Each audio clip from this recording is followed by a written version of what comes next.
case of its kind. A Nigerian politician has been found guilty of bringing a man to Britain to try to get his kidney for his daughter. A doctor and the politician's wife were also found guilty at the Old Bailey this morning. All three were convicted under the Modern Slavery Act. The private transplant failed after the victim escaped and ran to a police station. Ellie Pitt has our report.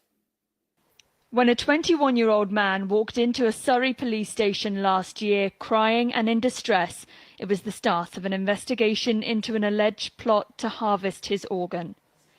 Nigerian Senator Ike Ekweremadu has been convicted today of conspiring to arrange the travel of a young man with a view to exploiting him for his body part, alongside his wife Beatrice and a medical middleman, Dr. Abina Abeta. The Old Bailey heard how the victim, a street trader from Lagos, was brought to the UK with the offer of £7,000 and the promise of a new life here. But the real plan, the jury was told, was that he would donate his kidney to the Ekweremadu's daughter Sonia, who has a serious kidney condition. It's not illegal to donate a kidney, but it becomes criminal if there's the reward of money. The court heard they were pictured together before the proposed operation, and there were attempts to convince medics they were cousins, but they were not related. The victim cannot be identified for legal reasons. They want to submit to the leadership of the House. Nobody goes beyond here if it is not officially invited. That is the stand. So I want you people to understand, so that you will help us to help you. If you take the position where it is earmarked for protest, we will give you the necessary support you need. We will take you in. You will submit whatever paper you have, and I'm sure it will be attended to. That's the standard practice here. Thank you. It's okay. No, officer, you have spoken. You have spoken to the extent of in context with your office. But there's also a legality that is greater than your office. It's called the Federal Constitution of Nigeria. It is the highest. Before we came here as law-abiding citizens, the police is fully involved, and all the relevant security agencies fully involved. In a country where in just a few days ago, people were burnt in Kano. People were shot in Rivers State. People were cut down. Nigerians like you were cut down in Lagos. As it stands right now, the law that permits the 2022 electoral law that states the procedure for election that was signed into law by President Muhammadu Buhari is in the dustbin. At the moment, yes. Right. Everything that holds our constitution has been put in the dustbin. And the National Assembly, who enacted that law that President Muhammadu Buhari signed into law, are mute quiet. It means complicit. Yes. You cannot be telling Nigerians our loyalty is not to him. Exactly. As it stands right now, our loyalty is not to any. Good as swearing in the Nigerian army on 29th of May. If you swear in people that have not satisfied the requirement, you have by so doing ended democracy. The crisis I'm telling you now is that our democracy is going to end by the way we are going. This democracy is going to end on the 29th of May, 2023. Please write it. Those are extreme, you know my name. extreme thoughts. I am very, very happy to say it. You know my name. You introduced me. Yeah. Listen, don't stop me. No, I will, because those are extreme thoughts. You know why? Because there are allowable language to be used on television, especially as it relates to our nation and the unity of this country. Put your question and let me answer you. Put your question. I know what I'm saying. If there is an official... If you breach the Constitution... But is it not left to the court to decide otherwise? This is already decided by the courts. But the authority in charge of the election gave a declaration. If you are afraid for some things, don't ask for them. I am not afraid. I will, as a citizen of the country, by the ethics and the guidelines of my profession, live by it. What is lawful? And I hope that you're a lawful citizen of the country. And so whatever the stipulation of the law guides, that if you are aggrieved about something, you go to the court to seek redress, isn't it? This document is a product of the legal system. It has been signed into law by the President, Commander-in-Chief, Federal Republic of Nigeria. I believe in this document. That is why I'm so lawful. That is why I'm so confident. And that is why however extreme it is, Sheung, I am saying it on national TV. I don't like to take risks. I'm not taking any risks. Swearing in a ticket that has not met the constitutional requirements of the Constitution, okay, is ending democracy. Quote me. Everyone for staying with us. Yes, this program has gotten a lot of reaction, and the spokesperson of the All Progressives Congress APC Presidential Campaign Council and senior advocate of Nigeria, Professor Ekweremadu, has petitioned the DSS asking the security outfit to arrest Mr. Peter Obi, a candidate of the Labour Party in the just concluded presidential election, and his running mate, Mr. Dati Baba Ahmed. The senior lawyer has also asked the DSS to arrest and prosecute Obi and his running mate over alleged incitement and treasonable felony. In a petition addressed to the DG of the DSS, which was dated 23rd March, the minister opined that in a post-election period such as this, there is a need to soothe frayed nerves, lower the temperature, and begin the healing process. I'm being joined by Mr. Professor Ekweremadu, Senior Advocate of Nigeria, Minister of State for Labour. Thank you so much indeed for joining us tonight. Thank you very much. And then first of all, Ramadan Kareem. To our Muslim brothers. Our Muslim brothers and Absolutely, sisters. yeah. They started the Ramadan. So let me begin by asking you, what prompted your, and if you can be specific, there must be something that annoyed or angered you, because you said you are doing this in your own personal capacity. You have written to the DSS, although the DSS has not granted your prayers. But what was it that moved you to that point? Well,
Hello, welcome to Have Your Say 247. My name is Rudolph Okonkwo. It's Saturday, March 25th, 2023, and we're coming to you live from New York City. Quite an interesting week it has been, and we welcome you to our conversation program where we ask you to join us so that we can talk about all the stories in the news for the week. And there have been a lot, and we are going to discuss all of them for as long as we can. And our subject for today is the matter of the Chief Justice of the Federation and the story about him traveling to the UK and the suggestion that he met the President-elect, Mr. Bola Tinubu. We're also going to talk about Ike Ekweremadu, who was arrested last year, who was found guilty in the UK. So we're going to talk about that. And of course, it's a year into the tenure of the governor of Anambra State, Charles Soludo. He made a speech, he gave account of what he did in the last 1 year. So we're going to go to that. And so many other stories. So we want you to join us, and we will try to be very efficient today. There are already a lot of people here. So be efficient and see how far we go. All right. So welcome to the show. Prince, welcome to the show. Prince Apache, welcome to the show. Good morning, Dr. Damages, and good morning, everyone else. Good morning. Ike, welcome to the show. Ike, can you hear me? Welcome to the show. Dr. Damages, good afternoon. Okay, if you're not speaking, please mute yourself so that I'm trying to find where the noise is coming from. Ike, welcome to the show. Dr. Berechi, welcome to the show. You can hear me, Dr. Damages? Yeah, I can hear you. Welcome. Good to see you, Dr. Damages, and I'm happy to see you, other panelists. All right, thank you. Mama Echo, welcome to the show. Good to see everyone. Yeah, nice to see you. Maxi, welcome to the show. Thank you so much, Dr. Damages, and good afternoon to the great panelists. I'm here talking to you from the beautiful city of Upper East, Ghana. Thank you for having me, sir. All right, nice to have you. Augustine, welcome to the show. Good morning, everyone. Or good afternoon, depending on where you are. Augustine, did you travel? I have not seen. Work won't kill me. I say, I go do my work before they will sack me first. So I've been there following you from behind. Sometimes I used to be in the office and see what you are doing, but trust me, there was too much work. In fact, today I just saw you alone. I say, I can't say hi first. Then I'll go back and come again. All right. So I double check now. They give you this to send one to us. If the money be they fall like that for happy, I for the happy. Welcome to the show. Is it welcome? Yeah. Dr. Damage, greetings, my people. Yeah, how are you? I'm fine. Calling you. Good. Greeting house. I greet everybody. Yeah, greetings. CM, welcome to the show. I mean, this is a village meeting we they do for here. Now, what up to the village meeting? All right, Tobechuku, welcome to the show. I can't hear CM, but I think he's there. He can hear us. Tobechuku, welcome. I greet all, man. I salute you now. All right, so let's start. Let's start immediately, and then we rotate people because there are a lot of people we can bring in at the same time. All right, let me start with you, Prince. Let me start this way. I have a stories I listed out that we're going to talk about. Is there any story you're watching that is not on the list? Any story that is of interest to you? We want to start that way so that we know if there's something we're missing. I would think of the one that is it the CSOs that they went to the National Assembly and they were being prevented from getting somewhere. Yeah, it's part of it. I think it's part of it. It's part of it too. Yeah, I think so. Yeah. All right. Mr. Scribe, welcome to the show. Someone is playing music. I'm hearing. I don't know who that is. Thank you, Rudolph. Yeah. Okay, Mr. Scribe. Any story that we're missing that you want us to talk about? No, we're not. I think we're accurate today. Mr. Festus Keyamo struck a very bad nerve of mine. Got me really angry this week. So I think that's my focus. All right.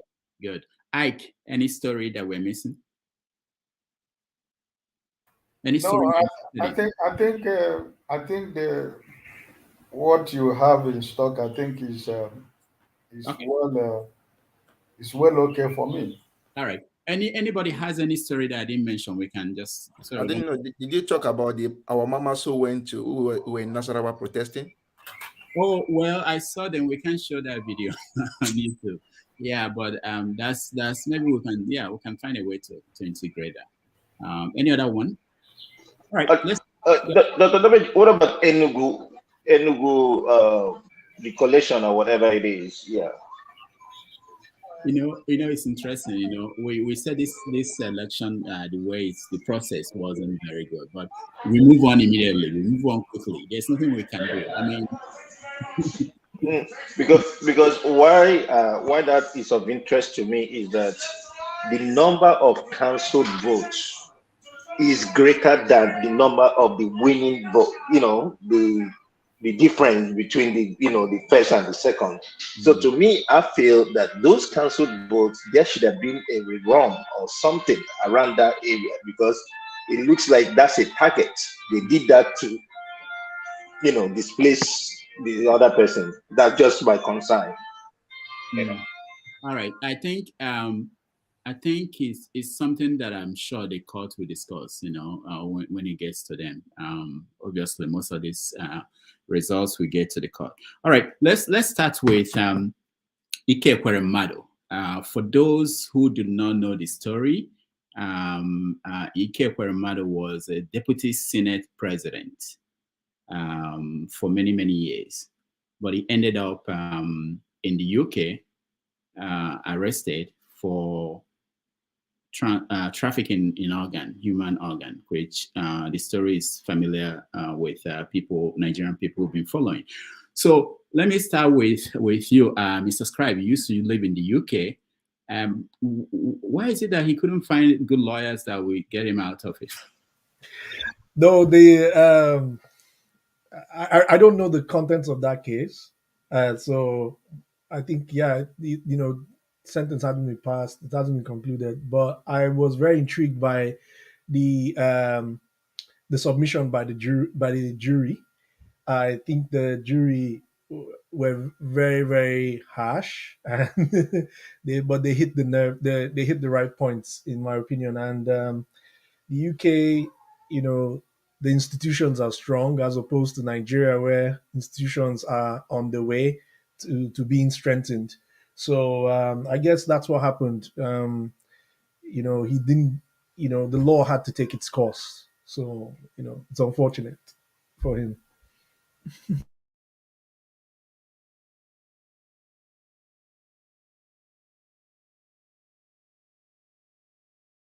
We can't hear you, Dr. Damages. You're muted.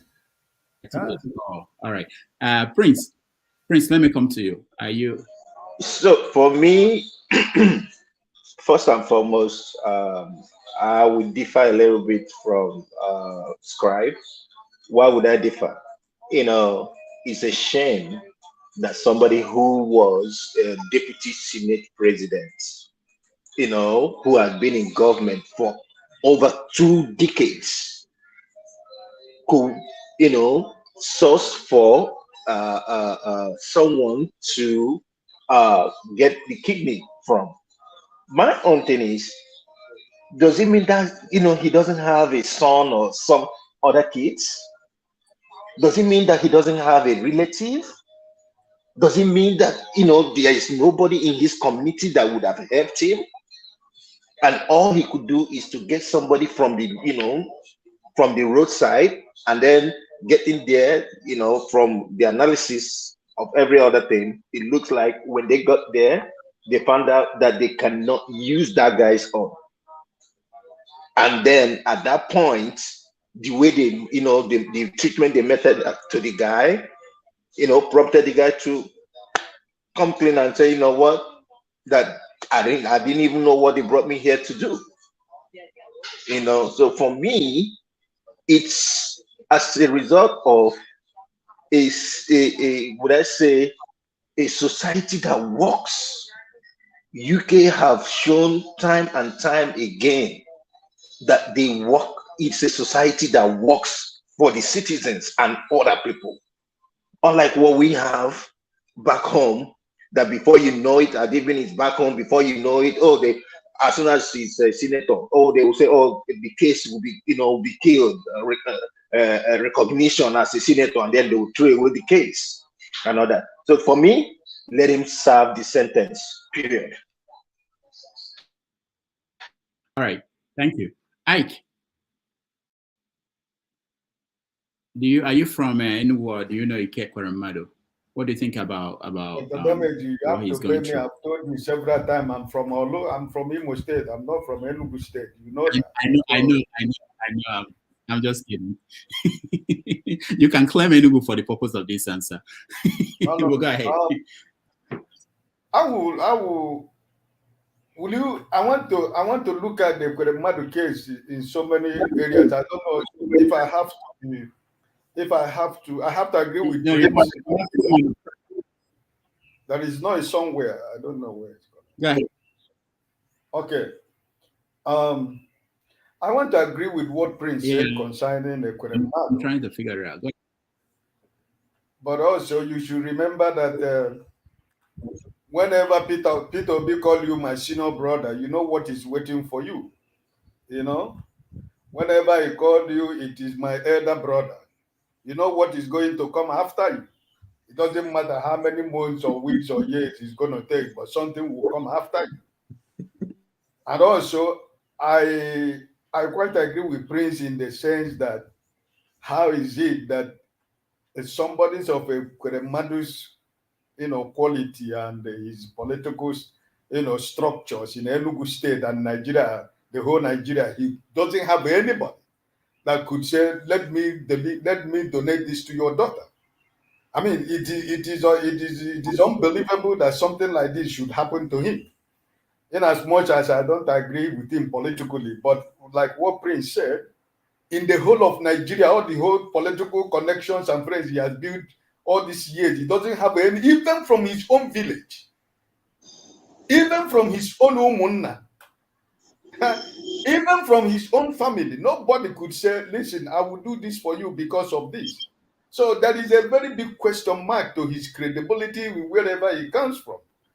And the other side of it is that the young man that was taken to England, maybe as time goes on, somebody will tell me, was he told why he was being taken to London, or he was deceived of going to London? Because I don't know how the young man he found on the street find himself in London. If he was told from the beginning that this is why he's going to London, or he wasn't told. So that's maybe another discussion. Somebody will be able to tell me. Talking about this system working. Yes, the system in developed world or in US, any other place in London works for the citizens. But my worry is it, why Can you guys hear me? British people do not want the same system work for us in Nigeria? Why are they working against our own system? We can hear you. We can hear you. Sorry, sorry, Ike. Subscribe. Can you hear me? Yes, I can hear you. I can hear you. Subscribe. Can you hear me? Yes, I can. Yes. Okay. All right. Yeah, go ahead. Yeah, okay, continue, Ike. Sorry. Yeah, my computer froze. Yeah, continue. So, in respect of what my brother Prince said, that system worked for citizens and non-citizens. So, what I think we have to discuss here in this panel is, if those systems are working for them and non-citizens in Britain, why are they working against our own system? Why are they the brain behind the structural instability that we have in Nigeria? Because they are the architect of it. An example is the British High Commissioner in Nigeria already, who has affirmed the election that was just conducted. So if your system is working for you and working for other people, why is it that you are working against the system that is supposed to work for us as Nigerians? So that is another discussion we have to talk about here. On the human face of what happened, I sincerely pity the daughter of Ekweremadu, that at the age of 25 years, she's having health issues. But I think with the knowledge of the father, he would have approached this on a normal, a true normal process, not trying to do something. You see, this is the mentality of Nigerian politicians. They feel that anything goes. And because of his political position, he felt that he can do anything and get away with it. Even though he did it outside Nigeria, he felt that his connection, his political groups and the government of Nigeria will always do what they used to do.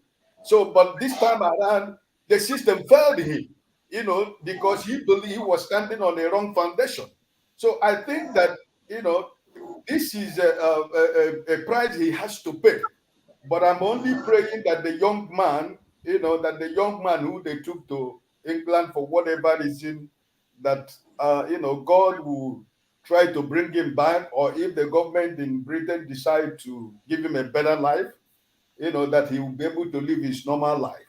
And for the daughter, I pray that God will send somebody for her to be able to, donate that whatever for her. This is my position in this. So I would like 2 points I want us to talk about. The young man, was he told that this is why he's being taken to London? 2, if the system works, why are the British people working against our system not to work for us? Thank you. All right, thank you so much. Let's go to Dr. Berichi. You are the only, I think, the only lawyer here. So maybe you can help us understand this more. Go ahead. Hello, can you hear me? Yeah, we can hear you. Yeah, I have a different take on this matter. I'm a bit dubious about the process that led to the conviction of Mr. Ekweremadu for 2 reasons. I've wondered whether the British judiciary or British government would have meted the same punishment to, say, a U.S. senator or a senator from a respected country, which goes to show why we need to continue to make the case for why Nigeria has to work. Because if Nigeria works, it fortifies, our diplomatic prestige or standing at the international relation, at the level of international relation. The value that countries carry, the prestige, the weight that the countries carry, plays a very big part in matters of this nature. So the ease with which Mr. Ekweremadu was tried and convicted would appear to me to be because he is from a shit whole country, as one of their prime ministers once described Donald Trump actually, or a fantastically corrupt country, as their prime minister once described Nigeria. So that is my conspiracy theory at work here. Now, but more importantly, and I think this is purely legal. Now, in order to convict Ekweremadu in this particular matter, they would have had to rely heavily on the testimony of the victim. Now, for you to rely on the testimony of a witness, credibility is very, very important. If the witness lacks or has a tainted credibility, then it is very, very difficult to convict purely and exclusively on his testimony. So his testimony here is that he was coerced, or that Mr. Ekweremadu misled him, and all that kind of stuff. And so the court looked at the power imbalance between Mr. Ekweremadu and this young man, and thought that given Mr. Ekweremadu's position in the society in Nigeria, that the witness's testimony was more believable. But how do you believe on a witness who had actually already given you reason to doubt his credibility? This is a guy who said he was how old? Said he was somewhere minor. I think he was 16 or whatever. When he gave his statement to the police. Now it eventually turned out when they dug deeper, they found out that this guy is actually 21 years old, which is very, very key. Now, at 21 years old, you are an adult. So issue of consent now comes in. Because as a minor, you wouldn't, in law, you are deemed not to have the requisite capacity to give consent. So now, but he's 21. So the issue of consent now comes in. Now the question is, was it a consensual agreement between him and Mr. Ekweremadu? Now he's saying that it wasn't, that he was misled, he was lured into this whole scheme. Now, but for the guy who, from his earlier life, appears to have pen chance to stretch, to mislead, or to stretch the facts a little bit. Now, I thought that more would have been needed to convict, by way of corroboration, before he could convict Mr. Ekweremadu for an offense this heinous. So, and I'm not sure the London the judiciary or the court actually had enough material to justify this conviction. Keep in mind that this is the first time in the history of the enactment of this particular act or law that somebody would be convicted, which I find a bit curious, because I am not sure this is the first time where there had been an infraction or an alleged infraction with this particular law. So to imagine that Mr. Ekweremadu from a fantastically corrupt country has become the guinea pig for this particular law actually reinforces my notion that, but for the lack of respect that Nigeria, for the lack of respect the British government and not many other Western world have towards Nigeria, Mr. Ekweremadu would not have been in this situation. So I see him as a victim of the circumstance which he helped to create, as a matter of fact. So if you are one of those who think that it is karma 2.0, then that probably makes a lot of sense, because he's actually partly responsible for the apparent lack of respect that the countries all over the world have for Nigeria. All right, thank you, Eberichi. Mama Echo, you're next.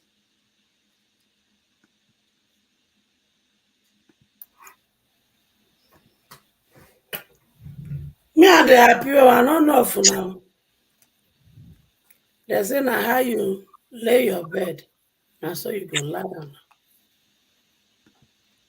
The money he was supposed to use to do his community well, he first of all used and acquire 42 houses. How many does he sleep at a time? What can he show his community that all the year he was a senator, this is what I have been able to do for the community? What representative has he done for his community? The money when they build all those houses, he not reach to build one best hospital that all of them they attend without traveling abroad. And I want to ask one question. Now let that picking like that man born. All the other picking when he born, they not fit donate their kidney. Oh, now another woman picking, now they fit do guinea pig to collect kidney. I be not his wife not get family members. I be he do not get extended family members. Now poor people, children, now they do guinea pig of donation. He serve you well.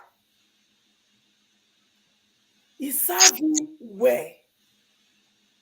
And I hope other Nigerians are going to learn and lesson, make them begin to build better hospital for home.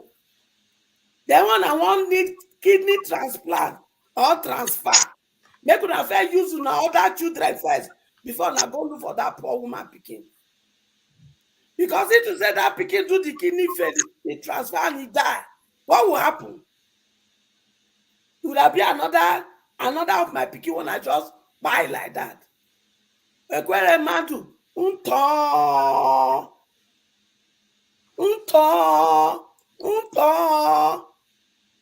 enjoy prison. You're so many years. Do you know how many people you directly or indirectly put in the prison? Do you people know how many women have shed tears for something he has done directly or indirectly that has affected the people of his community negatively? The blood of the innocent from Anambra State. Thank you. The spirit of the innocent from Anambra State. Thank you. You fought gallantly and you saw that idiotic, wicked senator to where he belonged. Maybe not a fight, oh, many of them they want to go send them to where they belong. And to that man, when he said, he don't disable, now we change the now. CGA, congratulations. Welcome to the club of disability. You will remain permanently in that wheelchair until you permit. All right, thank you, Mama Echo. Maxi, you're next. Thank you so much, Dr. Damages, and I salute all of you that are in the panel section. And Dr. Damages, I would like to differ with what the lawyer said. You see, when you look at the 20-something-year-old boy, look at the economic background, his social status in Nigeria, where he comes from, what he was doing as an individual on the street of Lagos. In that case, the lawyers will look at his incentives. How do people to some sort of incentive, to coerce him into doing what he would have, probably not do if he was well-to-do. Remember also when I was listening to the legal reporter from Channels, the woman made mention of what they call disposable assets. That these people he was about to be a disposable asset. What is disposable asset? A human being you took from the street of Lagos. Ask him that you are going to do this for him. On getting to that London, you check, and he is not a match to your daughter. What do you supposed to do? He was being coerced into doing other things according to what they read out that day. You see, I will not blame the UK for what is going on, or partly blame them for what Nigerians are going through today.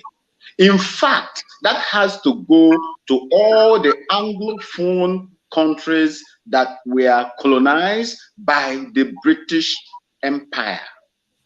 The throne that presided the inhuman treatment of these Anglophone countries till today. Barbados just pulled themselves out. And the woman that pulled them out, the person that pulled them out is just a woman, a prime minister. A woman, a lady prime minister that did what our African Anglophone leaders cannot even do. Rather, they bastardized their own environment and now look for succor in the same countries. I remember that guy, the doctor himself, has been involved in organ harvesting, whether it is right or the right way, the legal way or not, I don't know. But the investigation that was carried out, what they said, what they read out, was that this is not his first time of doing this. Who knows how many times that guy has been harvesting people's organ, whether it is legal or illegal, and make them disposable assets. These are some of the things we're supposed to, factor inside. Then for London, for the UK government itself, you build your own system, build an accommodating system, a vibrant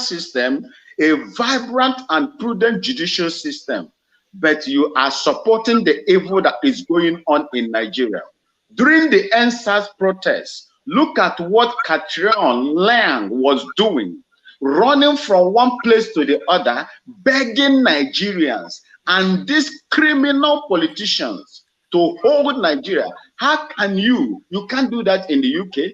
You are the dangerous diversity Nigeria is exposed to. It's not what is obtainable in the UK, but yet these people want you to remain in that killer diversity in Nigeria. And that is why you see all this are happening. People would do everything with their powers, political powers they have, and get away with it. But it's a pity that Ike Ekweremadu now is a case study, and they will be afraid. Most of the Nigerian politicians will be afraid to go to UK.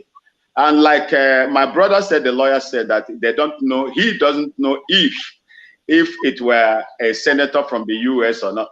I think a senator, a serving senator in the United States was jailed for involvement in Atiku's bribery scandal.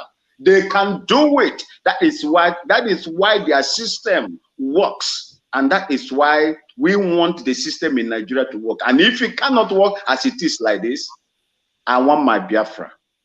Thank you. God bless you. All right. Thank you so much, Maxi. Austin, you're next. Yeah, I think the judge could have also recommended slap. I'll be the first person to give that slap, because Ekweremadu needs serious slap. I support everything. If I have the hammer to give the last nail on that coffin, I will hit it hard. It was a disgrace, a big disgrace. This shows his exploitation, because you could have looked at the match in Nigeria. If you know that it was consent, look at the match in Nigeria. If it works, before you cannot even think of going to the UK. But nothing was checked. You just carried somebody and go there just to realize that it was not a match. So for me, I'm so happy about it. Extremely happy. If it comes to popping champagne, say we will pop champagne so that at least one person don't go off. And all those who are evil, let's put it this way. If we have a situation where Ekweremadu has not had any crime, maybe nothing, he has what they're accusing him of doing, he did not do it, they will not convict him. The fact that he was convicted means at least there was some little testament that he is guilty as charged. So that's just the whole thing. I don't see any cry for Ekweremadu what or what. For me, he let them bank him, let him go and stay in that jail for a long time. Me relax there well, so that when next time come back, his head go balance. All those who are also in Nigeria still exploiting people, their own is also coming. The second thing I wanted to talk about is this issue of British, will I say British trying to explain, making Nigeria to be underdeveloped. Look, they say lazy workman complain about his tools. Okay, you are a carpenter, you know if you fix chair. Hey, now my hammer, now my nail. If we decide in Nigeria that we want to stop that, we will stop it. Let's stop pointing the British. Let's look at the boy and girl relationship. If we have a girl that always benefit from a boy, it's the boy who has the right to say, okay, I know they do again. Why are we always blaming people? The British, the US, the this, the that. If we say we no one do again, they no go do anything. We can withdraw from them. So I don't see why we are always pointing hands. They make their system well. We have the way to make our system well. We had an election to show it, and we refuse to do it. Did they come to tell us? That's why I keep on saying, when I hear, like, there's one thing I never say. You will never hear me say something like, it's the work of the devil. It's a lie. The devil, don't stop blaming the devil. The devil doesn't force you to do evil. He just tell you, oh God, see this thing like this, Tifam. Tifam is good for you. You are the one who decide that you want to do it. So why are you blaming the devil up and down?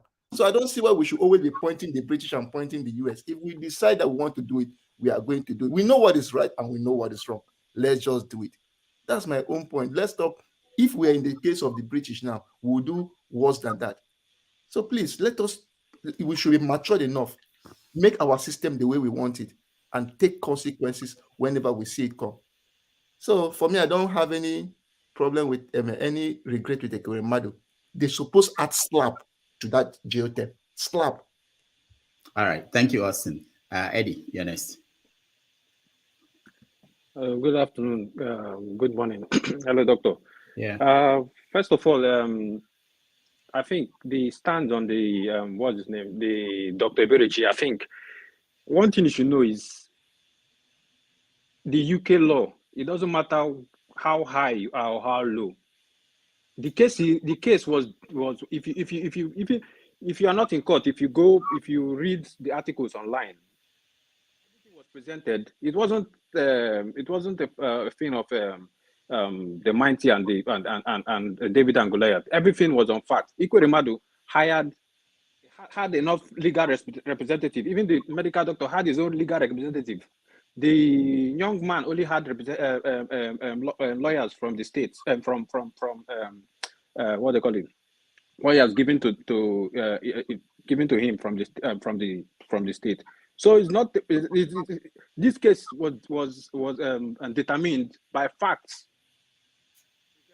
Ekweremadu is not a poor man. He can afford whatever lawyers, the best lawyers in the UK. Same thing with the medical doctor. So this case was judged by evidence provided. And to today, if you follow the news, the Prime Minister of UK is being questioned for Partygate today. So how high is Ekweremadu compared to the Prime Minister? So let us not be emotional because of or sentimental. If you present the facts, you're going to get judgment one way or the other. So that's by the way. But I'm angry. Why is it that every time they are trying to jail politicians in Nigeria, it has to be the UK? Why will I have to pay for a politician to be jailed? It happened with James Ibori. It happened with Alamesi. And now we are having Ekweremadu. Why will a taxpayer in the UK have to bear the cost for jailing these people? I think, like somebody said earlier, it's God. How will I say? God was trying to punish them, or karma, or something like that. Because I remember a couple of months ago, Idris Abdulkarim, the musician, he did kidney transplant in Nigeria. So how come this guy didn't do the transplant in Nigeria? Or how come he had to be in the UK? So, they say, according to my Igbo people, I think something was dragging this man. His karma was pulling him to the UK, and so he has come. He's into the mousetrap, and he's been caught. So yeah, I'm really happy on the one side, but the other side, I feel sad that the UK taxpayer has to take the burden of jailing these criminals. Thank you. Thank you, Eddie. Thank you so much. Dr. Meze, you're next.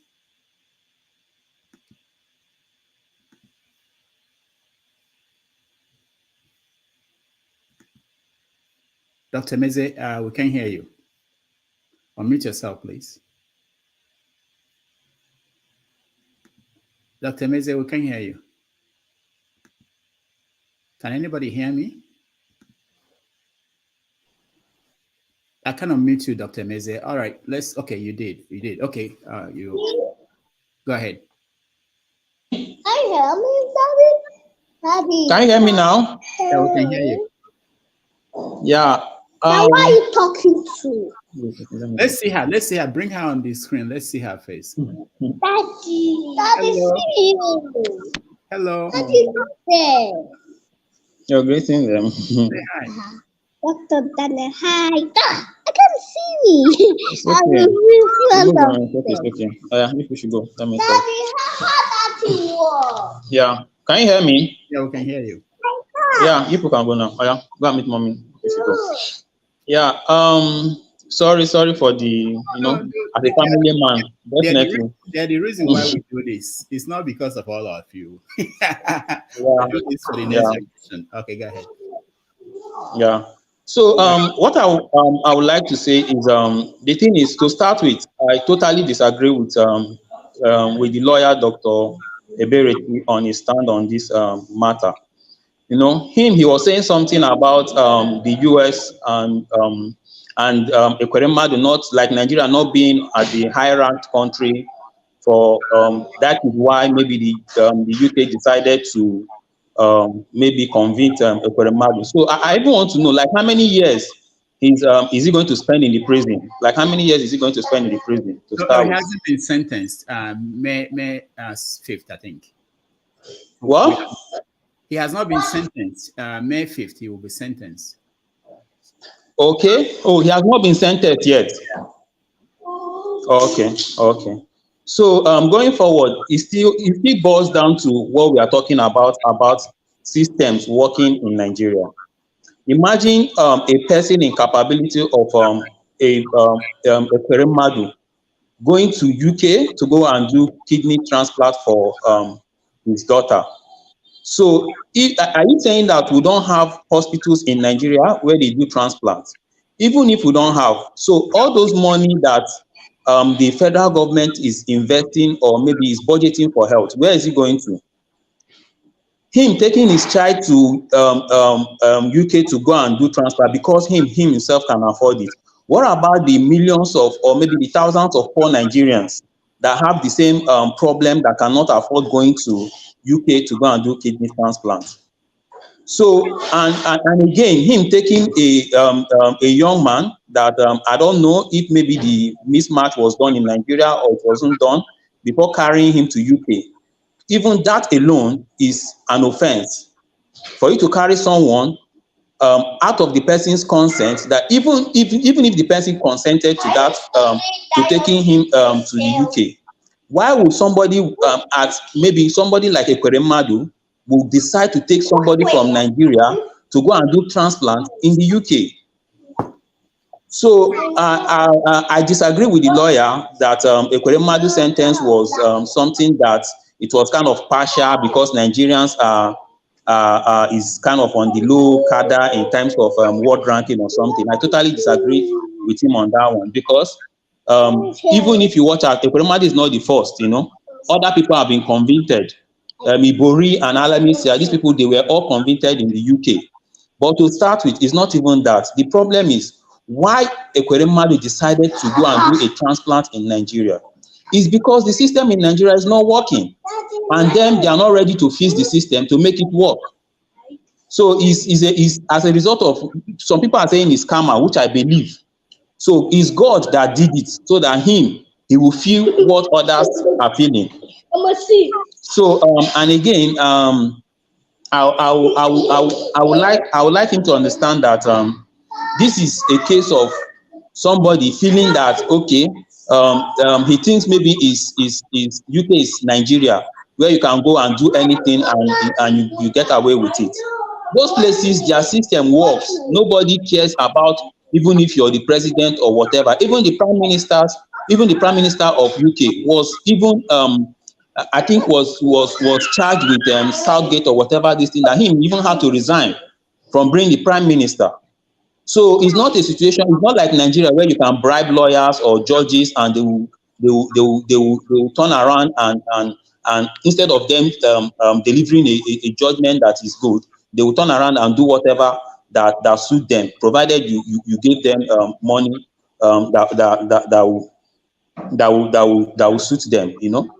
So going forward, I think Ekweremadu's case is an eye-opener to Nigerian politicians.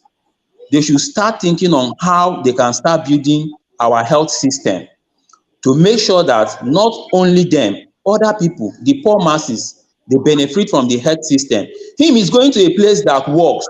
So is he thinking that, is it aliens or is it dinosaurs that developed those health systems that he wants to go and do the transplant over there?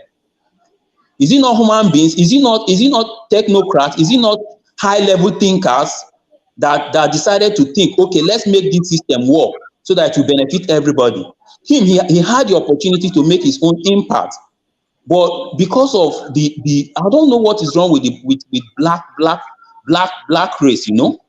And him is saying that he's blaming some people are blaming the UK, saying that the UK, they are the ones causing Nigerian problem. How can you blame the UK for what is happening in Nigeria? Is there any white man that is the president or the prime minister or the senator of any position in Nigeria? So the problem still boils down to we Nigerians, the politicians. So if they were able to do things that are right, you find out that this country will move forward. Nobody will come, and UK will not come and fix Nigerian country for us. It's not possible. If you go, it's not only Nigeria. If you go to what is it called, Arab countries, Saudi Arabia, those people, they are doing well. Their systems are working. Is it UK that is doing it for them? So we should move away from this idea of mediocrity and start thinking like people that knows what they are doing. If really we know what we are doing. To start with, okay, even the president, whatever that is selected, is even left Nigeria to go to the UK or France to go and receive treatment. So it's still what we are talking about. Still the same thing, repeating itself every time. You're going to a place that those places you're going to, is it dinosaurs or aliens that develop those places? Are they not human beings? Are they not thinkers that develop those places? Why not bring those ideas? Why not think of things that you can do that will impact and lead to development of the country itself? But rather, they will be thinking towards either tribalism, bigotry, leaving the major problem which is facing everybody on how to build a better Nigeria for everybody. So I want to conclude, and again, on the case of what is it called, Kenyamu or whatever that is his name, that was saying that they should arrest. Oh, hold on. Dr. Meze, we are not yet on that topic. So when we get to that, you can weigh in. But okay, yeah. So I'm very happy. I'm very, very happy. I'm very happy. As a doctor, I'm very happy that he was convicted, and I pray that they should even give him up to 80 years imprisonment, so that others will learn and they will start building Nigeria and building our not just the health sector, other sectors, educational, transportation, infrastructure, every other thing. Nigeria is capable. The money is there. So why is it going to the UK to go and do transplant? We have kidney centers in Nigeria. There is one that President Buhari just opened recently in Kogi State. So we have capable doctors in Nigeria. Those places that he's going to is even Nigerian doctors that he will go and see to tell you how useless these people are. They go there, they still meet Nigerian doctors, you know. So why wasting our money, taking our resources to those places and leaving our people impoverished and our health system decaying to the core? Because they don't want anything good out of that country. They should even give him 80 years imprisonment, not even this thing. He should be there for 80 years so that other people will learn. That's my own take. All right, thank you, Dr. Meze. I wanted to ask you, because I once spoke to the doctor in charge of the clinic, the Asurok clinic. I asked him why the president was going to the UK for ear treatment, ear infection. And my God. He says some interesting things, but when we come back, I will talk to you about that. Please, I would like to hear it. What are those interesting things? No, next when I come back, not now. I'll come back to you. Let me go to Shaw. Mr. Shaw, welcome to the show. Okay. Good afternoon, Dr. Damages, and good afternoon, everyone. Quite interesting topic. I remember when the news broke last summer, we had this discussion, and I said I was very happy that Ekweremadu was caught. And some people disagree with me on this show. I think it was June, maybe July last year. I can't remember. I know it was last summer, definitely. And he's been found guilty. I couldn't be any happier than I am right now. I feel sorry for his daughter on a human level. I feel sorry. No one should have to go through that. It's not anything that you've done wrong that you would need a kidney transplant. So I feel sorry for the daughter. I pray that she gets the help that she requires. But there's a process. For Nigerian politicians are not used to being in the queue. You have to be on the list for organ donor. But Nigerian politicians, they're used to jumping the queue. They're used to breaking laws. And nobody should make excuses for them. I try to understand where Dr. Eberichi is coming from, but I don't. Because he said, Nigeria, because they feel this way. And I'm quite happy that he balanced it by saying Ekweremadu and his colleagues are the ones that put Nigeria at the bottom of the ladder. So I'm glad he put that there. But at the end of the day, I live in the UK. Mr. Scribe, I think he used to live in the UK, maybe still does. Someone spoke earlier, I think it was Eddie. By the sounds of it, he lives in the UK. Nobody's going to come to my house and pick me up and throw me in jail for organ donor or organ transplant, or because I've not done anything. So they didn't just go and find Ekweremadu from nowhere to pick on him because he's a Nigerian. No, he broke the law. He's been found and he's going to go to jail. And like I said in the chat, I hope they throw him at Belmarsh. You'll probably find a lot of Nigerians in Belmarsh. That's somewhere in Southeast London. You find a lot of Nigerians there. Maybe they can deal with him. Because these guys, and when people say, oh, they will learn. No, you're dealing with, see, what Nigerians are dealing with are the most demonic set of people alive. They won't learn. When I had the doctor who spoke before me saying they will learn, I hope they learn. And Augustine said, these guys are not going to learn. They are intentional about what they are doing and what they're not doing. See, if they build hospitals that work in Nigeria, that means you and them will be going to the same hospitals. God forbid. These guys are arrogant. They're wicked. They're selfish. It is intentional that they are not. So, sorry, I think we forget so quickly. Let me take you back 2 years or 3, just about 3 years. COVID-19. Do you remember how many of them died? If they were going to do anything, that should have been a reminder for them when they couldn't travel and they were dropping like flies. Politicians, the one that contested for Ogun State governorship under PDP, Broji Kashim or whatever his name was, he died COVID. The former governor for your state, Ajimobi, he died COVID. Quite a few of them died. If there was anything that should be like an awakening to say, you know what, let's build hospitals, that was it. These guys won't build anything. They have the money to travel to the UK. If the UK doesn't work now, I mean, I read an article because, like I said, I work in and around the NHS. I read an article only today that the NHS, well, not NHS, but King's College London, are looking to have a wing of the King's College in Jeddah, in Saudi Arabia. They'll start going to Saudi because that will still be the NHS in Saudi. That's where they'll start going. They have the money, your money, my money, all of our money. They have it, and they can keep going anywhere to find treatment for themselves and their families. They don't want anything to be a leveler where you would have a train. When I lived in London, I've been on trains many times. I walked around Westminster, and I would run into so many politicians going to the office on the train. Nigerian politicians cannot afford that. It's a leveler. They don't want to be seen in the same hospital on the same train as you. That's why they won't build these systems. They will take your money and come to the UK. Buhari was going to Germany for ear infection treatment. That's what they want. It is intentional. Nothing will make them change their mind. I am happy it's been caught. I want them to jail him, the maximum sentence possible. Give it to him. It's not going to be a deterrent. I know that for fact. I'm not falling for it. It won't change the mind of his colleagues. They will keep doing the nonsense they're doing. 1 or 2 will be caught.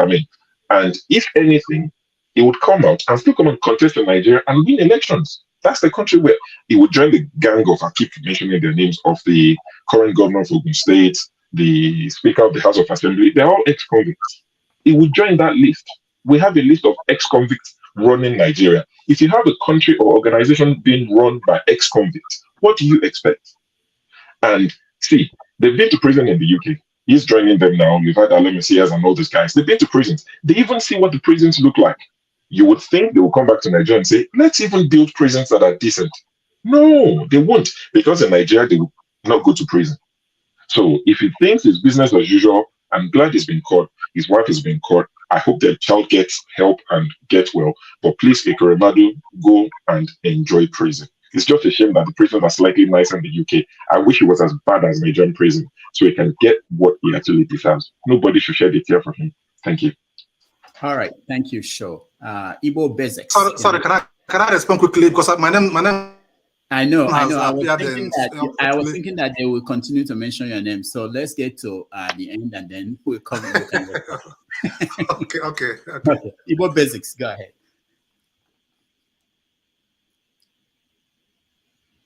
Okay, he's not. He's frozen. He's driving. Igbo Basics, you can get to where you're going. You can join us later, unless. Are you talking about me? Yeah. Hello. Yeah, go ahead. Yeah, I'm here. All right. On the Ike Ekweremadu and the conversations this morning.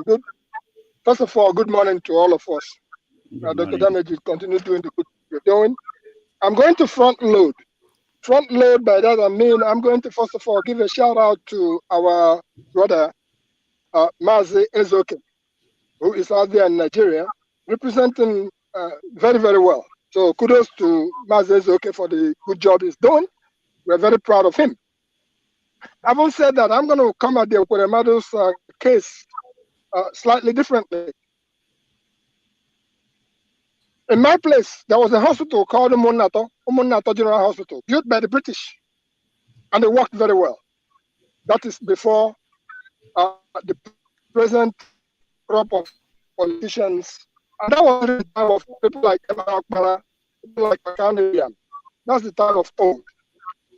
Coming out the Ekweremadu case, this is not new in the sense that I'm going to go right at it from Eze Njemanze, who came here in the US around 1997 and talked to us about the Otokoto saga. I'm quite sure that some of us have heard about the Otokoto. That issue of Otokoto, it's all about human organ, the business that has been in the background. And Eze Njemanze summed it up this way. when he was talking to us at Robert Treat Hotel. He said that our place has become like interpreting that meaning a decaying forest and a decayed forest. Now that's what that has come down to. Having said that, in line with what everybody else has spoken about the community where Ekweremadu comes from, does it mean he didn't have relatives and all the rest of it? The case of our society is that of, oh, I am the king. Everybody is the king. They don't care. It's what we describe sometimes as our way. And that our way is always trying to do things in the cunning way. You must have to find one crooked way or the other to get there. Our fathers of old were not crooked.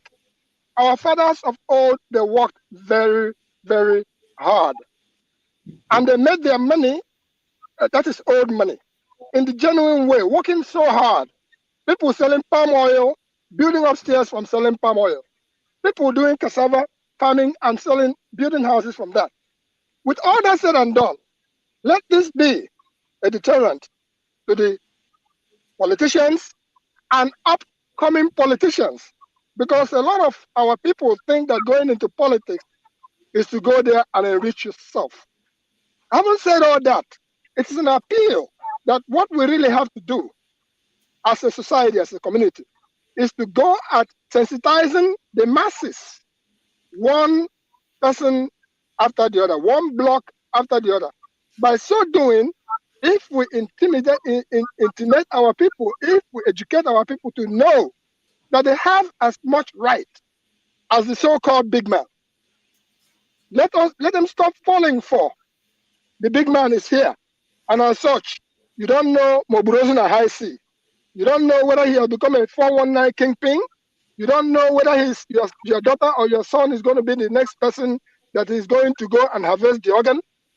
And as such, if we sensitize our general populace, you will see that a new Nigeria is not only possible, but the things that are happening on the ground now should be a stepping stone for a better tomorrow for Nigeria.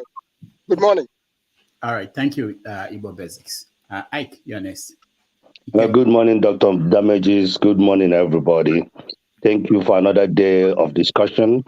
I appreciate the opportunity you have given to all of us to chime in on what is happening.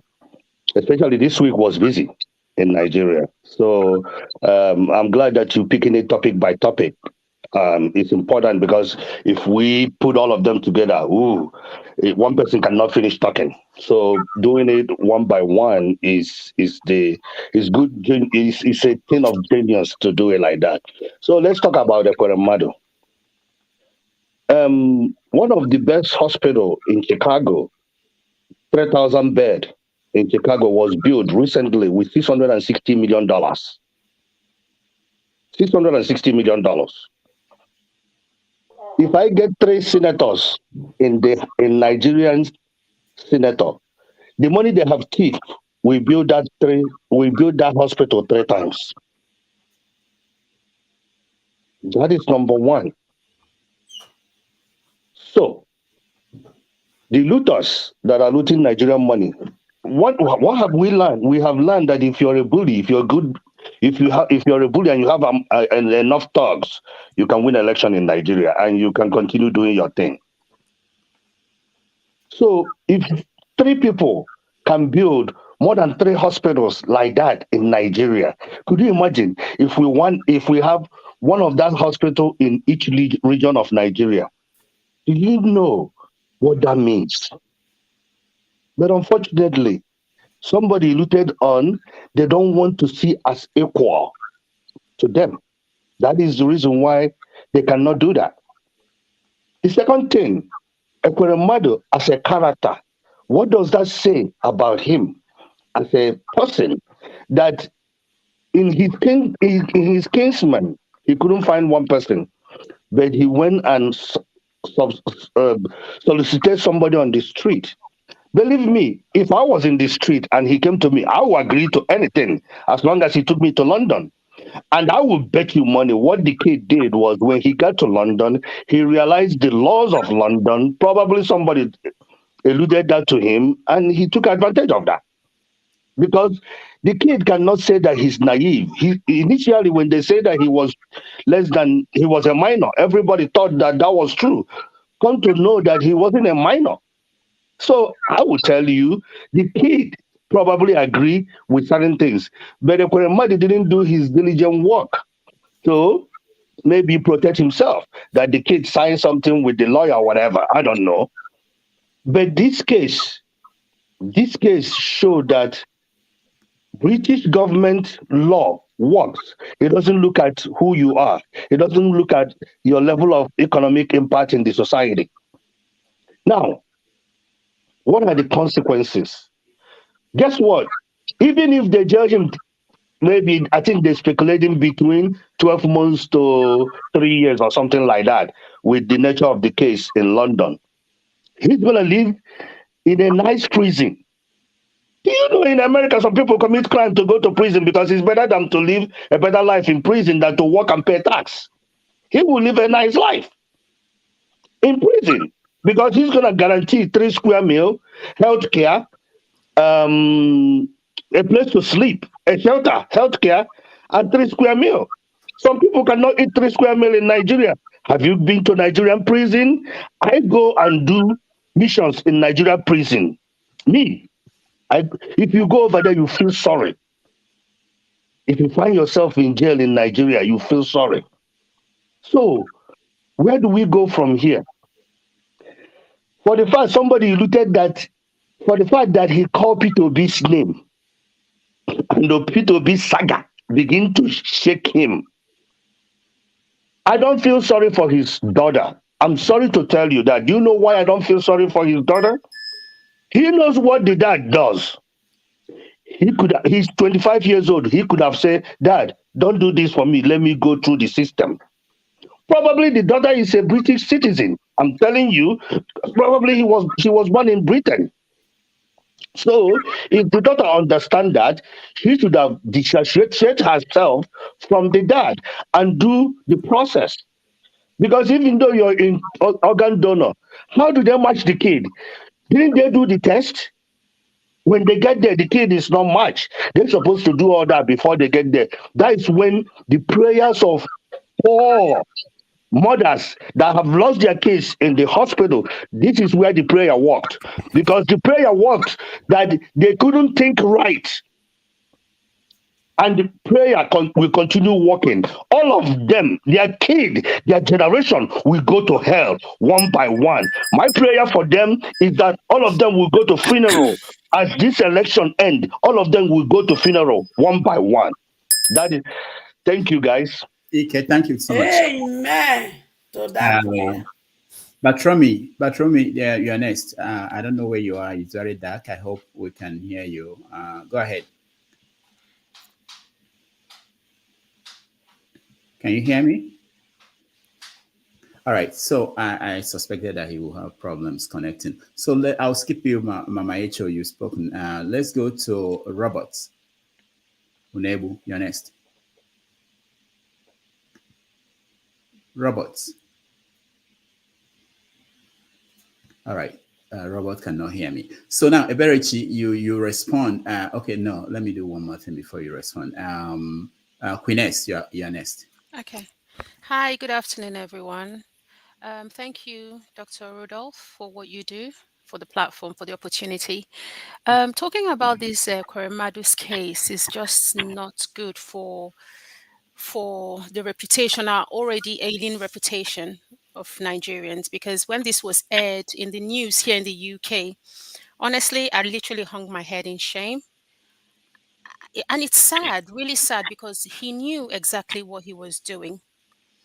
He really knew what he was doing. When the case broke out last summer, everyone, I think the Nigerians in the UK weren't shocked, because this is them. This is how they behave.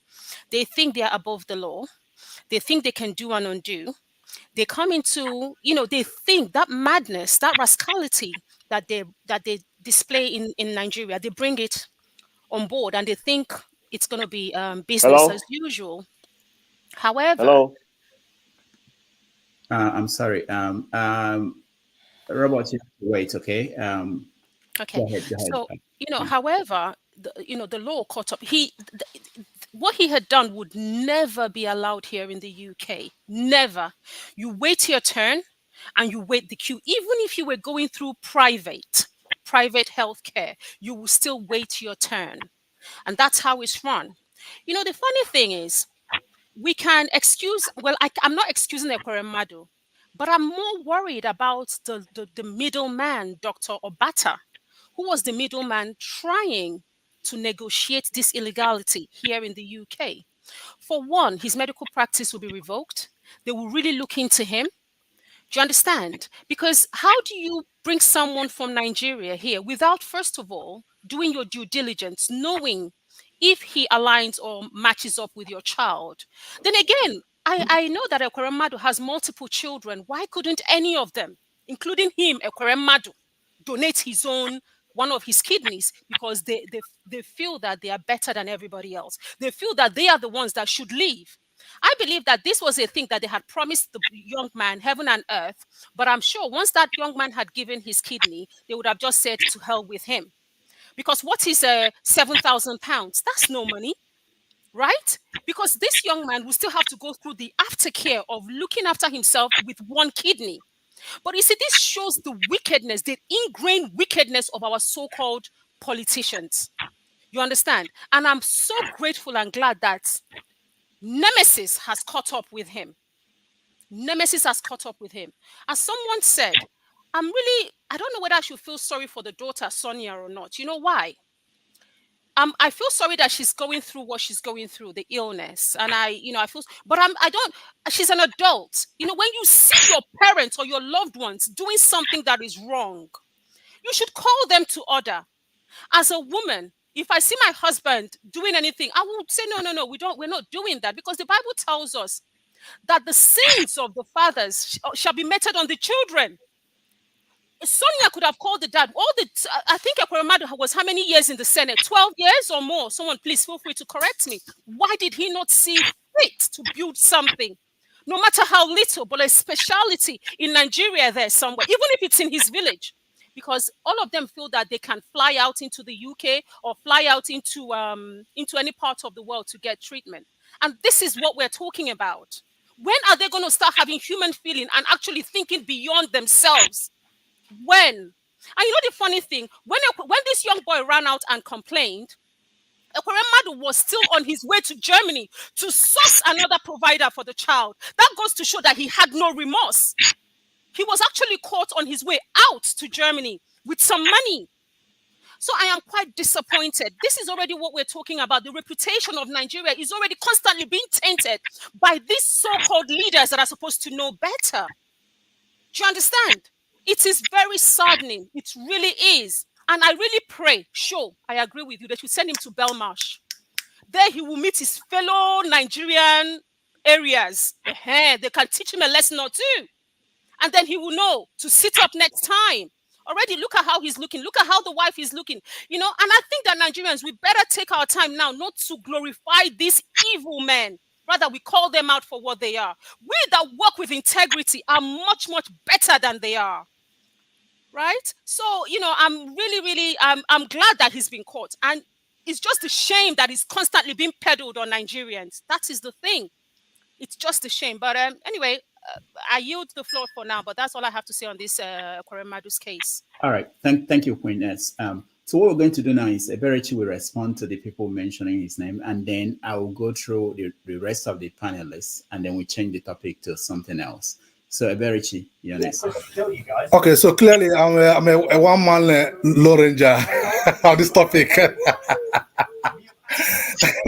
See, I totally understand the anger, but clearly it's very obvious that much of the anger is coming from the anger is the justification for the situation that the Ekweremadu has found himself is built around the idea of karma, that he deserves it, just desert, that has been served just desert, right? That is part of the problem, blah blah. That is essentially where the basis for for finding for being on the side of the British government on this issue. Now, I totally understand that. I get that. I'm also part of you. I know all this, right? But as somebody who has spent a chunk of his time, so my master's and my PhD is in the area of international criminal law, not just on that area too, but all my dissertations we are frontal critique of enforcement of criminal law, international criminal law from a third world perspective. So I always see power here. Whenever there's a transnational trial and conviction, I see power play. I see power. I'm not justifying what Ekweremadu did. I'm not saying that he is probably not guilty, but I see clearly, and you really have to see power play here. America, there is if an American citizen had done what Ekweremadu did in Nigeria, for instance, they don't burn you. You put American citizens under trial here. Nigeria they don't burn you. You won't do that. So if a British citizen had come to Nigeria and had lured somebody to do organ transplant in Nigeria, and he's arrested here, they don't burn the country. Say you go put that citizen through the trial here. They don't happen. So that is where I'm coming from. I'm not saying that what this guy did probably was right or wrong. It was probably wrong. But my question is that if you turn this the other way around, would these countries have been comfortable or would have allowed the citizens to go through any kind of trial in a third world country like Nigeria? So that is, and I said so. Like I said, this is me wearing my research, third world, approach that I normally apply when I'm discussing international transnational criminal trial. All right. That's where I was coming from. All right. Thank you, Dr. Berichi. Isimile, honest. Hello, Dr. Damages. Happy Saturday, happy weekend to you. Hi, everyone else. Hi, Fidelis. Nice to see you. Okay, for me, obviously, this is England, and the laws in England is definitely different from the Nigerian law, regardless what sort of law you practice or what you think. Here, the law is the law. And when you come here, they say when you go to Rome, you behave like the Romans. You must respect the law of this country. I've been here for a very long time, and they don't joke with their law here. No one is above the law here, be it Ekweremadu or anyone. Even if our biggins in Nigeria, they come here to break the law, they will suffer for it. So when it comes to law, we should remove sentiment. We should put ourselves in the shoes of the victims. Imagine what the family members of this victim, this guy, will be going through in Nigeria, being that the person who is going to suffer most now is a politician. What's going to happen to the family member of this guy? Those politicians who are linked to Ekweremadu would maybe possibly retaliate by punishing a family or the family members or relatives of this person who is a victim by this politician. I believe the family members, whoever that is related to this guy or this guy, should be protected from now henceforth, because it's not going to go away. It's not going to go away. And imagine if they took that guy, the victim, to another country that do not uphold law. Would we know the truth now? He would get away with it. So this is time for justice. When you do something and think you can just mess around with people and get away with it because you're in the continent of Africa, guess what? There are countries that uphold the law, and we should learn to tighten our laws in Nigeria and begin to respect the law. No one should be above the law. And this time, the law is right, and I support it totally. Thank you. All right, thank you. Showy, you're next. Unmute yourself, Showy. Hello. Hello, Dr. Damages. Yeah. And hello, everyone. Nice to be on your show once more again. The truth of the matter is, Ike Ekweremadu knew exactly what he was doing from the word go. I think I would say I have a bit of sympathy for the daughter, but in the real sense, it's a bit of a mixed feeling. As to what Dr. Ebere Chukwu was saying, that's not, to me, based on what he said initially and what he just said now, there isn't much of critical analysis in what he was saying compared to his dissertations he was talking about.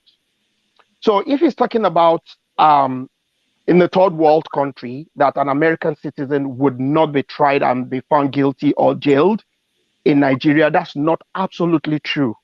To start with, it's got to do with the sycophancy of the third world, that they are actually, the leaders are actually looking up to them to one, cover their ill-gotten wealth that they've actually invested in those countries. So the problem is more to do with us as in our leaders, that would not happen. But in the real sense, it will happen. And I'll give you a typical example. When there's this lady, Amanda Knox, she actually got jailed. What? Obviously, Italy is not a third world country, but Dr. Damages, you should know about that, or people should Google it. Amanda Knox. Yeah, she I got know. actually Is jailed. Italy? Is Italy right? Yes, Italy. She got jailed in Italy. She was in jail for 4 years. She was even meant to spend a lifetime. But let's even leave that aside. Talking about the real issue now, the Ekweremadus, they knew what they were doing. And this is the United Kingdom.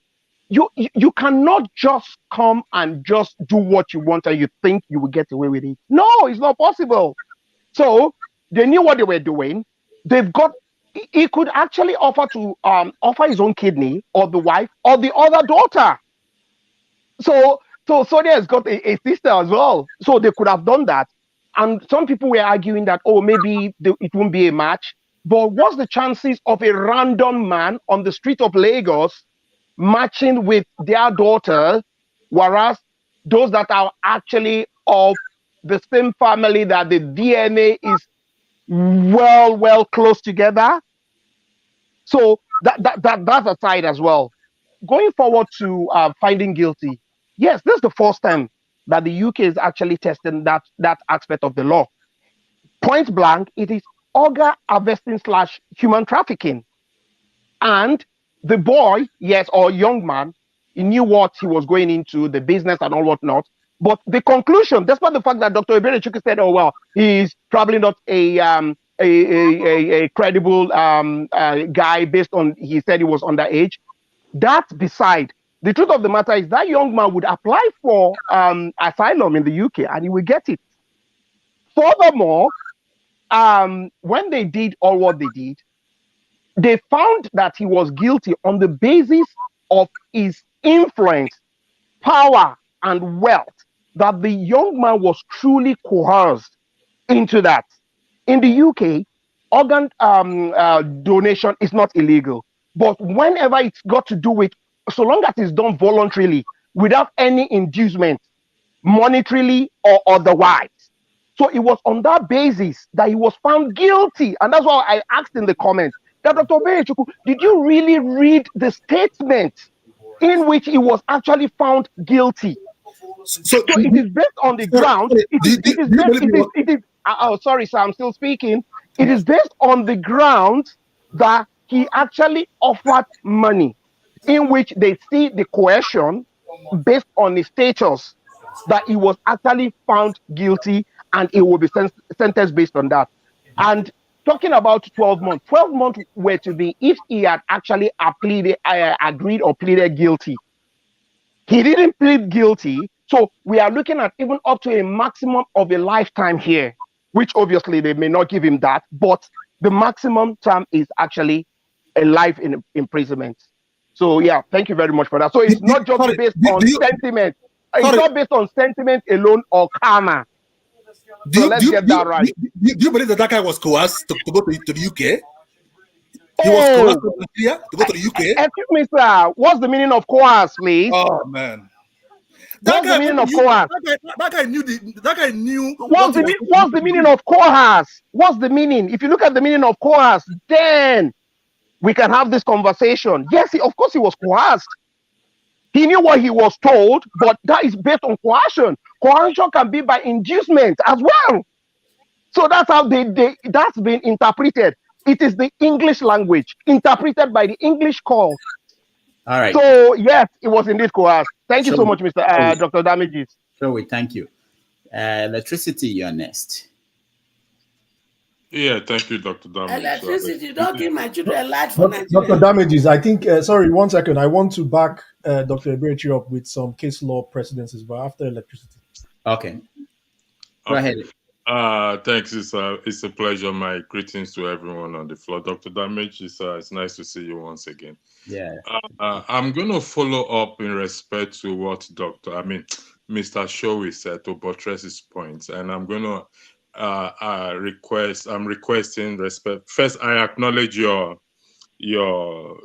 achievement and qualification, Dr. Eberichi Fonu. However, could you clarify to me if there is any law or any agreement between Nigeria, United Kingdom, or United States, or any country that if their citizens commit crime in Nigeria, they cannot be tried? Yeah, can you hear me? Yeah, can you hear me? Okay, so it is at the level of international diplomacy. It is not about agreement.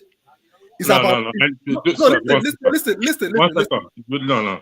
I know what diplomacy is all about. The question is there anything on paper that if an American citizen commits crime in Nigeria, they cannot be tried in Nigeria? No, there is none. So we have to be careful of narrative when we say certain things, what we push about. Yes, we understand diplomacy, backdoor channel, and everything. But when any citizen commits crime in Nigeria, regardless of where you're coming from, you have to pay the price of that crime in Nigeria. Now, I can understand as a result of corruption, diplomacy, back channel, and everything, they may not be able, they will get away with it. However, when it comes to matter of law, because like I said, I recognize your achievement, if an American citizen commits a crime in Nigeria, he or she will be prosecuted, or we will be prosecuted according to the law of the country. Yeah. If I draw, yeah, hold on one second, please. No. Just an example. Let me give you an example now. Currently, Mr. Putin in Russia, there's an arrest warrant against him. Go and arrest him. But if listen, can you just? I don't understand. Can you just? I did not interrupt you when you speak. I asked you a question. You've answered me, and please, with due respect, I don't intend to stay long here. I am saying that when we push certain narrative, you study international law and everything, so we have to be careful what certain narrative we push. We understand the situation in the country because of corruption. Everything goes, anything goes. However, that does not mean that there is no law there. So I am just saying that when you push in certain narrative, if you raise the point of Putin, which country has Putin gone to, have traveled to besides Crimea, that is under the control of Russia? Can you answer that question, please? So Putin will be in China, I think next month. Putin will be in China. Let's put that into context. Putin will be in China. Can you hold on 1 second, please? With due respect, Putin will be in China next month. The president of China went to Russia recently. Yes or no? Yes. Yeah. Because that is issue of diplomacy. The president, China will not arrest him. But if Putin goes to any other country, because of that arrest warrant, he is subject to be arrested. So that is diplomacy you're talking about. That does not mean that the arrest warrant is invalid. When we are pushing narrative in the context of Nigeria, we have to be careful. Further, don't interrupt me again, please. Further, you keep saying that, Mr. What's his name? The guy in UK here, he will be in prison. We will have 3 square meal. We will have this and that. Prison is prison. I didn't say that. Sorry, I didn't say that. Really? No, I didn't say that. Am I the one hearing different thing? No, he didn't say that. It was Ike Ekweremadu that said that. He never said that. Okay, my apologies. Withdrawn. So when we are pushing certain narrative, we have to be careful. We know the image of the country is bad. But when you commit a crime in the country called Nigeria, that person, he or she, regardless of where it's coming from, will face the tune of the law. Lastly, if you remember, in the UK, there was this diplomat that Yes. did a hit and run. Yes, To, Anna Sakolas. Anna and Sakolas. I was to about to bring her on. And yeah, avoid being arrested, what did she do? She ran away. she ran away, but she was She still. ran away because she knows that the law. She ran back to the To the US. US. She's a To the wife She of US. a ran back US to the diplomat. US. So please, I'm just saying this, that when we are pushing narrative, we have to be careful because people are watching. Yes, the country image is bad. We're trying to fix it. So when we're pushing certain narrative, we have to be careful. I yield the floor. Thank you. Yeah, sorry, just to please, I'm so sorry, sir. Just to buttress what electricity said, I was going to say that Anne Sakolas, she was a wife to a US diplomat and she committed a crime in the UK. She killed someone by dangerous driving. She quickly ran back to the US, but she was still prosecuted. The case went on here in the UK, and she was prosecuted even in her absence. And she is now doing what's it called? She's been charged, and she's doing an absent or deferred whatever. But that goes to show that whether you're a US citizen or not, if you commit a crime in the UK, you will answer for it. Just like I expect, if a UK citizen was to go and commit a crime in the US, you would still go, you will be called, you will be prosecuted for it. So I see no reason. I think it's just because of our mediocrity in Nigeria. That is why. But I don't even believe that if a US citizen was to commit a crime in Nigeria, that the Nigerian law should not hold them accountable. It's just because of their corruption and their mediocrity. That is why they don't do the needful. All right. Thank you so much. Scribe, you wanted to say something. Do you still want to, or should we go on? Yeah, so I pasted. I was just about to paste thing, but I just want to appeal to everyone that I think we should. Yes, there is emotions going on, but I think there is no harm in where Dr. Eberechi has explored. I think he is buttressing points, and it's supposed to be a juncture for us to learn and for us to discuss. I don't think there's any. I don't see any ill. I think he did it in good faith. So the presidencies I wanted to present is the Amanda Knox one, obviously, that everyone has mentioned. There's Peter Goetz in Egypt, and then Chappelle Colby, another Australian. Both of them, Peter Goetz and Chappelle Colby, had a drug case in Bali, and then Michael White, a United States citizen that was detained in Iran. Now, the commonality between all of them is that, and this is where I support what Dr. Eberechi is saying, is that there was significant interference, as it appears in these cases, of their own countries, making sure that their sentences were, or in some cases, in the case of Peter Goetz, there was a review after the government in Egypt changed hands to, I think, Sisi. And so what Dr. Eberechi is saying should not be easily just discarded.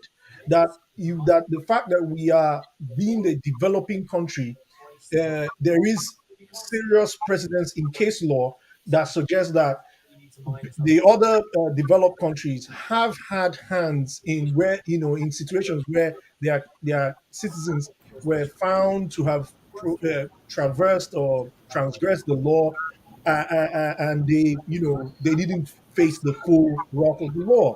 And I think that is important of what Dr. Eberechi is saying. I do respect the fact that everyone is pointing to the fact of what Ekweremadu did and everything, but that doesn't just take. You can't just dispel the other edges of this case. That the UK courts, in its own understanding and application of the law, has found him guilty. But then, you can't just discard that other people too, who, like the people I've mentioned, there was some kind of, even, okay, what recently, the Chinese holding those two Canadians. You see, these things are, things Listen, you can't please just let me say something. Has our government ever represented us somewhere So because he's a big man, Ekweremadu, then the government has to represent him. No, madam, that is not what we're saying. No, please don't lose. No, please. Wait, let me Madam, finish. let's not lose. No, I'm not losing talk. When Nnamdi Kanu, when they went to kidnap him from Kenya, was Ekweremadu not on seat? Did he intervene? Did he? How many times? Wait, how many times Nigeria has been in trouble in the Western world? Did Nigeria government, including Ekweremadu, all his years, 12 years, what law did he put in place for our government to be intervened in what concerns us abroad? Listen. My hope here is that all I meant to say is that part of what we should aim towards is to get a point in this country where Nigeria will become a beneficiary. Now, where Nigeria will get to a point where they're able to play international politics at the level where when in the matters like this they can actually exert their position or say something like. So this matter now involves two countries really. A crime was committed. That crime that was committed has a transnational jurisdiction. In other words, Nigeria could have actually prosecuted this guy just as UK would. But because Nigeria is such a shithole country as we've come to, that's the popular phrase, right? Now, the British government wouldn't be as willing to even give this man back to Nigeria to try and prosecute, just as they would have if it had been an American citizen, for instance. So you have to understand, whatever it comes to prosecution of a citizen of a country by another citizen, it implicates a lot of things. It's not as simplistic as you guys are making it seem. And we don't live in an idealistic world where things occur the way you say. Rule of law is applied the way you guys are espousing it. It is more than that. That's not my point. That is what is called international politics. And if you're a big player in international sphere, at a point like this, there are back channels that are used to bend this thing in a way that both countries are able to claim a sort of victory. This is an embarrassment which Nigerians must be ashamed of, and it's only happening because there are no back channels to deal with this issue.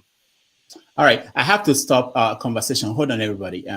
We are almost spending 2 hours on this topic. We have like 7, so we can afford to do that. So what we're going to do today is really 1 hour for each topic. So we have to limit people so that more people will get involved and the conversation can go on. So electricity, just forget. I know you have a very important point to make, but let's not go back and let's go to Mahmoud Yakubu. And that will be the end of it for this topic. We have to talk about something else. Mahmoud Yakubu, welcome to the show. I beg, we don't do the naming ceremony. One I'm not invited. Sam Desua. Wow. Just for the record, Mahmoud Yakubu Jr. Your naming ceremony. Sir Paul, that is not. Mahmoud That is not. Jr. No. We don't accept that naming ceremony, Sir Paul. No. I tried to prove a point with African Queen last week, so it skipped my mind when I was rushing to come in. I couldn't edit it. Yeah. I'll probably do it later. So I want to talk about this. Dr. Eberechi said one word that catches my mind. He said, "They no born you well." An American citizen in Nigeria. Dr. Eberechi, I respect your profession. I'm just a mechanic. I don't know anything about the law, but I know basic common sense. You understand? They say if it is not right, it is wrong. Even when it is ignorant, it becomes wrong, because it's ignorant. It's still not an excuse in the court of law. What do I mean by that? You say they no born you well. I will cite example of Arik.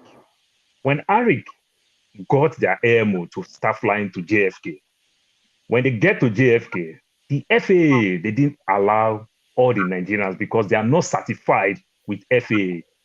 They stop every Nigerians. Nigerians are there to manage Nigerian aircraft in JFK, and they refused Nigeria. They kick us out. So when they kick us out, made a lot of money. I was making $10,000 every month, free apart from my salary. Made a lot of money. What am I saying? So they try. But what the US is technically doing, they're just trying to create jobs for their own people. God bless the former NCA DG, Aaron Demore. You know what he did? They kicked, then United is still flying Nigeria. They kicked United out. Every American's United that is managing United aircraft. They kicked Delta Airlines. Every American's out because they're also not compliant with our NCA. The issue of bilateralship and everything. When Delta Airline cry, the US government still reasons. So this thing that you're talking about, Dr. Eberechi, to some extent, I cannot teach you the law, so it's hard for me to even say you're wrong. I don't think so. What the US does, if a US citizen commit a crime in another country, what they do, they negotiate, backdoor, they do everything. Probably they do exchange, just like the Arizona footballer that was arrested in Russia over cannabis. What did they do? It is exchange. You cannot say they just impose it on the other country and say, you must give us our citizen. No. That's why you see the UK will try that lady. They try the lady and everything. Tomorrow, subsequently, the US too might likely arrest a British citizen. Then they'll use it as an exchange to throw that case out. But say the US will force themselves into you that you must give us our citizens. I don't think so. It never worked like that. But isn't that but if you're just espoused? That is exactly, you're agreeing with him now. I don't agree with him. No. Yes, He said they don't. Your line of logic is becoming faulty. Mr. Scribe, you said they don't bond you well. In UK, they try the British citizen, the American citizen in UK. Third word. Can you talk? Let us keep it at third word. And so when you call third word, if you are myopic, if you are ignorant of your own power, how is that the fault of the person that is pushing you down? Oh my God. How is that the person's fault? You are not testing your power. I just told you how we test our power in Nigeria. We kick every Americans out. When we kick all the Americans out, they allow us to go back to work. If you don't test your power, you don't even know the power that you have. But can we use the examples of these cases? There's precedents. So these cases that you are talking about, if you talk about this Ekweremadu cases, let me go straight to this. Let me come back to Ekweremadu cases. Ekweremadu cases is simple. The British government has to do what they want to do. When they finish, Nigerian government in turn, we also try Ekweremadu. You understand? For denting the image of the country, they'll also be interested in the case, but they cannot stop the British from doing what they are doing. The Nigerian government should be interested, and which I strongly believe the Nigerian government is interested in the case. But the Nigerian government will do their own, but they will leave the British government to do their own case. That's how it is. Then if Nigerian government want to play more diplomatic, want to protect their own, probably find a British person that also commit a crime in Nigeria. Treat that British person the same way. Before you know, then they start thinking of bilateralship. Let's do exchange. Let's flip. Then before you know, the case will naturally tone down. The case will vanish from the scene. That's how it works. But say they don't bond you well. I think that's it hard for me to say a PhD in law to say it's wrong. But I don't think it works like that. That's all I'll tell you. But going back to Ekweremadu and the daughter was born in Nigeria. She's not born in UK. And the daughter put something some months back in Instagram when she said everything. She said the family don't have the chance of donating. The family don't have the chance of donating. But talking about the word coerce, it is completely coerced. What is Ekweremadu and his lawyer go do in Computer Village? They don't go to those type of places. You understand? They probably talk to the boy. You understand? And if you see opportunity cost, what do? You tap into it. I strongly believe the boy don't know anything. The boy must have found himself in UK, probably see free Wi-Fi before people started talking to him, started guiding him. 21-year-old man, 21-year-old, really? 21 years old man. Yes, are you talking 21 years old man when a 70 years old person in Nigeria behaves like 17 years in Nigeria? Old people are well informed in Nigeria. Exactly. How many of them has education? How many Exactly. in the villages and So everywhere? you're talking Some of about them come from the 21 years. villages to the city. Mama Echo is Most my of In turn. my humble Mama opinion, the Echo is my content of turn. this discussion Mama is, Echo is my now turn. going another direction. Mama Echo is my turn. A 21 years old man was in his own place, like the funny skit that they do, minding his own business, JJ. They walk up to him, propose a proposal for him, and you said it's not coerced. You understand? Did they put it in the TV? Did they put it in the TV? Did they market it in the TV? They walk up to him. That is coerced. That is coerced. And every other thing. So I don't understand what you cannot say is not coerced. And the daughter was born in Nigeria. That's why the daughter couldn't have that chances because of a British citizen who have more chances compared to the daughter. So that for that reason, that's how the parents were so desperate. And the father was even going again all the way to Turkey to go seek for another one again before he was arrested. So the father, every one of them, they are wrong. All right, thank you, Paul. Thank you, Mahmoud Yakubu.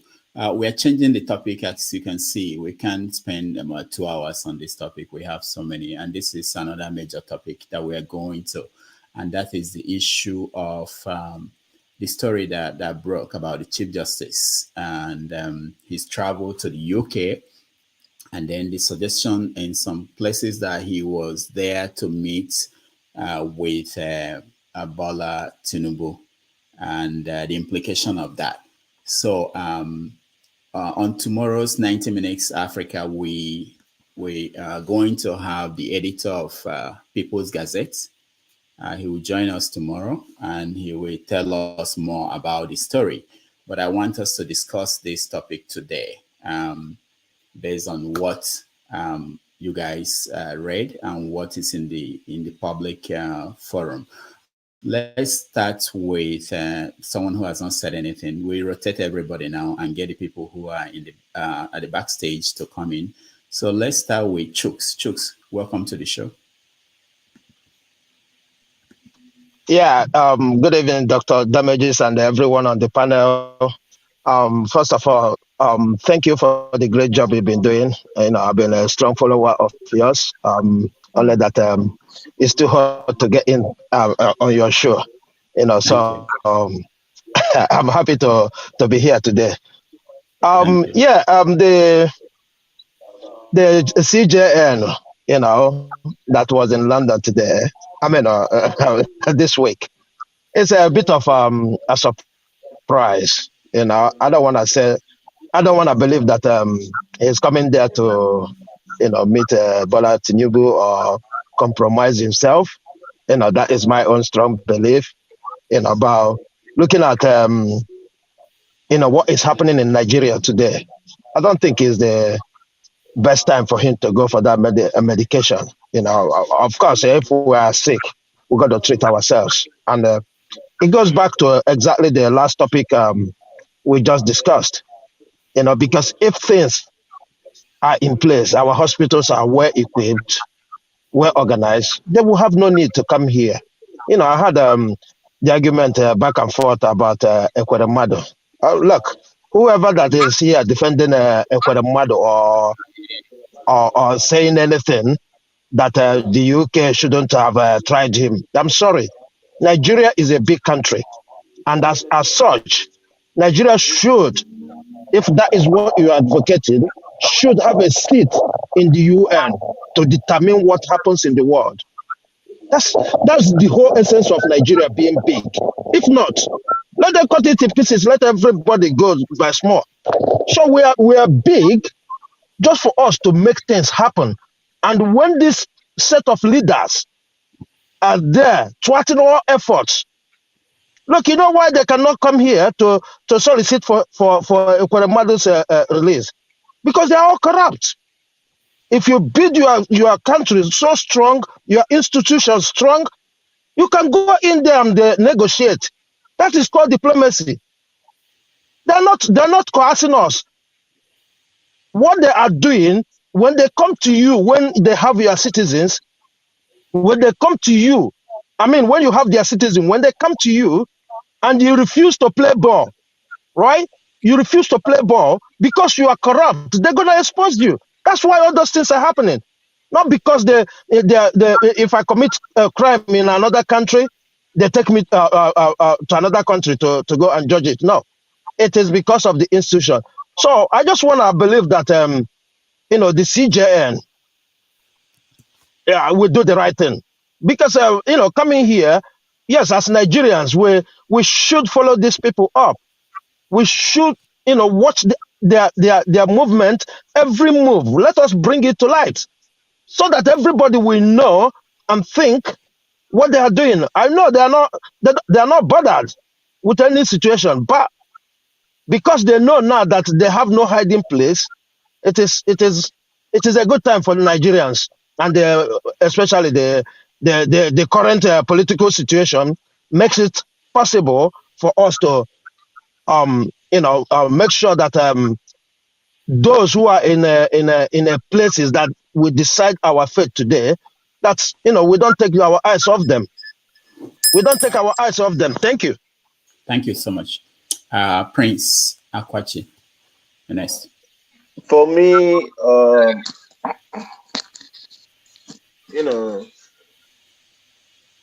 do I have any reason to believe the CJN or whatever it is up to something? Yes. Why do I say so? I'm not saying you cannot go for medical, whatever it is that he went for. But at the end of the day, why do you have to disguise yourself? Why do you have to disguise yourself? All right. What happened? Ike, okay. Can you hear me? Okay, go ahead. Yeah, so it's kind of like he's taking it that nobody was gonna recognize him. But it's good that now he knows that people are watching.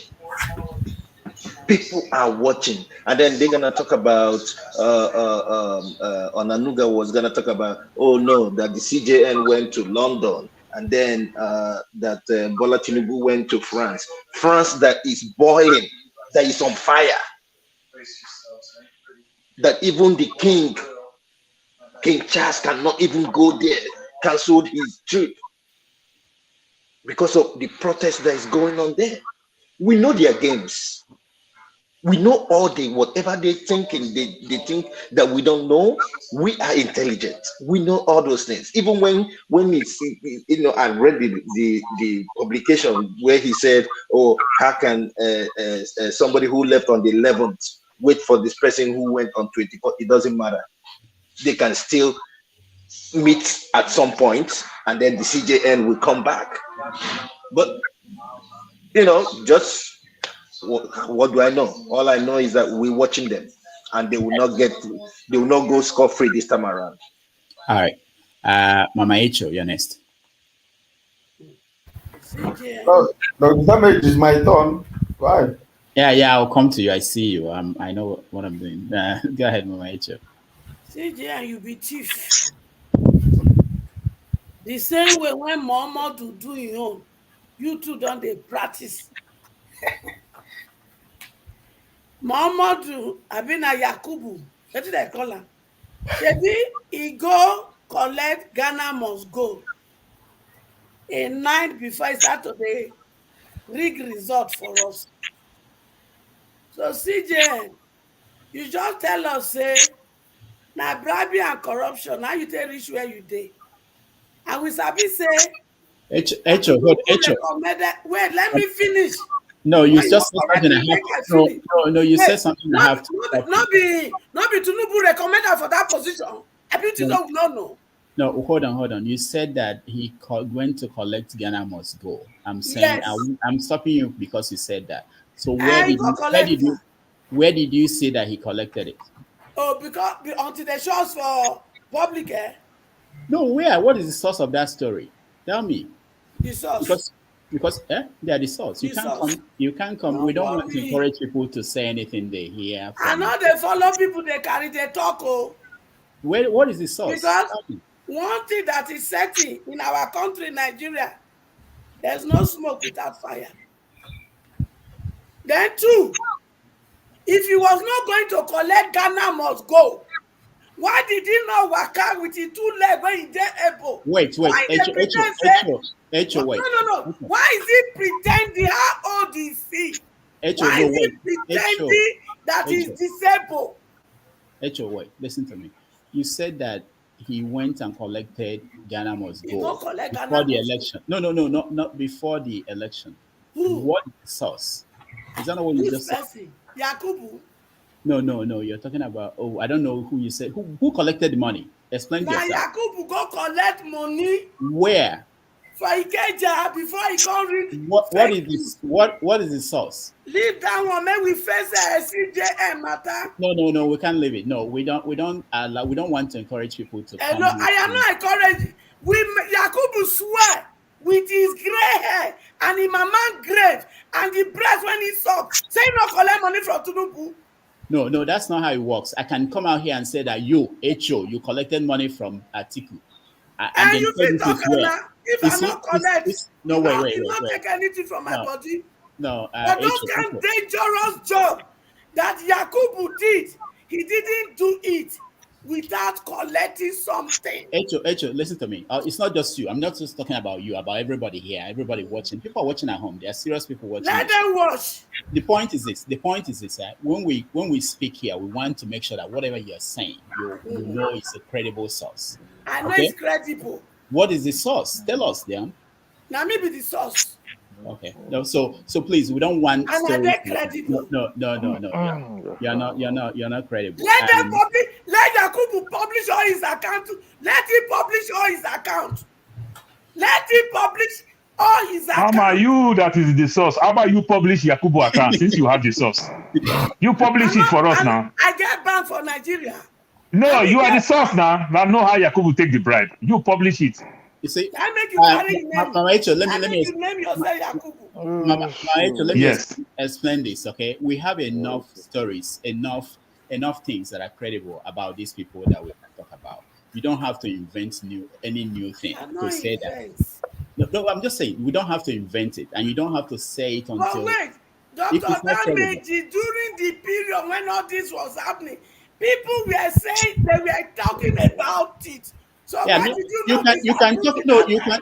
Mama Echo, you can talk about it in your room, in your bedroom, but not on the show. I actually corrected someone here who said that sometimes. And we go to CJ when he confined himself to wheelchair. All right, go ahead. Mama, doctor, please, I beg. Let me correct Mama Echo in terms of that wheelchair. Mama Echo, wheelchair, it is free. People use wheelchair for all type of things. I work in the airport. Mama Echo, hold on. Let me educate you about wheelchair. Wheelchair, I can be running late on my flight. I can ask for wheelchair because they give me priority. That is the airport. Lie. My gate can be very, very long. It's only meant for disabled people like me. Mama, you are wrong. Wheelchair is not for you. What is disability? If I am tired of walking, as at that time, I need wheelchair. That's why it's free. Mama, I am an aviator. Let me educate you. Mama, how about you learn? You understand? Everybody is entitled. Nobody answer your certificate of disability to access a wheelchair. Everybody can get wheelchair. So, Mama, don't use that one. Your gate can be very long. That is one. You can be running late on your flight. Ask for wheelchair so that you get priority to stay on the front. It happens. It's free, completely international, local. So don't say that one. Yeah. Mr. Aviation. Aviator. Oh, aviator. Okay. Mr. Aviator. To the best of my knowledge, wheelchairs are meant for disabled people and elderly people by law. Not only in Nigeria. Now they go back for disabled person without sticker. For America, whether they not go find you. Now that is not different from airport. In airport, if you are doing your flight now, nobody asks you for your license, your number, your code. Okay, Paul, that's enough. Wheelchair is meant for disabled people and elderly people. So where that's a lie. Does it fit in? That's a lie. 100 Nigerians who are pregnant who come to America. Do you know what they use to beat immigration? Wheelchair. Is it? I'm just telling you all type of thing because of your own analysis that you are giving. You are wrong. They argue foolish crap. You see, Mama is not foolish. Mama is not foolish. Mama, you Mama, you are will giving remain in that ignorant wheelchair all the information. days of your life. You will remain in that wheelchair because you use it to deceive us. He did it for deception. Let us call a spade a spade. Mama Echo, this is Argue rubbish. now you're picking Mama Echo. Hold on 1 second. Dr. Rudolph, Yeah. I apologize for interjecting, please. I am not taking your All of them don't moderation. interject. Mama Echo, may your picking talk. Are they your side? Are they everybody's side? Mama Echo, just calm down. Take a chip in, okay? Dr. Rudolph, for clarification purposes, because in my this is my opinion. For the fact that you put this topic up without giving proper clarification or guidance, I believe is going to generate a lot of such argument, because everything we talk about this man, there is no evidence to say, oh, whether he was sick or whether he went to meet Tinubu, whether this and that. So everything is based on speculation. So it's going to generate, in my opinion, it's going to generate such heated debate. I can't even weigh on it because, to be honest, the man may even be trying to save his job and go to the UK to get a treatment, because so that he doesn't miss out on, because they may use his health. It could be anything. We don't have Don't we have hospital in Nigeria? Don't yeah. we? Mama Echo, hold on 1 second. I understand. I'm Don't addressing. we have good hospital in Nigeria? Mama There Echo, were some that Adeola keep it real has shown to us that are in Nigeria. Why can't they use those good hospitals? I agree with UK. Mama Echo, I agree with you that the facilities in the country, I mean, these people going out, I agree. But what I'm trying to say to Dr. Damage is this: such topic will generate even allegations and no evidence, this and that. It's gonna, so if we're gonna continue with it, then you have to be ready to take it. That's why tomorrow we are bringing the editor that first published the story to join us. So he will clear a lot of things for us. So, but I was just wanting to know what you had, what made sense to you, what you think is, So, but tomorrow we're getting the editor to join us. Everything makes sense to me. He disguised himself. And for the fact that he's going to sit and preside over a serious case, what he's doing is conflict of interest, and he must be removed. He must not be part of it. And secondly, Tinubu was the one who nominated him for this role. So after nominating him, that means he's telling us, no wonder that they tell us, go to court, because they don't plan everything. Make una do nonsense for Mama, that one again, you are also wrong, go. You were also wrong, go. It was next in line. Maybe not tell me now to interject me. Mama, you are also wrong. He was next in line. All right. If I want to interject you throughout today, Dr. Damage, if you mute me when I interject, Paul, we go fight. Because you are the muter. All right. Thank you, guys. Let's go to Ike. Go carry you go, Agbaru. Ike, go ahead. Agbaru. Damage, flog you. Before I say anything, I want to start my comment with a question. And I'm asking that directly or to somebody who has the facts. The picture you showed, the man on the wheelchair, actually, is it the CJ? Is it the person that is on that wheelchair? Oh, I don't think based on what we do, I don't think they are contesting that he traveled to London and that was him. That wasn't in question. Okay. Yeah. Second question is that yesterday I saw on channel television where they showed him he was going to the mosque or what with a walking stick. Yes. That's also him, yes. Okay. By the time that he was in that wheelchair and by the time they showed him yesterday, when did he travel to London? Well, from the timeline, because they actually gave their own statement. They explained what happened. They said he left, if I'm right, I think on the 18th, came back on the 23rd, something like that. Okay. You know why I asked the question? Because like electricity said, I want to say something factual. even though we don't know actually, like you said, they are inviting the editor tomorrow. But I want to base my comment based on factual. That's why I asked those two questions. So automatically he went to London, and he went before, when he was traveling at the airport, he was on a wheelchair. And this one you are showing now is from yesterday. Yes. Okay.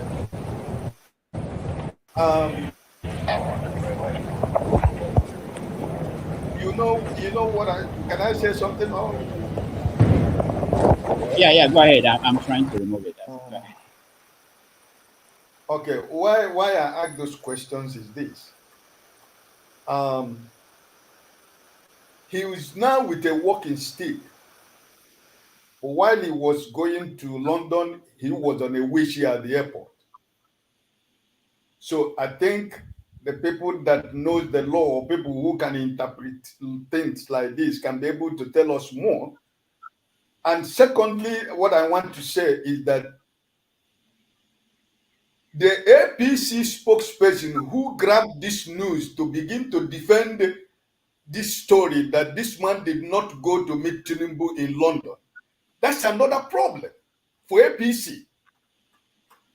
Because for Ononuga to have come out on television or make a statement that was broadcast on national television defending the going to London of the CJ, that he did not go to meet Tinubu, that's another bigger problem. You see why the minds of Nigerians are always where it is. Because the APC are creating this narrative for Nigerians. Because if this man has nothing to do with, I'm not saying that is why he went to London. Why did the man from APC has to defend that? Because that's the problem. Ike, I'm not defending the APC, but of course, if you are principal, the way they said it, he's been accused of something. It's his job to respond to that. So, and that's the response. So okay. So even that Kane when he hold now pretend now drama that they act for all. Echo, can we allow other people to speak? Oh, when so go ahead, go ahead.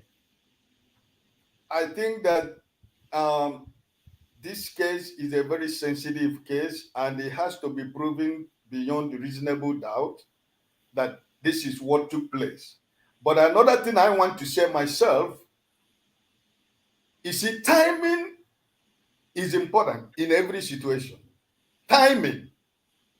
In this case, the timing is completely very wrong. I don't know when he had an appointment with the doctor to go to London. That I don't know. Because that also will prove to us that the timing has nothing to do with what transpired. Because the timing of this going to London is what is suspect. But if he had had an upfront appointment, as we used to do it in developed world, where all of us are living, that when you want to go to the doctor, you make an appointment, they give you a date that it has to come to the doctor. If such a thing takes place, well, he has to prove it himself, because right now he is in the picture, because we have a very sensitive issue that is within my country called Nigeria, the conduct of the election, and he is the chief judge of Nigeria, and his name has been brought into this particular case. So it is something that he himself has to clear the air and reassure Nigerians, and assure Nigerians that he's going to London is purely based on medical trip, with evidence to prove that he had an appointment on a particular date, and for sitting on a wheelchair was because he couldn't walk, or he couldn't go a long way, just as Mr. Paul was talking about people who work at the airport. So there is a lot of things that he need to clear.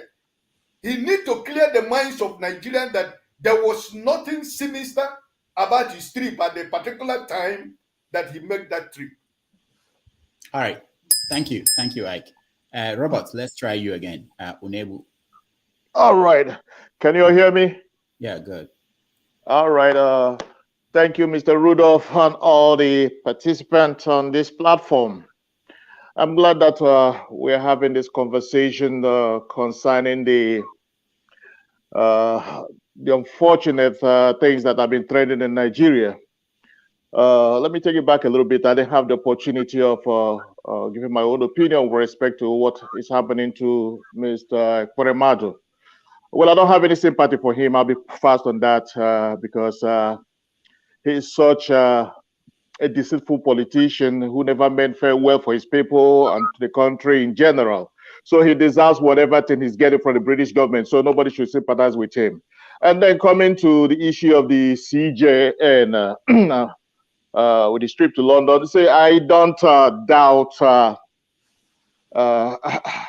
I don't have anything. I can never support any politician, vouch for any politician in Nigeria. It's just like what played out on February 18th. I remember sometime last year when I came into contact with a lady here in the city where I live, Tyler, Texas. She's of the northern extraction, and she told me that was immediately after the APC primaries. He said, "Hey, look, I know you're from Nigeria, but I must tell you this: that Buhari will order Mahmoud Yakubu to declare Tinubu as the winner. Mark it, you know." And they have taken into consideration what the outcome would be, and they have planned it well ahead of time. That it will get to the judiciary, go to the Supreme Court, that the Supreme Court will return Tinubu. That nothing is going to happen, that they're well in charge of everything. So anybody who is in here feeling that, oh, the CJ went to London for something else, no, these are well planned out. You know, and if possible, I would like you to invite Mr. Jackson today. I think you know him. He's a forensic journalist. He lives in New York with you. You know, he'll be able to provide a detailed information of what has been happening, because he's keeping track of it, just like so many other Nigerians in London. So we have to understand the kind of people we're dealing with. We're dealing with the vicious, wicked, evil-minded politicians. You know, they don't care about anybody. It's all about their agenda. It's all about their selfish interests. And they have been able to raise, you know, people who will eventually, their kids and their kids who will take over from them once they're out of the picture, you know. So if anybody is expecting a miracle to happen in the Supreme Court, it's all a lie. You know, just like Mama Ekweremadu said, it has been discovered that the Jagaban single-handedly nominated the current CJ. It's just like what happened under Onegon when they were about to remove him using a lower court. Nigerians kept quiet and allowed that impunity to go through. And now we have seen the fallout. The same thing is happening again. You know, so whatever what they're doing right now, this drama they're doing is just to confuse everybody. You know, they have their tactics. You know, if we can have an insight into the history of Nigeria, we can be able to know where these guys are coming from. So we should not, I mean, the only way out now is to keep them on their toes, put them on the spot. You know, if we expect a positive outcome with respect to litigation going on with respect to what happened in February 18, we have to keep the judiciary on the spot. You know, so I'll leave it at that for now. If I'm given the opportunity, I'll still be able to give more information. All right. Thank you. Thank you. Let's go to Dr. Emezie. Dr. Emezie, welcome back.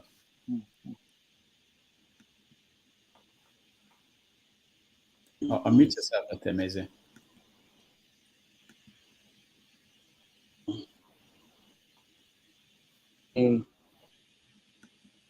What's the only ones? Hello? Yeah, can you hear me? Yeah, go ahead. Yeah, thank you once again. Yeah. So regarding the CGN case that is being discussed now, quite all right. You know, we are Nigerians, and these politicians, they believe that Nigerians are fools, you know. So they think that they can play on the intelligence of Nigerians, and they can do whatever that they want to do. So there's nothing that happens by chance, you know. So Tinubu going to UK now, and the CGN going to UK now, I think is a pre-planned discussion that must have been discussed, that they should meet in this place so that they will have a discussion about how the ruling will be in regards to Mr. P2B's case that that maybe they presume that will end in the Supreme Court. So, and again, I was kind of surprised that Muhammad Paul. I was kind of surprised that Paul is saying that that giving that the wheelchair that the CGN used is something that is being offered at the airport for everybody that comes to the airport. That anybody that comes to the airport or anybody that chooses to use it. I'm kind of surprised because what me I know is wheelchair is meant for maybe if there is someone that is disabled, or maybe if you have like an accidental cases that people need to be rushed to the hospital, or people, yeah, you can use wheelchair to transport people that cannot walk, or maybe pregnant women that maybe they are they are heavily pregnant and they need some form of assistance. So carrying the CGN using the wheelchair is a disguise. So he was trying to disguise himself so that Nigerians will not know what happened. So he was trying to disguise himself so that Nigerians will not know what happened. So he can sneak into the UK and have this meeting with Tinubu and sneak back into the country. There is nothing like treatment. I'm 100% sure. There is nothing like treatment. He didn't go to any treatment or anything to go and do in the UK. He went to the UK to meet Tinubu so that they will discuss about the case that is already that they presume that will end up in the Supreme Court. So going forward, apart from that, why all of them? You see, that is the same thing I'm talking about. It still boils down to what I'm talking about. I don't just understand this, our politicians. The president goes to the UK for treatment. Senators go to the UK for treatment. Incoming president, everybody goes to the UK for treatment. So who will now fix Nigeria? You see, that's the problem. Who will now fix Nigerian system? Who will now fix the health sector in Nigeria? Who will now fix other things that need to be fixed in Nigeria? If all these people, that is to tell you that these people, they don't care. They don't care about what is happening in Nigeria. They are not interested in making Nigeria work. Because if they are interested in making Nigeria work, they will not be going to these countries to seek this medical whatever care that they will go to, and his fellow Nigerians that they will still go there and meet. So anybody that is telling me here that the CGN went to the UK for treatment, the person is deceiving himself. That is not true. The CGN went to the UK to go and meet Tinubu so that they will discuss about what will play out at the Supreme Court if the case ends at the Supreme Court. All right, thank you, Dr. Emeze. Yeah. Electricity, when you speak, your time is going to, I'm counting it as your time. What's going on? Just a pushback, please. Like Okay. I said, I'm particular about narrative. Dr. Emeze Daniel, you said said he went for medical treatment is not true. Am I correct? And you said you went for that, stating that as far as you are concerned, he went to Tinubu to have a discussion. Am I correct that you said? Of course, yeah, that's what I said.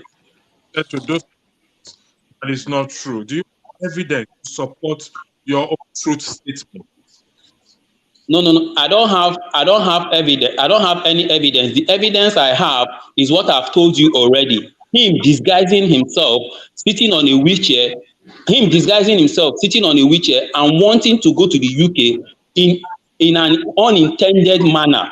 So that in a way shows you that his intention of going to the UK is not for medical treatment. Because if he really wants to go for medical treatment, he doesn't have stroke. He doesn't have stroke. He's not disabled. So why using the wheelchair? Okay. Does he have stroke?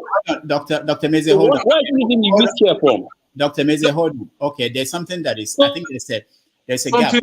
No, hold on, electricity. Hold on. I think there is something, difference between people. Dr. Meze, I think you're in Mali, is it? Where are you? There's a gap between. Yeah, I'm in Maldives. Yeah. People in Africa and people in the West. So this is something that is clear to everybody here, anybody in America or in Europe, or anywhere in Europe. Yeah. You cannot I can demand for a wheelchair at any airport and say that I don't feel like walking, I'm tired, and they give you a wheelchair and they take you through. So it's not a big deal. So No. Dr. Rudolph, you're getting it wrong. I'm not saying that people cannot demand for wheelchair, but what I'm saying is for the CGN to ask for that wheelchair, has he been asking for that before? Why is it that is now that he wants to ask for wheelchair? Okay, Doctor. Does he have any stroke? Is he disabled? Amazing. Hold on. Let's talk to real doctor. No. When we say something, when we say something, Dr. let's not Damages, be as let's if we go are talking around. to Continue going around. Do you understand? Let's not be as if we are talking to fools. Okay, When I'm highly. Amazing. Hold on. Let's hear from Queeness. She's a doctor in the UK, so she may help us more. Okay, Queeness, go ahead. I'm actually surprised while we're having this discussion with regards to wheelchair or no wheelchair. That should not be the point of our discussion. Now, I myself have traveled and requested for a wheelchair just because I couldn't be bothered to walk from the terminal to the gate. So Did that they ask you for your disability code before they give you the wheelchair? No. I made a God bless request you. when I booked my flight, and I said, "Look, Doctor, I is want it a wheelchair." compliant in IATA compliant all over the world, even in Nigeria? You don't pay 1 cent. If any one of you want to book a flight, if you don't know, if you are running late or you just like to do it, just go ahead and apply on your ticket. Yeah. Now, if you already have a ticket right now, you Paul, can go in and are you put it there. understand? Are you getting my point? It's like you're not getting my point. Are you really getting my point? I don't have issues with wheelchair. I don't have issues with that. Anybody can use a wheelchair. Do you understand? But I'm telling you, the priority, people that are meant to use wheelchair are meant for people that are disabled. So Then that you is are the still essence wrong of again. wheelchair. That's exactly what I'm educating you. I'm an aviator. You are still wrong. No. Let's hear from Are this. you- Queeness, Are you getting it? But in other cases, when someone maybe feels or demands that he wants a Paul is Dr. Mezies. Okay, so basically, with regards to the wheelchair is not an issue. You can even see when that CGN man was brought to the House of Senate or House of Parliament, he was walking with a walking stick. So obviously there's something wrong with his walking. So him demanding a wheelchair is irrelevant in this current case.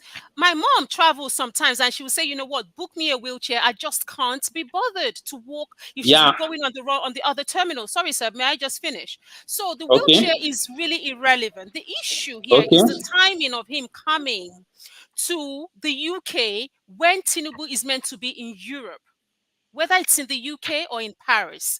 Either ways, what is that discussion? Us also knowing fully well that he was recommended, that Tinubu recommended him to Buhari to be the next CJN. You see, the thing is, the judiciary, I think this is the first time, as far as I know, this is the first time that the Nigerian judiciary will be in our open glare. So we are literally scrutinizing every single step. And my happiness in this whole thing is for us to tell him, Mr. CJN, we know you, we know where you are, we know who you went to see. Even if you did not see the person, we don't care. We know you went to see him. And let's see how it affects the final case. It's literally a case of we are putting everybody on tender hooks. Everyone, we're all alert and we are watching what is going to happen. But him being on his wheelchair or not is irrelevant. Honestly, another thing that points out to me is the fact that APC quickly came out to deny that, he did not go to see Tinubu. That even tells me that he really went to see Tinubu. Because whenever they tell you, I assure you, that is when you should be careful. Because that assurance means nothing. And now they've come out to deny. That goes to say, we need to watch this closely. So thank you for all those that are bringing out the video evidence. We are, Mr. CJN, we are watching you. That's all I'm going to say. But the wheelchair is irrelevant at this point. Thank you. Dr. Randolph, No, hold on. We can't come. Let's go to somebody. Dr. Damages, continue going the way we are going. Please give me 1 minute so that I can leave for others. Just give me 1 minute so that I leave for others, please. Okay. 1 minute. Paul. Okay. So I have to correct this thing. Please, for the sake of yourself, your parents, your loved ones, if you are traveling, even though if you already have your ticket, you can go back and put it for wheelchair, even in international flights with a connecting flight all over the world in Nigeria. When my mom was traveling, when my wife traveled, I put them on wheelchair. My daughter, she's 10 years. She's traveling to Nigeria by herself. I put my daughter on wheelchair. You understand? Just to give, I put my 10 years old daughter. She's flying from Jersey, from Liberty Airport, all the way to Nigeria. I put her on wheelchair. She connects. So it's welcome. It's something you can do. Nobody asks you for badge. Like in the US now, you see when you have that disability thing, you put your code or your badge. I don't know the English that they call it in your car so that they won't tow your car. When it comes to wheelchair, you don't provide doctor's report to access wheelchair. Wheelchair is completely free. That is one. Then let me make you understand, because we don't see that in Africa so much. Do you know why we don't see that? We have a very small airport where you are closer to the ramp. We are talking about when you go to a bigger airport, when you are doing maybe connecting flight from Terminal 2 to Terminal 3, you're going to enter train, you're going to enter. Sometimes people miss their flight, people lost in the airport for so long. Also with accents all over the world, different languages. You understand? So one of the things, when you sit down on wheelchair, the wheelchair person that is pushing you understand the demographic of the airport very well. So you use it to solve a lot of problems and every other thing. So just don't go say wheelchair because of you are sick, you are not sick. I myself, I use wheelchair. You understand? If Yeah. I'm running late, I use wheelchair. So leave wheelchair out of it. That is Round up, one. please. Just give me 1 minute. It's okay. So when it come just give me to 1 minute. the CGN and every other thing, the CGN is not about Tinubu. Let's not take this too much speculation. We hate the APC where they lie. We hate the PDP where they lie. And we hate the Labours when they also lie, or the obedient, whichever way. What do I mean by that? It was the next in line when Justice Onoge was out. That was how it come in. So it's not about Tinubu nominating him. Please, let's stop this thing. You understand? It's not about Tinubu. He was next in line. He's already a judge. He was next in line. So when Onoge left, he was the next man in line. So nothing about Tinubu there. Please, let's stop it. And thank you. I love you guys, but I have to come back. Bye. All right. Thank you, Mahmoud Yakubu. Man of Prestige, Ernest. Good morning, good afternoon, everybody. Can you hear me? Yeah. Thank you very much for allowing me to speak on this platform. Let me go back to and speak on the Ekweremadu situation. I have no sympathy for what just transpired. He can go to jail. I don't give a D about that. Both the wife and everything. I mean, Please speak louder a little bit. We can't hear you. I can't hear you. Can you speak louder a little bit? Can you maybe speak loud a Can you little hear me bit? now? Can you hear me now? Yeah. Okay. I was speaking about the Ekweremadu. I said I have no sympathy for what just transpired. They can go to jail. I don't give a D about that. This is he's part of the Nigerian corruption, of course, from what I understand. No, they don't build hospital in Nigeria. They just embezzle our money. I mean, I sympathize with the child. She has nothing to do with that. I hope they have gotten her a kidney. Hopefully that would be the case. But notwithstanding, it's part of the corruption in Nigeria. So I'm not going to dwell on that much. So I don't sympathize with him. They can give, I don't know how many years they're going to sentence him or whatever, and the wife. Has he been sentenced, Dr. Rudolph, or what? No, May 5th. Oh, okay. So I don't really care, whatever happened to Nigerian people. But anyway, let me speak about the CJ. I think we are all flogging this thing about the wheelchair or not the wheelchair. My parents was here, in December. I mean, at LA airport, my mother asked for a wheelchair, they gave the wheelchair to him. So Paul is definitely right on that. I mean, you don't have to be disabled or whatever, but I'm not trying to make excuse, for the CG about that. I don't know the reason why he went to London. We are all here speculating. There's no evidence. Maybe when we have the investigating journalist, like you say, may come tomorrow, maybe he can, pour more light into what happened, if he has an evidence to provide. But it's just kind of coincident that he decided to go to London, whether he has an appointment already, when Tinubu went over there to rest or medical, nobody knows. So it's kind of coincidence. So we have a right to speculate because of Nigerian criminality and corruption. So there's no doubt about it. So it shouldn't be about the witchy or whatever.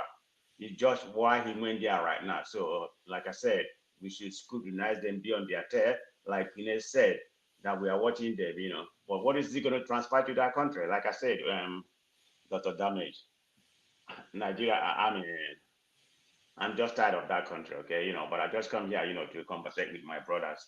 But Nigeria is not going nowhere. So we we all can stay here. I spoke with electricity the other day. You know how I feel about Nigeria. So we all can stay here and speculate whatever we want. Nigeria is gone. I'm gonna tell you that, okay? Nigeria is gone because nothing is working in Nigeria. And I'm gonna give you an example. This is just part of an example. I'm not saying that that's where we are going. This is just a different aspect of what's happening in Nigeria. Nobody, nobody, we are not patriotic about that country. We have a very terrible orientation. Even football or soccer, I'm a soccer fanatic. Nigeria even lost to Guinea-Bissau. Who is Guinea-Bissau in Africa? That means, but most of them play for Nigeria. They are doing well in overseas. I mean, look at that guy, in Italy, Osimhen. He's one of the best players, if not the best player in Italy. They couldn't even score one goal. I'm just using this as an example. Nothing is going to work in Nigeria. Y'all can stay here and speak all the grammar you want. Nothing is going to work. That's just my opinion. So, man of prestige.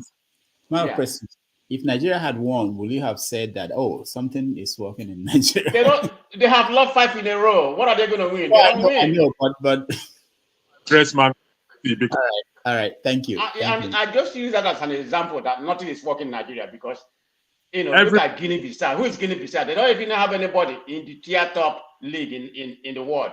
But we have in France, I mean, in La Liga, everywhere, in Premier League, we have players. That's just an example. I'm not saying that, I just use that as an example to, exemplify what I'm talking about. Nothing is going to work in Nigeria, okay? So that's how I feel about that. On this platform, and those listening, please kindly disregard what man of prestige said. It's a true Nigerian. We can't hear you. We can't hear your electricity. Your line is not good, but you can fix it and come back. Let's go to Austin. Austin, you're next. Okay, now on this CGN's matter, I don't know. For me, he's an old man. Once you are old, you have the right to go to the hospital for checkup and the rest. We complain of the timing. One thing about us is that I'll keep on flogging the dead horse that you just need to do what is right. There was a time that the CGN attended an APC function that was supposed to be in Rivers State, and it generated a lot of argument in the Nigerian space. Look, we fail to understand some things. If you say you be Reverend Father, you are being banned from entering the same room and sleeping in the same room with the woman in a hotel, maybe when you are traveling. The same thing too. People don't forget that there are cases where once you assume a particular post, there are things you are banned from. As a man of justice, you're not permitted to go to political gathering, even though those people were your classmates when you were small. Because once you go there, the body language of people start saying that, is he here or is he there? So there's some kind of office where you attain. There are some things that you are being cut off from. Okay, for example, I may go to a bar and drink. But if a governor of the state does that, people start saying, my governor are drunk. So there are some things that we should learn to start doing. And that is where the crazy things come into nature. Now, why I feel that he may have even gone there to see Tinubu is because when a child steals and you call him, John, where are you? I didn't do anything, no. Just know that something went wrong. The APC had that same body language. Once they point the CJ, the APC was the first person to come and say, no, he did not do this, or he did this, he did this. That's already telling you that they are guilty as charged. Now, you may go to the Supreme Court and Tinubu may still win. But do you know the funny thing? I'm just laughing. Peter Obi has made them look. In fact, Peter Obi is in a situation like, it's either you do the right thing or I disgrace you. The way Mahmoud has been disgraced, the way even little children will now talk to him, it makes him feel that he's worthless. He has lost his pride. I will tell you in the next generation, 2-3 years, if I tell that, look, I am Mahmoud's son. Hey, is it the Mahmoud who was the INEC chairman? Yes, your father is a fool. He sold all of us. So the trauma will go generations to come. The same thing will now happen, especially to the judiciary. Everybody's now watching them. Even those who I know, so they don't know how to know what they call court. Everybody now, they look. I've seen people who are even proposing that they should air the court session on TV. That's to tell that everybody is involved. Everybody wants to look. And I always remind people of this thing. Everybody wants to be tagged as the good man. Nobody wants, if you tell a thief, this person not saying be thief, but tell us say you be thief, in go vex. So the judiciary now, they are not happy because they know that everybody is now watching, looking at them. And it's now getting down to their bones. So for me, the CGN, if you ask me, will he resign or not resign? For me, let him stay there. Let him stay there. Let him do his job. That was why he was appointed the Chief Justice of the Federation. May him do the job. But at the end of the job, he will either vindicate himself and be held, or he will not vindicate himself. That's just the whole thing. So for me, he has the right to go for a wheelchair, has the right to go for medical checkup. But one thing is this: let the day of the court comes and let's see what he does. There's the kind of glaring evidence that you will see, and you turn your eyes against it, and people say, no, no, no, no, no, this is not true. And as I said, everybody wants to know what is happening in there. Everybody wants to know, and that's where there will be a problem. Then yeah, that's by the way. Let's see how it goes. All right, thank you. Ike, before you go, let me expand this because we have to expand it to talk about Tinubu too, the way he left the country. He sneaked out of the country. Nobody knew where he went to, and nobody until it became an issue, and then they started talking about it because he's now one of our employees. We are paying him. He's living in our house. He lives in Aso Rock, the guest house there.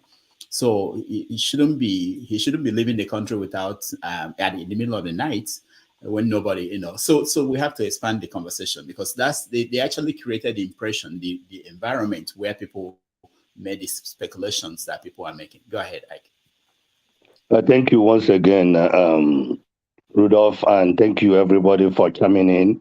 For me, I want to take this in a different angle. First of all, let me address about the airport thing. I was going to Nigeria in November, and I realized that I would run late with United Airlines. I went straight to the app. I have checked in, but I remember that now, because normally I check in, go and mind my business, then come back when the time comes. But I was running late. As I'm sitting in the Uber, I went to the app, put wheelchair. Once I get to the airport, I told them I'm in wheelchair. The guy grabbed my luggage, checked my ticket, grabbed my luggage, put it with my hand carry, put it underneath, wheel me to the United Terminal, and I get on the plane all the way to Lagos. So I don't think the wheelchair thing is a big deal. But one of the things that baffles me is everybody is talking about him going to London. He can do whatever he wants to do in Nigeria with Tinubu, and nothing will happen.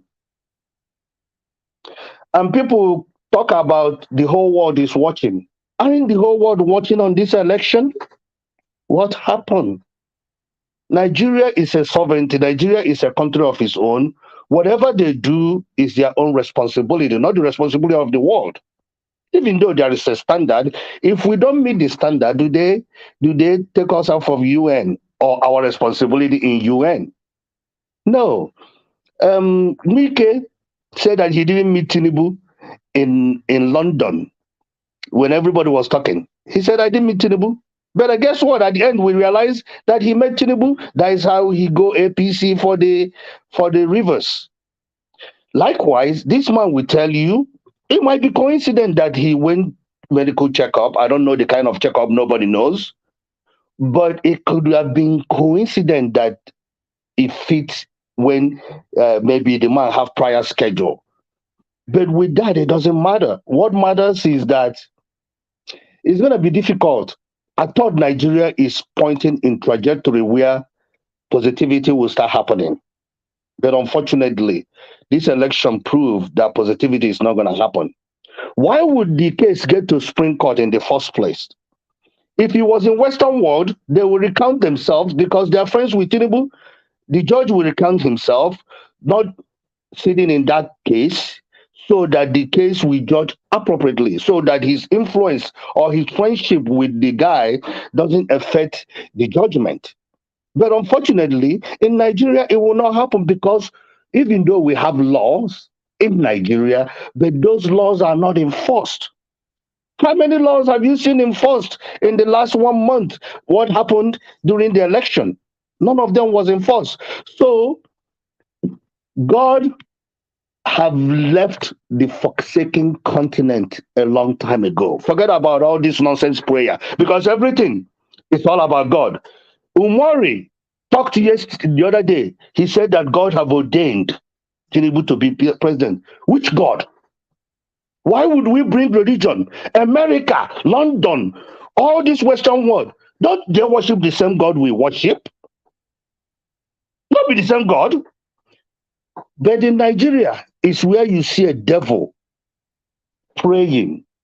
It's in Nigeria that I went to Onitsha market to buy something, and they closed the shade and said that they're praying.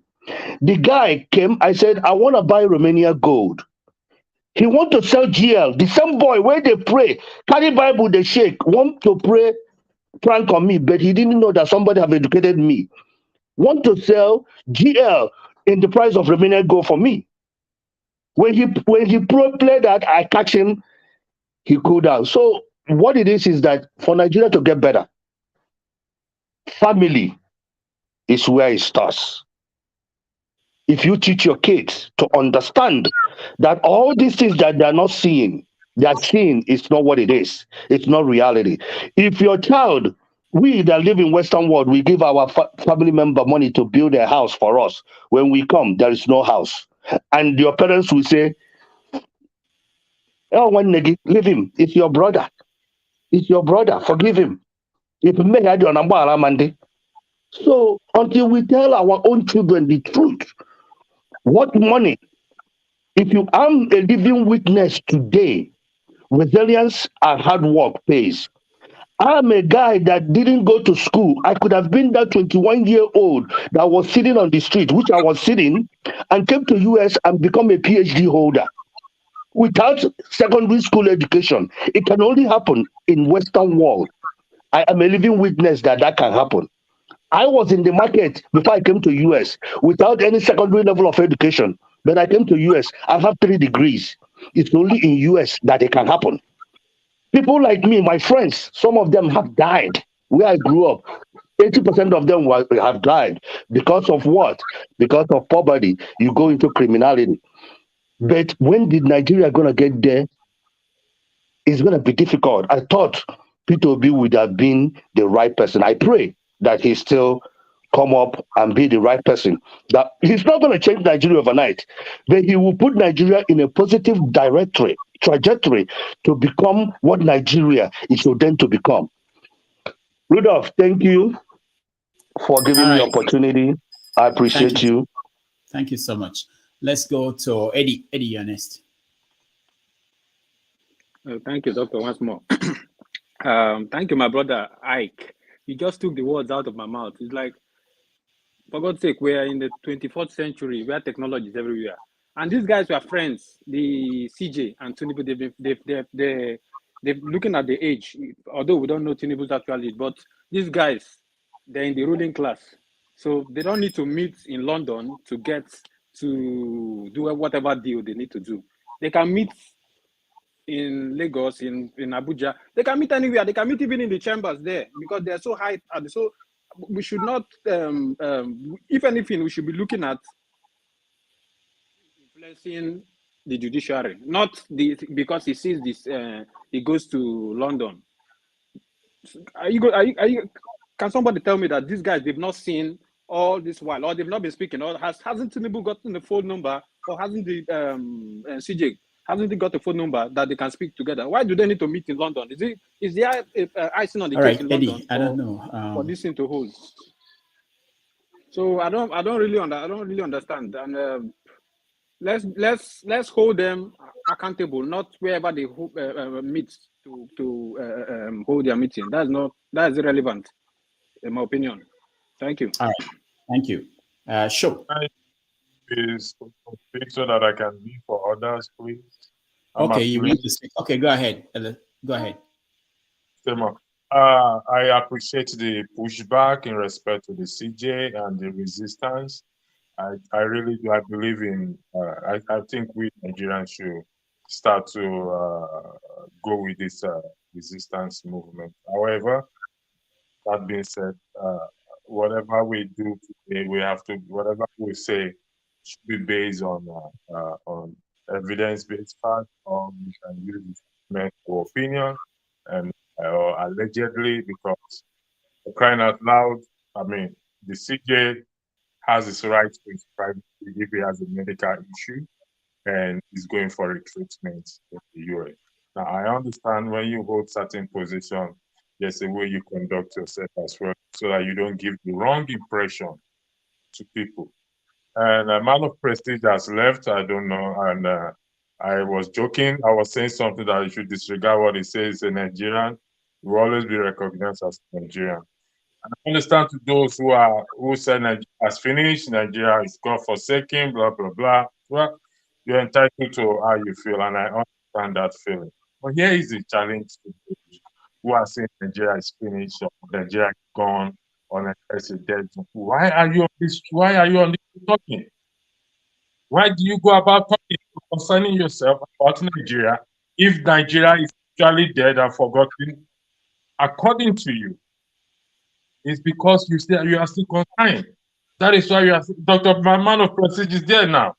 We've met before, and I said, don't call names. Finish your topic. Don't call names. We have no time to all this now. Due respect, Man of Prestige is my friend. We talk on the Novia channel, please. I'm not talking to you. So mind your business, please.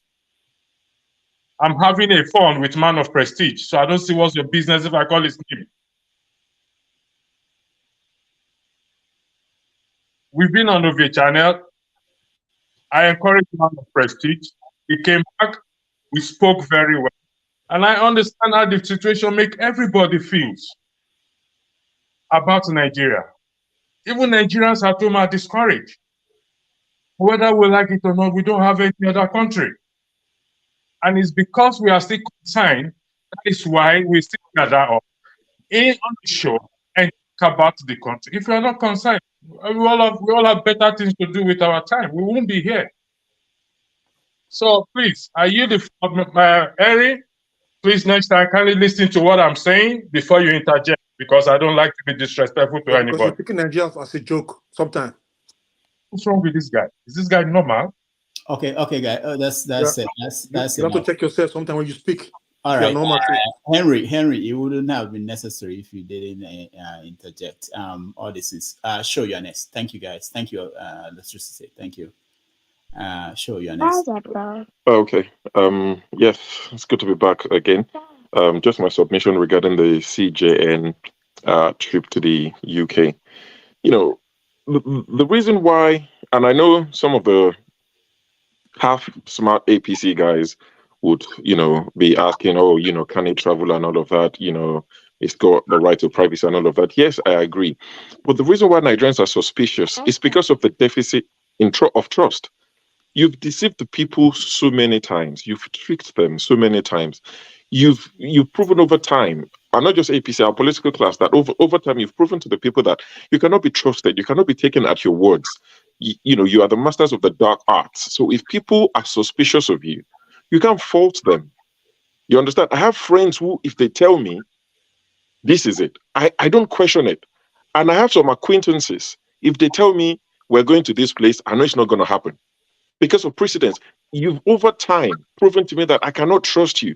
I mean, the timing is very important. I don't care if he's on a wheelchair or not. I mean, I know Doctor or whatever the guy in Mali's, he was trying to, clutching at straws. The guy could be genuinely sick because he was saying, oh, why all of a sudden does he need a wheelchair? I don't care when he needs a wheelchair. And that's not even a disguise. The word disguise should be taken out. You could see his face. My question is the timing. Tinubu is in Europe. This guy is in Europe. And people saying, oh, well, they can meet in anywhere, they can talk anywhere, there's technology. BS. Cut that out. See, Nigerian politicians have a weakness for the West. And that's why the West will talk to them about visa bans. We're going to ban you. We're going to do this. They love the West. They have a weakness for the West. I mean, think about it. When the G5, all their meetings was in Spain. It was in the UK. They kept traveling. For some reason, they just love coming here and wasting money. I've had times when they've done Ekiti Day in London. How many Ekiti people live in London? But they had Ekiti Day in London. So these people have a weakness for coming to the West. I don't know what it is. I don't want to start, suggesting and guessing why they come here. But for some reason, they just keep coming to the West. So don't negate that and say, oh, they could have spoken anywhere. They know why they come to there's a lady who was on the Tinubu campaign trail, and she left for PDP just before the elections. I can't remember her name. She's a northern lady, and she was on TV doing the rounds. She said Tinubu was begging her, saying, for in the name of Allah, please come and join my team, come and work for me. She said Tinubu said, come and see me in London. So are you saying Tinubu couldn't have spoken to her over the phone? These people like going to London and all these places to discuss. So don't say because, oh, they could have spoken over the phone, they could have called each other. You're acting like you just came on the scene. You know these people like going to London and the US and all these places for their conversation. Why only them can answer that question? And it also goes back to what we discussed earlier. The CJN has to go to London for treatment. The president, London and Germany for treatment. The president-elect, and to go to your point, I'm so happy that you mentioned it. And for some reason, since you mentioned it, no one has spoken about it. That's why I came back to speak about it. The reason why people are discussing this is even Tinubu himself, like it or not, is the president-elect of Nigeria. Going forward, he shouldn't be sneaking out of Nigeria without people knowing, and nobody should come and tell me, you can't be checking on him. No, he's the president-elect. If you didn't sneak out of Nigeria, if you didn't become a rumor, Bayo Ononuga and the rest wouldn't have come out to say, oh, he's actually in France resting. So Nigeria is not good enough to rest anymore. Not even medical treatment. You can't rest in whatever quarters they're giving you in Aso Rock or wherever. I'm sure there's a property that people like that would live in for security purposes and all of that. You're telling me that place is not good enough for you to rest. You need to go to France. With the unrest in France, you've gone to France of all places to rest.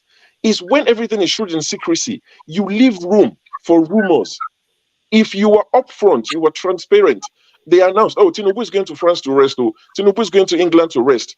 Nobody will be speculating. But when there's so much, secrecy, everything is hidden. And this is what Nigerians will have to deal with for the next 4 years if Tinubu, remains the president. If the courts don't change anything. This is what you have to deal with. Everything is just secret upon secret upon secret. Why is it so difficult to be upfront, to be transparent? Are these people cursed to the point that they can't just be upfront and be transparent for once? And you say some fools will be telling you, oh, you're a trip, oh, you're this, you're that. No, it's just basic decency.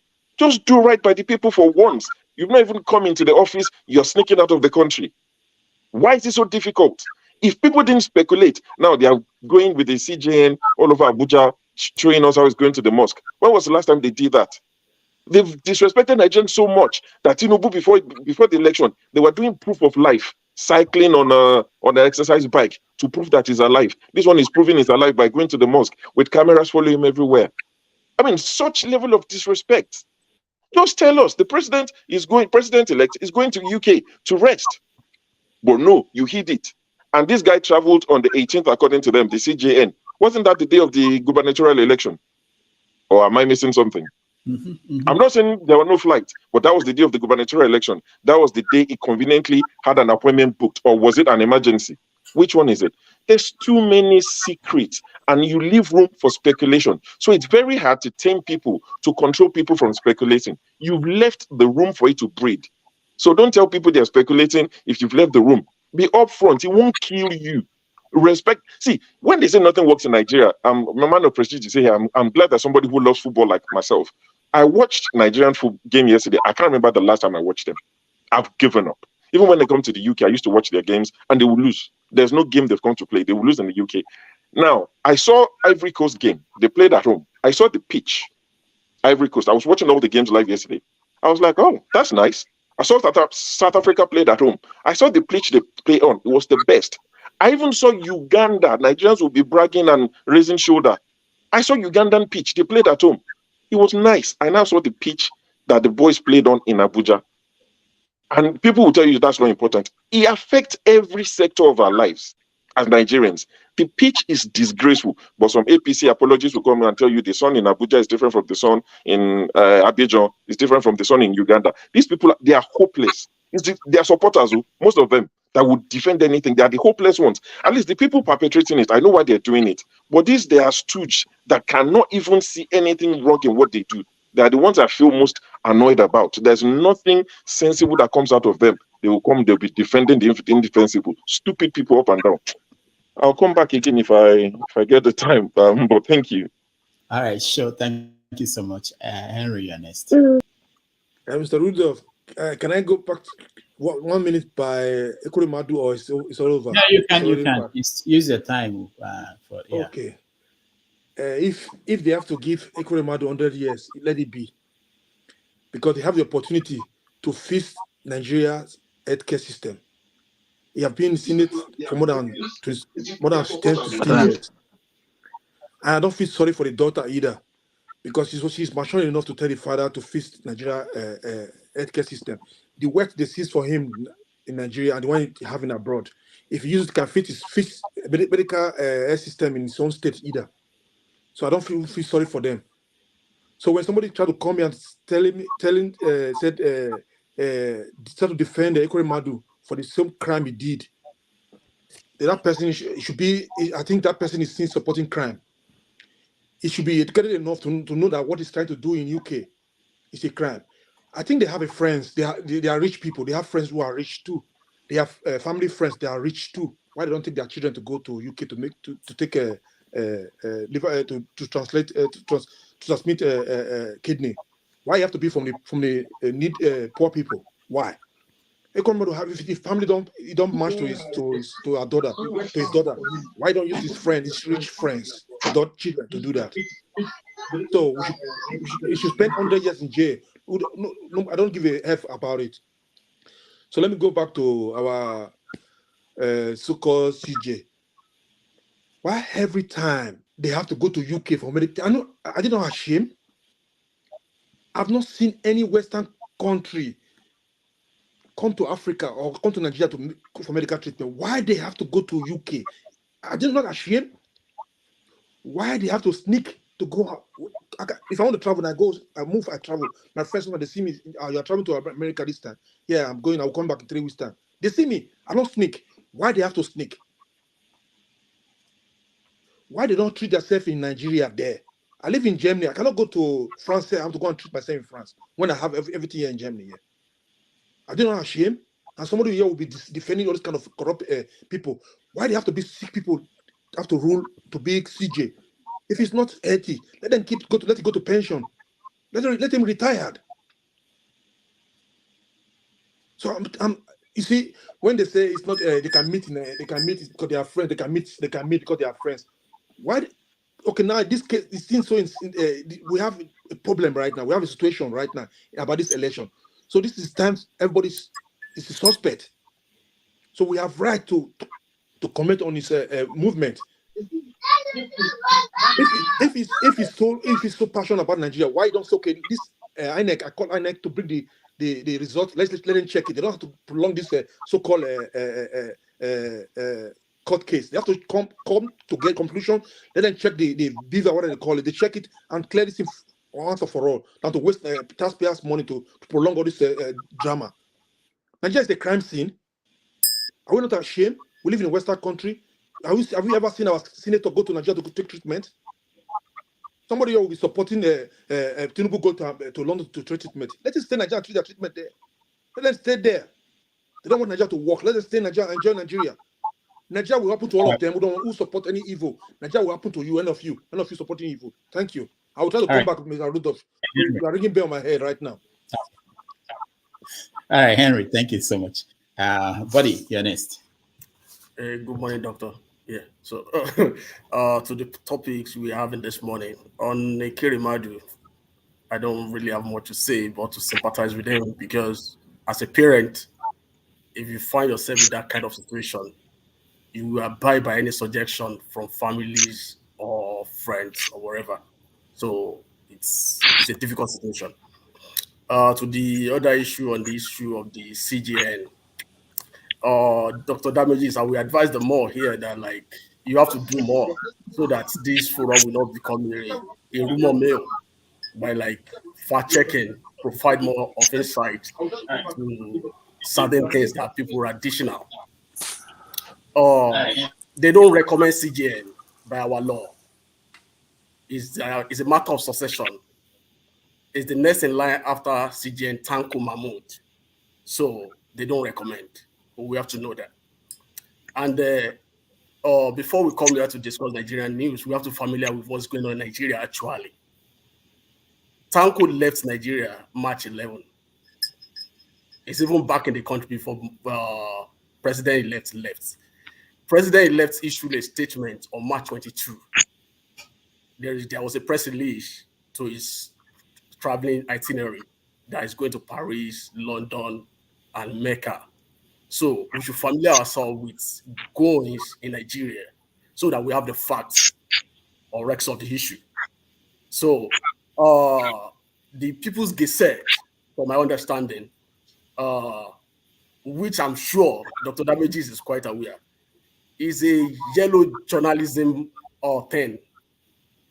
So because over time, they've issued a lot of things that are not right. President-elect issued a press statement on March 22. Our People's Gazette came up with a news on March 23. You can fact check me, doctor. Buddy, hold on. I Yes, don't sir. want to because the editor of the paper is coming in. It's coming tomorrow. So, but one thing you are talking about press release. That's different from the man coming out and speaking to the people. That's one. The person could have left the country and someone will issue a press release. So that's not an evidence. Another thing is this: when you say that he left the country. What we know is that what they acknowledge, not what we know. What they acknowledge, the Supreme Court, was that he left on the 18th and came back on the 23rd. But I want you to watch tomorrow because I don't want to preempt some of the things he's going to say tomorrow. So watch tomorrow. Like I was saying, the press statement by the president was issued on March 22. And then I'm saying that anybody can issue a statement anywhere. Yeah, People's Gazette came up with his report on March 23. And if you look at those facts, those dates. But do you know how stories? Hold on, buddy, hold on, because I know the media. Do you know how Why? stories are? Wait. Do you know how stories are how the media works? So they did not start writing the story on the 23rd, even if it's published on the 23rd. I don't remember the day it was published. But the point is that as part of any reports you ever seen, any serious media, and I'm sure People's Gazette, they do that, they contact the people to confirm the story. Okay. So this could have been happening from 2 days before the story came out. Yeah. And this is enough time for the Chief Justice to run back to Nigeria. Okay. I'm not saying I don't have yeah. I write a column for People's Gazette. I don't work. I don't. But watch tomorrow when he comes on the show. Okay, no problem. But you are trying to present a picture that is not complete. That's why I'm trying to make that correction. Which is okay. But with the dates that are out there, what we have right now, the day that the paper was published, and then the day the CJN, the NJS, what do you call it? Nigeria Judicial Council issued a report. The report from CJN that the CJN left the country, so did, and it's back to the country. If we deal with those dates, he came back on the 20th. If you look at it on the surface, if you look at those dates, what I'm saying that behind the scene, I've just given you. I understand. I agree. Yeah. I understand with that. So it could have been 4 days before he came back that they started looking for him, and he's not. That's there. another perspective to look at it. Of course, they will inform him the issue of this guys. I think we have to look at the word disguise. The man is in his Panama signature cap. I don't think it's disguising. The face is open. Whoever knows him before will easily identify it as these are CJ Ariwoola. So that's an issue of disguise. So these people, they are powerful. Like the other speaker said, they are elites in the society. They can talk anywhere without even us knowing. So Buddy, are you not worried that your president-elect left the country without informing anybody and left? Do you think it's right for him? We will not say that, doctor. The reason we will not say that is that we hold them to what they release, because we can't say with all authority that he left before they released they issued the press release. There's no doubt. In fact, one of the things I was thinking. We don't have an evidence. No, we can only hold them to a fact. But the fact that he left without informing the country. No. So that press release, that's an information to the country. No, that was after the fact. After the story broke, that was when they issued a press release saying that. When was the story broke, doctor? When was the story broke? I don't know the timeline now. When he comes to that's what I'm telling you, the timeline. If you're working with the timeline on Gazette newspaper before me. Hold on. Doctor, Gazette newspaper is before me right now. Buddy, hold on. The news was broken on March 23rd. Okay, so there's variation in the timeline. Buddy, the story, there's another timeline that you're not seeing. Like I'm telling you, by the time it's published, you are sure that the paper has contacted the Tinubu campaign and said, where is the of course, you have to remember that Sahara broke the story that Tinubu left. Remember that one. So that prompted the Tinubu campaign to now explain where the president-elect was. So already they know what's going on. before all of us who are reading the newspapers. So there are things happening maybe that's behind the scene. Behind the scene, yeah. That's behind the scene. So don't count on the timeline that you see. You know, because by my training, I don't discuss behind the scene because I didn't attend the school of drama, so I attended the school of reality. All right. So that's why. But I asked you, were you not worried that someone who is supposed to live in Asrock? Remember, he has a house in Asrock. Yeah, definitely. And he moved in there.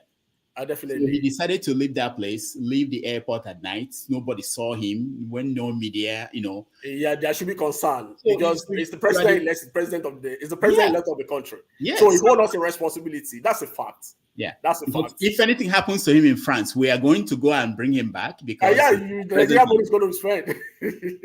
All right, let me go to Opinet. Who is next online? Let's go ahead. Go ahead, Okay, buddy, I'm lost at what you're trying to say, because at the end of the day, when Tinubu left, I didn't know. No one knew. He did not come and tell the people that he was leaving. You said they released a press release.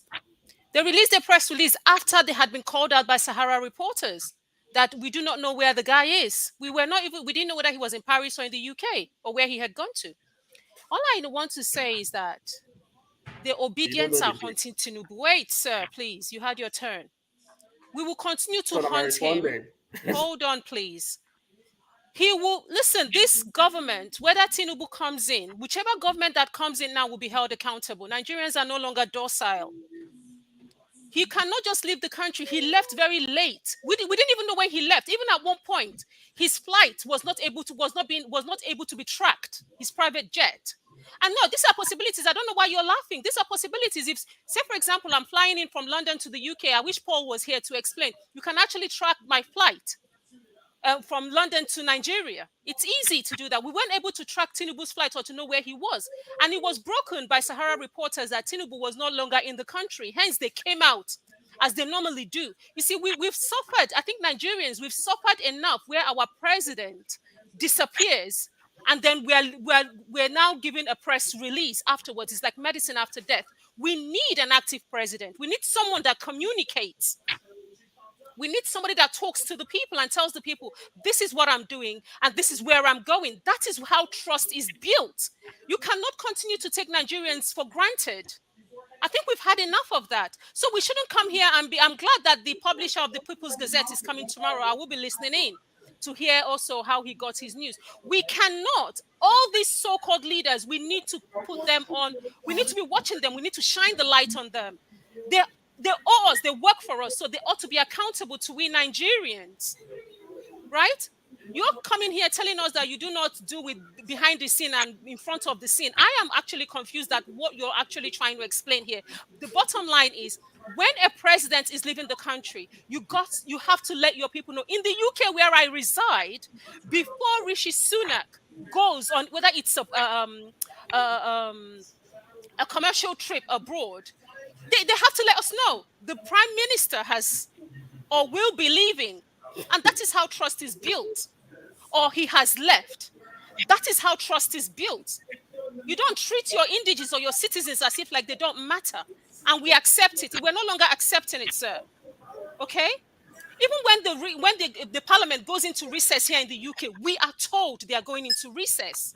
And for how long they're going to be going. So, the explanation, okay, look, Tinubu has not started. He has already started going on medical trip. He has not started. He's already going on medical checkup. So even Buhari will be much stronger and better than this Tinubu. But I know that Tinubu will not sit on that seat.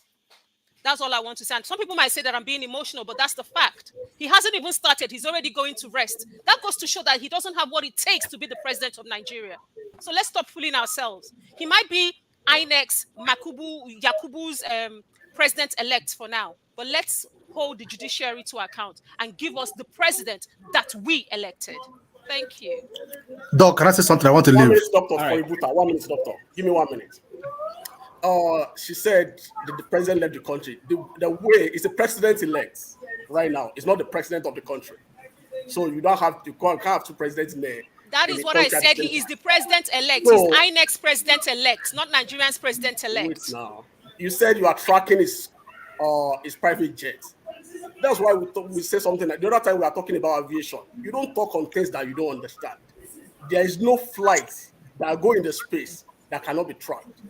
Because you don't have access to such information does not mean it If does you not have, exist. it can be Go to tracked, Nigeria sir. Civil Aviation, they will I give beg. you the Let report Paul come and on the tell us. field. It can be So you tracked. don't talk on what you don't know. You can be emotional about it, but that's not facts. It is So not that's the truth. emotional. It is So fact. regardless of your political allegiance, I don't care.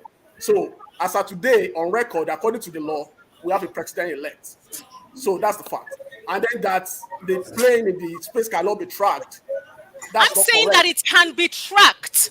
So how will you try? So you're saying two different things at the same time. No, I'm saying that it can be tracked, but his tracker was switched off. That's what I'm trying to say. So It's not your get place it. it's not in your place to determine it. We have Nigerian Civil Aviation to tell us that, not you. Because he's a So you are thief. not They're correct. tracking him. So you are not correct. Don't come out here and dish out lies. Doc, I need to leave. All right, but That's something. 1 minute is. Let's hear Eberichi and then we continue on the line. Let will be next. Go ahead. Yeah, okay. So quickly, it is. I totally understand why there's so much focus on the Supreme Court, especially the CJN.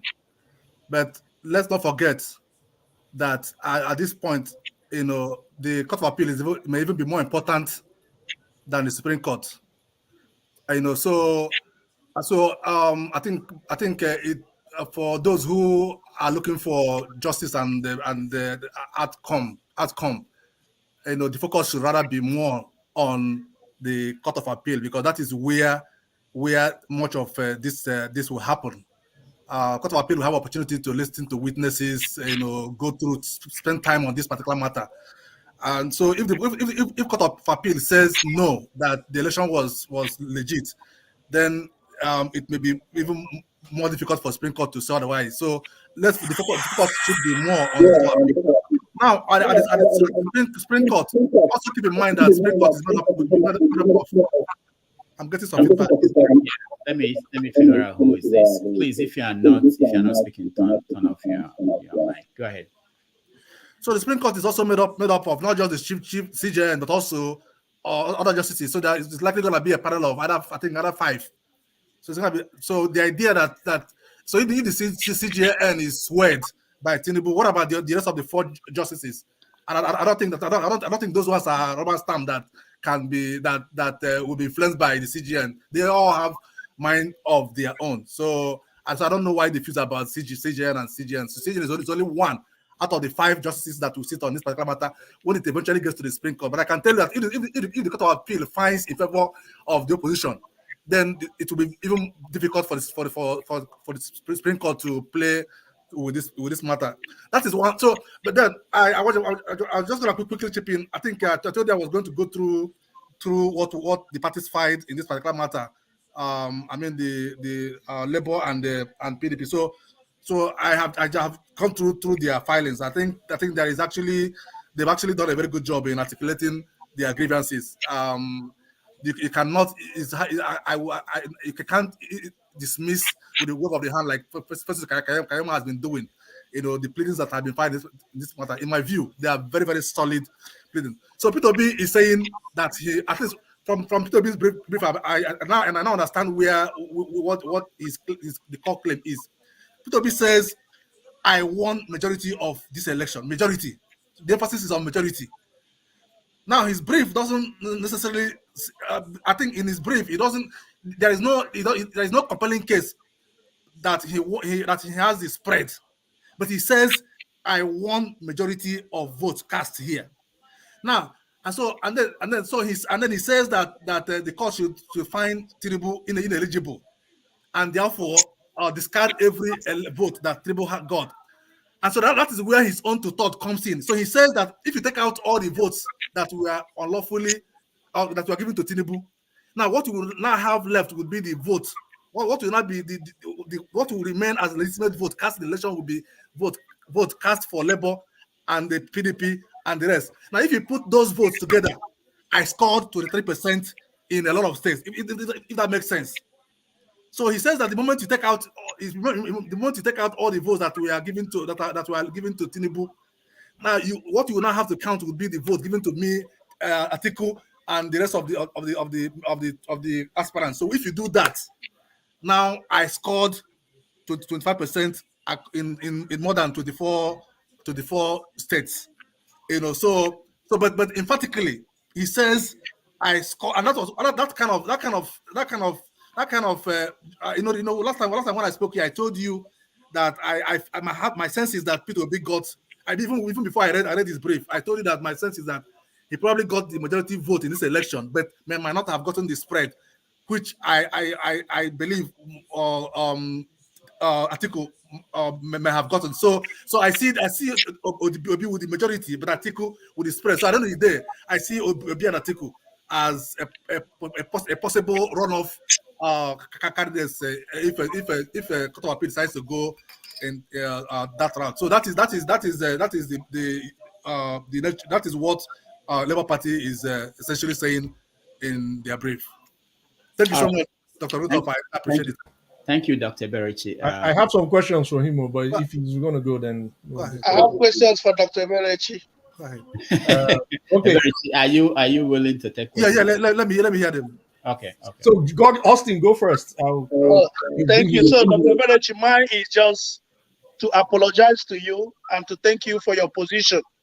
I apologize to you because I followed your statement, and most of us we don't do due diligence in listening. Your first statement was, this is the need why Nigeria should work well. If Nigeria works well, we won't be coerced. And that justified every statement you made concerning Ekweremadu's position. So thank you for what you said. And all the arguments we're making here, CJN going to other country, our president-elect, according to INEC, going to another country is just because we are not working well. Who hears about a senator in America going to any other place for vacation when he's supposed to be doing his due diligence? So I apologize on behalf of all of us speaking here. And I wanted to address something before I speak on what Body said. I have listened so kindly, and I pity journalists. Damages, I come to this platform just because of you, because I see what journalists go through.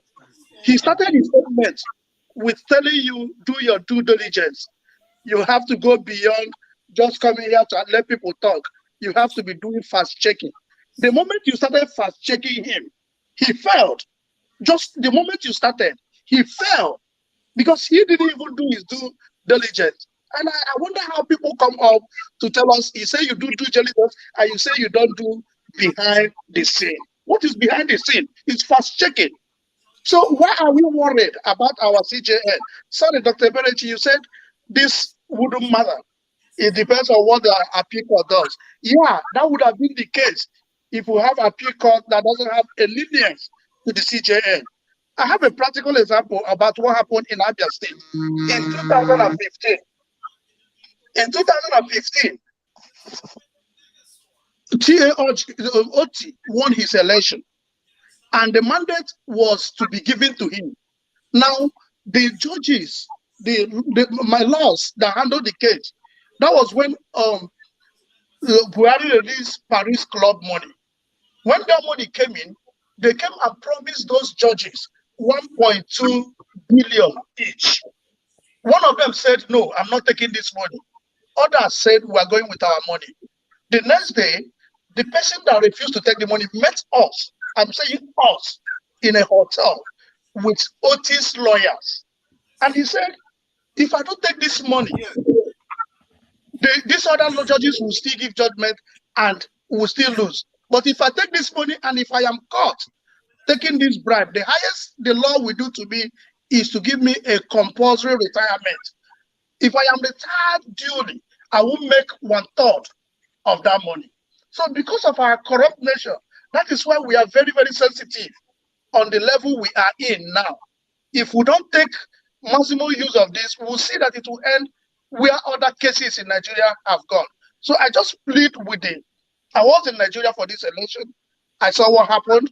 I have my reservations. I spent my money to be part of Nigeria. I plead with those of us outside Nigeria. We are major part of the problem. But I know why. Because of our greed. We want to be the richest in our locality.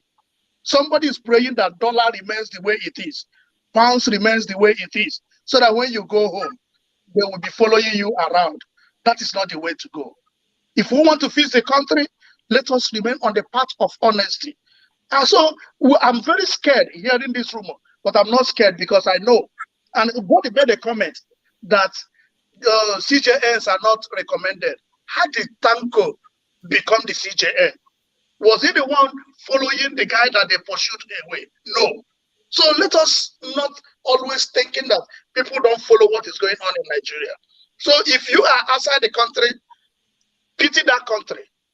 Because people are living below human standard. Below human standard. Thank you, Dr. Damages. All right, thank you. Scribe. Yeah, so I just wanted to ask Dr. Eberichi, when you read the filings for P2B, what, in your opinion, would you say is the reason why they pursued the spread and not necessarily include 134, especially as it alludes to the 25% of the FCT? Now, my build up to this is as a result of what Keyamo tried to do on channels by bringing in section 299, which clearly just talks about the abrogated right to the National Assembly to create states or readjust borders. And he used that. And in my opinion, it was more of a practice of the fallacy of ceteris paribus, where he assumed that everything is constant and then he wanted to use one variable to affect the outcome of another. So bringing it back to Obi's case, why then did he not stress that? Why is he going? Because I expected him to also emphasize that the basis of his grievance is that Tinubu, in according to the dictates of Section 134, isn't rightfully supposed to be declared the president of Nigeria. Why is he not throwing that line? You're muted. You're muted. Can you hear me? Yeah. Yes. So Obi's brief is as well as PDP's briefs are all encompassing. They covered everything. They both from the FCT issue to the drug, the fine of Tinubu, to Shetima's whether Shetima resigned, whether Shetima was candidate for both Senate and Vice President as at the time. So the two briefs are covered all conceivable field. But of course, as a lawyer, when you are reading these briefs, you are looking at where the emphasis are most, right? Lawyers like to throw in a lot so that just so that if one doesn't work, the other one. But at the end of the day, if you go through the paragraphs, you'll be able to see where a lawyer is very confident, where he's most confident. So where Obi has all everything covered, both issue of a process, whether the popular transmission from the polling unit and blah blah blah blah. It's quite fascinating, and I'll keep in mind that Obi has one of the finest lawyers when it comes to election petition matter. I mean, I think he was even the lawyer, one of the lawyers for Adeleke that just won election. So he's well versed in the area as well as PDP. So everything is all covered in this brief. So, but if I think so the issue for me when I was going through it is to see if you want the court to declare you as the winner, you have to answer the question as to whether you met the threshold, which is to score the highest number of votes, but also have the spread, right? And so in one of his prayers that is what he's asking the court to declare him the winner. Then there's also an alternative prayer when he says, in the event that you do not want to declare me the winner, declare that the Tinubu having not met XYZ, that there should be a rerun, right? So now Now, I don't see I don't see his arguments as to why he should be declared winner of this election very, very compelling. I don't see that, and it's not likely going to happen. I'm not saying that the argument is not. I'm only trying to understand how they, you've explained it that what they did, they sort of like converged many points, and then as the case goes down, they will break it down. I think that's your explanation. Yes, exactly. And so when it comes to the issue of FCT, like I listen to Kayamu, I'm not a fan of Kayamu, and I'm not really a fan of things. I am clearly not a fan, but I think you cannot but pay attention to his argument. Yeah. Because even as an ordinary man, I'm kind of wondering how on earth the court will say if a candidate gets 25% in 35 states just because he didn't get 25% from FCT, then he's not. It cannot be declared the winner. I can't conceivably see a court saying that FCT has a veto over the entire country, right? So it's not going to happen, to be honest. So that argument is not going to be compelling, and nobody's gonna declare this election inconclusive or declare a wrong just because. No, but that is in the spirit of the law, not No. So in my understanding, that is in the spirit. What you've explained now is in the spirit of the law. Hold on. Of the law. No, hold on. If you look at the provision, hello, can you hear me? No, I can hear you. So if you look at the provision of that provision, and then go to section 290, which was also discussed, okay. You will see that the constitution, appears to have elevated this FCT to the status of a state. So the best is to make FCT the 37th state or so of the federation. That is the best outcome. So, and if you make it 37th state of the federation, then you go back to third of the 37th state, and Tinubu force clearly within that. I think he got 30 states, that of the 37 states. So that is in the context of the argument. What? So that is the context of the argument. Yes. That's what you're saying. Yes. By applying section 290. If you apply section 290, then you understand that the intent of the constitution is to consider FCT as a state. Okay. No. I get it. So, but that then ties into my sport that my beef is, as an ordinary man who is not lettered in the law, I would more lean to the letter of the law, the literal explanation, word for word of section 134. Now, Keyamo came in and brought in 299. I heard him explicitly. He never mentioned, you are the one I'm hearing from now, 290. So, which now 299, when I opened it up, I was pissed. I was like, where is this guy coming from? Like 299 is just it's a power given to the National Assembly. No. It's 290. It's 290. Okay. It's 290. But what he said was 299. Okay. No, I think I had 290. You might have to check 290. Maybe that will change your mind. 290. Okay, all right. Okay. I have to go. All right. Thank you. Yeah, all right, Eberichi, thank you so much. There were other people that wanted to ask you questions, but you can next time. No, I have to go. All right. Sorry, thank you. All right, thank you. Lek, you are next. Okay. Thank you very much, Dr. Rudolph. Good day, everyone. So I think I've been here for a while, hearing different perspectives and everything. I think Dr. Rudolph said something very very important. He talked about why did Tinubu, in quotes, sneak out, because usually Tinubu travels and people know he travels, but this time around he did sneak out. And Nigeria has practically made each and every one of us as investigators. We look at everything anybody says, try to read meaning into it, because if you remember in the build-up of this election, when the G5 governors were doing their whole hanky-panky, people said, oh, they met Tinubu. Some said they didn't meet Tinubu. And it ended up that they met Tinubu.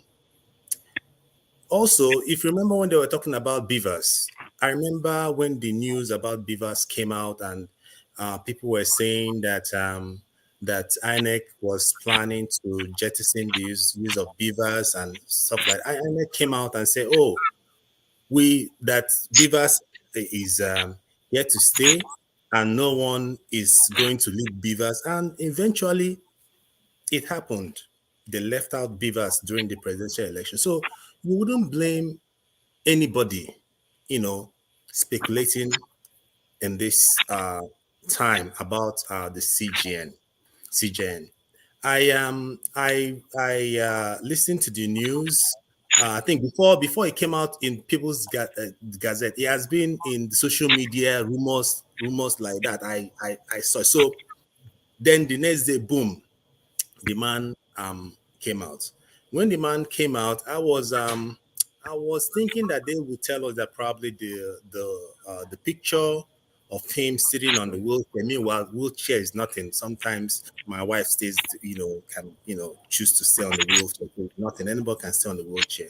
So I was thinking that they would tell us that probably that wheelchair was an old picture, because it can be a picture of him last year, last 2 years in a wheelchair, but they didn't care to deny that. They didn't care to put a rebuttal on that. And the next day, I saw the man walking, and they invited press. But because Nigeria has put us in a situation whereby we're all investigators, so the first thing I did was, clearly, when the man was walking with his cane, you can see that the man, obviously he's always on the wheelchair whenever he travels, because the way he walks is as if he limps, with his leg. You see how I think his left foot, wasn't really normal. But I noticed something. It was the same cane he was using, the same particular cane. That was what was in that picture. Maybe I might be wrong, but Nigeria has turned us to investigators to check this cane. Was a green cane he was working with. It was a green cane. I know he should have so many canes, he worked with, because of his bad leg, but it was the same cane. So, it got me thinking. But I wasn't really too much bothered about him meeting Tinubu, because to try to take push the case in Tinubu's favor. Because of the way Nigeria has made us to become 007 now.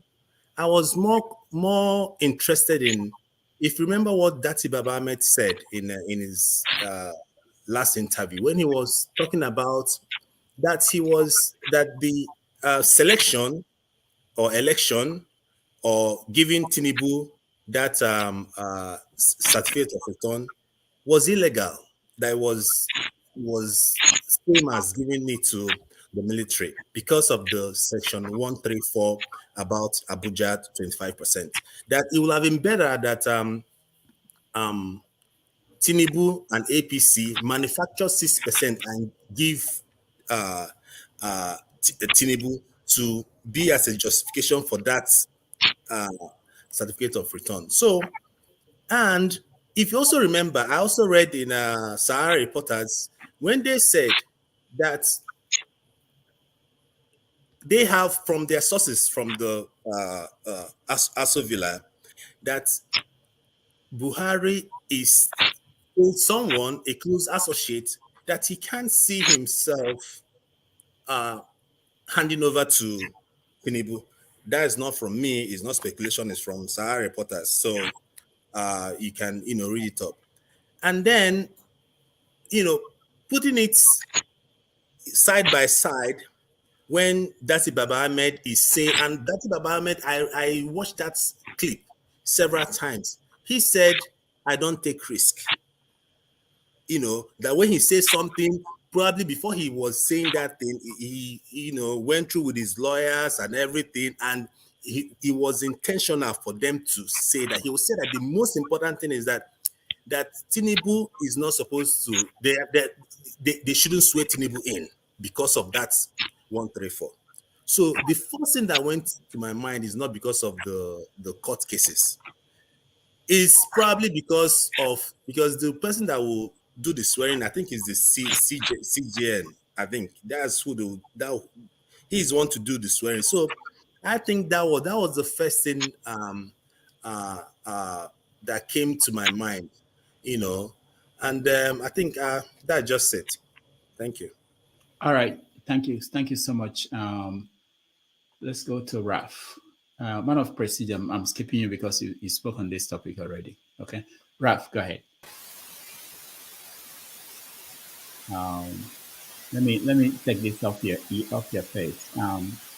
Raf, you are next.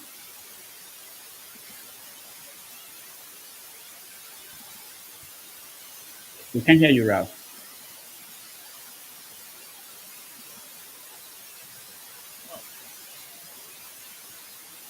Raf, you're a professional. You have a podcast, and when you connect to this show, you shouldn't be having this. You should Dr. sound like. Damages, let me just drop 1 minute so that I can leave this space, please. Let me just drop 1 minute. BBQ next. Okay. Yes, thank you. It's nice joining you this evening again. I'm joining you from Tinubu State. Which is what? Which state? You don't know Tinubu State, Dr. Damages? We are not sure which one now. Which state are you? I'm joining you from Lagos State. Okay. I thought you. Yes. The last time I joined the show, I was harassed. Oh yeah. I was during the election. It was an emotional edition. So people use their emotion to harass me out of the studio. So no problem. But this one is we have some more matured panelists on the show today. But let me just quickly drop a cent on one of those two topics. On Ekweremadu, it's a pity that this kind of things happen to him. Any parents, if they find him or herself in that kind of situation, can go to any length to save their children. But this kind of procedure, I'm aware, is being done in Nigeria. As at the last count, there was one professor of nephrology at St. Nicholas. He said the last count they've done like 30 of them, and the patients, and they are doing well. So it's part of that belief system that nothing can be done in the country. So almost everybody feels that the only way you can do anything is to travel abroad. Recently, I think Idris Abdulkarim did a kidney transplant. It was donated by the wife. The news around says that the guy is doing well. So it can be done. It's possible. So that is that on that. On our president-elect, for us and for majority of people here in Nigeria, they are not really concerned about him leaving, not issuing press release and those kind of stuff. But what we are really discussing more is about the legal cases about, so especially from Labour Party. Because if you look at some of those cases, like the drug case, Tinubu had contested for Senate. Tinubu had contested for governor twice. I think this case has been referred to the court previously, and it was said it was not a conviction. So we think that those cases are just very easy case that from my unlearned position is just going to be thrown out easily. Then Festus Keyamo, of course, if you are obedient, I don't expect most obedient to like Festus Keyamo, because Festus Keyamo is batified. So obviously, most of his view are going to be in a batified manner. So on channels, I think 2 days ago, he tried to explain the reason why the 25% doesn't matter, and which I think, in my unlearned mind, I want to agree with him also that I don't think there is anything special in why would the Abuja 25% be the determinant of what happens in the outcome of the presidential election. So for me, Abuja is just one of those states. So in the long run, I think it's good for our democratic process to go to court, just like Mr. Ayefayoshe was trying to analyze for Rufai on Arise. I think 2 days ago, was it yesterday or so? that there has not been any election that the loser has not gone to court right from 1960, the last election. So petition has always been like that. So people will go to court to further strengthen our judicial process, especially this issue of electronic issue, this BVAS issue. So I think it's good. Let's watch out for the outcome of the process. But I think in the long run, Tinubu is still gonna be the president of Nigeria. It's just for us to try to recondition our mind and see how it's going to be better for us. I think that's just my little cent I said I should contribute. All right. Thank you. Thank you very much for giving me this space. Thank you. Mr. Henry, good evening, sir. How are you, sir? Everybody here is looking for trouble. I'm okay. I hear your voice when one man show, the way you talk. I can see your real color in one man show. But yeah, I'm trying to talk peace here. I'm just telling you now from Lagos, from Nigerian perspective. Most people on this panel are abroad. I'm just telling you my perspective what I'm saying, in one man show, you don't talk like this there when you are in your one man show. You bring your true colors. No. I talk based on the show. This is Dr. Damage's show, and I put the perspective on Dr. Damage's perspective. If I go to one man show, history will judge you people. All those there one man show bigots they are doing there in that show. All right, Ralph. Thank you. Let me leave this place. Thank you. Thank you, BQB. Ralph, you're next. All right, can you hear me now? Yeah, good. Okay. All right. Thank you, Rudolph. Greetings, everyone. Okay, where do I begin? Let me start. Ekweremadu. I don't know why people are saying he because he didn't fix Nigeria's healthcare, so whatever happened to him should have happened. I'm fine with what happened to him, by the way, because all my opinions on him, you heard it when he got arrested or when he got charged to court.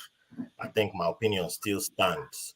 However, one thing I would like to clarify is that if he was a visionary, his job was not to fix Nigeria's healthcare. He could have fixed, if he was a visionary, he would have set up his area with healthcare, which I believe everyone still do, which is the problem that most of us have. I mean, look at the people who are, somebody just said he's speaking on the Nigerian perspective, which is a lie. There's no Nigerian perspective. It's your local area's perspective. We are supposed to be a federal system, right?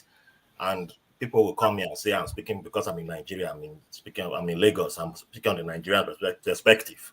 But I always say, look at other African countries. The president of Gabon always goes to Morocco for his treatment.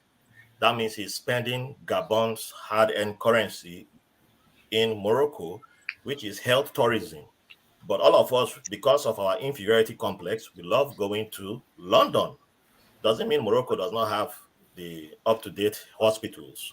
When that Senegalese woman gave birth to nanoplates, I think it's nanoplates, I call nine kids, right? She gave birth in Morocco, 9 kids, right? So Morocco has up-to-date hospitals. But our inferiority complex means we can't go there. The Gabon guy used to go to South Africa, but after they arrested his son, he stopped going to South Africa, started going to Morocco.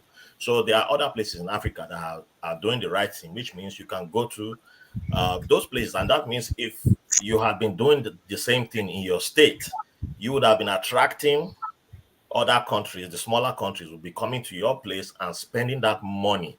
But you people will be watching APL instead, because now they shine eyes on top football. So keep going with that. That's good for you. And then you'll be mad that Guinea-Bissau, who's with a black coach, beat you at home, and then you'll be shouting like Ole in Asabi football in Africa. By the way, Cameroon drew yesterday. Other countries drew at home, but you won't learn the lesson there. Now on the CGN, I think we are allergic to transparency. We claim the West, but we don't learn anything. We don't know how to learn the right things from these other places. So look, I will use the West this time as examples. So President Joe Biden had surgery not too long ago, and they released the information about the surgery that he had. It wasn't that Tinubu style of I'm riding what they call it. I'm riding the elliptical. I can because I'm fit. That's why I'm doing this. No, it was this is the surgery that he had. This is why he had the operation. But you don't have to freak out. It's a normal procedure. You have to go under. This is when and why it happened. Tinubu, it's somebody that has to lick it out. That Tinubu had this. He went for healthcare. And then you now have to be doing the mathematics and be putting two and two together. Buhari snuck out. Did Buhari go to London for healthcare, or did he go and see the prime minister? You have to be doing the two and two. He can never tell you on his own that I'm going there just for checkup, because when he was the opposition, he was the one shouting about Goodluck Jonathan spent much money on Abuja clinic. I will not spend that amount of money. But now that you are president, it's now come to bite you, right? So even though he could have gone to Morocco too for his own treatment. So the CGN, I think if the Supreme Court, in fact, not just limited to CGN, it's the whole Supreme Court, the institution itself, if they were transparent in their dealings, if we didn't see the whole institution as as a questionable institution, people won't be wondering, why did this guy go to London? Why did he have to be in a wheelchair? And all these other questions wouldn't be coming up. But you have left room for doubt. And when you leave room for doubt, people will now start trying to fill up the spaces that you have left. And that's all that's happening now. Final point that I will make is our discussion on disability.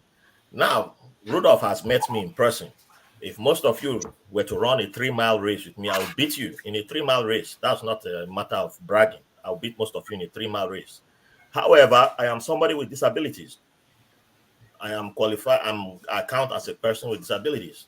If I apply for a federal job, a state job, or a city job in the state of New York, and I bring out my letter of disability, or I put it online in the online portals, I will jump to the front of the queue. As far as my resume is on point with the required wording and I have the right endorsements, I will jump to the front of the queue. If it's an examination, if it's a job that requires examinations, I already have like 40, 50 points ahead of my person I'm competing with for the job.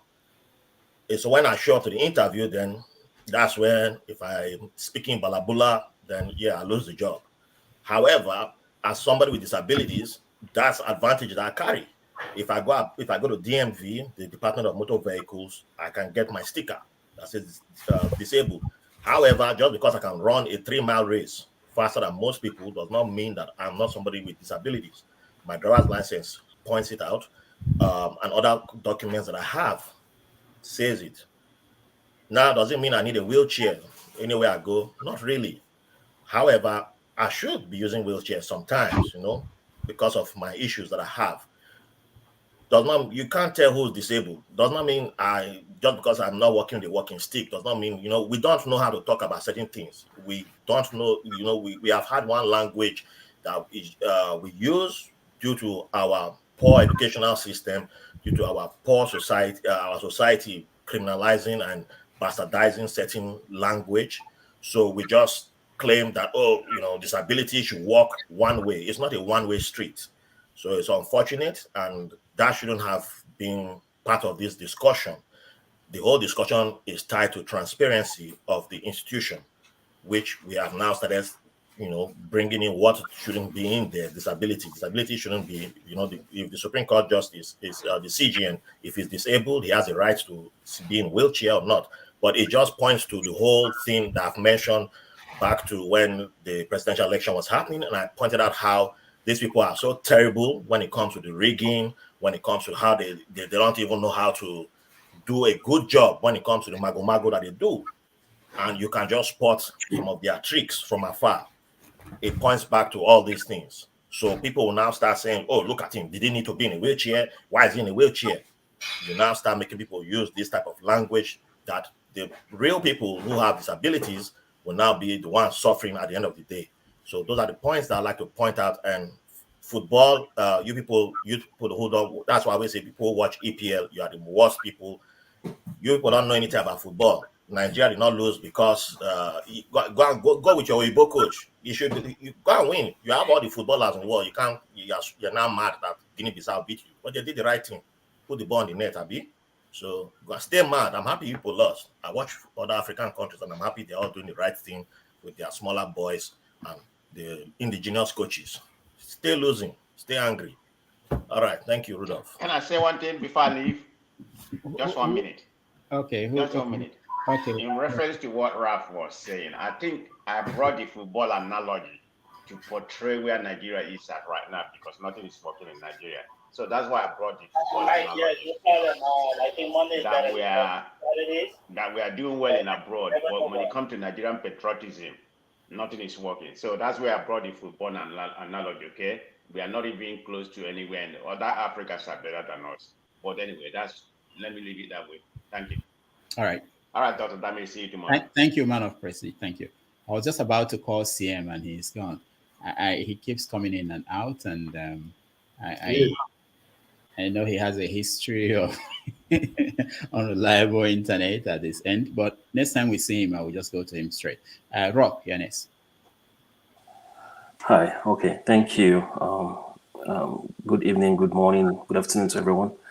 All right. I'm just going to go straight to your topics that are here, Ekweremadu and the Chief Justice. Those are the two things that you mentioned here. Scribe, I would like to have your contacts. Scribe. That's after now. Okay. So let's go. For Ekweremadu, for me, just as a person, I kind of sympathize with him. He's a parent that is trying to make his daughter's health as a priority. However, here's the problem. However, when you go to Western countries, they don't do things the way we do in Nigeria. Like, these guys follow the laws. Like, they follow the laws. If you're coming there, and from what I was reading, the UK just had a brand new trafficking law. Brand new. And it looks like they were going to use his case, kind of the testing case for that law. What he did, or what his group of people did, what his wife and his doctor and him did, is flat out human trafficking with an intention to exploit. And he has to pay for that. So there's nothing anyone can do about that. However, I'm just being sympathize with him. I mean, but he has to pay for that. Now let's go to the Chief Justice of the Federation issue or talk. Everybody here, or not here, but most people are saying that the man disguised. That is no disguise for me. I don't think that's disguising. He didn't disguise at all. He was on a wheelchair. The wheelchair doesn't qualify to be as being disguising yourself. The problem is, for me and for many other people, is that the timing is very important. A Chief Justice, and with the case that is in court right now, and with Tinubu jetting out of the country, and you're seeing the Chief Justice leaving the country at a particular time, and also knowing that Tinubu has left without nobody really knowing that he left. So that kind of that was raising a lot of questions and concerns. And for me, that is where my concern is. Like, why it looks a little suspicious. That's, for me, that's where I think it is. But as far as his disguise himself, I don't think that was disguising. I mean, anybody can be in a wheelchair, and at his age as well, he can be in a wheelchair in the airport. So that's not a matter of disguising or anything like that. But for me, it's just a matter of the timing. It just looks suspicious for me. Okay, so let's go back to the president-elect. People can say select or elect, but president-elect Tinubu leaving the country unannounced. A lot of people, I think, from some of the people that have talked here, that are kind of, you could see with their body language, they're kind of supporting Tinubu. They seem to think that, oh, he's a president-elect, he's not a president yet. Hey, once you're president-elect, there are some resources that the states or the government are allocating to you. Like, for example, Secret Service. They are around you at this point because you're president-elect. If you're president-elect, transparency is important. Your security is important to the nation.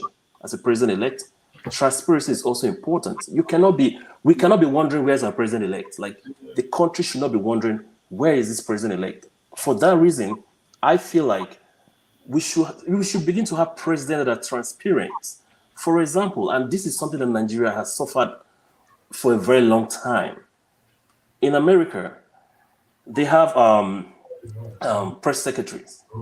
Every now and then, maybe once in a week, or depends on the president, maybe once in a week or maybe every day, the press secretary comes out and gives a briefing of what the president is doing, where he's going, what is going to happen, and the news that are surrounding the president. They give that briefing. We've never had that that opportunity to enjoy a president that can give us such daily briefings in our country. And they don't care. These presidents that are coming up, they don't care. Even the president-elect, I'm pretty sure, will never have that. We are not ever going to have a situation where we are knowing what is happening in the government and we are knowing how the country is being run. We're never going to have that. And I think Nigeria should start demanding that press briefing. Not so. What we do is in Nigeria is follow up, follow up. Like if something breaks and then somebody kind of follows it up and try to cover it and try to make it smooth, make it nice. That's what we have. We're not proactive. We're not like the press are not informed directly live before things happen, or they always come around and clean up things that are already leaked out in the press. And that's something that for me, I think Nigerians should demand that, even though I don't think these guys really care about what we demand for or what we don't demand for, but I think Nigerians should demand for that. And let's try and see how we can get that going. As far as 25% of FCT, okay, now that part though, why not let's interpret this in the court of law and let the courts determine what that really means, because that's in our constitution. And if the people that wrote the constitution felt like the and there shouldn't be important, you could just say a lot with, you could use a different word, but they use and if whenever they use and, if you're a programmer, I'm a programmer, when you use and, it's a must. So it's a must that that thing will happen. Once you use and this, that means those two things must happen before anything else goes on. So if the constitution says that, let the courts interpret it. And I also want to I'm also very in particular paying attention to this, because I would like them to interpret it once and for all, so that if this scenario plays out again in 2027, we know this has been interpreted once and for all. I heard that this was interpreted once with Buhari. I'm not sure if that's true, but I heard it was interpreted with Buhari, but I'm not sure if that's true. But I would like them to interpret it now, once and for all. Whichever way that they decide to interpret it right now, let us take it through like that and go forward with that. Because quite all right, me personally, I'm confused. I don't know which is which right now. It is because everyone is coming to say their own and all of that. I'm very, very, very particularly interested in that 25% of FCT. So yeah, let me leave it there so someone else can speak. Thank you very much. All right, thank you, Rock. Thank you so much. I think Henry, you spoke. Austin, you spoke, I believe, on this topic. Ike, you did. Let's go to Femi. Femi, you're next. Good afternoon, everyone. I'm here to join you in the regular therapy session. It's true.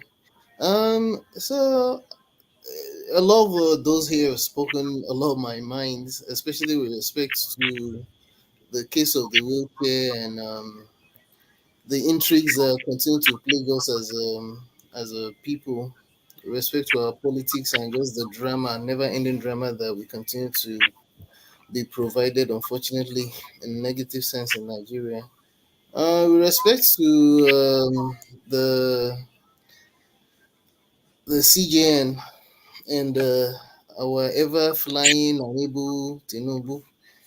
Well, I think I've made my own personal observations and points in the past when it comes to just the mere fact that for every little ailment, or in quotes, because sometimes we don't even know whether what they tell us, we don't know what to believe, basically, which is, of course, the reasons why there's always going to be speculations, whether one likes it or not. And of course, that still boils down to the fact that there's no trust. I mean, we've not been they don't have enough trust credit.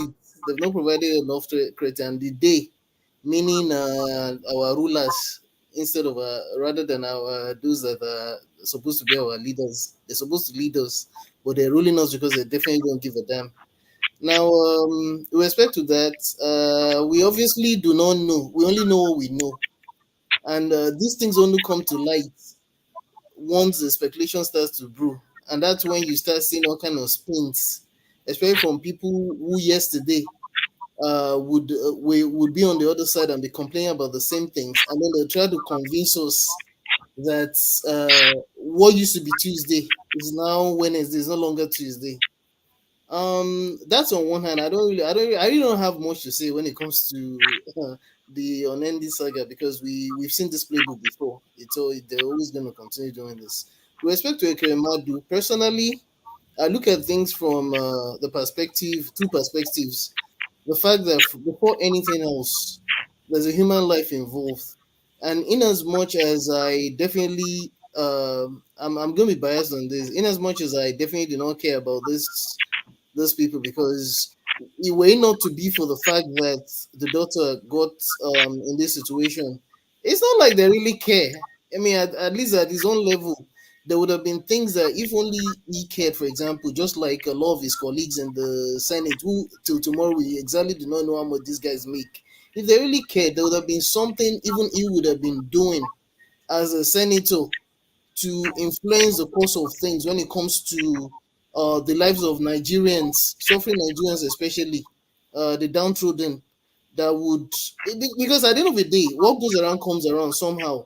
I mean, I feel for the girl, because I mean, we in everything that happens, we should not disabuse our humanity. I mean, that could have been anybody, that could have been anybody's child, is what I mean. So, and I know, of course, the Bible and probably the holy books do mention, give credence to the fact that the sins of the father, the parents, might actually be also bestowed somehow on their sibling, their offsprings. But I don't exactly think that God is that. I don't think it's literal. It should be taken literally per se. But having said that, I mean, it's just unfortunate that if only these people are visionary a lot, like someone has mentioned, not only just in the health sector, but also generally in the education sector. Even when basically, there's almost no sphere where you would not see something that is lacking, and we shouldn't be where we are, especially when you compare us with countries like UAE, for example, which is one of the up until when they decided the Emiratis now got tired of us, and we begin to explore other options. When you compare us with them, for example, which is always one of my go-to comparisons, I mean, UAE is like 15 years younger than we are, and they only got oil, for crying out loud. But that oil, because they have visionary people, they're now using that to look ahead of when such a time, if I don't know how soon that will come, when oil will no longer necessarily be one of the value chasers. They're now going into space. They're actually now pushing their kids to go into spheres of things that are going to become the future, because there's a lot of jobs that are going out of fashion. They're so, and then they're looking at things like tourism. They're taking it to another level. And people talk about Dubai. It's not even just Dubai. It's the other 4 or 5 Emiratis as well. I mean, I just make this point to. I just decide to emphasize on this particular point to show that it's not even just. It's what we've done to ourselves. It's what we've become. We're not even where we're supposed to be, to the point where sometimes I even like to almost say things that make it look like I'm discrediting those the rail lines, the blue and the red rail that we finally have come to have in Lagos, for example. I don't even think it's a big deal, because sometimes when I have discussions with some of my friends in Nigeria, some of my family members, I'm like, I mean, it's such a shame that we're actually celebrating this when the level to which the level which we're supposed to be at, we're supposed to be at a higher. We're supposed to have gone way past this level. We should. It's almost like we're celebrating mediocrity, So I think it's just a telltale. It's just the telltale signs of a failing country which we've become has been ringing bells in our ears for a while, and these are just the result of the result is what the likes of Ekweremadu are beginning to suffer as well. All right. Thank you, Femi. Thank you so much. Please, Mr. Rudolph, let me just ask you one quick question, please. So who do you want to ask? I want to. No, you. Oh, okay. Go ahead. Yeah. Okay. So I could just leave the space for other people to come in. I want to ask because listening to some of these politicians and the way they talk, and like I was reading FFK's one of his tweets. I don't know if you can understand what he meant by this question. He said, "What is the link between Peter Obi and CIA?" This is the question of the century. I don't understand. Do you have an idea what he means? Is that the only thing from Femi that you don't understand? I mean, you are doing very well if you understand other things. I thought everything about him, we don't understand it. I don't know. Femi is not. Give him food and he will explain it to you. Yeah. If I can explain Femi, and then I will be very rich. I can't. No, Femi is not credible. I mean, what are you talking about? Have you seen all his past? Go to his Twitter account and see. But Mr. Rudolph, yeah, it was your former aviation minister, right? Oh yeah, of course. No, he's the shadow of his father. Did I make him? Can you imagine? Did I make him aviation minister? All right. Keyamo is they call him Sam. He's talking we still have a lot of topics. We have Ojuzokalo coming in maybe as Senate President. We want to talk about it. We want to talk about Dati, Baba Ahmed, and the statements he made recently. And of course, P2B, because talking about Bayo or no, it was Femi that said, who was saying that he should be arrested? Remind me. Festus Keyamo. Yeah, Festus. Yeah. So we're going to talk about these things, but let's take a break, 3 minutes or so, and then we'll be back.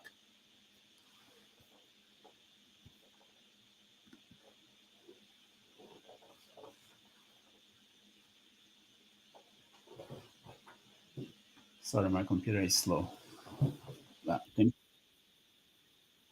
Network television debut. This is his most recent album right here. It's called Spirit of Love. We're very pleased to welcome Majek Feshek.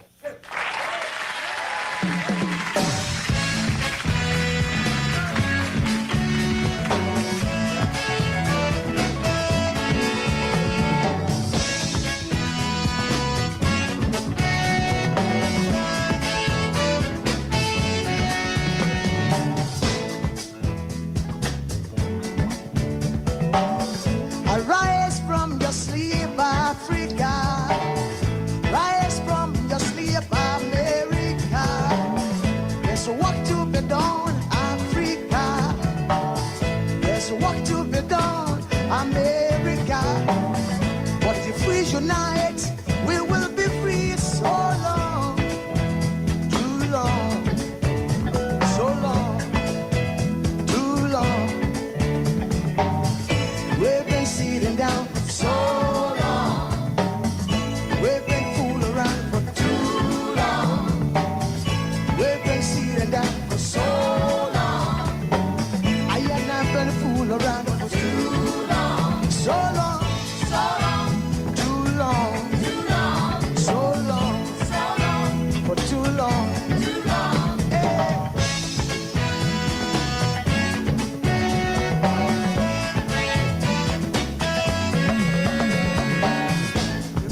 Remember, long time ago, when we used to live like prince and princess. Remember the pyramid of Egypt, when we used to live like prince and princess. Remember, Marcus Garvey, who are the dream for New America. Oh, remember, Martin Luther King, who are the dream for you are black. They say you are brown. They say you are black. They say you are brown. Only the angels of Jah is white now. Only the angels of God is white. So long, too long, so long, too long. We've been sitting down so long. We've been a fool around for too long.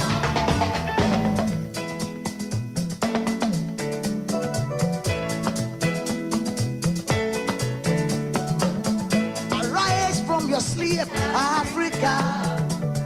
Arise from your sleep, America. There's work to be done, Africa. So much work to be done, America. But if we unite, hey, we will be free so long, too long, so long, too long. Press down for so long.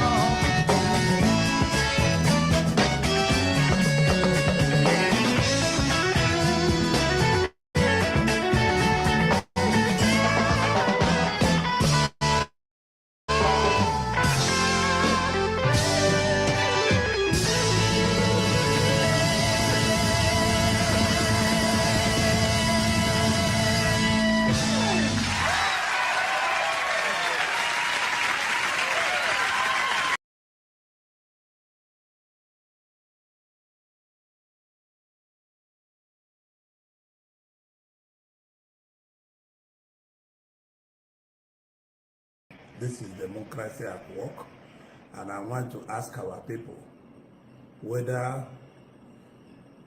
one person must be the governor, whether APC, APP, and everything you want to talk about it. The people have spoken. Let us take the will of the people to rescue our state. I also want to thank Governor Bazo for his service he has given to our state people. Every governor has something to add or subtract. I want to congratulate him for being there for 8 years and ask the governor-elect to be governor of Abia, and I know he'll be governor of Abia. And I want to ask other governorship candidates to forget this issue of going to court. Let us save money from our state. Let us save people from our state, and congratulate Alex Oti for being governor. I was elected governor the same time 24 years ago, and it's a history making for Alex Oti. He has been there for 3 or 4 times. Congratulations, Dr. Alex Oti. Congratulations, the new governor of Abia. To God be the glory.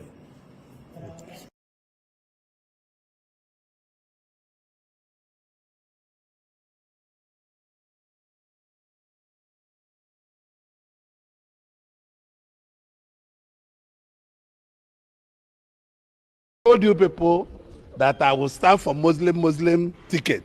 That is the only thing that will win APC. I will not be comfortable for Muslim Senate president because this is a secular state.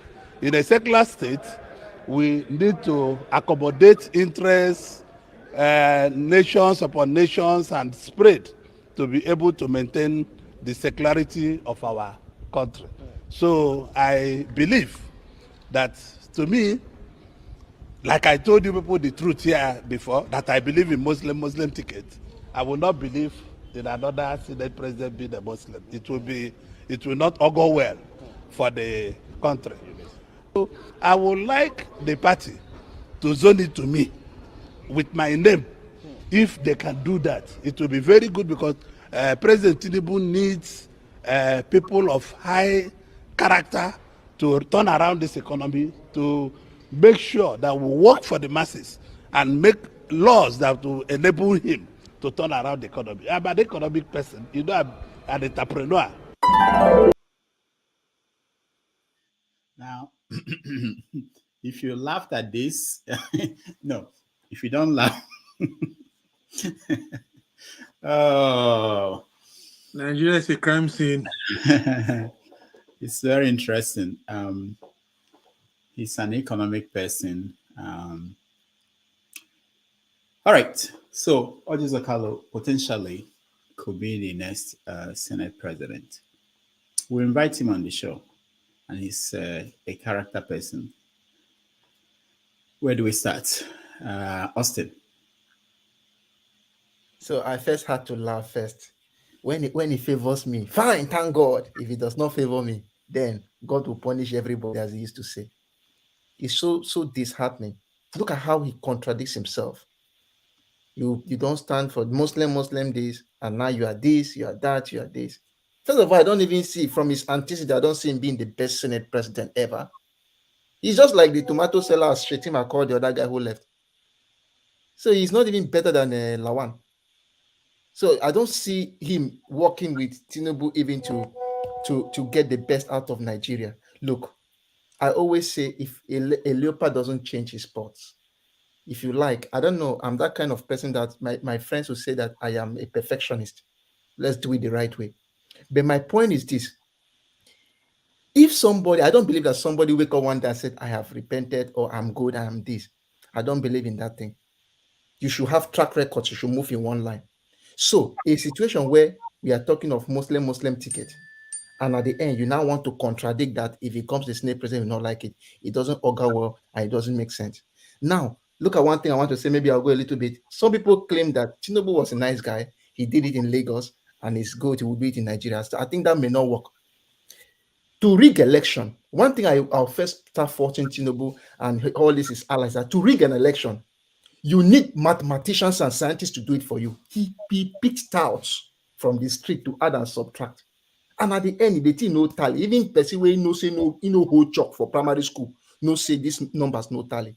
Do you think after the whole dirty job, which is the most difficult, has been done, he will now pick the best ministers to do the job? Lies. He will tell ourselves the truth.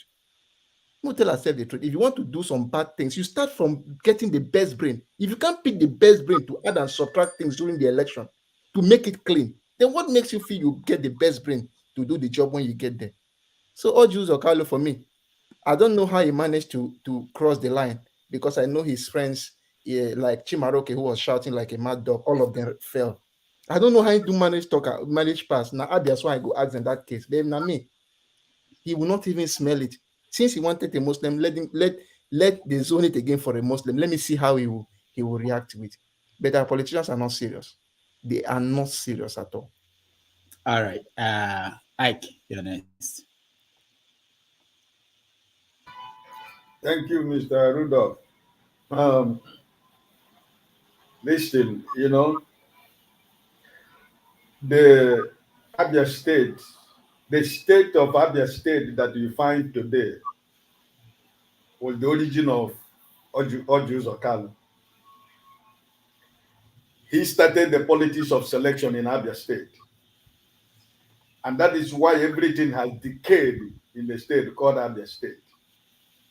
So Nemesis is going to cut up with Orji Zakalo.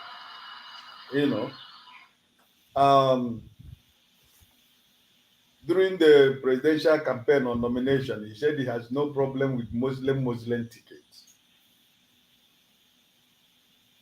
And now he wants to be Senate president. And now he has a problem with Muslim Senate president. You see, this is the country we are trying to salvage. These are the same people who continue to recycle themselves. And you see that most of us, learned men and women, inside and outside Nigeria, are the same people that are backing these people, that are supporting these people. Remember that he first said that like Ekweremadu, Tinubu is a good man, but he's not going to win. But the same P2B first told Jews Okali, he went back to his village for more than how many months before the senatorial election. If you make the calculation of this senatorial election, he did not win. It's always the same rigging they do.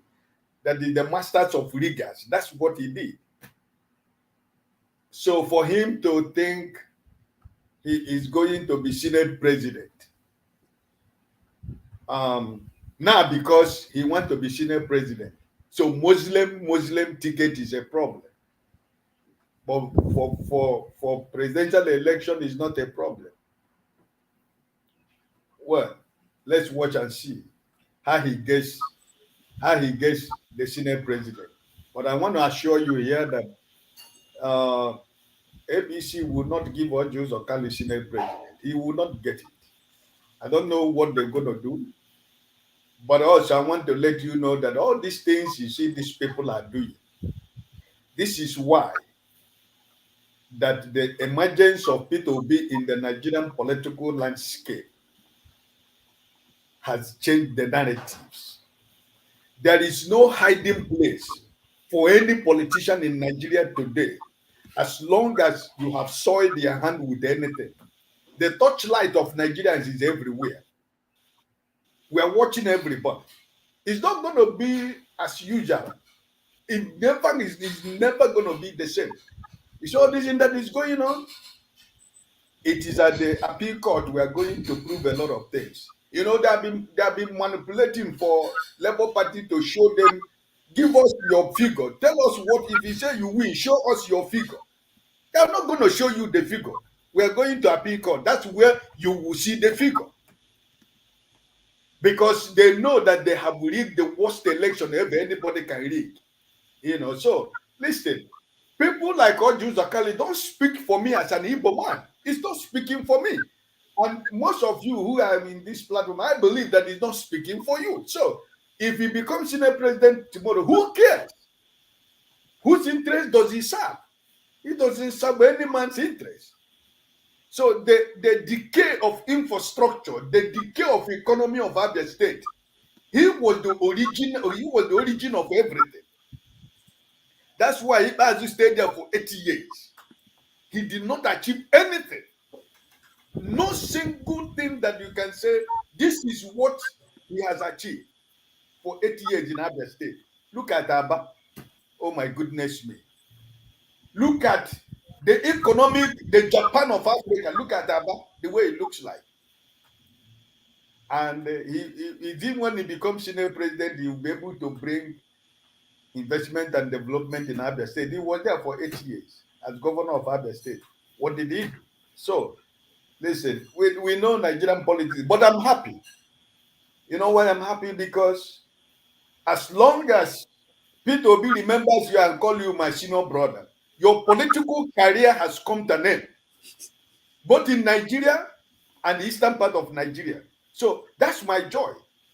The politics I think that we should be playing right now is for people to know that those structures they say we don't have, it is a time for us to have the structure. So P2B has laid a foundation. So Ojo Zokalo is not a politician. No, Nigeria, they're not a politician anybody respects in Nigeria. He's only doing this for his concept. So if we become Senate president tomorrow, who cares? If he doesn't be Senate president, who cares?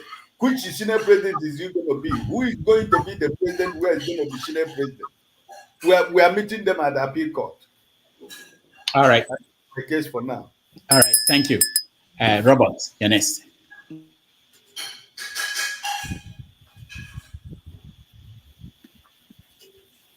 Unmute yourself, Robert. We still can't hear you.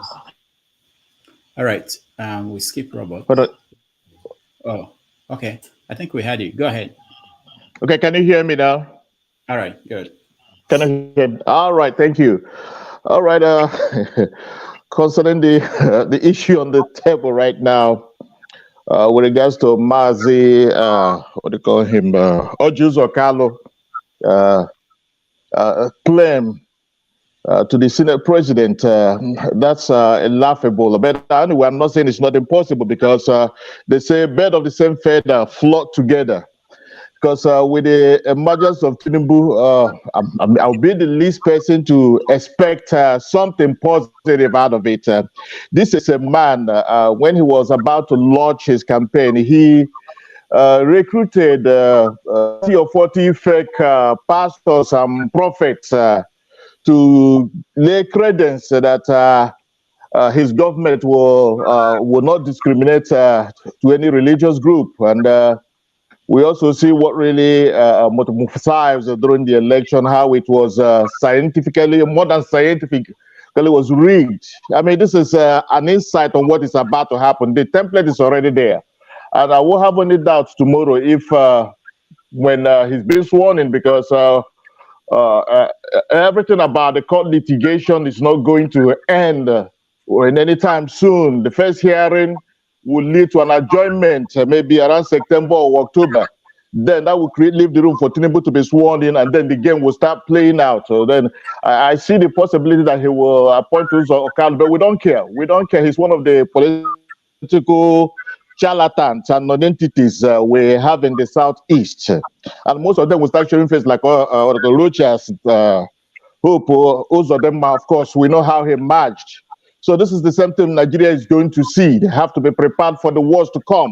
My own view, Buhari was a little bit, despite the atrocity and impunity that characterized this present administration, it could be seen as being a little bit lenient, but what is going to follow up will be catastrophic, to say the least. I know I'm not a soothsayer, I'm not a prophet, but that's the way I see it, because I understand and I have read so much about Nigeria.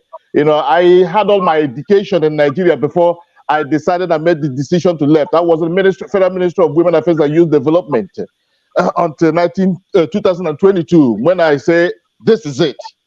This is it, that nothing will ever change. And my premonition and my instinct have never disappointed me.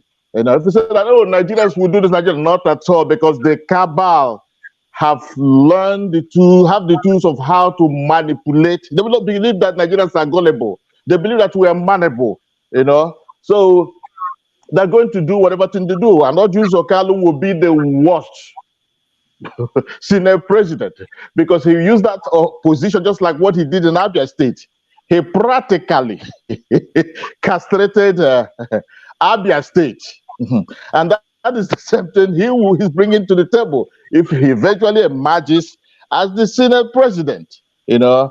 And with the Supreme Court, that is a done deal, you know. No matter the kind of case, no matter the kind of evidence that will be presented before them, I can tell you categorically clear that they are still going to go the way Buhari wants them to do, because those judges there are the cash and carry judges. None of them merited that position, you know, because these are lawyers, called Jankara lawyers, who were elevated due to the mediocrity, favoritism, and quota system. So they will only do the bidding of the people who appointed them in that position. They don't care about what the outcry will be once they have delivered their judgment. You know, cash has already changed hands. So, and then what again?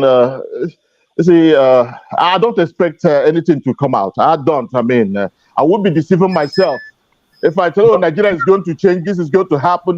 Nothing will ever change. Now, the template is there. They will keep on doing it as long as we are docile, as long as we fold our arm and say, oh, that is a Nigerian system. Let them do it. After 4 years, they will go, or 8 years will go, another group will come in. So it is a time, if we want to see a good, a new Nigeria, we have to stand right now. Stand right now, put the judges on the spot, ensure that they do the right thing, or else there will be consequences, and the fallout will be too hard too terrible for them and their respective families. I rest my case. All right, thank you. Doctor, doesn't this guy sound like one of those old voices from Radio Biafra? Like, not the new one, the old one, like Ike Guba. This guy sounds like them. Who is speaking? No, what do you mean by that? What do you mean by that? No, in a good way. I mean it in the best way possible. I said you sound like the old broadcasters. Ike Guba. Oh. I wasn't born at that time. No, I've read a lot about Nigeria, and I will encourage you, there's a lot of books, starting from the dual mandate from Lord Lugard. He has a book. I have that book. Read about my old days, the book for Nigeria, The Walk to Nationalism by Ariwoola. Read those to reach and Chabe. There was a country. Read the book by Alexander Madiebo, Nigerian Revolution and Biafran Civil War. Read about the 5 majors. This will give you an insight of the Nigeria we're seeing today, and then role, even that they had the chance of contributing about the role of the British, how British underdeveloped Nigeria. I think that's the book I had. I just bought it. When you read it, you will be able to see in clear terms what we are going through, where we, like Osibanjo, where we are right now, and where we'll be heading to in the next couple of years to come. It's right there. Or read the statements by El Rufai, Bala Muhammad. I can go on and go on. Thank you so much. Thank you. All right. Okay, All right, Femi. welcome. Femi, are you ready for Senate President Ojuzo? Oh yeah. So I'm gonna be as brief as I can be. So again, another drama point as well. So when I first saw Ojuzo Kalu's statements, and of course keep in mind where all of us at some point in time, I'm wondering when Doctor will be your own turn too, because we're in the Emilokon season. I mean, in the spirit of Emilokon, he actually did make mention of the fact that it was his own turn as well. Yeah. So we're welcome to our new reality where everybody chooses when it's their own turn, and by hook or crook or by force or by Oluomo's theology, they somehow probably seem to get it. So when I read that, I was like, okay, now this is interesting, because of course this is coming off the fact that at some point he had actually also mentioned that it wasn't, not his exact words, that it wasn't the East or the Igbos turn, that the Igbos are not yet ready. He said something along those lines, and I'm not, please do not paraphrase me. Anyway, so obviously when he, at that point when he made those allusions, I was like, that there's something brewing here, especially when you consider the fact that himself, just like a lot of these our so-called honorables, who are supposed to be actually dishonorable people, have one court case or EFCP case or the other hanging over them. Of course, that's another topic in itself, because they're a different species. They cannot be touched. So I knew there was something brewing. So of course, lo and behold, he came out and said it was his own turn. So he now got me thinking. And of course, I think in the last couple of days we've been entertained with some voices behind the scene, as you earlier mentioned as well. That points to the fact that it looks as though the plan is to also have to pitch the north. I think it's the northwest with the northeast, because those are the two regions that have not that are now left in the whole equation as it stands. And of course, he must have seen the writings on the wall, just like Tinubu saw previously, that it looks like they're about to play him. That's why he came out to say it. He's just borrowing from the playbook of Tinubu himself. And that's what makes it even sad, because of course we do know that a lot of these guys are not in the first place eminently qualified to even represent us. But of course, as has been variously mentioned, we know that what we completely go through in Nigeria is selection, rule by force, whether you like it or not, and not election. So yeah, we are watching, because we have quite a couple of people that are still trying to fight for the seat, including Lawan himself, who of course has managed to beat the record of the Imo State governor, who came from fourth to be first. To now we're at the level where there's a possibility that it might stay. And of course, that'll be a record in itself, because Nigeria will continue to create records where someone that never contested an election might actually end up being the Senate president. Well, I can only wish Mr. Uzokalu luck. But in fact, I think that it will be interesting just to see how it goes. It's going to be very interesting. All right, thank you, Femi. Eddie. Doctor, nice to be back. Yeah, looking at Ojuzo Kalu's statement, I think he's reading from the book of, just like Femi said, he's reading from the book of Baba Blue. Verse, chapter what? 419. 419. Yeah, second edition. So it's better you shout first, shout first and damn the consequence. So that's what he's doing, because I think before Orji Zokalu will come out to make this statement. And he's not making this statement. There must be other power play going on behind the scene that we're not privy to. So before he's coming out to say this, then now people in the southeast, not even the southeast, because now it's not, if they're looking at the other, because he's using Christian, it's not, he said Muslim ticket, he supported Muslim, now he's using that in the senator cannot be a Christian. So then it will come, the question will come, is only the southeast that are Christians.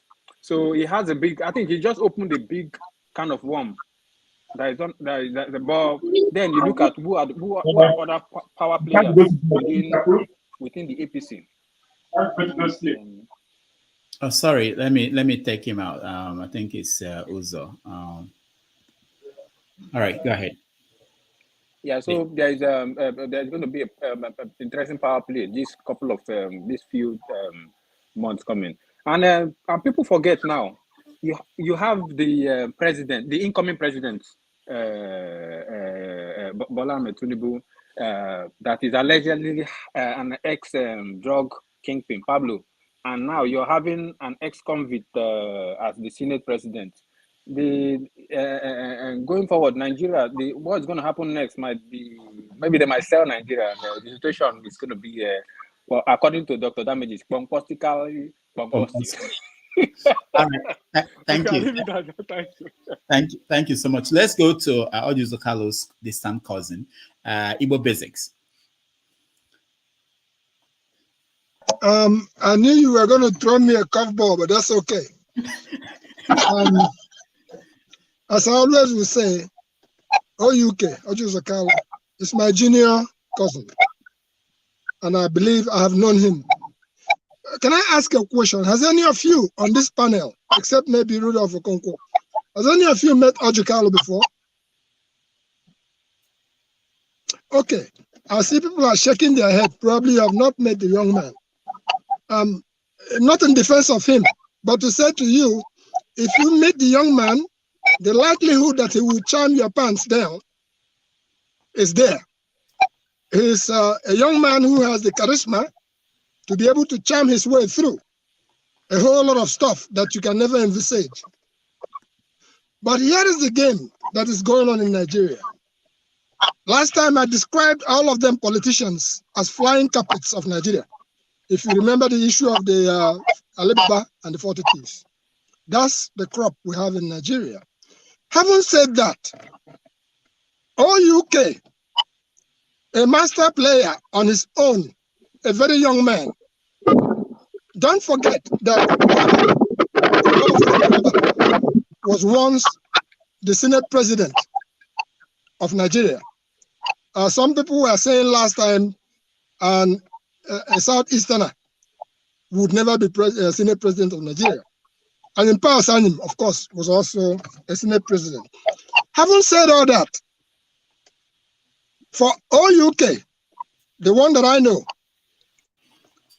he is looking at, when he got into governorship in Abia, he had the opportunity to surmount, to plant himself in the heart of Ndibo, or the Eastern Nigeria, to be a champion. He had that opportunity. He missed the opportunity. If you recall the case of Sam Bakwe, there's Sam. There's Sam is an example, we call him the crying governor, that if you talk about there's Sam in Igbo land today, somebody might fight you because we believe that he did good. When OUK started, he was very good at the game. He was fixing roads. Even Obasanjo called him the action governor.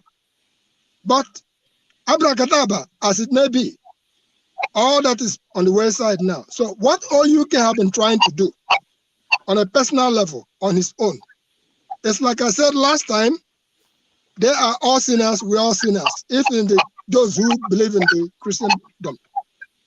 When people sin, they try to see what they can do to make amends. OUK have been working very hard to see if he can make amends from his misdeeds of the past. Whether that is going to be acceptable to the general Igbo, I don't know. But let me make it clear to all of us here. The political game that is playing in Nigeria as we speak You don't see it on the surface. And I repeat again, you don't see it on the surface. Even in these last elections that have just taken place, you will not know who did what in the background to aid who.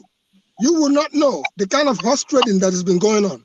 Having said all that, and I repeated again last time, like you said, birds of the same feather flock together. When Jagabon mounted, before Jagabon mounted the rostrum as he is now, remember that they picked out OUK up. And OUK cried, oh, it's because they are trying for presidency. It's Jagabon that is behind my travels. They put him in there, came back out. They are all relying on technicalities. With all that said, the place where they share the Nigerian cake, OUK once had a slug airline. People who have amassed wealth one way or the other, if you go into their story and find out the sources of their wealth, I can almost assure you that any of you on this panel today, if they put the pipeline of Chemical Bank, or they put the pipeline of Abiola money, or they put Concord newspapers behind you, and you end up turning it into Sun newspapers, you will be shouting from the top of your voices. So what I've just said to all of us, the only stumbling block that the entire Nigerian political class have run into is a man named Peter Obi. With Peter Obi appearing in the scene, it's like a bone that is on their throat now. They can't swallow it, they can't spit it out. And if you notice what has happened, the judiciary, as we are saying, would be the last bastion of hope for Nigeria. Not just the judiciary. It is really the people of Nigeria that can save Nigeria from Nigeria. Why do I say that? Mahmoud Yakubu, if the pictures that I was seeing earlier on today of youths in Bauchi State trampling down, running down, supposedly the house of Mahmoud Yakubu, I will sum my presentation this way. Britain, where Tinubu supposedly has run to, that's where he is now, they have no interest in making things work in Nigeria. Let us have that at the back of our mind. It is only Nigerians that can save Nigeria from Nigerians. It's only Nigerians. Because Britain would rather that our presidential jet be parked in their airport for the next 4 years with a sick man. They would rather do that. So if you're thinking that Britain is going to listen, you have another thing coming. The reason is, I'm going to try to sum up my presentation with this way. There is what we call a kwakrekwa. There is what we call a wokriwo. You all know, I talked about Otoko Saga earlier on. And I'm telling you that, sharing with us, that Britain is actually behind now we wokriwo while we are here talking. So let us not have the slightest, maybe America might keep quiet to the point because it's actually threatening, what's happening in Nigeria is threatening what America have been trumping, democracy. That is what we all should realize. Me, you, all of us here, we have a responsibility. And that responsibility we have is to make sure that the momentum that is on the part of the youths right now is what we drive all the way to the bank. Anywhere we can reach out to Mazezoke, and those who have actually, I'm sure that some of us, if we are in Nigeria today, fear no death, we will be in the front line like Mazezoke has been. Just like Dr. Stella Ford, who had just come back from Nigeria, and many more. Dr. Pat Ebiafule, I'm talking about people who truly believe in what we believe in. So my fellow countrymen, Nigerians, it is incumbent upon us to make sure we don't take our foot off the pedal, because if we do, forget about Ariwoola and what they have already made their decision on what they want to do. They have groomed their children to take over, but we are not going to let that happen. Let us keep our foot on the pedal. Again, OUK is my brother. And if you think again, if Jagabon climbs up there, they know how to masterfully put themselves in place for who defends who and who protects who. And that's my case for now. I'm a mechanic in a country where things work. And that's why you see me on the roads this morning. All right. Thank you.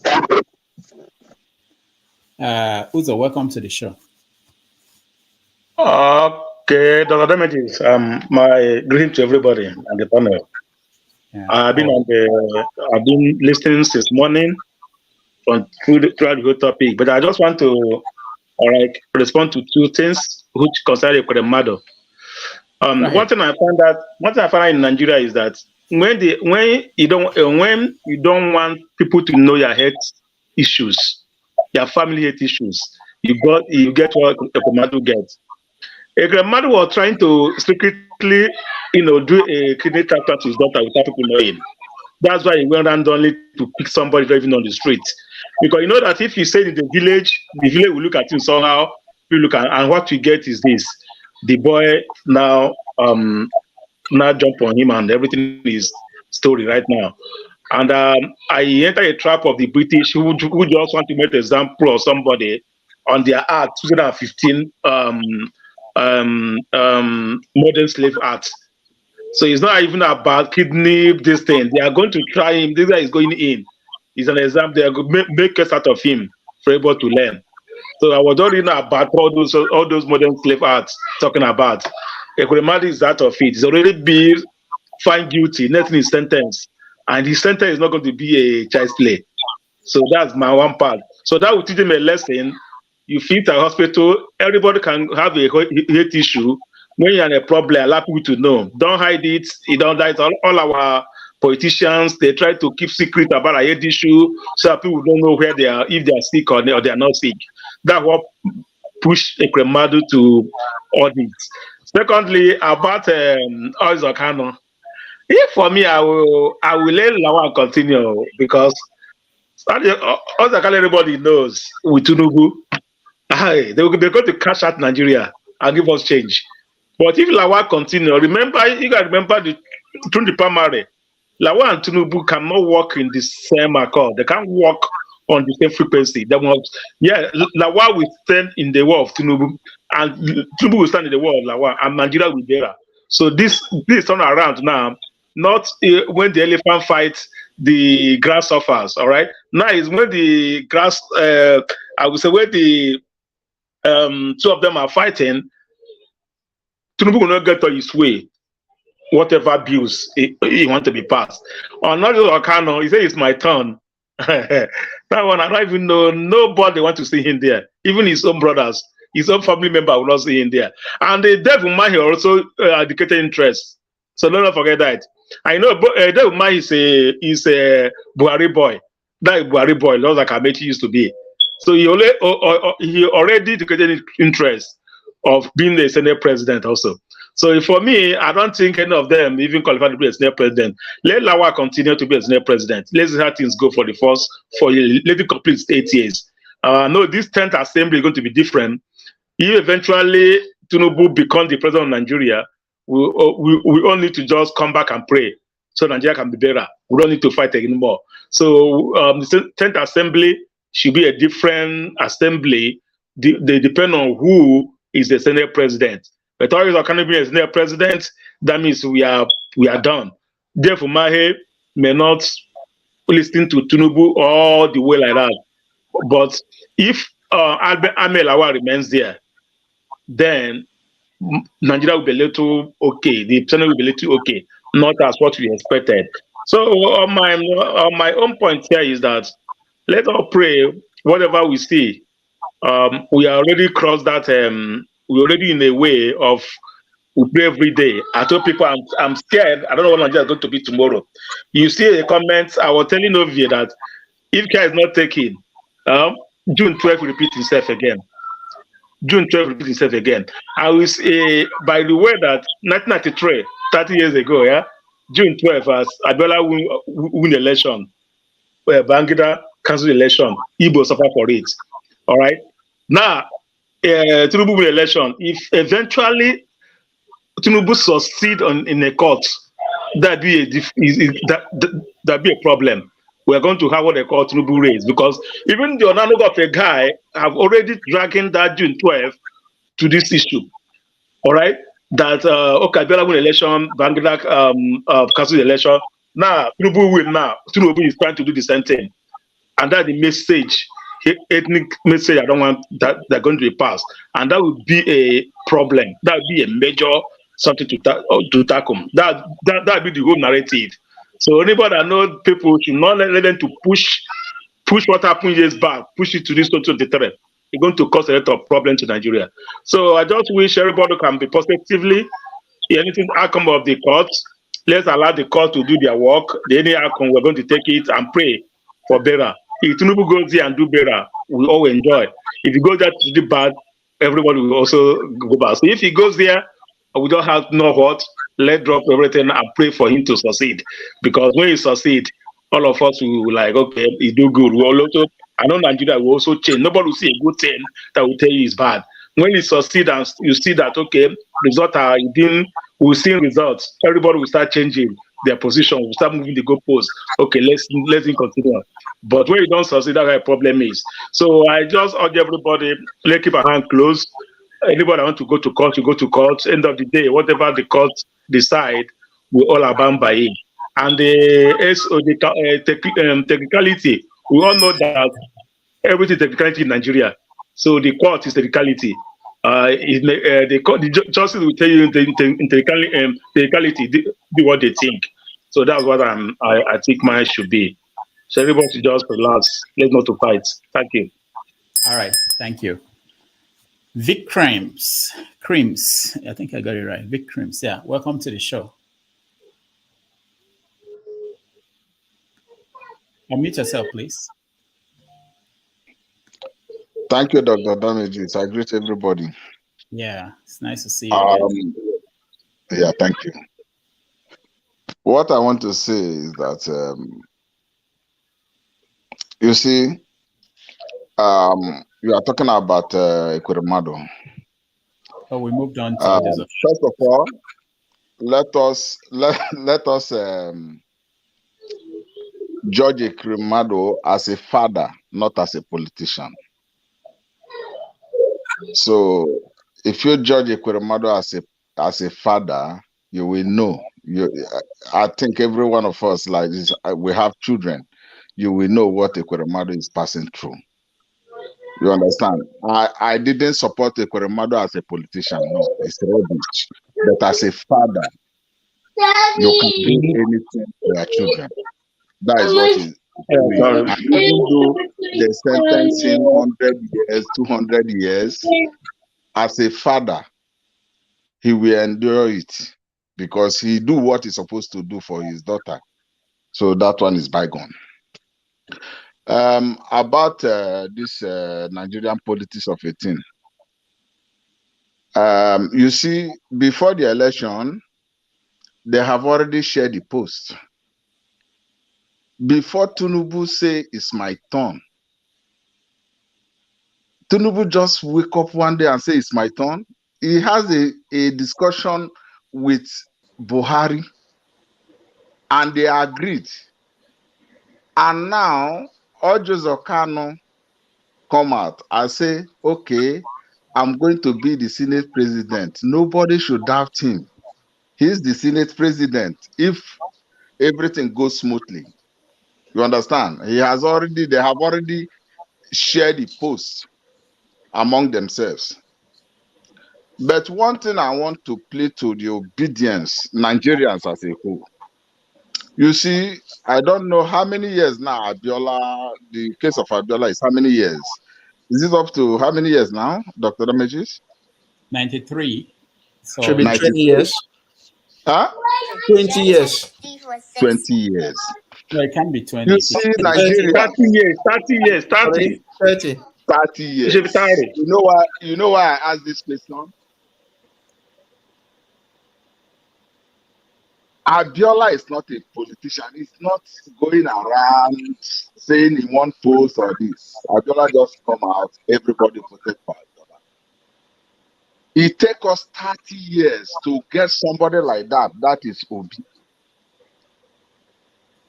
So if we miss this opportunity, it will take another 30 years to get somebody like that. So about CJO, about no CJO, is Buhari is the head of the court, judiciary. You can imagine how many people have been released. Nnamdi Kanu has been released. They hold him there. Zazaki has been released. They hold him there. Many people have been released. They hold them there. Who is holding them? Is it George? It's not George. It's Buhari that is holding them. You understand?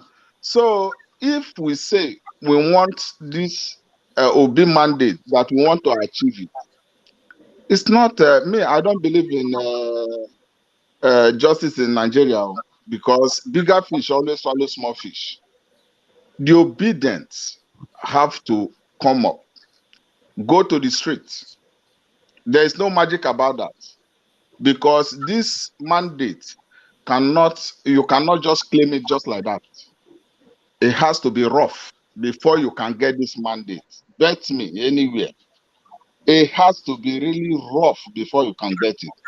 So if you say that you are going to get it through the court or this thing, the courts will be afraid of the citizens outside and make the rightful decision.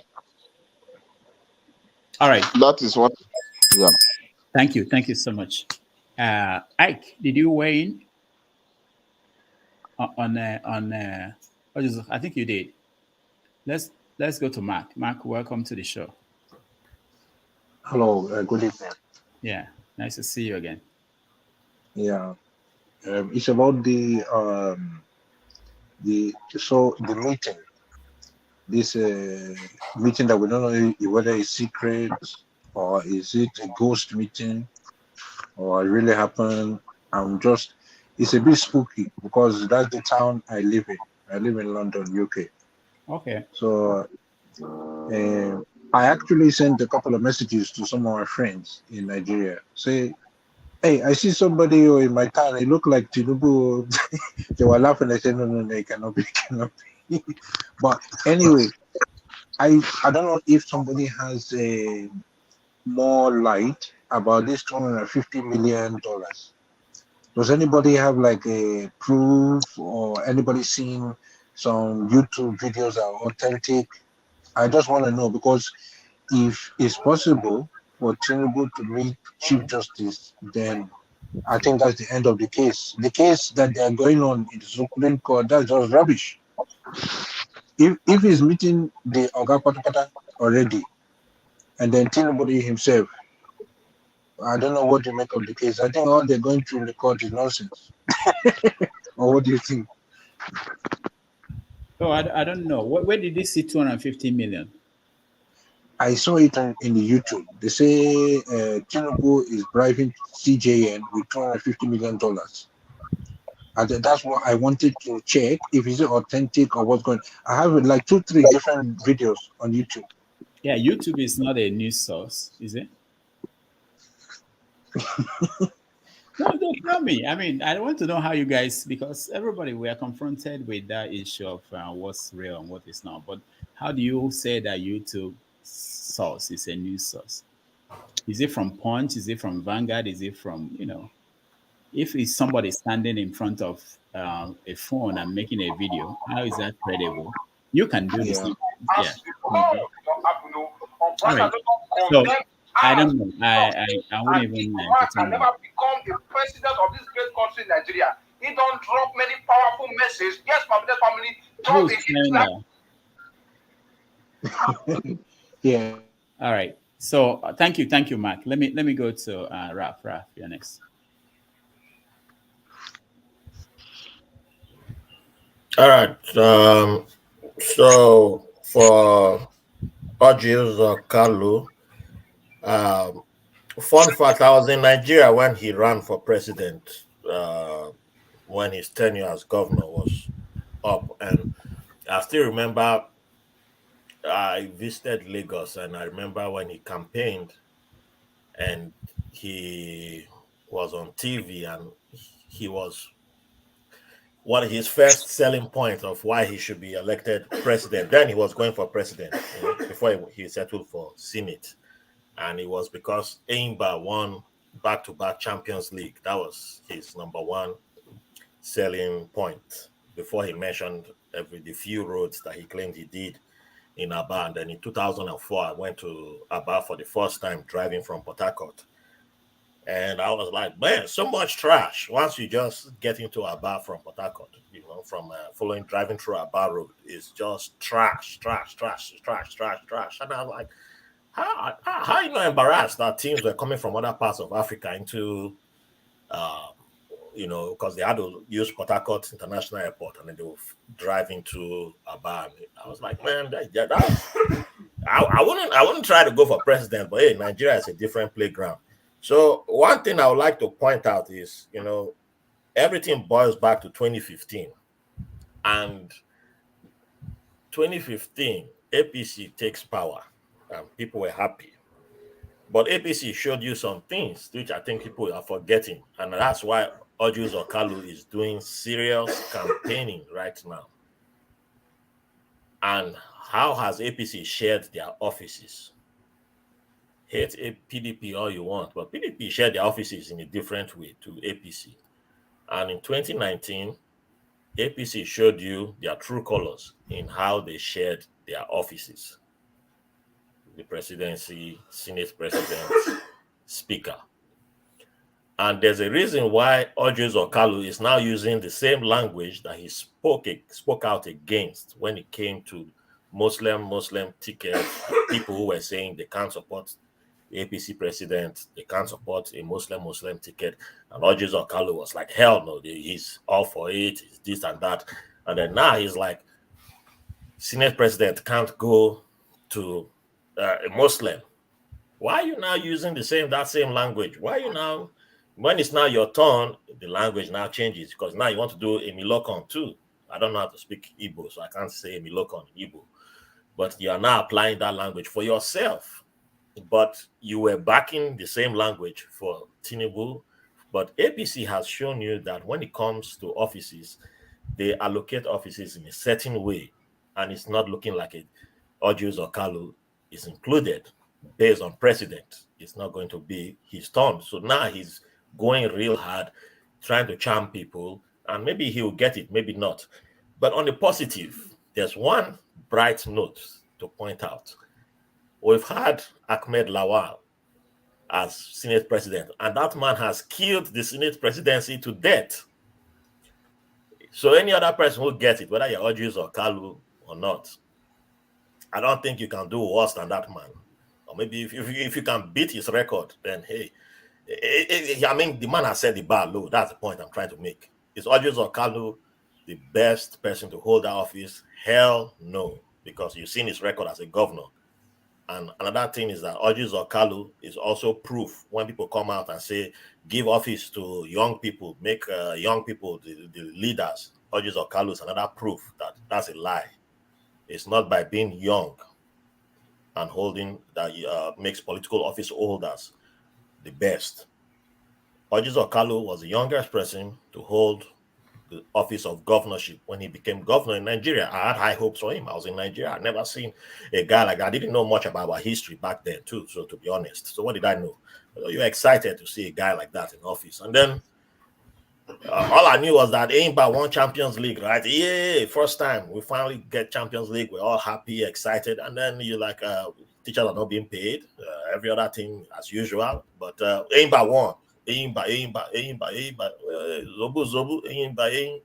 we're happy. Yes, but what else happened? They didn't even have website. They didn't look like Al-Ali. They didn't look. Al-Ali was not. Al-Ali was avoiding they were boycotting Champions League then. So good thing that was happening back then. Otherwise, who knows? But we're happy that happened. So all these things we should just remember. When we look back on history, that because if Ojus Okalu was excellent, then that means Tinubu was magnificent, right? That's why he's president. So Ojus Okalu can become president the next day, and this is why our people are still being fooled tomorrow by people who don't have the record to go for higher office because they were terrible when they touched any office. But they are still in power to this day. So remember that when people come out tomorrow and say they are good, and then tomorrow they are still going to the UK, whether they are a dad or not, I can't treat my child. Well, you could have built at least one hospital in your village for yourself. Don't even build hospital for anybody. Don't build hospital for other people. For yourself, clinic that only you can go to. If people want to make that excuse that, oh, think of it as a father. Build one for yourself. Only you enjoy it. Be that stingy for yourself. You won't do it for yourself, but you can be another country and spend that dollars. Then I should come and cry for you. I'm a wicked person. I will not be crying for anybody. Thank you. Okay, thank you so much, Ralph. Prince, you're driving. Are you okay? Can you speak? Yeah. I can speak. You know, Okay. I've listened to everybody speak. For me, Audio Zakalo is a no. You know, why do I say that? Audio Zakalo have a very tainted record. You know, forget the fact that he's kind of like free now. It's just all the plots because of the fact that his case at EFCC and all that stuff. That's why you see him in APC. You know, and the thing is, no matter what, no matter how you go about it, I don't think the obedience, you know, those elected through the obedience are gonna support him. And then looking at the caliber of people coming out, I'm looking towards Akpabio. Why do I say so? Now it's gonna be, you know, they've started striking deal. You know, money, all those stolen money that they've hidden somewhere is also coming out. They're also using it to do their deals and all that kind of a thing. But it's, you know, if it's not Lawan, it will be Akpabio. You know, I don't see it going to Umahi. Umahi cannot get it because Umahi is not a politician. He never, you know, the maths doesn't, you know, will not get him anywhere. Yeah. The math will not get him anywhere. And I don't think he's such a person that you want to do deals with. You know, Oshomole is just a talkative. I don't know if they want to put a talkative there, but the thing is, probably, you know, Akpabio and then use somebody like Umahi as deputy, whichever way it is. Prince, traditionally, they don't give it to first-time senators. So most of those people are out. And then the geographical spread, they try to make sure that... To me, it doesn't matter. You know, Lawan is central. So let it remain there. Yeah, let it remain there. You know? Let it remain there. Ojo Zakalo, nope. We're not supporting him. He's not coming to him. He's a crook. You know, right. This election, he did not win it. He just rigged. You know, so how can we, you know, kind of like reward somebody for bad attitude or bad character?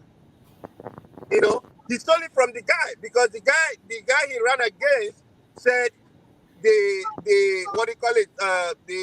rec talked about, oh, there was a call from Abuja and said, oh, that they should just push him in because they were supposed to have a runoff in certain polling units. So for him, I don't know how he's gonna do. I don't know who he's gonna convince. Because even if you look at him making a statement, you see that much people are not around him. You know, all those his friends, they've all run away. All right. Thank you, Prince. Sure. Scribe, you want to say? Okay, he's gone. Okay. All right. So we're going to move quickly to our next topic, which is P2B going to prison if the wishes of our friend Festus Keyamo is a lot of reaction and it's agreed to. This Congress, so let's watch. Presidential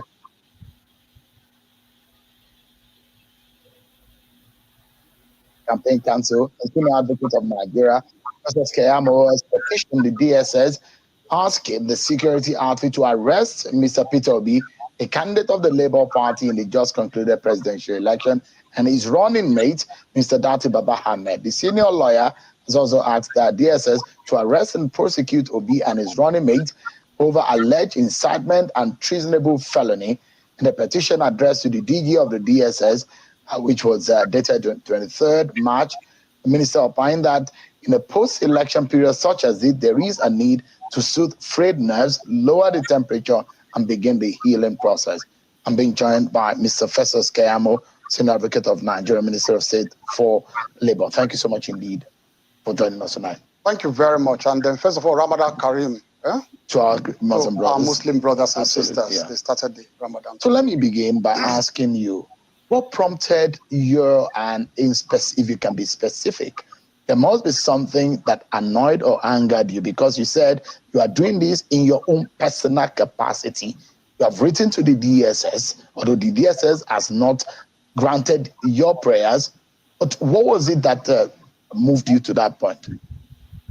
Well, let me start by saying that in this post-election period, campaigns are over.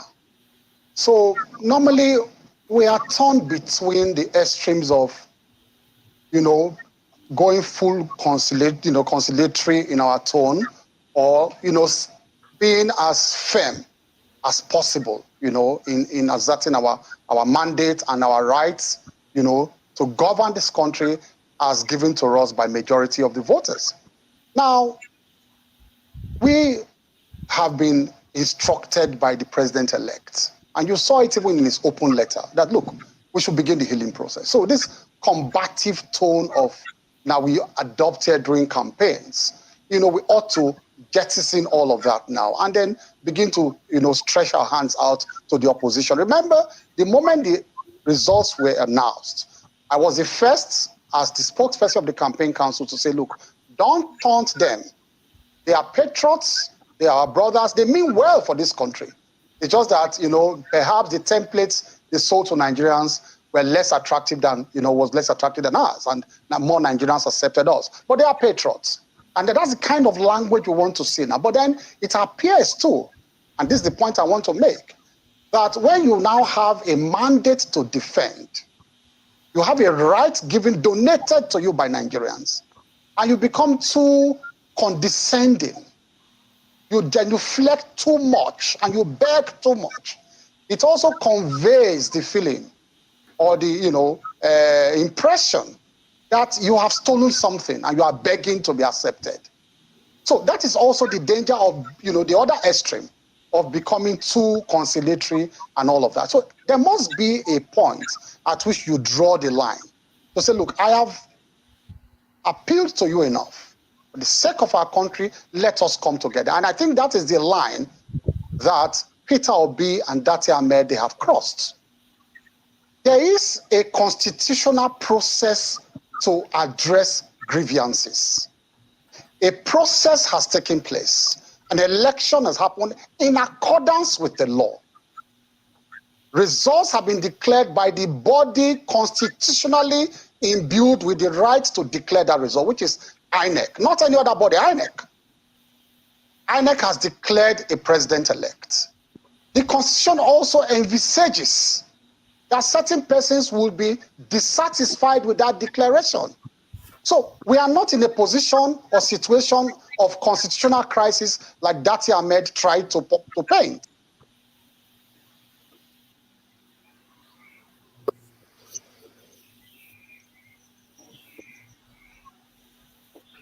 Not satisfied the requirement, you have by so doing ended democracy. The crisis I'm telling you now is that this our democracy is going to end by the way we are going. This democracy is going to end on the 29th of May 2023. Please write it. Those are extreme, my those name. are extreme thoughts. I am very, very happy to say it. My name. You introduced me. Yeah. Listen, don't stop me. No, I will, because those are extreme thoughts. You know why? Because there are allowable language to be used on television, especially as it relates to our nation and the unity of this country. Put your question and let me answer you. Put your question. I know what I'm saying. If there is an official... If you breach the Constitution... Well, is it not left to the court to decide otherwise? This is already decided by the courts. But the authority in charge of the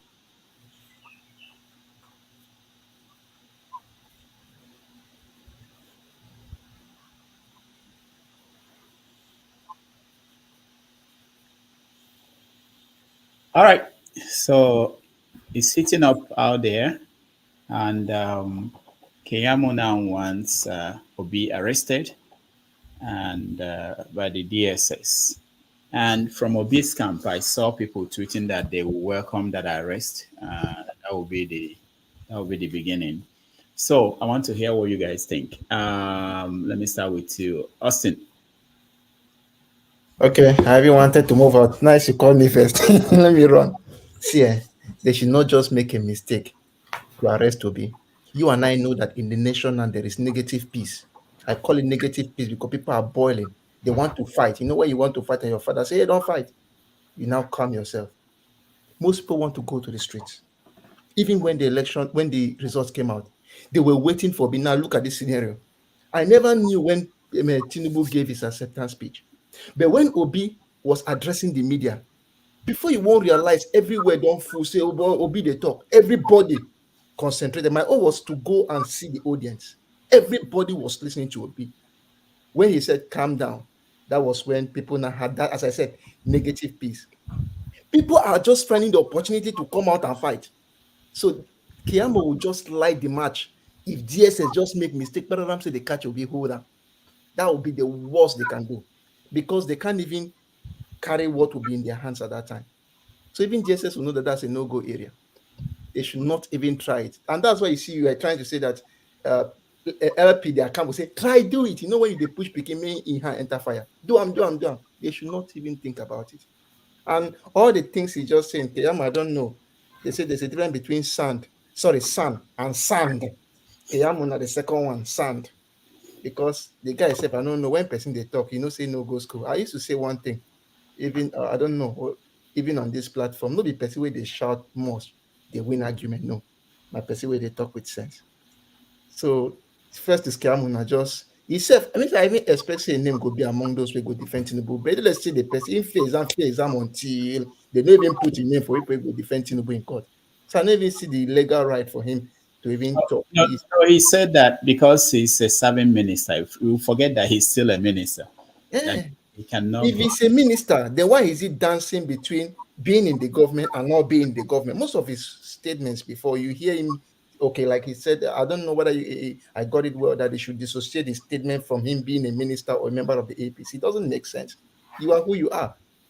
So for me, I think Yamo into they talk too much. That's why sometimes I know they take him serious. That's the way they talk too much. They take him serious. So for me on this matter, DSS should not even make that mistake because what you want who will be for, you will just end up setting the country on fire. They should not even think about it. And everybody is seeing Keamo and FFK. Waiting happens, Keamo they talk. Nobody cares anymore because they just talk anyhow. And that's my own part. I will step out and come back later. All right, thank you. Femi. Yeah. So they say the internet never lies. When you go back to the statements that Kiyamo had made in the past, if you remember from way back when Dr. Nolov was here, when we thought he was fighting for the rights of Nigerians, it's how time flies. It's interesting when you look at the antecedents of people, and then as soon as you give them banana and they're on the other side, all of a sudden the things that they allegedly used to fight for or fight against, now it's almost like they're the ones that are now the Lord Manios. So it's really it's interesting, and I just think maybe this is also him fighting for the next job opportunity that's going to come, because obviously whether one likes it or not, by hook or crook, somehow by May, is it May 29, this Buhari's government will be out of power, because when you see the way Keyamo, the way he cries around, it's almost like he's even overdoing it. It's almost like he's contesting with Femi Panikayode. and Bayo Onanuga, among others, for who is going to win the battle for who can spin the most outrageous things. So it's quite repulsive, really, to be honest. So I don't even bother to listen to him because it's I don't know. It's a reflection of how hypocritical and how delusional we can be. At times it's really sad. All right, thank you. Igbo Basics. Okay, thank you, Dr. Rudolph, for giving us the opportunity once again. Sometimes when you think you are doing a people bad, you are actually doing them good without knowing that you are doing them good. First is Kayamo. No, whatever the guy we're talking about, the guy who was speaking. Yeah, the one who said it's a son. I actually did the best I could to listen to the man. I endured through, and of course I had watched Dati Baba Ahmed speak intelligently. Beautiful presentation. But when I listened to the Kayamo, whatever his name is, this guy we are talking about, he came across to me like a bully. The first thing that I asked myself, who is interviewing who? He was out there, he couldn't allow the interviewer to actually carry on the conversation that he was supposed to come there to do. So all in all, I looked at Mr. Kayamo as somebody who talks from both sides of his mouth. Besides what I just saw in a paper, I couldn't quite find a date when that kind of article came out. I kept on looking. It was a scam article. It was him bashing Tinubu, saying that Tinubu is not qualified to be there and blah, blah, blah, blah, blah. So all in all, it's a game that I think they're playing. But I'll put it this way. Festus Kayamo cannot there stand where Peter Obi. He cannot there where Peter Obi passes. And if they think they are smart, let them try it. Let them try to arrest Peter Obi. And then they will find out that they have not only beaten more than they can chew, they will really find out who is a true leader. Because when Obi speaks, people follow. People not only follow because they see the genuineness in the leadership that Peter Obi is offering. When I said that you think you are doing a people bad, I look back at a news that I saw this morning about Ariwoola. Ariwoola being a city being built in Enugu somewhere there. It reminded me that the place where I came into now, I was in their office, and all of a sudden there was somebody who was saying, "No, I remember, come there, something." So I opened the door, and behold, he was an Igbo guy. I said, "Oh, and this is a Spanish shop where I stopped in." It reminded me of a few months ago when I went into a scrap metal place. And behold, the person in charge of that place in Newark, New Jersey, turned out to be an Igbo man because I came to dispose of an old car. And he said, so what I just said is this. When Nigeria thinks that Nigeria is doing the Easterners back, they have scattered us all over the world. If you think you are going to eliminate the people from the Southeast, and particularly in the Igbo, you have another thing coming, because the war had scattered us like Ubaka or Uba everywhere around the world. That you go to the remotest part, you cannot stamp out a people. The only thing that we wish and pray, like a Ariwoola, turning Igbo land into the Japan of Africa, is what we are looking forward to. As of whether you can be able to dispossess us, the Southeasterners, you can have as many Umahis as you want, you can have as many Soludos as you want, but the bones have risen again, like Ike Ekweremadu would say. It is forward ever, back to the youths. It is now or never. We are not going to take our foot off the pedal. And when you get Senate presidency, that is if Tinubu gets to mount the rostrum. We are wondering whether he can be able to make it to mount that place. And if he does, forget about their game because they know the game that they're playing. Because it was Orji Uzokalo, for instance, that played in Lawan to go and run for presidency. And don't forget that Lawan himself, as you're talking, did not win his own elections or primaries, but he is now a Supreme Court imposed senator. So bear that in mind as we settle in the courts. All right, thank you. Who's your next? Yes,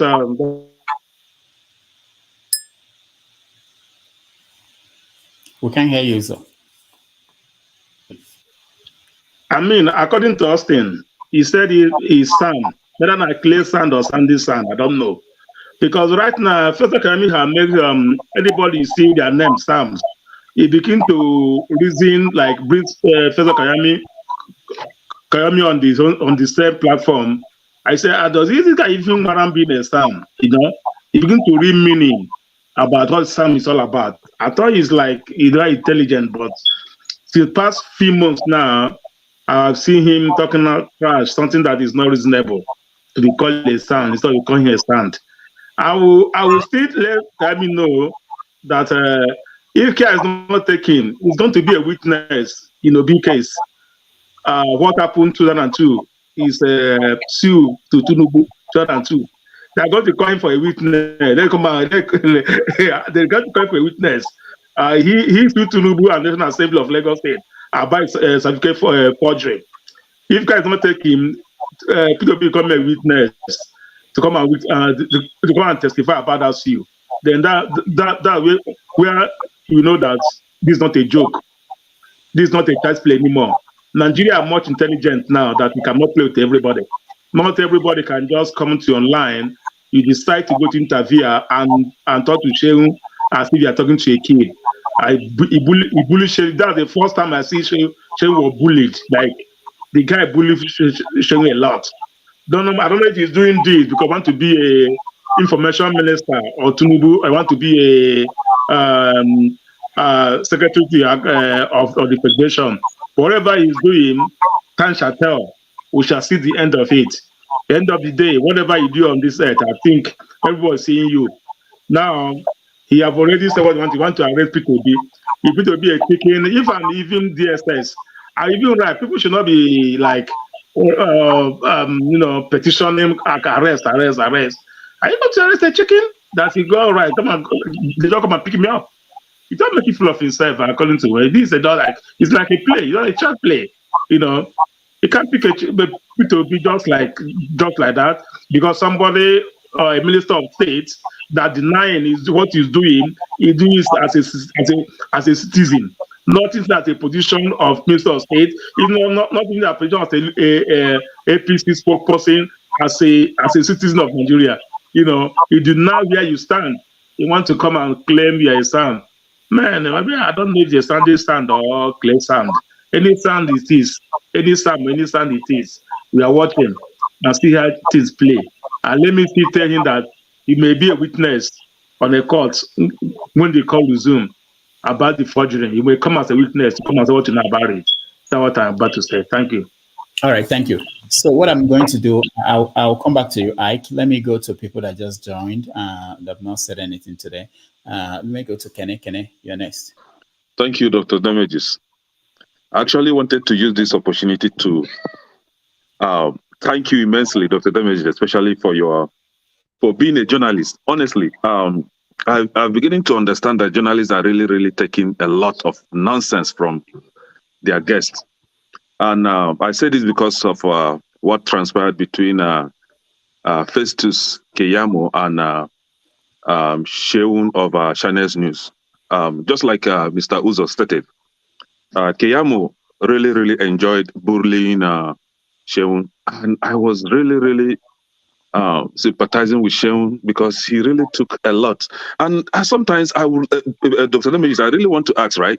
Is it against the ethics of journalism to tell your guests that you are lying? Just shut up. Just get out from this place. Honestly, it's just really, you can't really against the ethics. You can't say that. They are the Thank God guests. I'm not into that field. Honestly, I would have been like, oh, Master Man, you are lying. Get out from my channel. Get out. I don't want to see you here again. But that is it. Festus Keyamo, I'm really, really surprised that this guy is a senior advocate of I really want to. I don't want to have believe that he's a senior advocate. I for one, I've been referring to him as a senior advocate of nuisance or nonsense, whichever one you choose. This is the same person that is calling for reconciliation, and I'm beginning to ask, what are you reconciling? Is it not when there is issue or when there are problems that you begin to reconcile, and you don't just go into reconciliation without seeking for justice, right? When the likes of MC Oluomo, Ononuga, the imbecilic Ononuga, and the rest were calling for annihilation of Ndibo in Lagos State, the senior advocate of nonsense was nowhere to be found to condemn that, right? When the likes of Femi Kayode, sorry, Mr. Femi, that you sharing surname with that guy, we're calling for annihilation of Ndibo, Festus was nowhere to be found to condemn that. But he's quick to condemn our president, Peter Obi, and his vice for expressing their constitutional right for not agreeing or believing that what's his name, Tinubu won the election. I, for one, I will join them to disagree with this election. And I put it this way: Bola Tinubu is not my president, and he will never be my president. Just the same way I rejected Buhari when Buhari was elected. I said that Buhari will not be my president, and he's not my president. And moving forward, he is calling for the arrest of Peter Obi. And I want to ask, on what time, on what basis will you even think of petitioning DSS to arrest Peter Obi? What is that crime that he has, committed or said that should be, that he should be arrested for? Right? This is Nigeria. And just as some of us are taking it as a joke, there is a joke. Don't be surprised that this useless DSS will take it serious and eventually arrest Peter Obi. And it calls for Indigbos to wake up. I always say this: you don't just keep quiet. You are fighting with strong-hearted criminals. You don't give them chance. You've given them a strong hit. Don't back down. Keep doing it. When you came out for NSAS, that was a heavy blow. Now you withdrew. Now you came back again during the election. You voted massively against them, and they stole your mandate. Don't relent. Come back on the street. After all, the APC asked Labour Party to go to the court. Labour Party are in the court, right? But one thing is remaining. When Keyamo was on channels, he said that they should follow the constitutional route to seek for redress. Protest is part of the constitutional route to seeking for redress. Just as you've taken the route of going to the court, also add that protest. Go on the street. Shut down, like I always advocate. Shut down the international airport. Let them not go out like this CGN or CJN nonsense guy that went to UK for medical. They claim that he went for medical checkup, right? Shut down the airport. They will not be able to go to UK for medical checkup. We have hospitals. We have good hospitals in Nigeria. Our hospitals in Nigeria are first grade. Let them go there and receive treatment. We have good medical tools in their hospitals. Let them go there and receive medical treatment. They should stop jetting out all the time for abroad medical checkups. We have them in Nigeria. Shut down the airport. Shut down the government public facilities. Block the streets.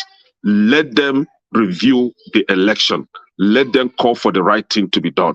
Let that what they call it, the CJN come back to Nigeria. review the case and pass a good judgment. You stole somebody's mandate, and then the person want to go to court. You say, no, don't go to court. Come for reconciliation. Oh, don't protest. If they protest, you match them with counter protest. This is the Nigeria that some of us are proud of.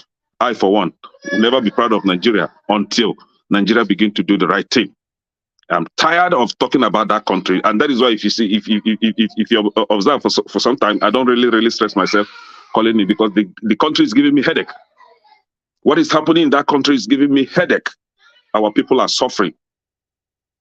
Our women will go to market to buy common onion. There will be no money to pay for onion. Common pepper, there will be no money to pay for pepper. But when you go to what they call them, the POS, you find the same naira there. And you have to buy your own country's currency. You have to buy your own money with money. And you call that a country. These are the problems that we're talking about. And some of us are supporting nonsense, are supporting evil. Like I said it on the comment section, right? If you really want to be honest to yourself, you agree with me that the Southeasterners, Igbos especially, always call out or talk against their criminal politicians, just as some of us have been talking against Orji Uzor right now. We admonish him. We don't want him to be Senate president, because why? We know his what he has done in the past. We know that he is not capable to be there. Can we all, as Nigerians, if you truly love Nigeria, if you are a patriotic Nigeria, can you begin to call out to your criminal politicians instead of supporting them? For example, we all know that Tinubu is a drughead, a crackhead, a criminal. Can the Southwesterners begin to call out this kind of useless politicians? Call them out for what they are. Fani Kayode, thank God. I'm grateful. I see some people, calling the likes of Femi Kayode and Festus Keyamo out. But there are many. Call them out. Stop respecting criminals, man. Criminals are not worthy of any respect. Criminals are not worthy of any respect. And lastly, Igbo Basic, I greet you, sir. When you made mention of Akuleono initiative, right? That reminds me of my father's name, Akuleono Amaloya Panya. That is my father's name. Just as you stated, I advocate for the Indibos to really look back home. Let's retract our steps. Let's begin to invest in our place so that we will stop receiving insults from people telling us to go back home as if we are destitute, as if we don't have a place. We have one, good one for that matter. And when you see people saying, go home and develop your place, I don't think you've been to the East. And that is why you say, go home and develop your place. I don't think there is a place more developed than the East. Individually, not by government's word. I mean, individual achievement. So thank you. Okay, so who's next? Dr. Damages has to go and take care of family emergency, so he'll be back within the hour. So, I will just say a couple of words. My battery is not down since I've been on the road today. Actually, just piggybacking on what Kenneth said, my brother, I think that the Southeasterners should really take this challenge to heart. Let's go home by choice. Let's develop our portion, but we have to defend what we are developing. First of all, if we do that, the rest of them will come to shop wherever we go, because that's what we have. One thing that concerns me so much is this cashless policy. My brother called me yesterday, and he says that they went to the bank and stood for the whole day trying to withdraw whatever little change they have in the bank. And at the end of the day, that they gave them 3,000 naira. 3,000 naira. I tried to convert that, and it appeared to me to be something less than $5. $5. That somebody went to a bank just to get whatever little money that they have in the bank, and they spent the whole day, and at the end, they were given $5. In fact, it was $4.70 something, going by current rate. So it is something that is very concerning to all of us. But again, I'll bring it back to it is now or never. The youth of Nigeria have risen to take back Nigeria. You talk to me about going to court. Whose court are you talking about? The judiciary of Nigeria is actually on trial here. Gone are the days when we had great jurists like Justice Ike Ekweremadu, the man whom, if you come into his court with bribe, he will jail you. Today we have sons. In my town, my hometown, Ibere right now, we have at least 3 sons. They are young men. They are navigating their way, but the justice system in Nigeria is not something that you can really, they have to prove themselves. And the only way they can prove themselves, if we drill down all the way from Mahmoud Yakubu down to the rest of them, we're going to have to make things, make them uncomfortable. Make them uncomfortable as much, whether they come to any place overseas where you are, organize something, camp out there, make sure that they don't relax. Like Arebe Shola came here some time ago, and a young man went after him in a restaurant. The rest is history. How he cowed away. Let us keep our foot on the pedal. Let us support those who are on the ground. Let us make sure that the youths, whatever we can do, organize, make sure that they have water to drink. Organize, make sure they have first aid, because Nigeria is not going down. Nigeria will rise again. It's not over until it's over. Thank you, Bobenji. It's my turn now. Okay, you can have the floor. Go ahead. Okay, thank you. I have a question, funny question. Has Peter Obi called Keyamo my junior brother before? Has he ever called him my junior brother? Because I think he might be the first person Peter Obi will call my junior brother. And if you call him my junior brother, you should know that his career is over, you know. So I don't think he has called him my I don't think he has called him my junior brother, because I don't know how many years Keyamo is, you know. So I hope that soon Peter Obi will call him my junior brother, so that we close his own book, you know, because we are closing the book of all the whole politicians in Nigeria. You know, Keyamo has been what he is, you know, so all the run things is not just today he started it, and I think he has to do to impress his paymasters, you know. But at the end of the day, the law will be interpreted in the High Court, and I think that Peter Obi is following the true process, and we're going to see the process to the end. We know it's not going to be easy. Nobody ever said that it's going to be easy. Peter Obi himself said that it's not going to be easy. In order to destroy these structures we are talking about, it's not going to be an easy fight. It's going to be a very long fight. So the people of Keyamo, the people of Ononoga, the people of Fanikayode, you know, people of their types, we know them already. They're only trying to force Nigerians, because when I talk about obedience, it becomes an issue of politics. I'm talking about genuine Nigerians. They're trying to force Nigerians to do what they don't want to do, so that they will use it as an escape route to scuttle our chances in the court. So, and I think Nigerians have been very understanding. I think Nigerians have been very smart and wise. So my appeal is that let us not fall to their antics, so that we don't spoil our chances in the court of appeal. They are trying to push the people out. They are trying to force the people to do something negatively. But I think so far so good. There are demonstrations in Abuja, but it has been peaceful. They organize. They are way to the point. They are speaking, and people are coming in. You know, so that's okay. The pressure is already on. The torchlight is everywhere. There is no more hiding place for any Nigerian politician. You know, Peter Obi has changed everything, and he is the most popular politician in African continent today. I tell you something. I was watching something on Facebook, on YouTube today. In Senegal, you see what the citizens of Senegal did? They went to the prison.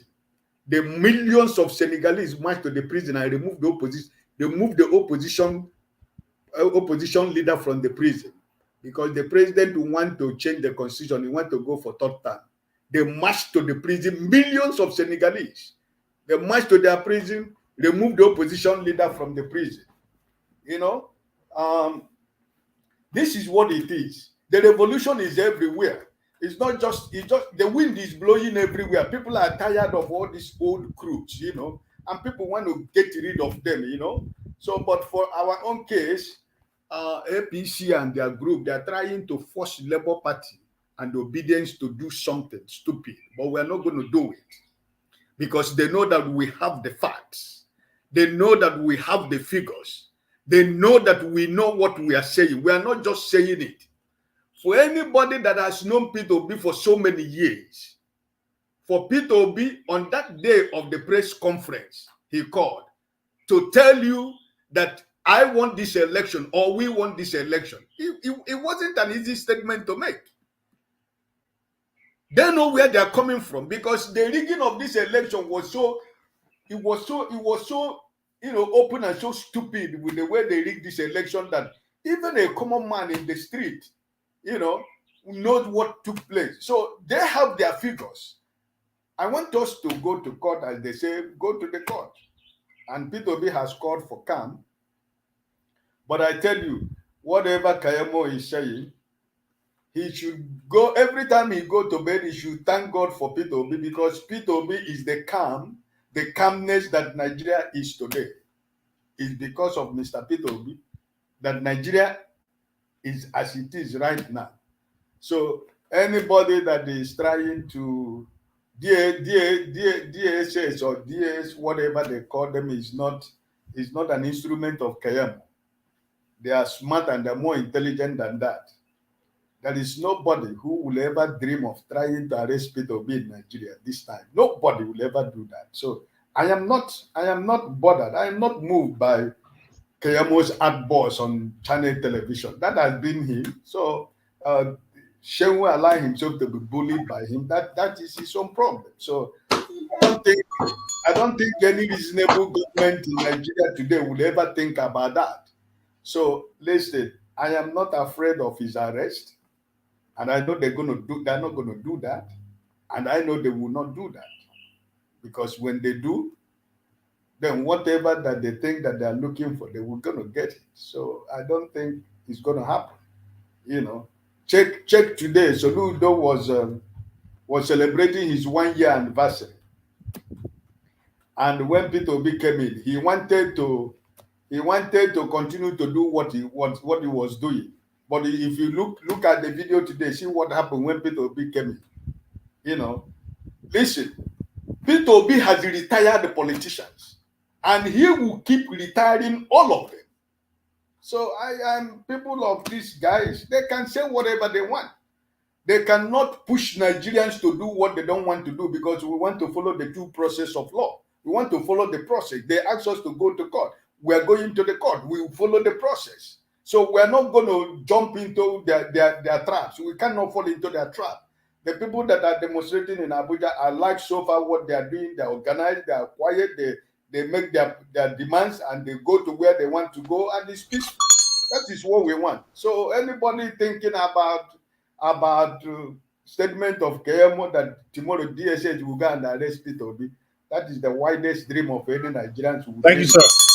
Hello, Dr. Damages. Can I make a contribution, please? Who is speaking? Olumide? Yes.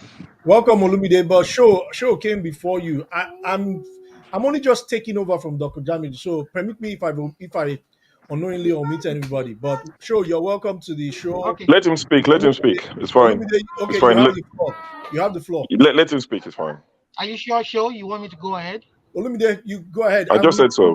We can't see you. Okay. We can't Thank you. I see you. appreciate it. I'm sorry. Can I didn't mean to. Olumide, can you hear me?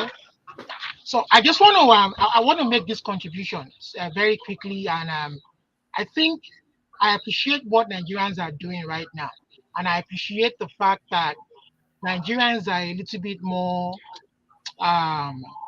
they've shown a little bit more enlightenment, and especially with the use of the social media to participate more in the electioneering process. But I think what majority of Nigerians are missing, if there's this guy called Tony Nadi, who has been spearheading winners. You understand? And people seem not to be paying attention to him, particularly the educated class in Nigeria, the lawyers, I mean. We are directing our energies to the wrong path. Fine, Obi was cheated out of the election. It was glaring. I mean, we don't even know if he was really cheated. Maybe if the owners of Nigeria, in quote, had allowed the election to be truly fair and fair with the use of the Beaver system, who knows? Maybe Tinubu would have won by a small margin. Maybe Atiku would have won by a landslide. Maybe Obi would have even won, or maybe we would have seen the true results. You understand? But the true owners of Nigeria did not allow the election, the true reflection to take place. They deliberately shut the server on the presidential result and allowed the National Assembly to be seen. That was deliberate. We had a manual system, option A4, in Abiola's time.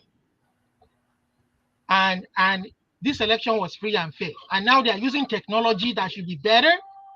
And so this tells you that the owners of Nigeria will only allow, no matter what method, no matter where you bring that process from, they will only allow it work if they want it to work. Because they have their own agenda, they have to protect their own ego, they have to protect the status quo so they can keep benefiting. You understand? So the owners of Nigeria will never allow it, and I'm saying it, let it go on record, Obi will not get justice. Because the owners of Nigeria also own the justice system. Now, which brings me to the 1999 Constitution. We are misplacing our energy. That is the problem of Nigeria, the 1999 Constitution.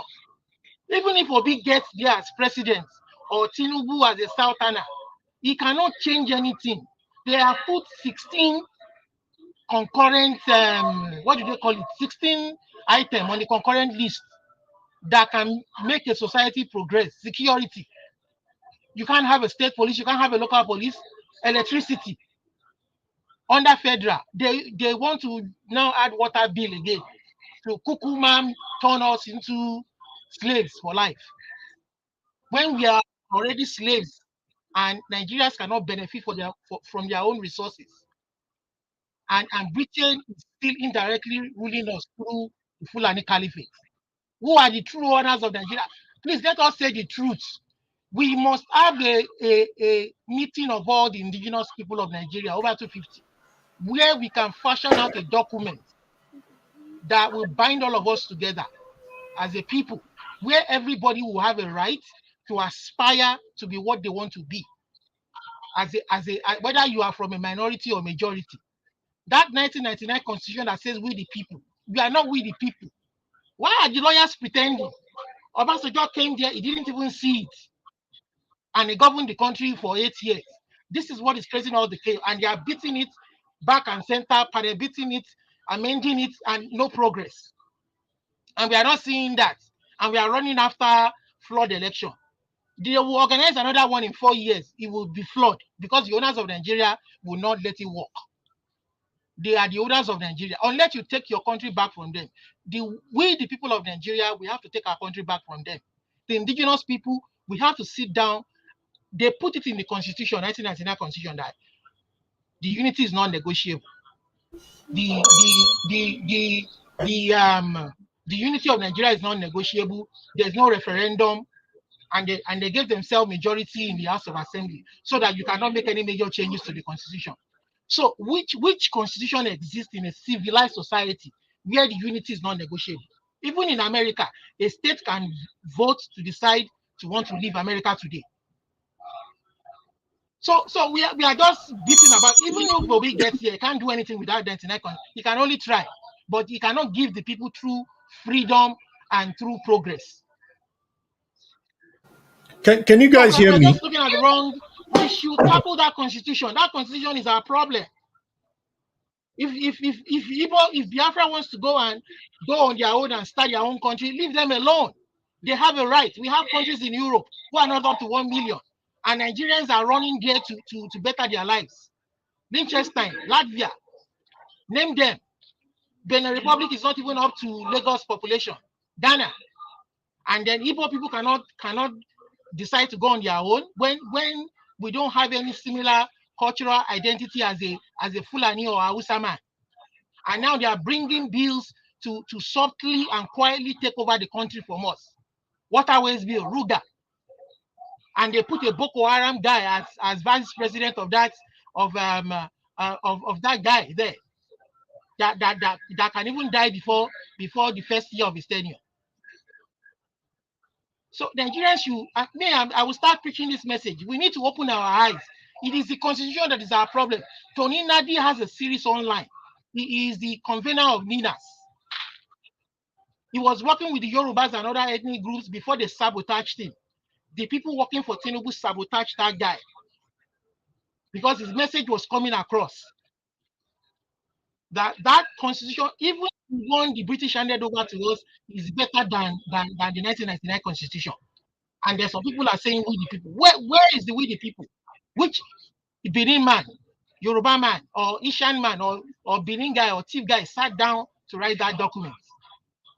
Please forget and stop fighting for this election. We know it's flawed, but we are saying that the reason why it is flawed is because even these people, the owners of Nigeria, don't obey their own laws. They don't obey their own laws. They don't obey their own constitution. And I don't think Obi will get justice. I'm telling you, they know what they will do to keep him in power. Thank you so much, Olumide. Sure, you have Let us start fighting the battle in the right way. It is the constitution, please. Oh, I hope I made sense. Oh, yes, you did. No, your points are valid and well taken. Thank you so much. Sure, you have the floor. Thank you. Okay, sorry. Yeah, I was just replying to someone. Yeah, so I think the discussion is about Festus Keyamo's petition to the DSS. The way I see it is, Keyamo is just literally twerking. It's twerking for Tinubu, just to say, look at me, I'm working hard. That's why he made it clear to say, I did this, on my violation, I'm not doing it as a spokesman. It's just me, private citizen Keyamo, urging the DSS. It's like, I don't even know what they take the DSS for. You go on Twitter these days and you see anytime anyone says anything that, the APC guys don't agree with, they just reply you and tag the DSS. Like the DSS are some people you can just go and drag and say, come and catch my enemy. That's what they've reduced the DSS to. They just tag them on everything. Once they see their Ogas, people like Keyamo saying he submitted the petition. The one he submitted against Atiku, what's come out of it? Keyamo knows nothing will come out of it, but it's just him twerking for Tinubu to say, hey, look at me, I'm working hard for you. Make me this, make me that. What they're doing now is now internal politics. I don't know what position interests him, but he's obviously looking for something. So he's trying to impress his boss, and that's what he's doing, really. He knows they won't arrest Peter Obi. He knows nothing will come out of it, but he's just jostling for position. That's what he's doing, really. So I'm not worried in the slightest that Peter Obi will be arrested. And I agree completely with the first thing that the last speaker said, and I've said it on this show many times, and for people who just say obedience at this, obedience at that, they choose to listen to the obedience they want to listen to. When you make sense to them, they just ignore it completely and go and find one obedient that says something that they don't agree with. I've said it on this show many times. There's a possibility that if we had a free and fair election, that Tinubu could have won. It's very possible. The margin might be very small. Atiku could have won, but APC thought it to be too risky to make it free and fair. So they used their usual instrumentality, thuggery and everything. And that's why I find it quite insulting when when you have people like Tinubu coming out to say let the healing, or well, not him. Sorry, 1 second.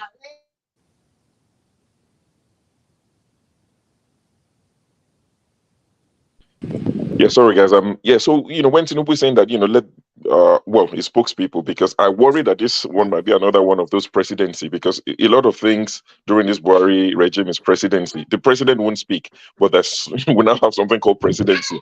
A group of people running the country on behalf of the president. Now we're having a lot of press releases through Tinubu spokespeople, Bayo Nonoga, people like that, speaking on his behalf. I just worry that it might be one of those that would be in a long call for presidency speaking to us, saying that let the healing process begin.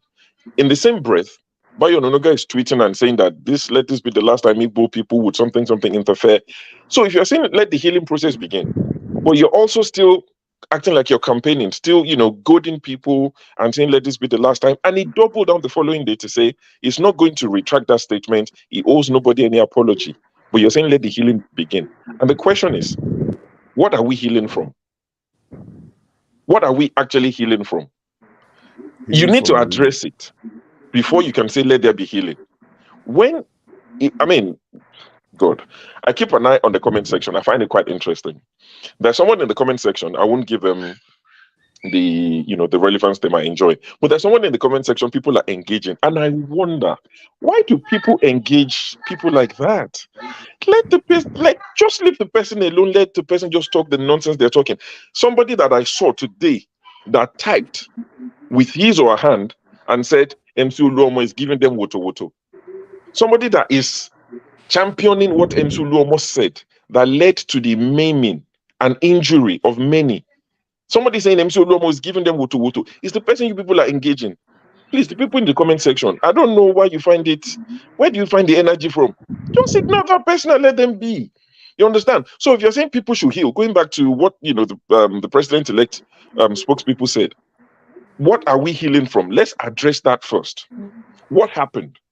Where were you when MC Uluomo was calling, when he was throwing red meat to the base and say, you go out, you secure your vote, and if you see it's not going your way, you know what to do.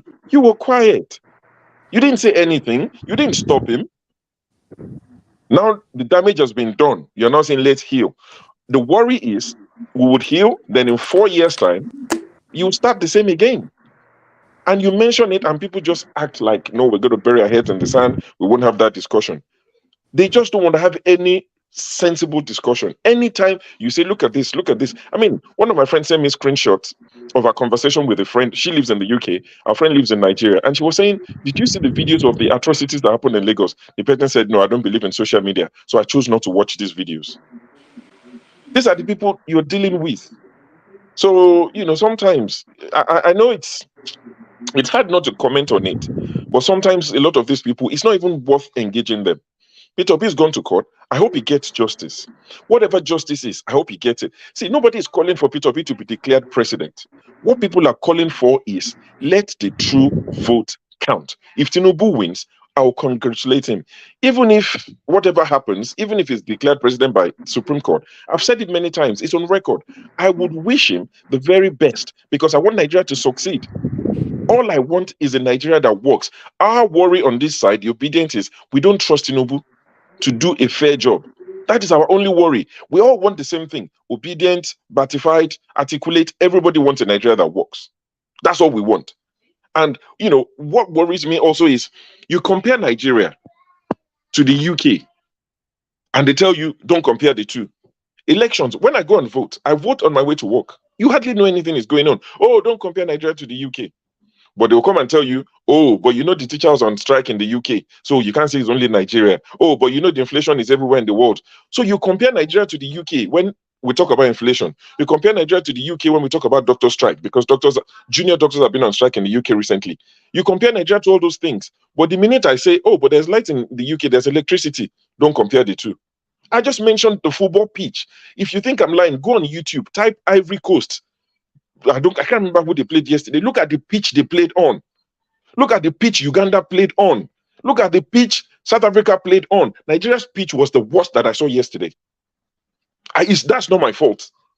It affects every facet of our lives. But the minute you mention it, they tell you don't compare. So what should we compare it to? But you guys are quick to mention, you know, all the places where the worst elections happened. Oh, this country had a worse election than our own. Oh, that country had a worse election than our own. Oh, by Nigerian standard, the election was free and fair. What is Nigerian standard? An election where people have to be killed. I mean, Rivers State, they're saying 15 people were killed. Stop saying people died. People were killed. In Lagos State, maybe people were killed as well. When are we going to get to that place where we stop killing people on election days? Some people don't want that conversation. And if we allow them, in 50 years, in 200 years, our great-grandchildren will still be having the same conversation. Must people be killed? If you want to serve me, and I say I don't want you to serve me, how difficult is that? I don't want you to serve me. Can I just go out and vote for who I want? But Igbos want to take Lagos. Maybe people should stop selling their inheritance to the Igbos. I'm a Yoruba man. I won't sell my father's land. I won't sell my father's properties. And if I sell it, I would look away from it from that day. You can't sell it and now dictate to the buyer, the new owner, how to move on it. If they want to be braggadocious, so be it. Stop selling what belongs to your great-grandfathers. You go out and work. Igbo man came to Lagos with a bag. He came on night bus to that same Lagos and is now buying your inheritance. With what money? What were you doing when they were hustling and making the money? We have to stop and think. Politicians will use you and dump you. Not be today. So all these people defending nonsense. Stop. See, there are things you can say about APC that I can agree with. It's not all bad. But the fact that you would defend any and everything that they do is what does not sit right with me. Come up with things that they've done that I can say, you know what, this is good, this is good. But for some people, regardless of what APC does, it is fine. It is perfect. Don't challenge it. Don't query it. Who are you to question it? We can't live like that. We're not zombies. We have brains for a reason. If we continue, as far as these people are concerned, in 500 years, Nigeria still won't be any good. And if you say, oh, if our great-great-great-grandchildren say, look at the US, they will tell you, oh, the US is only 300, they are 300 years older than us. We have to have a country that works for everybody. That's what we're asking for, and I don't think it's too much. If there was a guarantee, which of course is not possible, I'm talking hypothetical, if there was a guarantee that Tinubu would do it, and it would be fair, and they wouldn't have a straw siphoning our public funds, I would say go ahead, go and do it. But we know based on antecedent, you're just going to enrich yourself and your friends, and we don't want that. So going back to round off on what I came to discuss, Femi Fanikayode and Ononuga and Keyamo, they're all twerking for Tinubu. They want the juiciest positions, they want portfolios. Let them twerk, it's their business. Thank you very much, Sure. Solo Cole, welcome. Hey, how are you doing? Try. I'm doing okay. How are you doing? Thank you very much for having me. Yes, thank you very much for turning up. Good evening, everyone. Yeah, Jonaba. Good evening. Welcome. Good evening. Good evening. Pastor, we'll be waiting for you for the opening prayer. Hold on. Sorry, okay. Solo. Is there a delay issue? Sorry. All right. No, not there. Okay. Let me Jonaba, know when I should go. Okay. Jonaba, welcome. I won't say that much, Joe. I won't say the much. Can you hear me? Scribe, Jonaba, can you hear me? I can hear you, Soloko. Yeah. Can I Jonaba, go on? Okay, Jonaba, we can't hear you. Soloko, you have the floor. Okay, go ahead. All right now. Sorry. Dr. Damages, good evening tonight. Hi. You see, when you look at somebody like Keyamo, all of us must understand these are part of the structure. These are part of the structure. These are the wicked structure I've always been emphasizing. They are part of the structure that have been on ground. You can't change them. They move from one party to the other. Fanikayode and co. There is no election in Nigeria that is not rigged. Not a single one. And this will not be the last time. Unless people like us can put our heads together and say, let's remove manual intervention. I'm going to give you a statistics of what I saw from the vice president to Obi. He put something on his on Twitter page, and I was looking at it. This man recorded all the rubbish that were uploaded into iRave. If you look at that iRave, you discover that most of the things posted there, some were blood, Some were done maybe a week or two after the election. Some were done in a manner that is not readable. You can't present it in any court. So I don't see any reason why we should be expecting the judiciary to do one good thing after this, after they have gone to court. Nothing is going to come out. So I want to leave that with us tonight, but I don't want to bother us by reading everything on that page. If you love to read it, if I want me to read it, let me just give you a glimpse of it.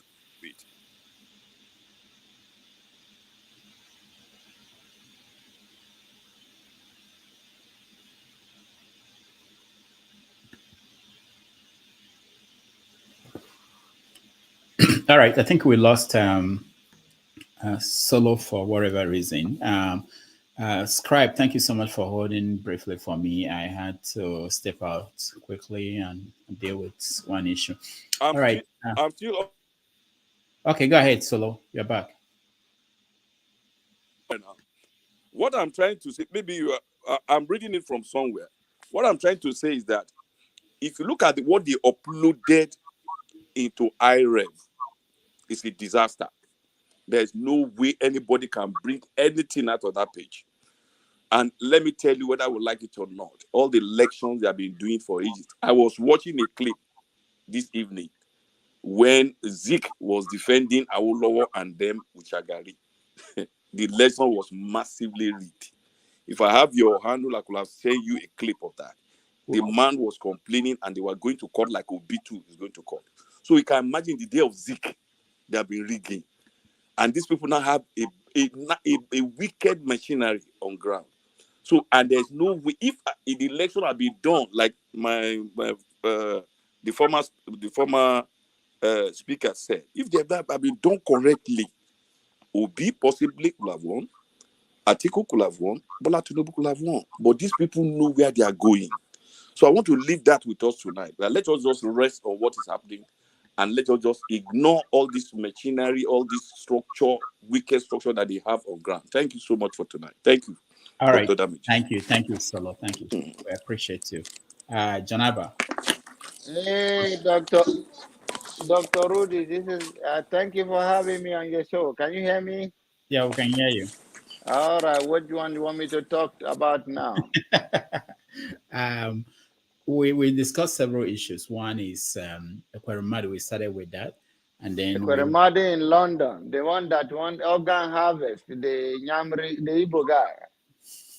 And then we went to the Chief Justice. And the Chief Justice on the wheelchair. Okay, yeah. I'm listening to you. And then finally, I think the final thing we're discussing now is the issue of Keyamo, Festus Keyamo, and his demand that P2B should be arrested. Okay, let me start from where. Can you hear me very well, though? Mm-hmm. Because you sometimes you want to demonize me and you say my earpiece is not working. But I thank God you say it's working today. Let's start from where you start. The arresting of Peter Obi. Any news in politician is a good news. That is a no-go area.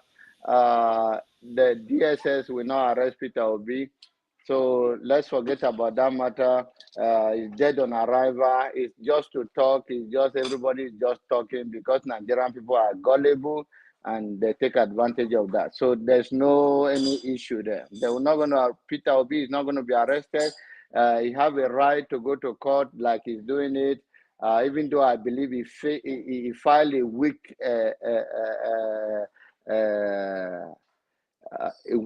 A weak lawsuit against Tinubu, but then he's doing well. Peter Obi is doing well. It's not disobeying the court order. It's just like any other person. Forget about that. He's doing well. Janaba, hold on. You said he filed a weak suit against Tinubu. I know. I didn't know that you were a lawyer, but why do you think he's weak? I'm not a lawyer, but you have a lawyer here who also contested for president called Prince Adewale. If you want to agree with me, you have him on this show, and all the personal issue of he was not even convicted in America that he drug baron. All those is good for Peter Obi politically. Legally, I'm not a lawyer. I'm not a dummy. is no case, is a dead case on arrival. What you think is that it's making a case in Nigeria because deplorable Nigeria, the way I told you all these years, that Nigerian feed churches not because they have any purpose. The purpose they have is that they want every Nigerian want a way out. And since the government is not working, they go to where they will have a hope for tomorrow. And you cannot say anything bad about people who want tomorrow to be better for them and one day at a time. All right. So what about Ekweremadu? Found guilty. What do you think? Ekweremadu will be sentenced in May, right? 5th, right? Mm-hmm. Yeah, that is what happened in the country where there is law and order. If Ekweremadu is in Nigeria, even his dog will not be arrested by DSS, nor EFCC. So that is the power of Western world. He should settle himself in London. Him, his doctor. What is the other person apart the doctor and him? Who is the person again? The wife. The wife. They will settle their case and they will go to jail in in UK and they will be all right. Okay. Go to the next one. The Chief Justice. Yeah, what happened? Oh, he was seen in London, and there was news story about what's possibly is the reason why he traveled to London. Was it there to see Tinubu? Do you have any opinion on that? If you are a Obi supporter, Chief Justice go to London is to see Tinubu. If you are not a Obi supporter, you go there for his own medical treatment. All right. Now, were you worried that the president-elect left the country without telling you? Yeah, it's quite disturbing that president-elect. Now you say it's a president-elect. So I wish the other people also believe that it's a president-elect, because the issue is that some people don't even believe it's a president-elect. So if you cannot make case against somebody that say it's not a president-elect and then it's a president-elect and he went to where he is, Janaba, it doesn't matter what you or me believe. That's the official title. Exactly. That is what I want you to confess. Your jacket fits you perfectly. Say it again. I'm saying that it doesn't matter what you believe or what I believe. The point is that, where is he? Okay. The point is that he's the president. Other people will not stand me till they disappear. That's why you don't know when I'm on the script. Somebody disappeared. Yeah, it has to disappear. In Nigeria, the truth never sells. It's the lie that sells. Like my brother from my neighbor, who is Apostle. It's not Apostle. It's Pastor Paul and Enche. So when you lie to them, everything goes. When you tell them the truth, they're wrong. So thank God they leave, and then you find me. Now you find me. Okay. I'm with you. I'm trying to bring another energy from all those batin talk. We are tired of it. The president is a president-elect. He went to wherever he went. I feel that he's supposed the press secretary or his spokesperson should let Nigeria know that he's traveling for whatever reason. That disturbed me. Okay. All right. Thank you, Jonathan. Thank you so much. Thank you for being. I just say I should register myself. I'm celebrating my daughter's birthday. Her name is Mercy Abba, the future of the world, where she can marry to a white man. I may not like it, but then I'm sorry, I may not like it. But can we see her? Mercy, come on. Mercy, they want to see you. Dr. Rudolph want to see you. The person who went to New York, he never have time to come from Long Island to see you. Come on. She's coming. How old is she? She's 15 today. 15, okay. Yeah, and thank you for requesting that. Thank you, all my fans all over the world that through Dr. Damages. I know sometimes you like me, sometimes you don't like me. Life is not about that. It's about being truthful. I'm not supporter of Obi. I'm not supporter of Tinubu. I just went the world where even a dumb man can run for president of Nigeria and he will not be judged because he's a dumb man. It's not one of the three major tribes. Come on. Dr. Rudolph want to say hi to you, and all the people want to say hi to you. Come, don't need them. Come on. See, that's my daughter. Hello. Hey, happy birthday, happy birthday, happy birthday. Yeah.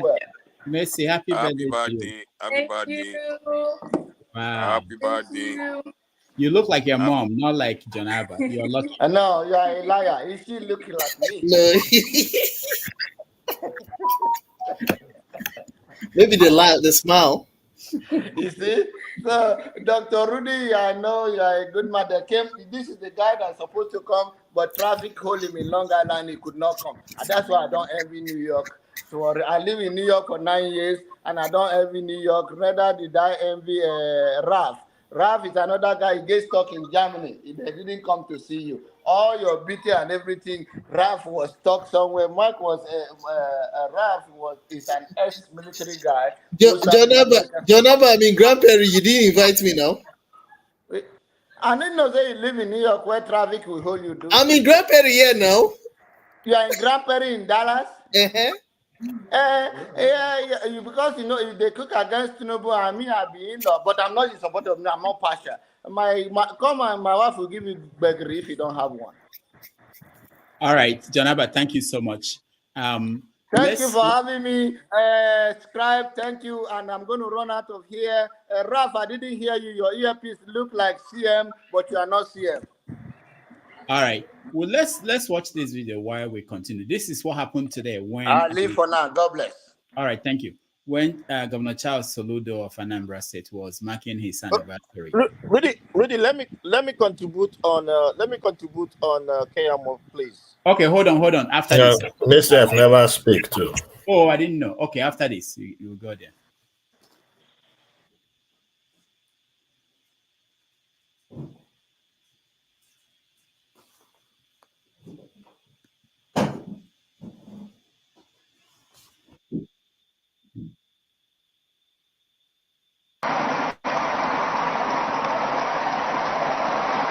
Thank you. Yeah. It's the former governor is coming.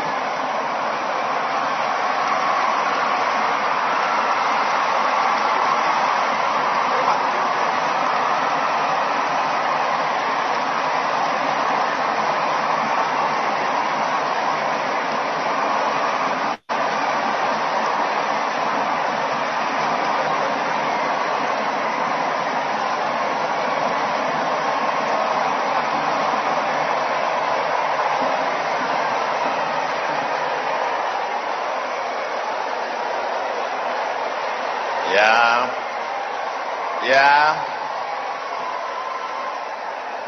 Thank you.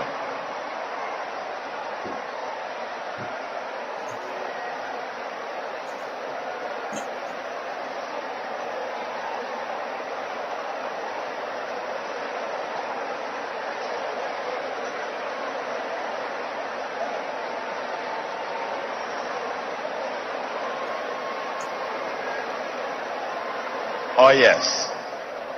I think today is a very, very special day.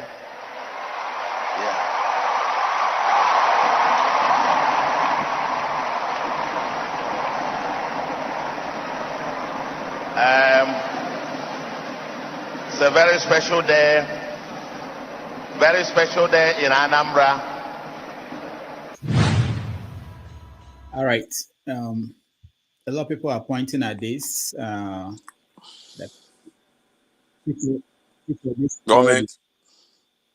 Comment for those of us who are in Lagos. Sorry. All right. So a lot of people are pointing at this. P2B stole the show. The governor initially was saying thank you. He didn't know it wasn't for him. The applause was for somebody who was coming. All right, Prince, go ahead. What I want to say is first for Festus Keyamo, what school did that guy go to? You know, that you are a lawyer and then a so-called fan, you are a docile minister, you know, of the state, you know, minister of state for labor, and then you are a spokesperson to a candidate, and then you are ordering DSS. You know, when I kind of saw him, the first thing that kind of like put me off is the arrogance, the way he was putting it. Oh, I'm written to DSS. They need to arrest Dati and then Obi. And then I was trying to find the correlation between what Dati said, and how is it that it's now Obi, because it's kind of like every of his attack is always Obi, Obi, Obi, Obi. Whenever anything happens, it's always Obi and all that stuff. To me, I feel it's disgraceful to the law profession, and I don't know the NBA. I don't know. Are they kind of like being quiet for the fact that they want to be quiet, or are they just being quiet because they just don't want to meddle with politics? But I know that most of them will be most of the lawyers, most of the NBA members will be catching up now from all these politicians. It's better they make a statement. If there is a place they need to sanction one of theirs, they need to sanction him, because he's doing too much. I don't understand it. He reminds me so much about Rudy Giuliani. And today, Rudy Giuliani is nobody. Rudy Giuliani is as much as, is just like a rag. He can't even practice. He can't even practice. And then coming to this of Soludo, I was watching it. As a matter of fact, I think I was watching it. That was when you came on. As a matter of fact, you see that when the whole thing started, it was kind of like, what is going on here? What are they doing? But immediately Obi came in, everywhere became lively. That's to really show his people love him. Anambra people love him, no matter what it is, and he has time and time again shown that sense of maturity, because according to Soludo, he was saying that he sent a letter to him that he's quite sure that he didn't say it, but that when they met at Aguleri, he told him about it, and he assured him he was gonna come.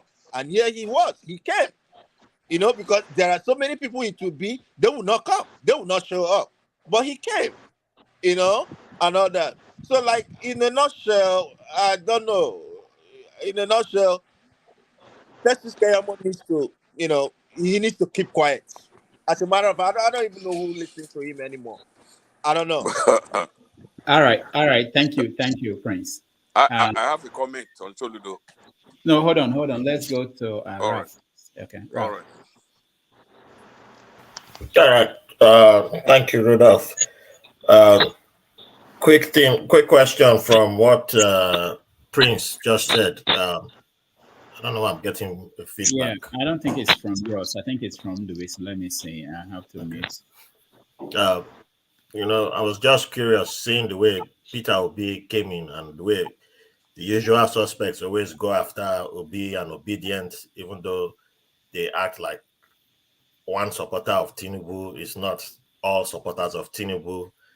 Do Tinubu and Buhari's people love Tinubu and Buhari the same way Peter Obi's people seem to love him? I'm just curious. But anyway, to the main point that I have, all over the world, intelligent people have and are perpetuating evil. If you go over history, if you look into the past, you will see that people who we ascribe intelligence to have done evil things, have done what we consider bad things. Having the capability to pass exams or tests or the necessary requirements of a professional field or require whatever your job is related to a job, to be at a certain qualification, to at least to qualify to, like the sun, using sun as an example, does not make you a decent human being. So somebody like, wait, can you hear me? You can hear me? Okay, good. Yes, sir. All right.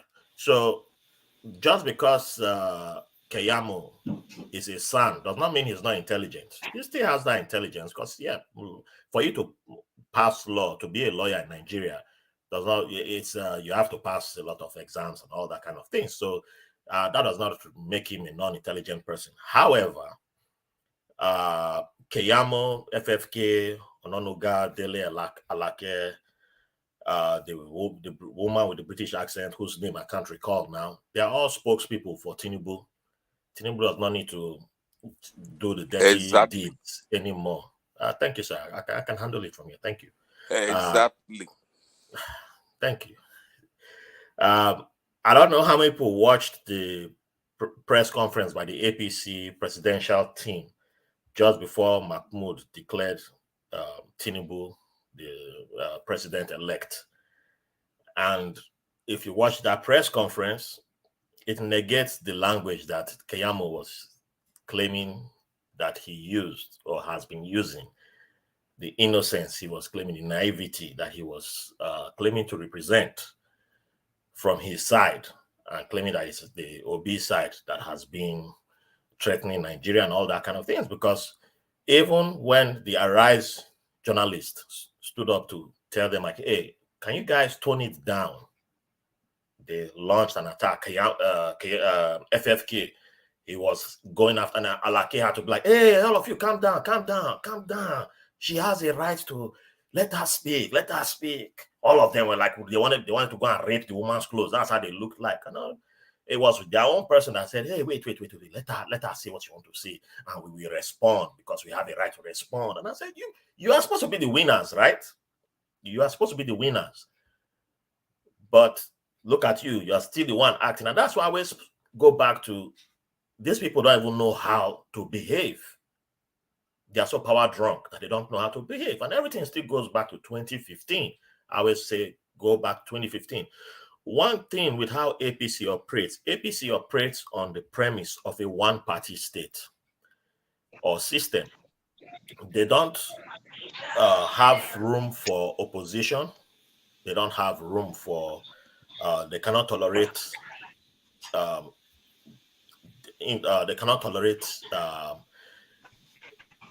cannot tolerate anything against them, anyone against them. And you can see that if they had common sense, the last thing that you should be doing is creating a symbol or a person that everyone can be rallying around,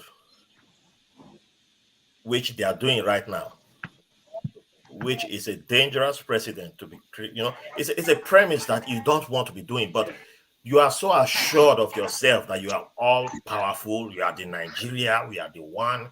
They are the ones who want to break Nigeria. We are so powerful. We are the Yoruba. We are North. We are this. We are that. Okay, I can tell DSS to go after them, and they've been doing it to your cell phone.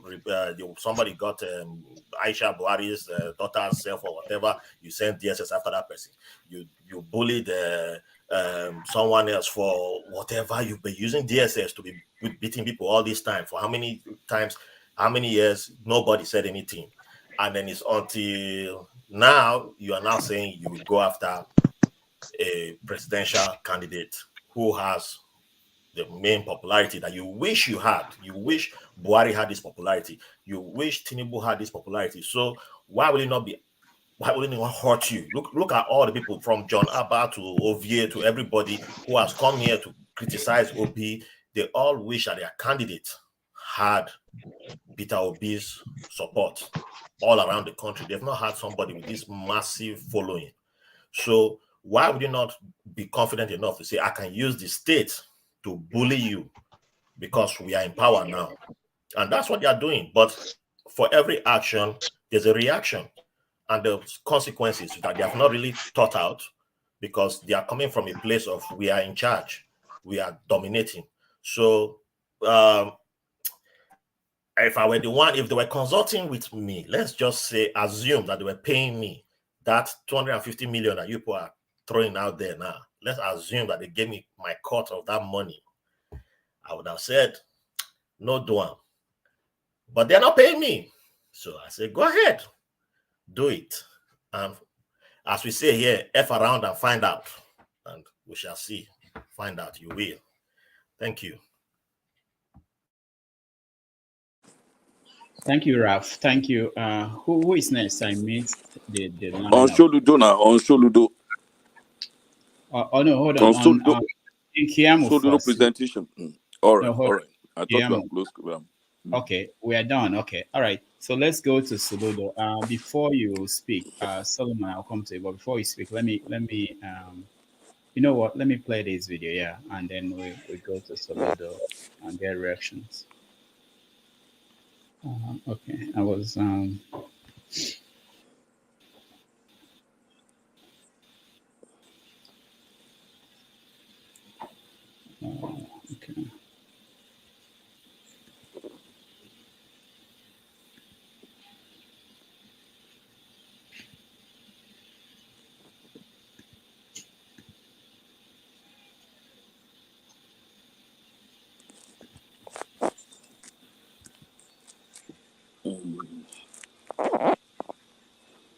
No doubt Peter is our son, but we need to be dynamic.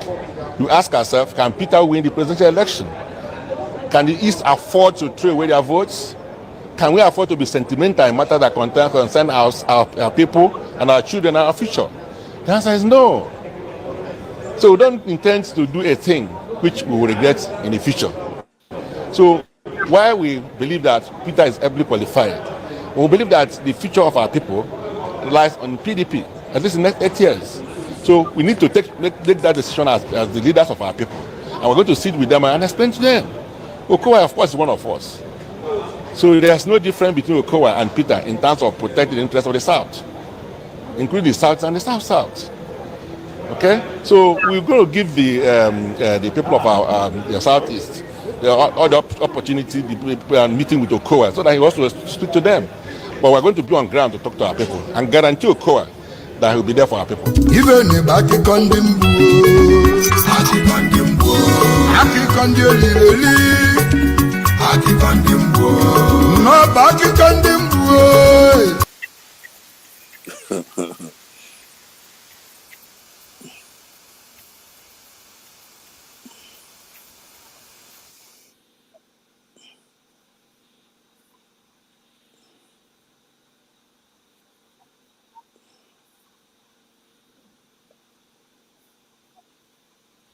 Party as the cure all and be all and the and the cure Alexa we have been looking for. I'll be a fool. All right, so these are snapshots from the past, because when we discuss these characters, it's very important to remember that they are purely politicians who are there to do what they know how to do best. Yeah, they're paid to do. All right, so Solo Yanis. All right now. I don't know how many of us watched the presentation of Soludo. I don't know how many of us, but the presentation, I think he can do it much better. If you look at the presentation, it looks as if he's the only one that was just speaking there. I would have wanted to see a power presentation, a PowerPoint or something to show the state of the place and then the new development. But the presentation is not. I was expecting something better than that from an former governor of Central Bank. Because when you come to a presentation like that for 1 year anniversary, you ought to show us what you met on ground in pictorial form so that people can see it and the improvements you have done. He's doing about maybe 120, about 200 and something kilometers of road. Which of the local government, where in the local government, which road exactly? What is he doing about the waste disposal? What truck have you bought? What method are you using? Those are the type of things we want to. People like them should be showing us. The presentation is a little bit below standard. I was expecting something better from somebody I know very well who's supposed to bring out the better stuff. I don't know. I can't say much other than that the presentation was not too good. But your vision and the attendance was superb. Thank you. That's all I need. Thank you so much. Who else wants to weigh in? Austin. So I think I love what Solo said. It's extremely good because in every presentation you need to show me where we started from. This is a year. This is what we said we'll do, and this is what we have done and what we'll do in the future. So I just saw the part of the entrance of Obi. I didn't go. I didn't go with the presentation, but I think I agree with Solo in that part. But I think this whole thing, if you look at those who used to say that P2B was, well, let's call it a village champion. That's what we will call it from the bedrock, saying a village champion. This is like a case of Tinubu has won the battle, but Obi is winning the war. Nothing pains you like when you are declared as the Igwe of this town. There's somebody in one place is more popular than you. When a situation like when we were in school, I remember the first time we used to teach, you will see a small boy who is very good, like in my secondary school. When you are good in knowledge dissemination, you are respected more. You see a small boy, good morning, sir. But you see a big man, okay, you know they go that class, and then they go that door teacher class. So you may be very big and muscular. The students will not respect you if you don't know what you are doing. But you may be very small and tiny, but you see they'll be greeting you, good morning, sir. Good morning, sir. So this is what I think is happening in Nigeria, that somebody who claims to win the election, or those who were castigating a small person, at the end, the small person has finally disgraced you people. I saw I don't know whether it started from the beginning, as you said, when they started shouting, Solido thought it was him they were talking to. But it was when he now saw somebody walking from the side coming, and he said, oh boy, Peter, don't enter here. So to make it now look, the former governor is around. I don't know why he decided to call as a former governor. Is it to make you know that not be your time? But it's not, yes, it's not your time, but they still beat you to the popularity contest.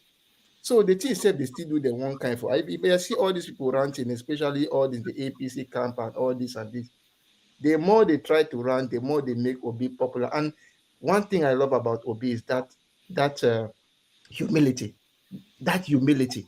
That's one thing I love about him. If you look at this man's life, the way he does his thing and the way he behaves, you just need to learn one thing from him. There are some kind of times where, as somebody was talking on social media, so I'm a show.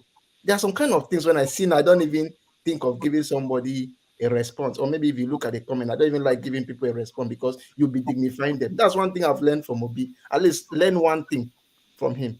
So it is very beautiful. One thing I love about this election season is this. All of us here, we have been talking for a long time. It has brought out the best in us, who each person is. I know how Rudolph behave now because I know we have put him on a tight corner. I know how CM behave. I know how one man behave. I know how Kolata behave. So if tomorrow something is happening somewhere, they say, call somebody, I know who I will call. It brought out the worst in us, all of us, how we behave. When it favors me, how will I behave? When it does not favor me, how will I behave? But I'll still tell Obi, is the top notch. Most people have learned a lot from him. And I think somehow they think that the National Orientation Agency did not do. Obi somehow is pushing it into the minds of the young people. That's why I told you, how many of us don't read petition before for court? But now everybody won't read petition. Wait till Obi file for court, we won't read them. So that is the thing we need to do. Because one of the things I've always insisted before, we know the degree read anything. That is why an electoral act was passed, and even members of the House of Assembly with their aides not even know the content until when Water don't pass Gary, they say, hey, we forgot something. Please, let's pass it again, let Buhari sign it. Because we know they read the book. So that is just the whole thing. But I think Obi dealt with Soludo's prestige. That professor, he showed that supposed to come down. That professor, where they disturb, is supposed to push him down. And so it's good for him. I think I love that. All right, thank you.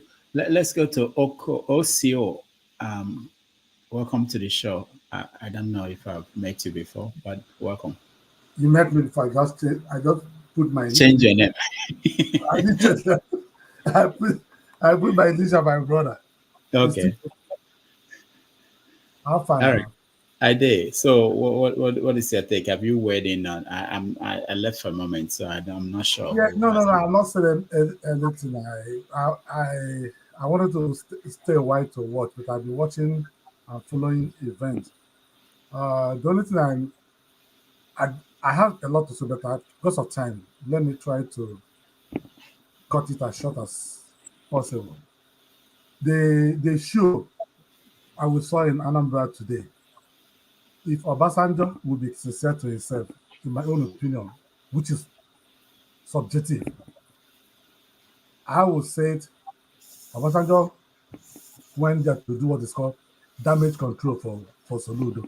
It has nothing to do with Soludo performance. Soludo is a total failure. And I'm glad that either Austin, somebody analyzed said before you put such draft, you have shown us what you started and where you're going. When the Soludo came into office newly, we know that place they dumped something in Anambra. I've forgotten the name of that place. He said, "I'm going to put it." People, please, I wish anybody from Anambra from Oboko show the live video of Oboko.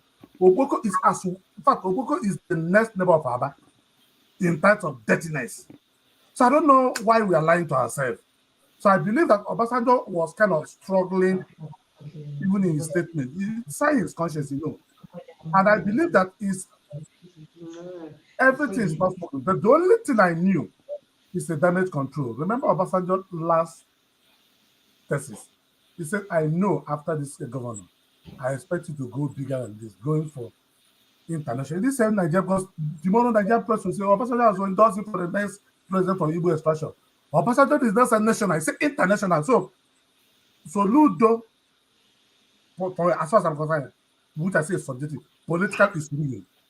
Because he kind of, part of the reason, I say it, part of the problem Peter encountered is exactly what FBI did to Hillary Clinton. That is what Soludo did to Peter, in my own opinion, which is still subjective.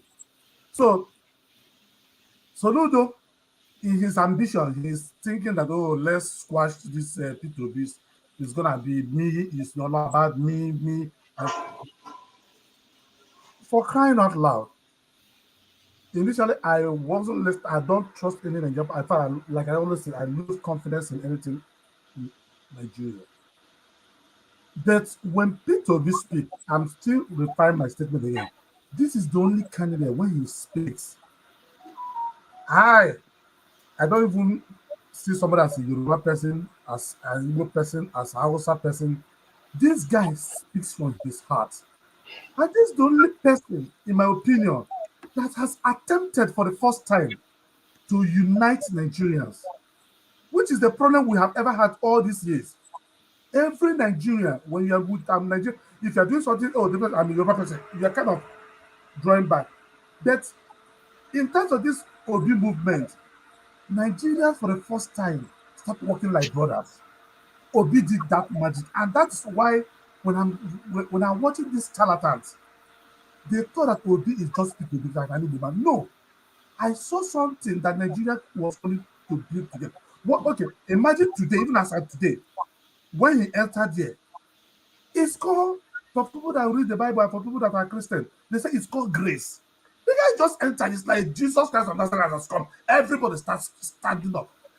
I don't know how long. I keep saying it, that people will begin to see that this man is not just ordinary people do we know. There is a movement that is going on, and this man is like the arrowhead. Now, coming back to Tinubu,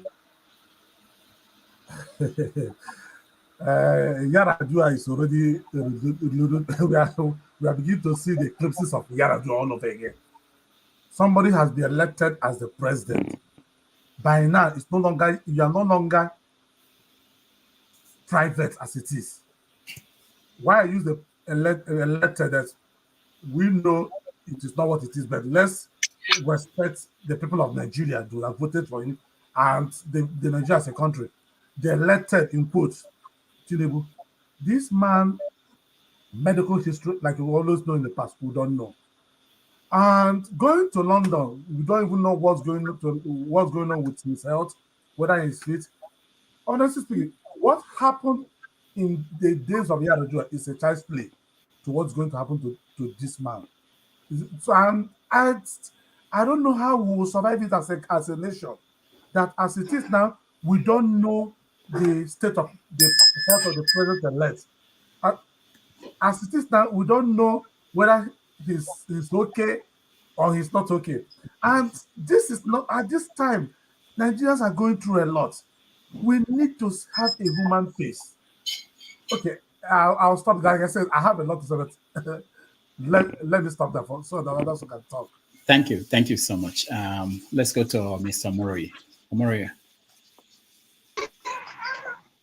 Yeah, good afternoon, Dr. Damages.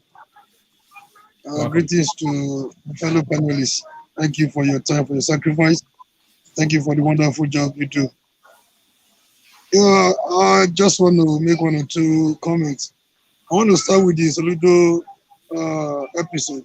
I don't know what the event was, but it was obvious that you can't shy away from the truth. And when you see what, you have to acknowledge it. Soludo will pay dearly for not supporting his brother Peter Obi. The second election will not be easy for him. I put in some comment section that it will be easier for the head of a camel to pass through the eye of a needle than Soludo to get re-elected in Anambra State. And I don't know, Obi is a special person. Might the way you deal with him, might the way you touch him. It's like the biblical saying of touch not anointed and do my prophet no harm. The moment Ekweremadu made that statement, I think it was up to 1 week before he got arrested in UK. And even the federal government should be mindful the way they deal with Obi. Because this issue at stake is not just about Obi. Keyamo ranting making his mouth, running his mouth, spew nonsense from his mouth. That Obi should get arrested. I think it's just they're just playing politics. They want to play eye service. They want Tinubu to recognize all of them because of position they expect.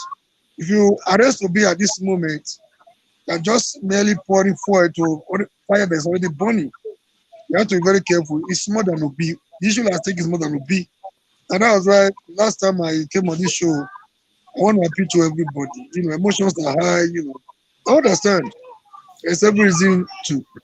But then we should be careful. Let them not push us into the tribal narrative, into the tribal bigotry.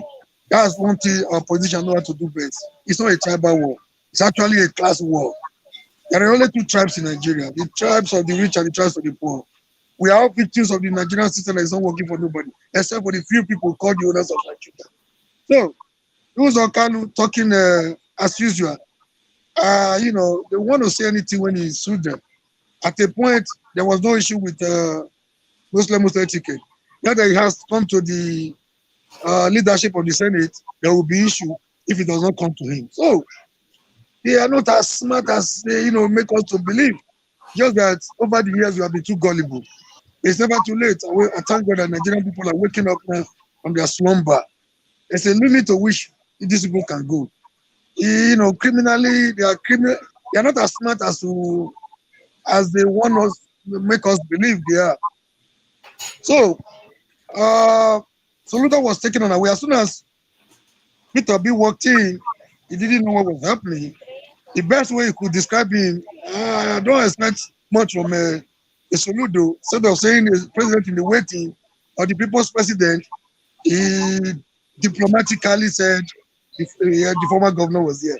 So you don't expect much from Soludo because he wasn't comfortable at that moment. So Obi has a lot of things working for him. And the time he came, he might have one or two. We're not talking about St. Obi, we're talking about Peter Obi. None of us is perfect. He's not a perfect human being. You might have something against his political family, his political citizen, where he's coming from. But there's one thing you cannot take away from Obi, is humility. The guy is humble to a fault, and he's coming on board. He's leaving PDP for the opposition was timely. It was well calculated and well orchestrated. So the people are already tired of PDP and APC. He merely took advantage of that. Coupled with his humility, his background as a humble person and some people want to say his performance in Anambra State, he has a lot of things working for him. And it's not over yet until it's all over. There may be government in place. Tinubu might be sworn in, but certainly he lacks legitimacy. There are military government, there are governments without the people's support, he lacks legitimacy. And again, one thing I want to quickly point out is the starting of the chief judge in UK or so. Jonaba was saying, if you are not a supporter of OP, he's there for medical attention. If you are a supporter of OP, he's there to meet with Tinubu. Yes, people have reasons to insinuate why this time that Tinubu is not in town. Why this time that things are coming to their table, the political cases are coming to their table. So we cannot say people want to connect those dots. People have every reason to suspect the foul play.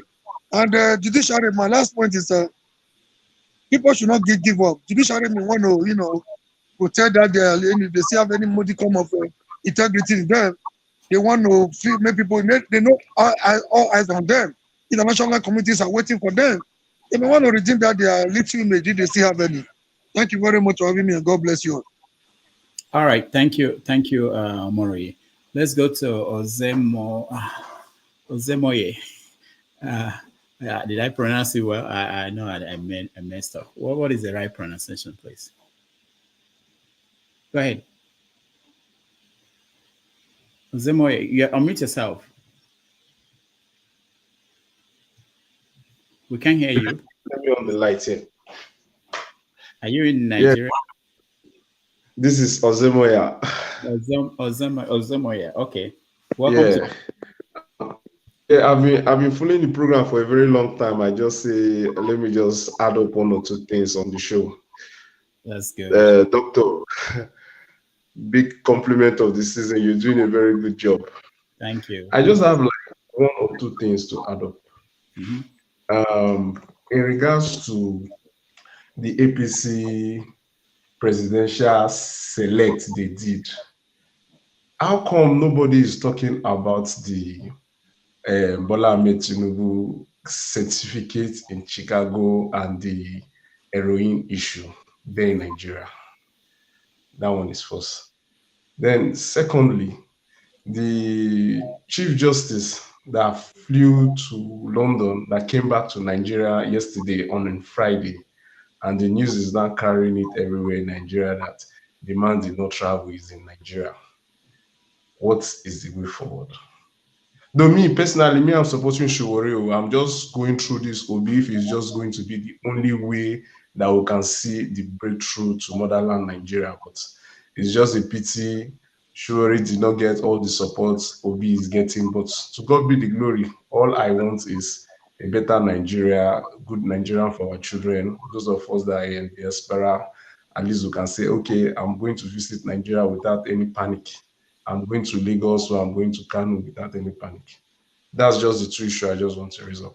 Thank you very much. Let me allow people to talk. All right, thank you. We appreciate that. Ugochukwu, you're next. Yeah, good evening, Dr. Damages. Now I will call you Dr. Repairer because I don't need to call you. You're not damaging anything for now. So. Thank you. So, I've been following the show since this evening, and I just wanted to contribute something concerning Ekweremadu. I feel for the daughter because the sickness that the daughter has is something that nobody wishes for his or her children. But in a way also, I don't feel any pity for Ekweremadu. For me, the way when he ran away from here in Germany, at least had it been that he waited and received the beating in Germany here, it would have been more easier for him right now, So, but it is what it is. So that's how karma works, So for me, I hope that he gets a maximum sentence in the UK because these guys have done so much harm to the Nigerian community. And coming to Festus Keyamo, I don't think that any well-meaning or reasoning Nigerian will even listen to Keyamo when Keyamo asks you to, hey, come. Because if Keyamo asks anybody to come, you should first of all sit back and think if he really means what he says. Because Keyamo for me is irrelevant. He's just making noise. So Soludo is just trying out his possible best because he knows that he don't have any second term in him in Anambra State. He knows that. So everything he's just doing is just trying out his possible best to see how he will save face. But I don't see that happening. For Chief Justice of Nigeria flying down to UK and all the rest of one thing about Nigeria, sometimes I think these guys really think that we are all fools or something like that. These so-called leaders, they don't know that we live in a digital world, in the sense that somebody can see you even in your toilets. So someone would just come out and say, "Hey, he didn't travel," but hey, we know how to get these guys. Nothing is hidden again in this world. It's just this world now. Like my friend will always tell me that this world is just like a village now. You can connect with anybody within a snap of a finger. So it's just what we have in Nigeria. But for me, Obi filing his case to the court, I just hope that the judiciary will redeem themselves a bit. Though I just have that. All of us, we are just looking at it like it is what it is. It's Nigeria, but there is always first time for everything. I just hope that this time around they will redeem themselves, and let's see how that goes. I wish it would be the best, because for him, I think he's the hope of ordinary man in Nigeria right now. Thank you very much. Thank you. I'll come to you, Eddie, but before then, I just want to show this on our program tomorrow, actually, 90 Minutes Africa. We're going to have as our guest People's Gazette. The editor will come and talk to us about the story behind the visit of Chief Justice of Nigeria to London. So if you have any question about the media, this is an opportunity for you to talk to real journalists in the field. Unlike someone like me, I'm just sitting down at home. I'm no longer on in the streets out there doing reporting. All right, so that's for tomorrow. Let's go back to who is next. Eddie, yeah, said Eddie. Yeah, Eddie, go ahead. Also, once a soldier, always a soldier. So whether you sit on your desk or you sit in bedroom, you're still a journalist, Mm-hmm. So you never retired. So looking at this thing, in your show, you used to say secret of picture. This is secret of video.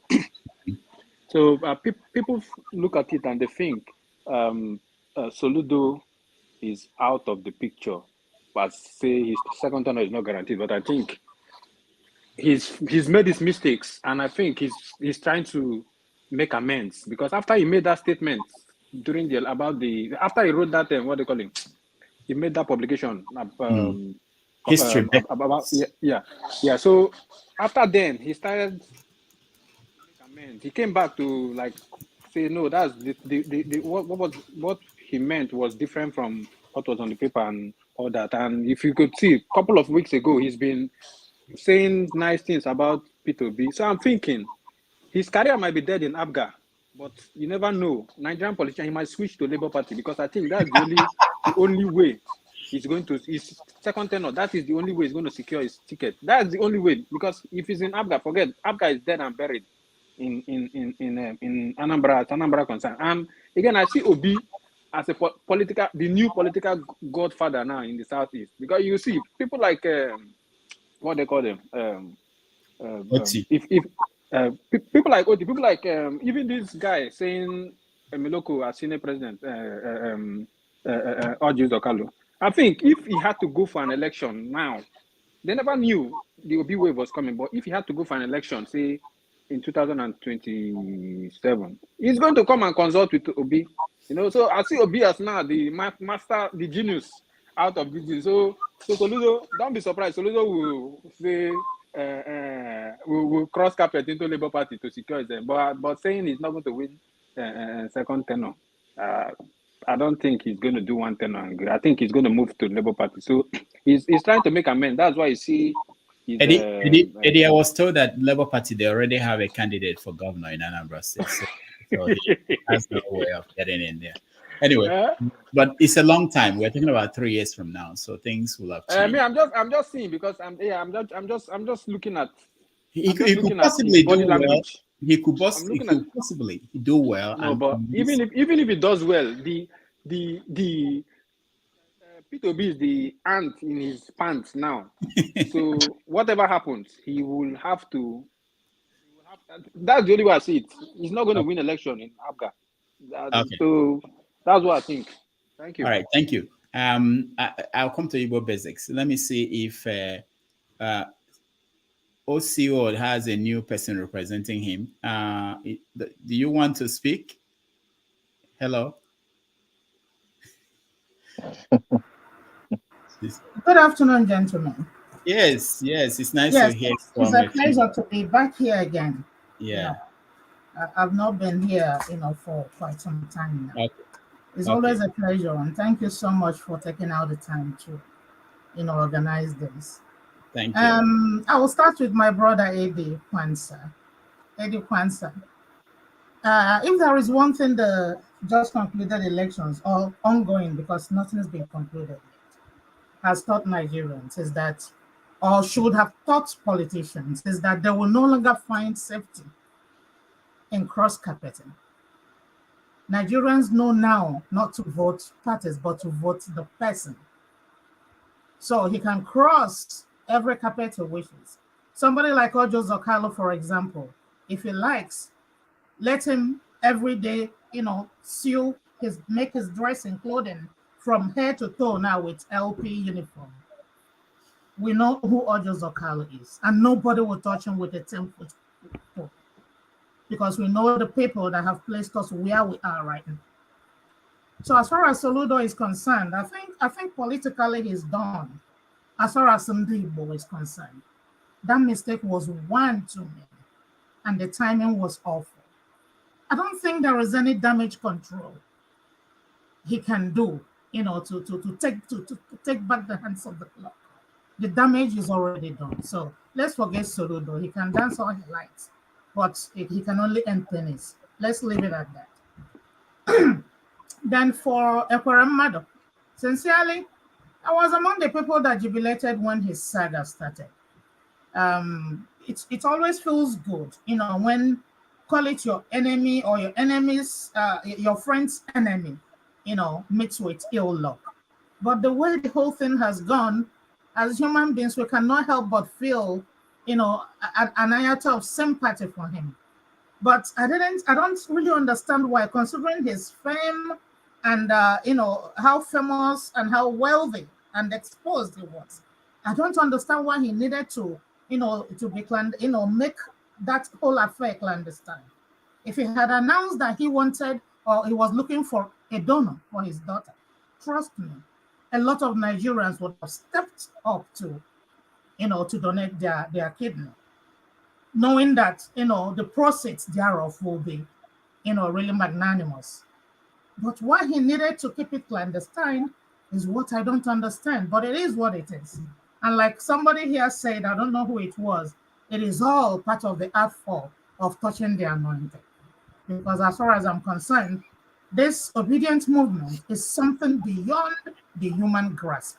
It is not something we can understand. It is a wave. It is a spiritual wave. It is an awareness. It is a common, awakening. Is a kind of a level of awakening. In the minds of the people. So for one human being or the other to try to kick against it, is definitely going to backfire. So I think that is his own portion from kicking against and the awakening of a whole nation. That is for for Ekweremadu. Then, as far as the state of Nigeria is concerned, regarding who or who they are trying, I will not say they have because it's not done until it is done. So, regarding the man they are trying to impose on us as our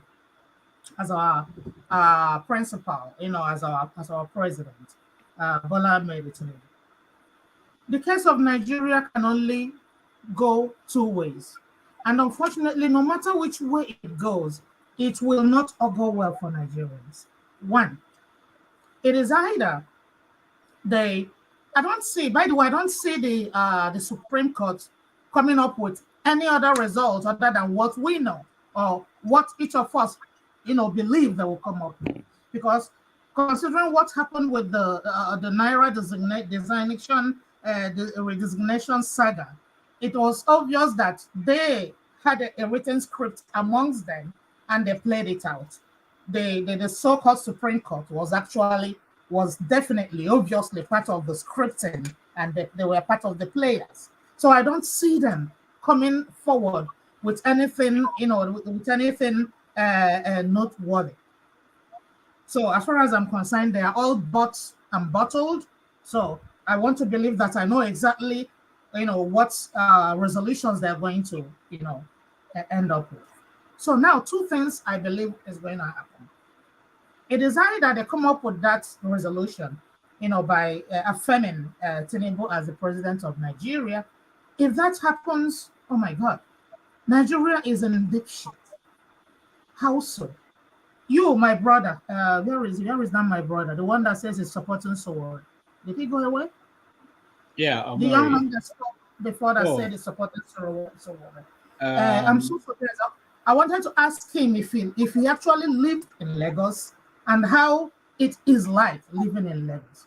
I worked in Lagos for so many years, long before Tinubu became the governor of Lagos State, and I saw the fast decline of Lagos following Tinubu's administration. I mean, immediately after his administration, Lagos have never really recovered, and I saw the growth of hooliganism and how the touts gradually became very visible and actually became in total control of Lagos, thanks to Tinubu.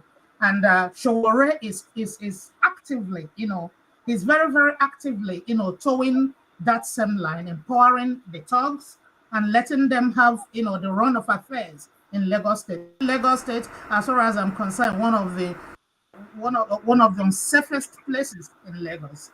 If Tinubu, therefore, look at what he has done to Lagos, look at what Lagos has become. By the way, if you ever had Alaye, the thing you hear Baba Alaye, that term for the first time ever in Lagos, came to be through Tinubu. Tinubu is the original Baba Alaye in Nigeria. If you've ever had that term was first, ab initio associated with Tinubu.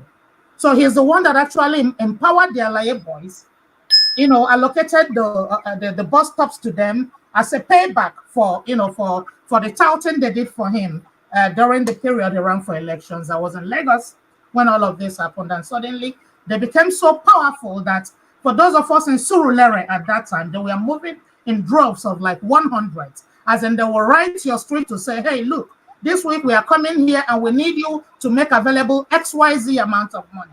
If you go through the whole of Surulere today, every street is gated.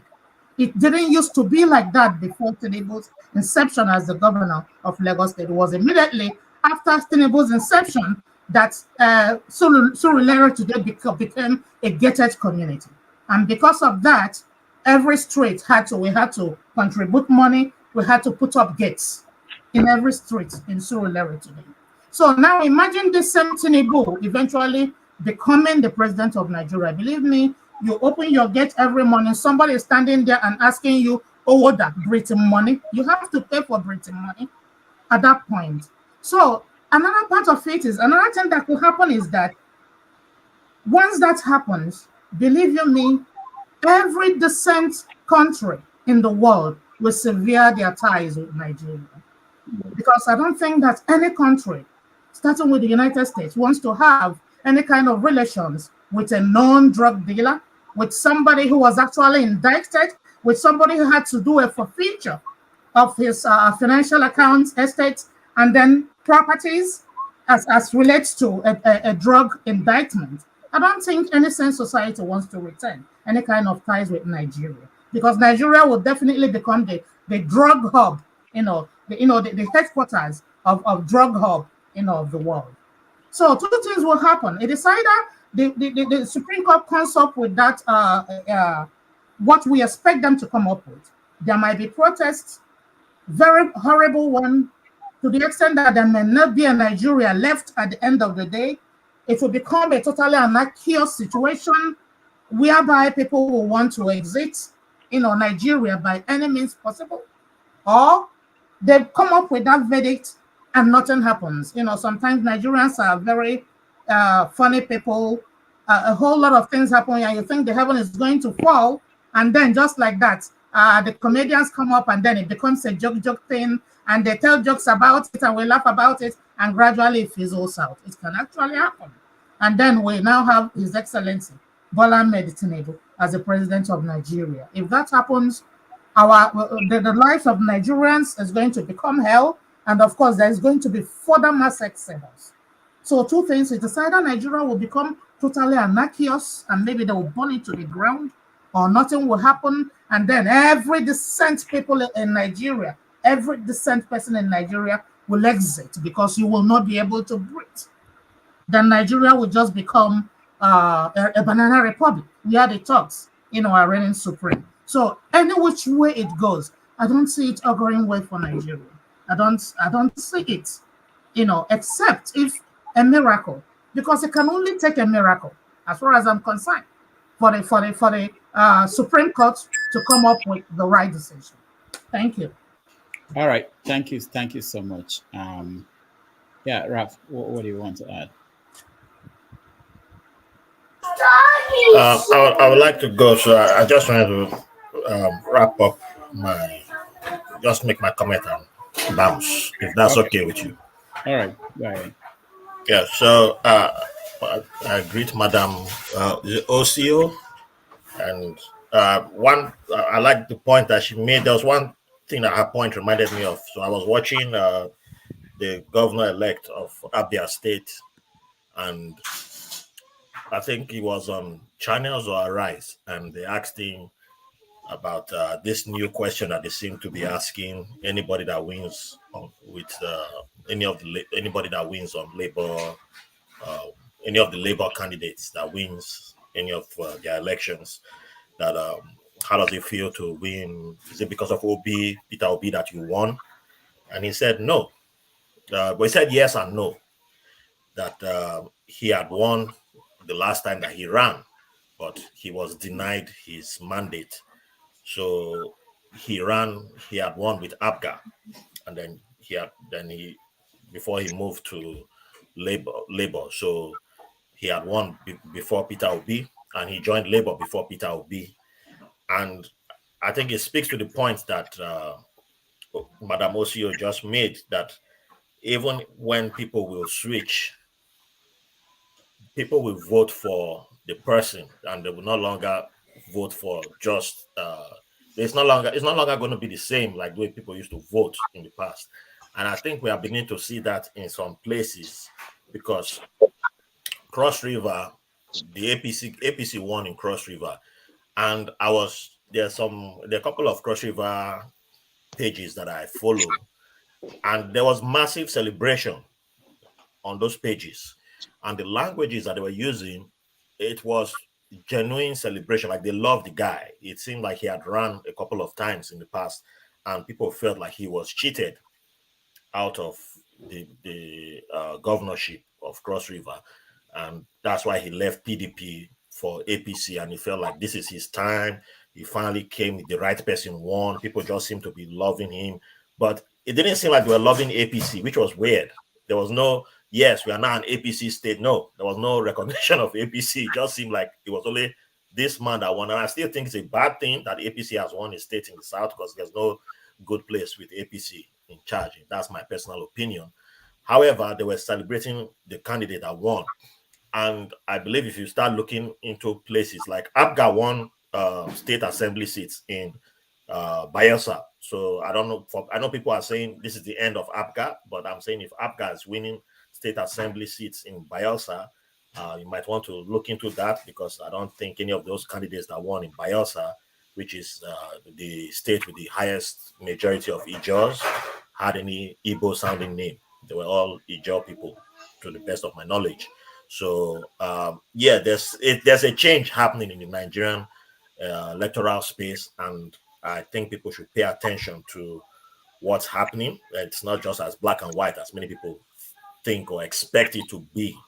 Final thing that I will wrap up with is, when it comes to the Tinubu story, it's very funny to see people saying whatever they are saying, but one thing everybody seems to leave out, especially the Tinubu supporters, is that without the Nigerian law, Tinubu would have not been able to complete his tenure as a governor. The law protected him. When Gani Fawemi took him to court, he lost. You all leave that out. Anybody defending Tinubu today, if you are worth your salt, come out and say the truth. But you people, whether you're a pastor, you're a deacon, you're an alpha, you're an imam, you all lie. You all tell bold lies with your face here. That's why I don't even look at you people anymore. Your Tinubu lost in court. Gani Fawemi, I say that name, Gani Fawemi, the Keyamo that today has now eating better agbado, agoing beans and all that now. He's now chop belefu. When he are not eating belefu back then, they took Tinubu to court. And that's when we started seeing the Chicago. So that was when the story started, the layer started peeling off.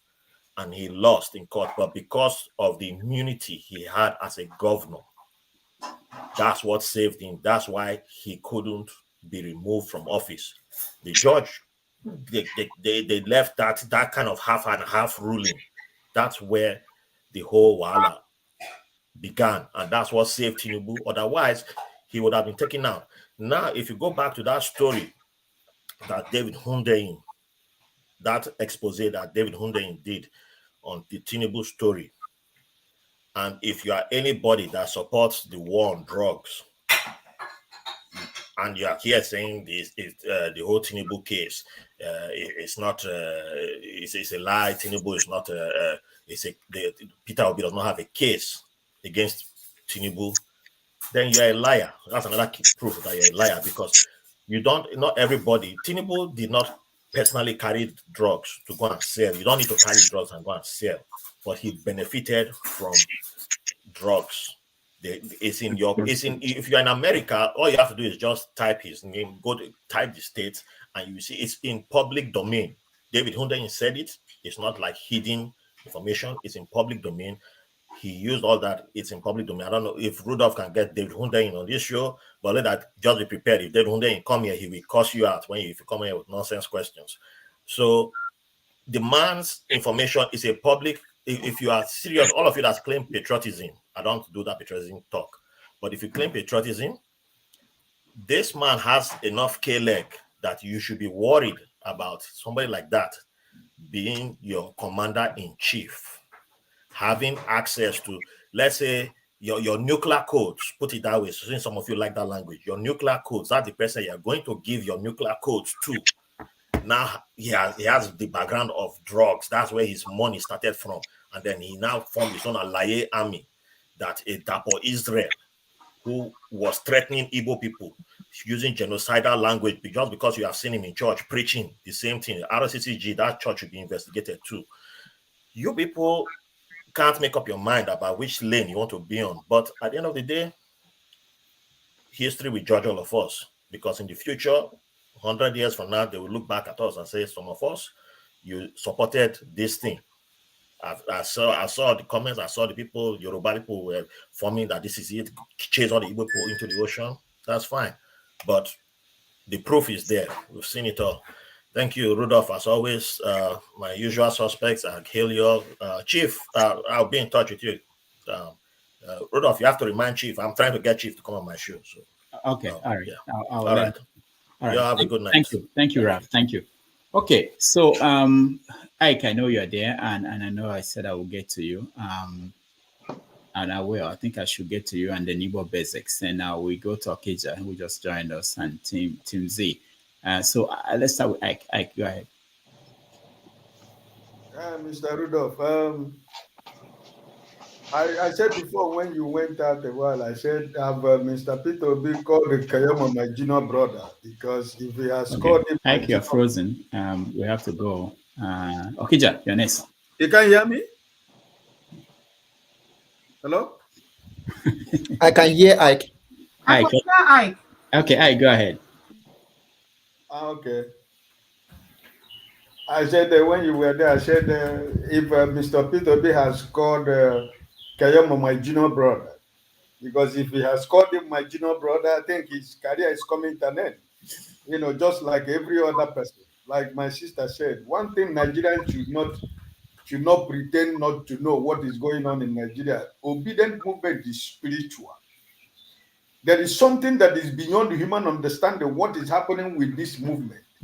It has gone beyond Mr. Peter Obi, like as we always said. So, listen, something is brewing in Nigeria. We are changing the political landscape for a better Nigeria tomorrow. I think that what I have to say now is that while we are fighting for getting this mandate back, knowing everything that is going on in our country called Nigeria, I think that my only advice here today is that this is the time. Some of us who are still living outside, that are still young, that can play politics or have interest in Nigerian politics, or your family or your friends or people you know in Nigeria, this is the time that you have to use this opportunity to begin to encourage your people, go get registered as a member of Labour Party. Let us be reminded, Obedient is not a political party, but it's a movement. But you got to belong to a political party. We have to build that structure. This is an opportunity to build that structure. While we are fighting for this cause, people should be encouraged to get involved. Somebody like me, I'm old. I'm no more going to go to play politics in Nigeria. But the idea that we will continue to back people who has to go register, become a card carrying member of any political party, more especially Labour, because we have a foundation right now. And that is what I've been doing for the past 2 weeks or 3 weeks ago, because those structures that they used against us, even though it did not work, we want to begin to build that structure from the local government to councillors. That's what we are encouraging people now. Go get involved. Be a councillor, be a chairman, contest the election, be involved, be a card carrying member, attend party meetings, get involved, get yourself involved in part of it. And while we are fighting for this mandate. So please, I am encouraging everybody to do that, because this is the time. We want to change Nigeria for our generations and the generation of our children and our grandchildren. And also, I want to say that if you watch what happened to them, sorry, CM is not here. His connection has disappointed him today. Whether he saw what happened to his governor Soludo when Peter Obi came in today while he was celebrating his 1 year anniversary. You know, he wanted to keep talking. You know, but listen, you can never stop a moving train. You cannot stop what anybody that is anointed by God. You cannot stop that. Touch not my anointed, do my prophet no harm. Immediately, the name of Peter B was announced in the whole place. You see what happened over there. And while he walking, everybody stood up. So listen, this is the political. I keep saying it here at Dr. Damage's platform. The political career of Soludo has gone. It doesn't matter whatever even though he does the best in this remaining few years that is left for him, that is no more for him. Because we have a candidate already, like Rudolph said, in Anambra State for Labour after his tenure. So he should kiss goodbye to his political career in the eastern part of Nigeria. So is so many of them. I have no sympathy for anybody. I do not have sympathy for any of them. And you see that what is going on now, somebody like Frank Nweke, I'm hoping that after all these stormies will go away, he's going to switch over to Labour. Because these are the kind, we need credible people. We need, credible young Nigerians, men and women from no matter whatever, to get involved. Because this is the only way we can change the narrative. This is the only way we can take over Nigeria. If we don't get involved in the local level, I don't know how we can get over in the national level. So please, I am encouraging us. You know, I have been doing it for the past 1 month, encouraging my friends and my family members, friends from other part of Nigeria, go get involved, go get registered. I can pay for your registration fee. Get involved because I want them to do that because I can't do it anymore. But my children, they are the people who can do it now. But I cannot do it. So please, that's what we have to do. Why we are fighting for this? Please, another politics is already on the ground now for 2027. We have to start encouraging people to get involved at the local level because this is the only way we can change that system. Okay? God bless you. All right. Thank you, Ike. Where do I go? Igbo Basics. Okija, I'm coming to you. Okay, Dr. Damages, before I move further, my sister Orizu, let me use that word. I think you meant MC Olomo when you were talking about Sowore in your last submission, as far as bureaucracy is concerned with Tinubu in Lagos. No, Tinubu is the original Baba Alaye. That's what you said, but I also believe that you made mention Sowore, but you didn't mean that. I think you meant MC Olomo in terms of the leaders of the Buddhism now. I was just trying to point that out when we look back at the tape.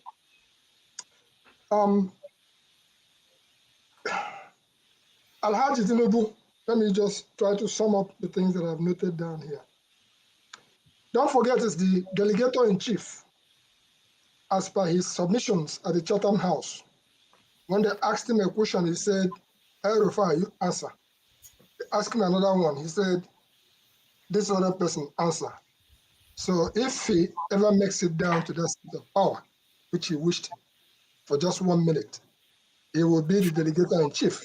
So expect people like Rufai, who, by the way, has not been arrested. Rufai was the same person who, when the president of Nigeria, the one that we know now as president of Nigeria, Haji Muhammad Buhari, or President Muhammad Buhari, when he issued an order about the Naira, and Rufai turned around and issued a counter order. I said people should go ahead and accept the Naira, that after the election, they would don't worry about it. You come, we'll cash it back to you. So that is what Dati Ahmed refers to as treasonable offense. Before I lose my train of thought, I wanted to first of all thank Mr. Scribe and Ralph for a good thing that they did. This book that I'm holding in my hand, actually they snuffed it out of me to go and find it and then put it up and send it to them. But why do I thank them? I thank them because a young Igbo girl somewhere in Canada, right after I had just reproduced in terms of digitalize this, brought out the digital version, a young lady posed a question in her research. I don't know who the young lady is, but I think I know her father. And she came up with 1, 2, 3, 4, 5 questions asking. Some of those questions she was asking is Anambra State the ancestral Igbo land? Is the divine figure, Eri, the true father of Igbos? And so on and so forth. And she also ended up with another question saying, where is Biafra involved in this story? I got that, and I'm like, okay. So what I did was I sent her a copy of this, digital copy of this, the Igbo question, where you find from Onyeburu Achara, Onyeburu, Onyakoli Beye Onyikoni. And that takes me to Eddie Kwanzaa, Bio, Izukamaneze, Bio. That's the name that I see on board. So that's why I gave that little, I think it's a Ghanaian kind of tone assigned there. All in all, from all my observations, one person mentioned earlier, I think it was Olumide, that's the name of the guy who spoke here. And he was talking about the work of Tony, Nadi, and Ninas. He spoke about that. I remember talking about that issue here on this program a few times. People who have been doing work But for some reason or the other, that work seems to have been kind of like put in the back burners. Here is where we are. Nigeria will go forward, whether we like it or not. I'm almost sure that all of us here are still carrying our Nigerian passport. And for those who threaten to cancel, to throw it away, please don't throw it away yet. The reason is very simple. The die is cast. Peter B had gone to court. As they say, go to court. The problem might be a first. The problem might be a first. And in line with what my sister submitted here about if Tinubu ascends and becomes the president of Nigeria, that we are pretty much kind of like finished.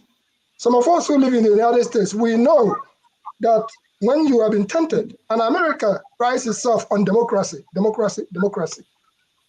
America, I'm not sure, has congratulated Tinubu because they know that what is coming down the pipe is, they may not generally say, okay, we are behind you because everybody is on the background eating according to what benefits them.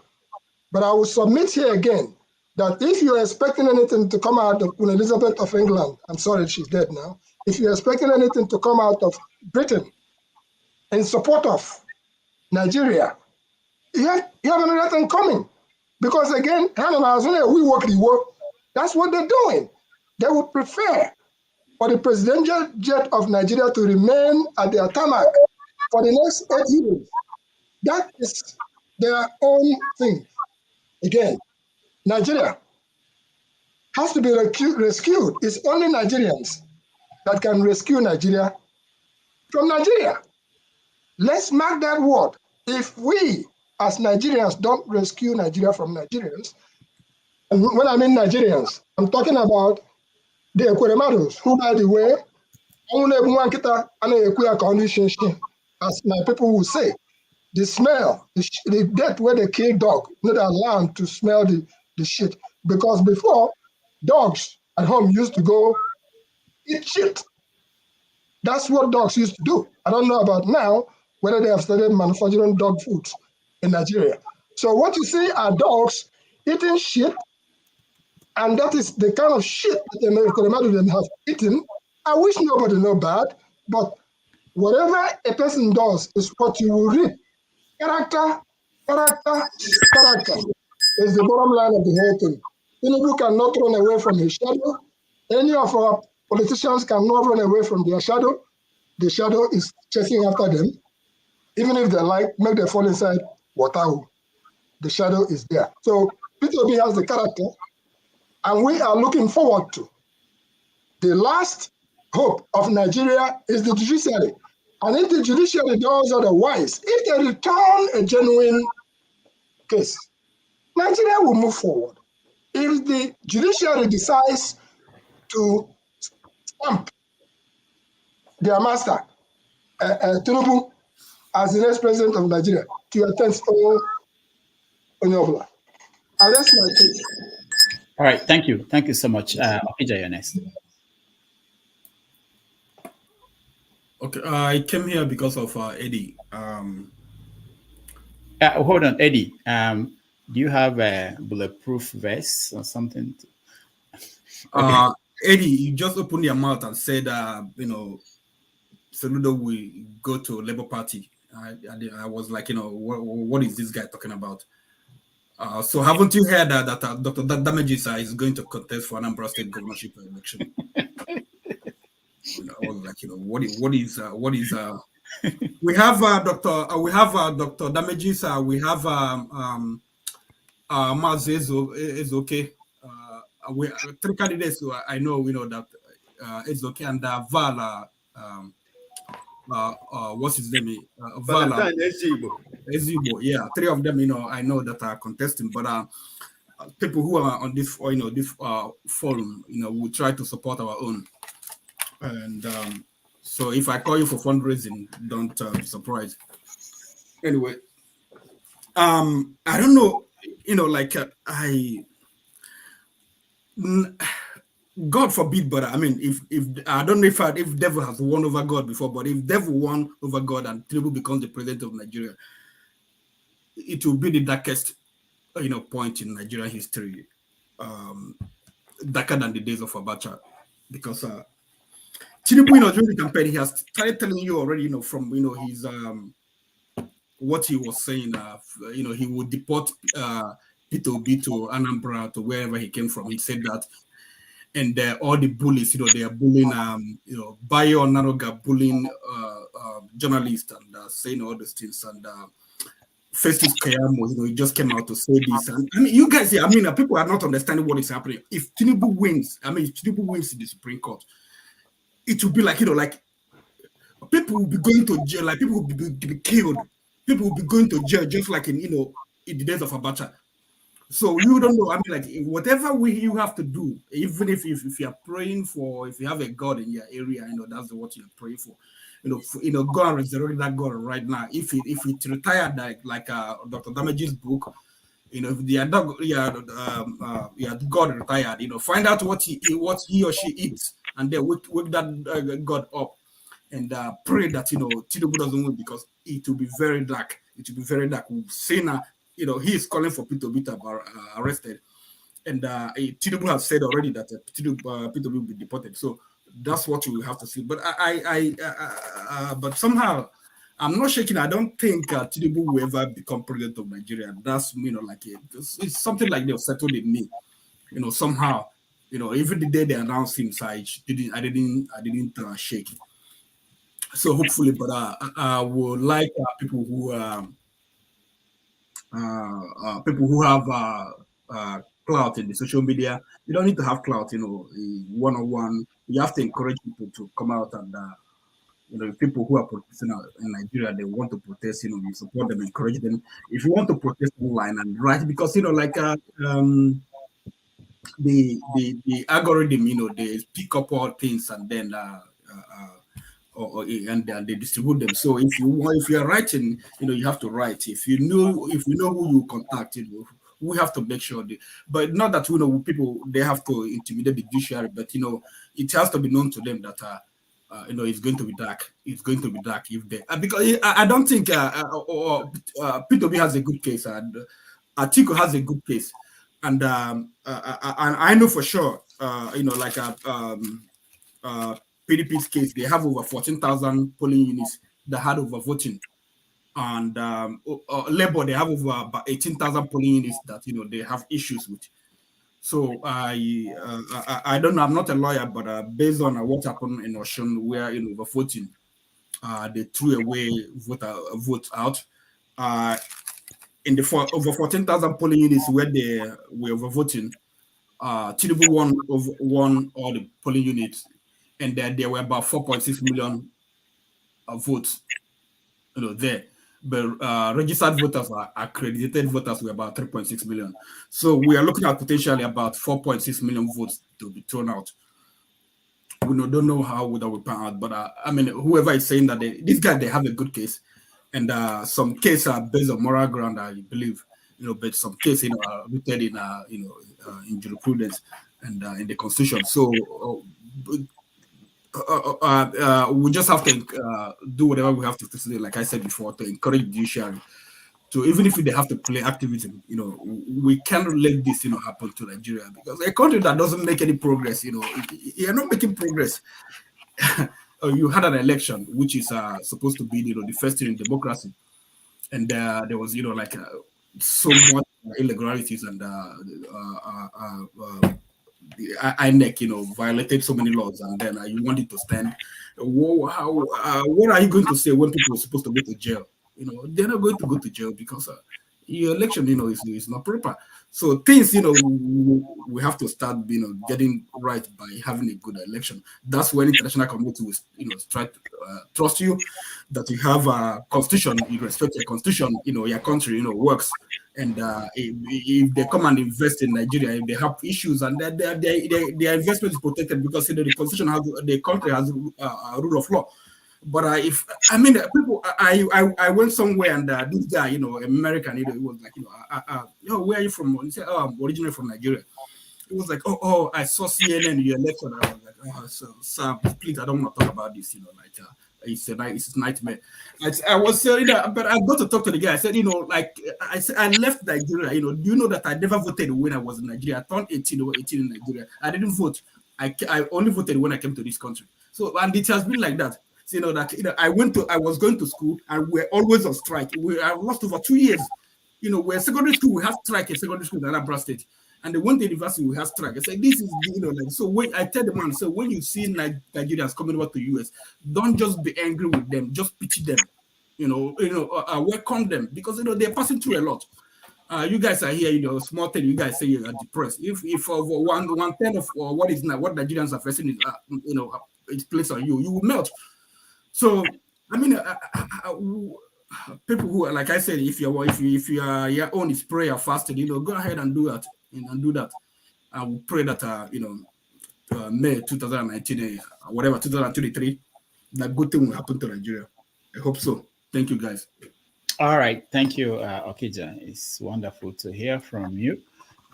Tim Z, welcome to the show. Tim is joining us from Nigeria, and already people want to know what happened at the election. Why did your candidate lose? Tell us what's going on.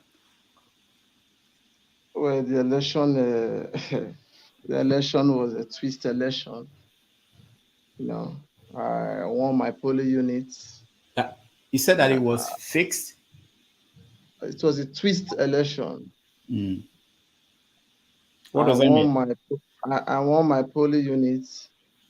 I won my ward, but unfortunately, debtors were unable to vote for my candidate because of some certain reasons which they feel is their own privacy, and I cannot argue with debtors because their wish is their command. But we won our House of Assembly seats also. And in my polling unit, we did not lose. We only lost most of the local government areas. And it's only our polling units that we gave them a very strong margin of defeat. So it's just that at the end of the day, we did not win the election. And we heard Magigist has taken the matter to court. But I cannot, I really cannot go against the wish of debtors. As long as the majority have their way, then they surely have their way. I cannot criticize them or abuse them because it's their choice. So we assume that we are the minority because of this election, but it has given us more edge to prepare more and also strategize more and also find a way to balance things, because it happens that the first election, this election did not go our way because all Agbero work for Sheriff, all mad people work for Sheriff, and most of the gentility people were trying to make things work positively because we are really tired of one political party structure. But I swear there are other political parties.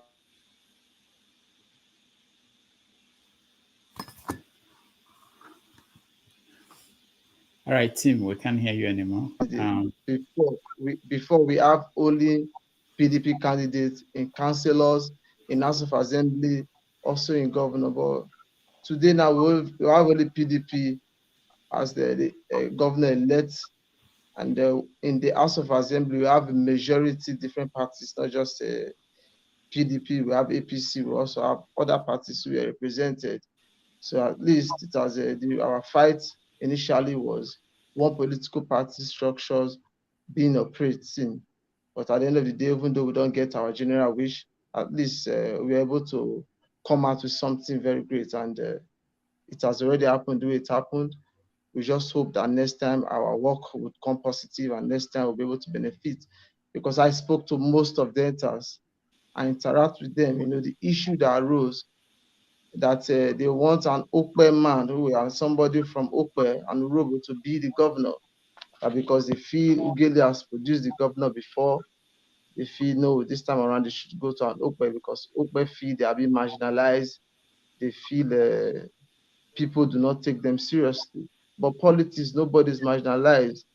You play your primary assignment, you play a political structure, you build friendship, you build relationship, not enemy. Because what happened to Agege, like what some people say. A lot of allegations were made, but we don't know if those were allegations or true. But unfortunately, we know that those are allegations because each allegation was laid concerning per constituency, concerning per local government. And most of those allegations are not true. It's because of the campaign of calumny by the PDP party and their pattern of how they always use true force and the strength to come into office. They succeeded in the governorship election, but for now they are government elect. We hope, I cannot, one thing about me is that I believe in the voices of the majority. As long as the majority say, no, this is where we are going to, I cannot fight them or try to draw them backward or try to use because of my own wish or because of my own desire to pull them down.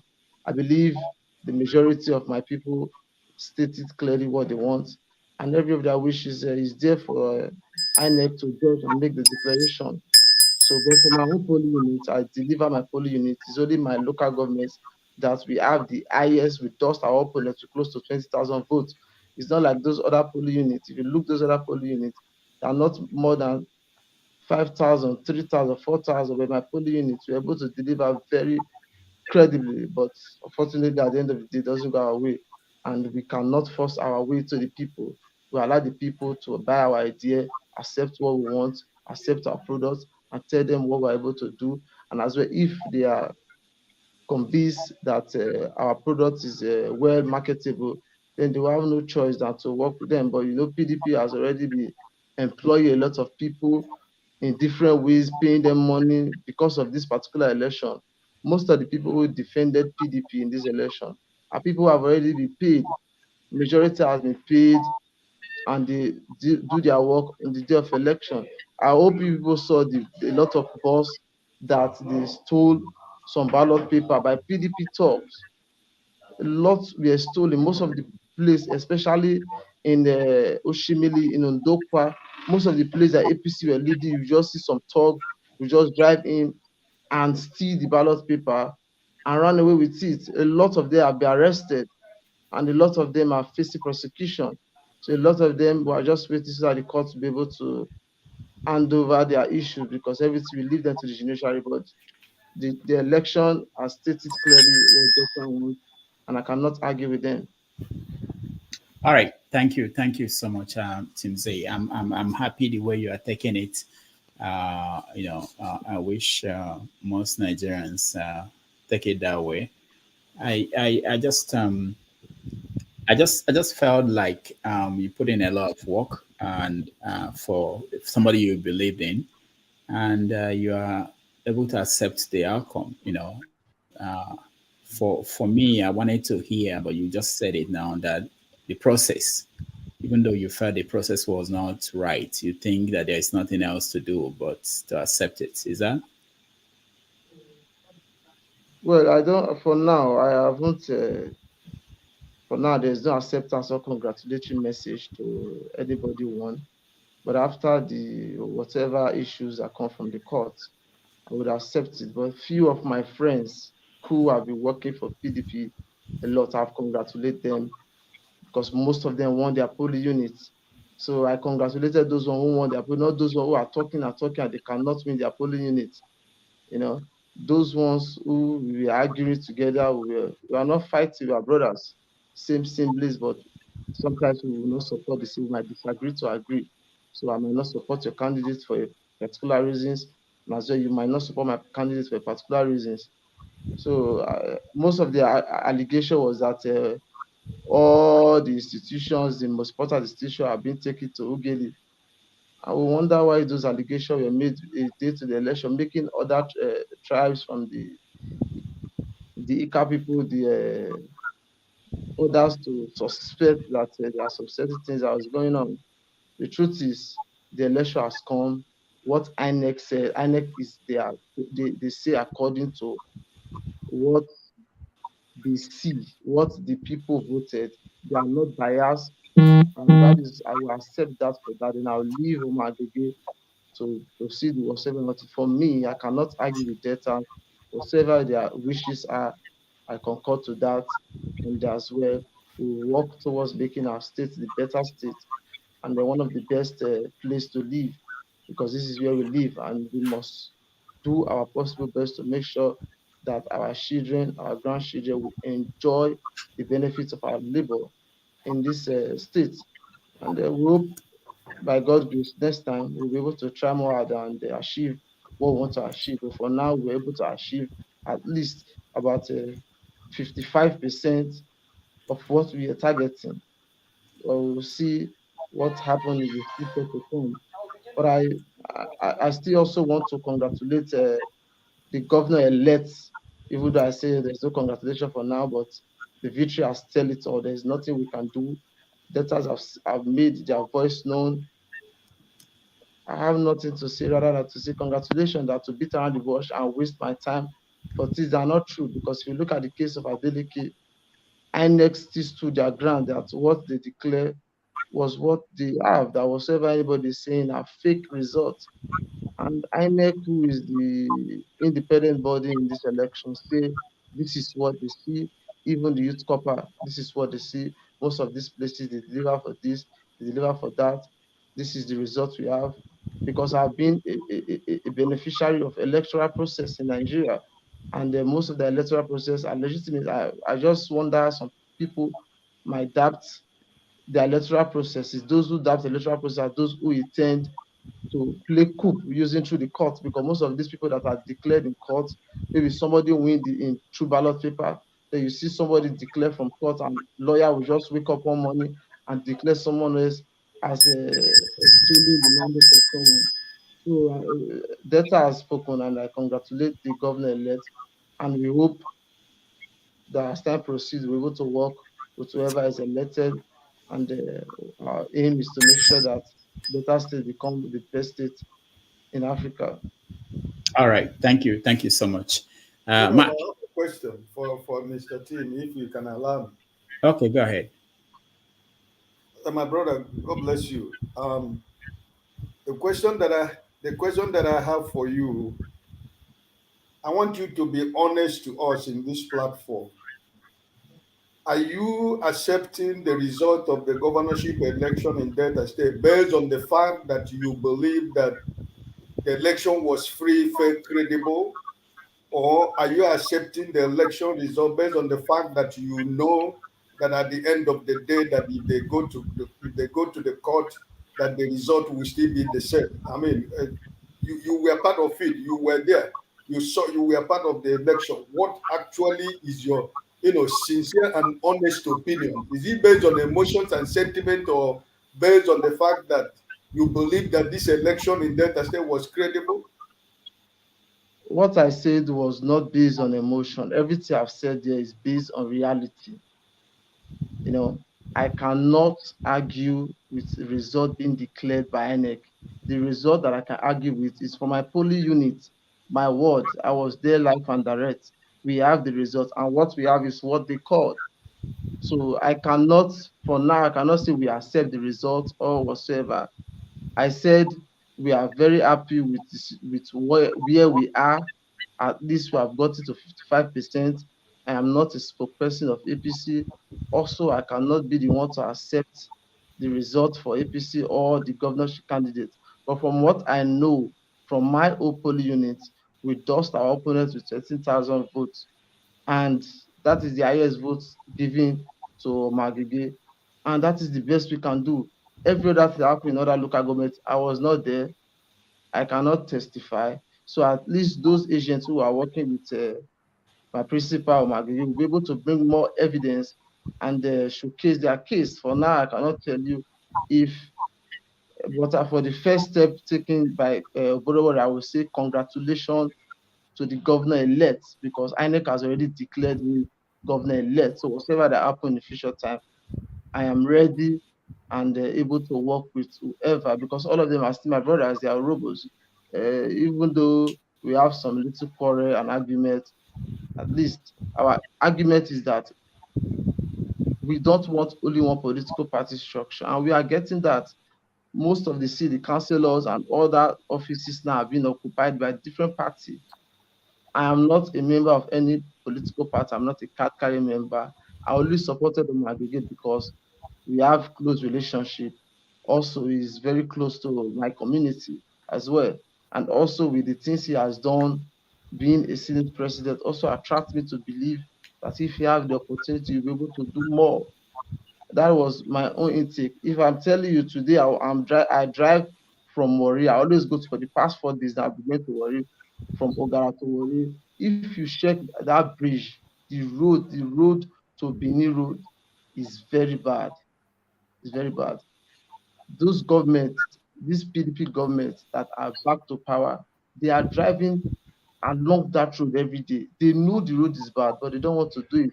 So these are the things we are complaining about, because we have seen people who have done it while not being an executive member, just legislator, but they have done several things that we see, we feel, and those of us who are working for Omagege are working for peace. But most of the people who voted against Omagege, they don't know Sheriff. They are just against APC.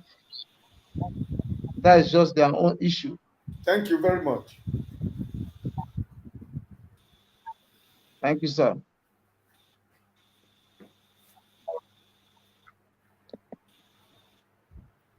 Rudolph, we can't hear you.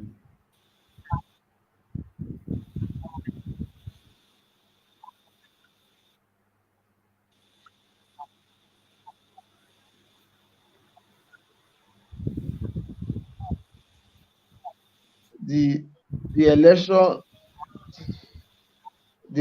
that I am more interested on is Adamawa election concerning that female candidate.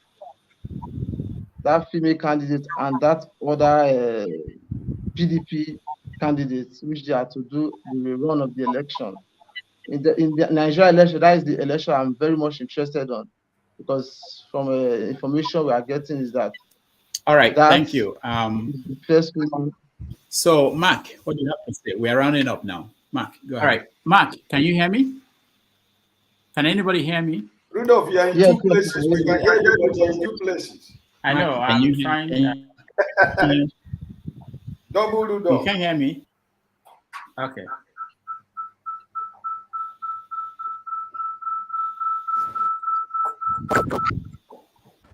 All right. Sorry about that.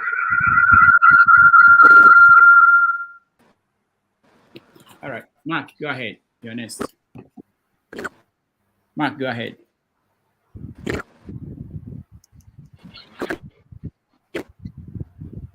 Mark, can you hear me? Is Mark speaking? I can't hear anybody. No, I can't hear Mark. I can't hear Mark. I cannot hear Mark. Okay. All right. Mark is closing. All right. We have to round up. So what I want. Hello. Can you hear me now? Can you hear me now, Rudolph? Okay. Go ahead, Mark. Okay. Yeah. My question is always the same. Is you mentioned that one of the justices is coming live on the show tomorrow, I believe. So I think that's no. Yeah. No. He's not one of the justices. No. We have someone from People's Gazette, which is a newspaper that published the story about the Chief Justice of the Federation. Oh. So he's coming on the show tonight.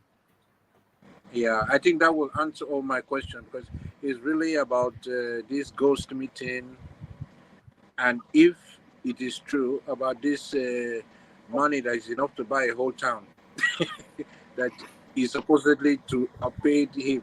If that is going on, then now what for Nigeria? So I think I will ask him all of that tomorrow then. All right, good. Any question you have about the media, how the media works, tomorrow is your day, your chance. Yeah. All right, so we'll go around and do what keeps you up at night. That's the final thing we do today. We start with you, Eddie. What keeps you up at night? All right, Doctor. Yeah, a couple of things keep me up, but this election has made. I mean, this election is something. The aftermath of this election, or the whatever played before this election, has really given me troubled me. I was saying I think I can't remember if it's this show or was it this On a Politics show. I was saying that what's the point? People having 2 passports, what's the point of renewing the Nigerian passport? Out I looked at it and I was like, there's no point. First of all, you go through the hassle of the Nigerian embassy and all that stress, and also like, but I say I can go into Nigeria. I feel safer even going to Nigeria with my British passport, because at least they will know that I'm there, you know. So that's something I made. So basically, what keeps me up at night is the rhetoric of the ethnic rhetoric that has that this election has brought up. Is something that worries me, you know. Growing up, I used to live on the streets in Port Harcourt where there is Hausa people, there is Wasiu, there is people from Do, but now it's just like I'm even scared going to Lagos, because anybody that is not, you have to look a certain way, you know. If you, how can they tell a Yoruba man you don't look Yoruba, Yoruba, you look Igbo, you cannot vote? Those type of statements are, those are the thing that since the election, it's been playing on my mind, you know. It's been playing on my mind. Probably I'm having PTSD, I don't know, but yeah, that's what keeps me up at night, you know. Nigeria is stressing me out. All right, take it easy. Don't let that happen to you. Igbo Basics, you're next. All right. What keeps me up at night is the current belief that heaven has fallen. Heaven has not fallen. The earth has not caved in. Nigeria is still Nigeria. I still carry my Nigerian pale, my passport, and I'll keep it in my dying day. As far as I'm concerned, what this election did to the youths of Nigeria, if Nigeria doesn't hurry up and amend, and I'm seriously saying apologize to the youth of Nigeria who believed that they had a country, the youths of Nigeria who believed that there is hope for them in their fatherland, it will end up like the story that I saw this morning of a young lady and her child. And her child had asked a question about Jonah being swallowed by the whale. And the mother answered to the child that no, that the whale cannot swallow Jonah because that the whale's throat was too small for a human being to pass. And the child responded saying, okay, when I get to heaven, I will ask Jonah. And the mother turned around and said, what if Jonah goes to hell? What if Jonah is in hell? And the young child turned around and said, then mom, you ask him in hell. So that will tell you that the kids we have now, we better be careful. But some of us who have lived at least half of our life, I still expect to be maybe 30 more or 40 more years ahead of me. I expect that. So I have seen some portions of what was good about a country called Nigeria. What it is now is not what I meant when we came out going to school with them measuring if you are up to school age by this method.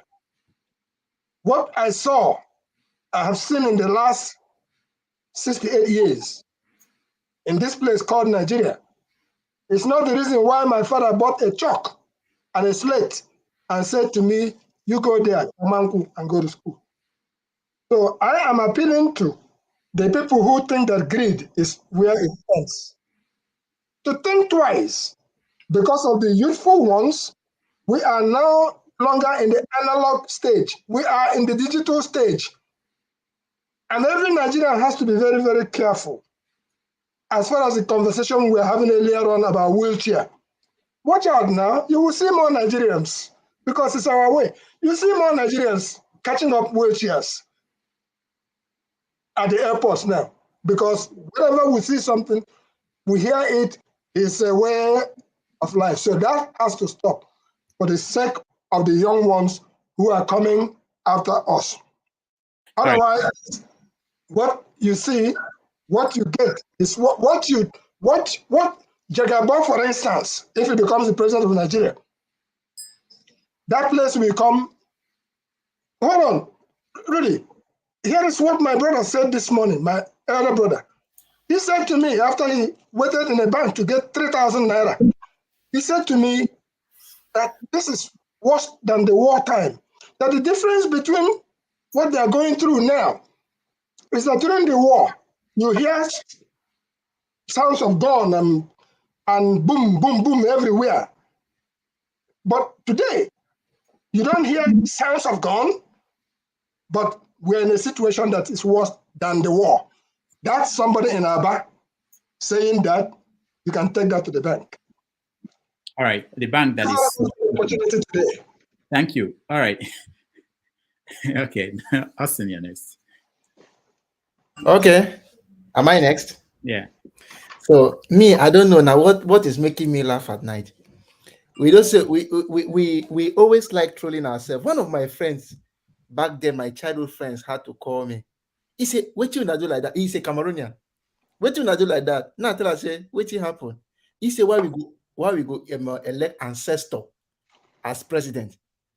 I say, it's just a case now. It happened that way. Say it was a mistake. Oh. What did we do? I say, why are you trolling me? When I do not get ancestor, before I won't realize, he bring two pictures, show me, see our own ancestor, see our own ancestor, which of the old pass. Eh? As before I did the talk, the guy don't already they tell me, say our ancestor, they like when person they on top tree, come shit, he come from top stone, and so our ancestor come dey. The guy can't they throw me. Now I tell us, say, guy, relax. He can't throw me until I know if you get with I go talk again. He can't tell me, the one he can't touch my left obi, my left heart. Now the way he can't tell me, say, before they look up to us, now they are looking down at us, that we don't get respect. In the committee of Africans. Now I can't remember Dr. Damages. Can't remember when they say, Kafune diotua. I'm telling you, even to complete ourselves can't hurt me. But trust me, we don't disgrace ourselves not only in Nigeria, but in the rest of the world. This guy, Serge, that's his name. Serge control me where. Say we elected the wrong person. And the way he come put him, he was comparing Popo as the saint. We call him Pobia. That's the normal way we call him when we're small. Popo, Pobia. That Pobia was far, far better than the person we selected. And one of the things I like paying attention to little details. You know when we see football, right? If you go to live scores, you will see football. Whenever they finish a match, sometimes live score make it in such a way that you can see the highlights of the match on top of the score. I looked at Senegal match, there was highlights of it. I look at Cote d'Ivoire match, there was highlight. But when I look at Nigeria one, there was no highlights. Even to see where to watch the match is difficult. We don't lose our respect. Now, small team where they see, they lose our respect, we know they know.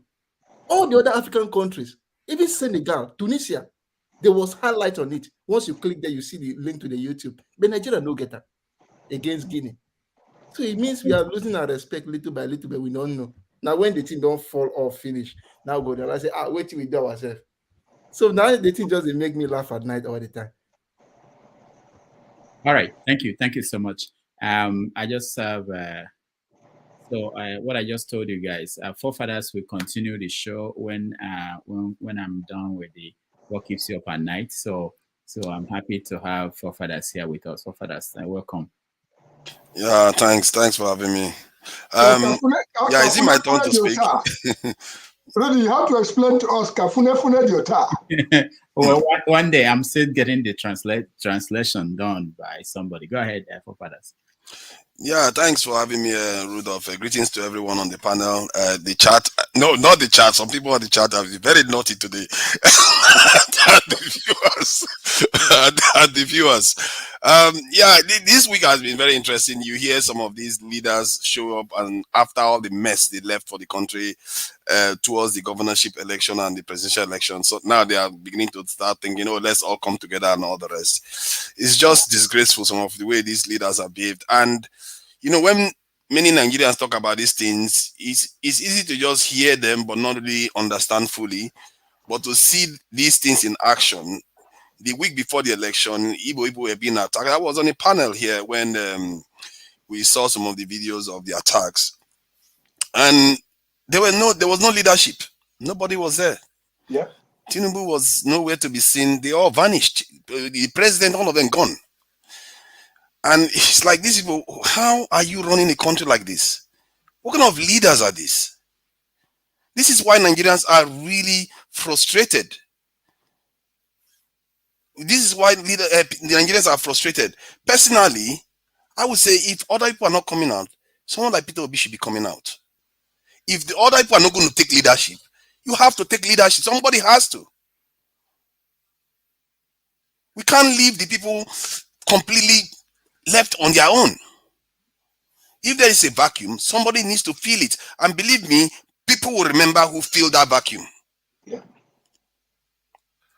But no one did. They left the people just like that to fend for themselves. It was a tragic episode, and I hope that Nigerian leaders, they will learn a serious, and sure, I don't think they will learn, but the ones that want to change stuff will learn how to change stuff for the better, because there's a struggle that has to happen from now henceforth in Nigeria. This leadership that we have right now, they are willing to do anything to remain in office. They don't care the fabric of the nation or what they leave behind. They really don't care. I don't understand how you want to win office, but you don't care how you get there. You forget that the people that you want to rule are the people you just molested. And let me move to this case regarding that P2B filed. You know, I remember saying it some time ago that there is this thing going around that if Tinubu ends up being the leader in the country, that either is going to rig and is going to lead to a coup or something like that. And Obitati coming on news this week, you know, repeatedly saying it. If you mess with the constitution, repeatedly, keep saying it, and even brought the military spectra in. These are signs of things. There are people at the top that are not very happy with the way this election is shaped up for whatever reason. And if you look at the way foreign leaders are approaching this right now, they are not like gushing over Tinubu right now. They are not gushing over him, clearly. For whatever reason, we don't know. Maybe he's the son of God, or maybe he's the devil. We don't know. The point is that this is happening in the country, and the stuff is going to court, and there are forces in the country that are willing to act based on this filings. And personally, I've not seen any evidence. When Obitati said something about Federal Capital Territory, we're having a discussion about it the other day. I still haven't seen any evidence that says the Federal Capital Territory is a state when it comes to election. I've not seen any evidence. The only evidence somebody provided me is section 299, and when you interpret it, it has nothing to do with election. It has nothing to do with election, and that case, that matter has not been tested on the presidential level before. And people will be shocked to find out that, okay, this stuff turns out that you need to win Abuja suddenly. And maybe there is a court case there that overrides this. I don't know. But that seems to be very, very convinced that stuff, there is nothing else that overrides it. And if that is the case, why did INEC decide to make the judgment for themselves, for itself? INEC just decided that, you know what, I don't care about this in Abuja. I should just go and pass this thing. And he didn't even read that, try to highlight that point that if anybody is in any doubt about the FCT issue, this is my judgment. This is the reason why I decided that this is a state, and I will treat it as a state, and it doesn't matter whether somebody doesn't win it. The INEC chairman could have done that. He left that. I didn't care. From what I got, I didn't even get the IREV results. He just went ahead and confirmed the election. I don't understand why he needed to do it that way. That is what has led to this mess. It has led to a mess. Whether Tinubu won it or not, what he has done has complicated the entire thing now. And if that stuff goes to court, and the court, whoever go and they are visiting each other with wheelchairs and all that right now, it's not going to matter, because if they go and pass a judgment that seems to be in contravention of the constitution, this is not like breaking any other law. This is the kind of stuff there are some sections in the country who consider it a coup. And if that happens, guess what? You have opened the floodgates. So this stuff, all those people that think this whole thing is home and dry for Tinubu, they should not be counting their chickens yet. And Labour believes they actually won the election, which is, opposite of what the result is representing. They believe that the INEC says they got third, and they believe they won the election. And if someone like Peter Obi, I don't think Peter Obi is a sore loser. Peter Obi doesn't come across to me as somebody that will not congratulate somebody if they beat him on something. The fact that he is going to court should give people pause. All those people that think Tinubu just won this in outrightly should give them pause to think, okay, maybe there's something here. Find out what it is. So that's what I'm going to say about that one. And regarding the Chief Justice traveling to Tinubu in London, the fact that he's in London is bad enough. Now he's getting funny visitors in London too. What is he doing in London? They just carried out the election in Nigeria. He's barely made one statement since that election. With all the upheaval going on in the country, the only thing I saw from him was a document that he wrote. Is this how Nigeria is going to run for the next 8 years, 4 years, if this man is the leader? This is my biggest problem with him, actually, where we have leaders in Nigeria that are not present. Buhari doesn't talk to us. Now we have another one that doesn't care to talk to us. Father, hold on. You said document that he wrote? Who wrote it? Yeah, he said Tinubu signed the document to release, saying that he's not going to form government of national unity. He wasn't there. I don't know whether he wrote it in his sleep and somebody penned it for him. I don't know. This is the problem. You don't see the so-called president-elect making statement. As a matter of fact, I've seen more of Shetima than I've seen him. This is what we are going to go through again for the next 8 years. We can't have this. Nigerians need. It's like sheep leading lions. Nigerians are hungry for a direction, for a country that they can call their own, that is united. But these leaders simply refuse to give it to them. It's almost as if our leaders are just evil caretaker government here to fulfill the will of other powers. This is exactly the same thing. What's his name? IBB did. Most part of Nigeria voted for Abiola, but he decided to cancel it. Why not? Why should the country come together on one idea? What a terrible thing. What is wrong with these leaders? This is a very, very suspicious behavior of our leaders. Whenever they see the people marching in one direction, they want to destroy it. That's why I suspect the way they run this country, they run the country like caretaker government. They are not running it to rule and be a powerful nation. They want to keep the people divided and disheveled and poor and always running overseas to go and serve their true masters. Our people run overseas to go and serve them. And they are very happy. You never see them discouraging our people from leaving the country. They are never angry that our citizens, our best minds are leaving Nigeria to go and serve foreigners. What kind of leadership is that? Is that not very telling? You carry out an election is overseas. The other one spends time more overseas, more than he probably spends at home. What kind of leadership is this? That's why the conversation we'll be having is we need to start taking power from these people. These ones that don't want to do the right thing by the country, because they are on the streets, they are hiring all the agbros, are hiring everybody in the military everywhere. The ones that mean well should combat them in those arenas. You have to fight them in all the institutions. You have to take over from local government, every single one. You can't just wait until election. Until election, they already own the infrastructure on the ground. There are people that believe in what all of us believe in. We want a better country that we can live in. They are there in the military, they are there in the forces, they are there in the NLC, they are there everywhere. But if you don't come together and you don't support those ones that support these things, they are going to remain weakened, because the ones that support them are always supporting them with a lot of money, bribing them, giving them access to foreign banks and all the rest of it. They give them everything. So this battle is a big one. So I don't want to go on too long. I know I've gone on way too long already. So it's a big one. And from what I'm seeing, the patterns of our leaders is really disturbing. Thank you. Thank you. Thank you, forefathers. Okija, what keeps you up at night? Okay, so I think it's supposed to be Ike. Oh, Ike did. Ike spoke, no? Ike, you didn't? I did not speak here. The damages. Why you? I'm sorry. Okay, Ike, go ahead. I'm not trying to take your governorship aspiration in Anambra State. So why do you have to dump me over? He was pandering to me. I He am was pandering to me. I am going to play It was the politics first time I was hearing that, at my age.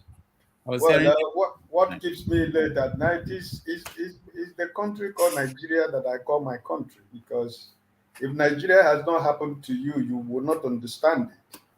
Nigeria has happened to almost all of us, but in the midst of happening to every one of us, yeah, we decided to have a new Nigeria through the election that we just conducted, based on the fact that the promises and assurances of INEC and the people that are responsible, including the commander-in-chief, who now has abandoned the city of government and went to Daura and sit down and start sleeping, So this is what keeps me late at night.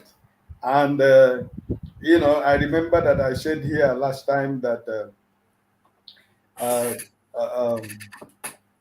Igbo basis is saying those who want to abandon their Nigerian passport should think twice. I told you I'm not thinking any twice. I've decided to take my Dutch passport. It doesn't change anything because Nigeria has happened to me so much. And what is happening to me right now is more than what I can even take anymore, because Nigerians are buying their own money with money. I have to send the money to somebody that did business with my sister, that the business didn't work, and I need to repay that family. For over 3 months now, I cannot send money to Nigeria. You can imagine, understand what it means. That's what Nigeria has done for everybody. So it doesn't change anything, but it doesn't stop me from trying to encourage those, because those ones that are still in Nigeria, they are part of our bloods. I still encourage people to get involved, but Nigeria has done me so much.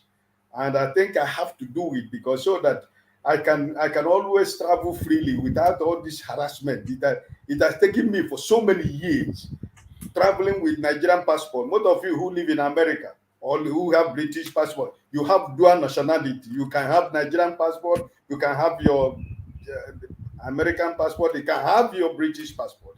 In Dutch, you cannot have one. You must have to forfeit one. So you have the opportunity. You can decide when you are going to Nigeria, you go with the American passport. And when you are traveling with the American passport, the American government in Nigeria over there know that you are coming to Nigeria or British citizens. So I need to do that, so that when I'm going to Nigeria, I go with my Dutch passport, so that I can get my security, because I cannot continue the crazy stuff that I go through every time I want to go to Nigeria. Not even the embarrassment with your wife and your children, that they see that they are Nigerian, but because they have another passport, you see the humiliation at the airport people go through every time because you want to go to Nigeria, your own country. So listen, it is just so, I don't know how to describe it, but I have not lost hope completely for Nigeria because of the present reality today. So, but what keeps me late still is Nigeria, because that family right now, I don't know what they're going through. It's not that I don't want to pay back that money, but that money, they cannot even withdraw any money, because you want to withdraw 3,000 naira and you have to pay 2,000 naira to get 3,000 naira in your own country, your own money. What sense does it make? So this is what I'm saying. It is just a simple fact that people cannot continue to pretend all it is well, or Nigeria, it is going, it is well. It doesn't disturb you. Listen, it disturbs. Because that family right now, I don't know their financial situation. I don't know what they're going through. My senior brother and his family can't even give that money, because they can't even get money for feeding or to do their businesses. But they're in Nigeria over there. So it is for how long can you continue to go to bed and sleep well? And when you think about a family that you're supposed to help, you cannot render any help, and you are eating every good food you want. You go home, you sleep well, you wake up, you go out, do everything you want to do without any problem. But someone is suffering over there. What kind of a country is that? You can't send money to somebody. You can't collect the money that is in your account. Come on. All right. Thank you so much. I see all of you tomorrow because I'm going for Bible studies tonight against tomorrow morning. So, all right. All the best. Thank you. Thank you so much. Okija, you're next. Okay, Ike, please pray for Nigeria. But to be honest, like it seems like two of us, are in the same boat. Because I sent money to someone in Nigeria, and the person couldn't get the money. And the platform they sent me back my money, said that I mean, like I'm not a drunk, but I've never taken some alcohol because of a problem before. But one day I was just someone something benefiting him supposed to send me supposed to send a document to me by courier. And he couldn't get the money to do it. This is like an old man, old enough to be my dad. And I was so angry with him that, that even I yelled at him. And he was like, you don't understand what is happening. You don't understand. I mean, he started telling me, what, he had to go to get money to transport to just, he couldn't get money. Just something that is very important to him. And then after we spoke, I tried to, think about it. My head couldn't comprehend it. So I went and took some Hennessy, what kind of country is this? That, where people are buying money, we have to buy money, your own money, you have to buy it. I just couldn't understand it. I don't know. I think about it like every day. It crosses my mind. I try to, dismiss it. I just don't understand, what is going on. And they said it was the election, and the election is over, and people can. I don't know, bro. For people who care, sometimes it's not good to care. If you care about Nigeria will just break your heart. Basically, bring it out, give you, put it in your mouth, and then, take it out from the other side and say, feed it to you. It's crazy, and just because of the love we have for people who are back there. It's crazy. I mean, that's what keeps me up at night. What is happening to Nigeria? What will happen to Nigeria? And with all the ethnic dimension it took during the election, I'm still perturbed. I'm still thinking that we're not yet. We're still in the deep sea because we don't know what will happen from now on to the Supreme Court verdict. We don't know what will happen. It's not good for Nigeria right now. So, and it bothers me a lot. It keeps me up. It's not good for Nigeria. All right. Thank you, Okija. OCO. We don't know your real name, but that's okay. It's Nelly. Huh? It's Nelly. Okay, Nelly. Oh, Nelly. Okay. OCO is my husband. Okay. Nelly, go ahead. So, what keeps me up at night is actually three major things. The fact that I'm so ashamed to be a Nigerian and I will have become the laughing stock of the world. My brother Okija, you were asking about what? Think about it. Indeed, what happened to the money? Remember, first there was new money printed, right? And then they had people to put the old money. And then all of a sudden they said the old money can now be used again after they've done everything they wanted to do. So by right, when there is too much money in the economy, what is that called? That is, what is it called? Inflation, right? Yeah, inflation is. That should actually be the situation in Nigeria, because you now have the new printed money flowing alongside the old existing money. So has anybody thought to ask, why then is the money scarce? We can't see the new money. We can't see the old money. Where did they go? They didn't grow legs. My feeling is that it is all part of the alleged 100 billion that was gathered to pay a certain INEC somebody to deliver a certain result. The money is somewhere definitely. Otherwise, where is it? There should be inflation. If both the newly printed money and the old money is flowing together at the same time, why do we lack money? I tried to jot down a little bit about what keeps me up at night.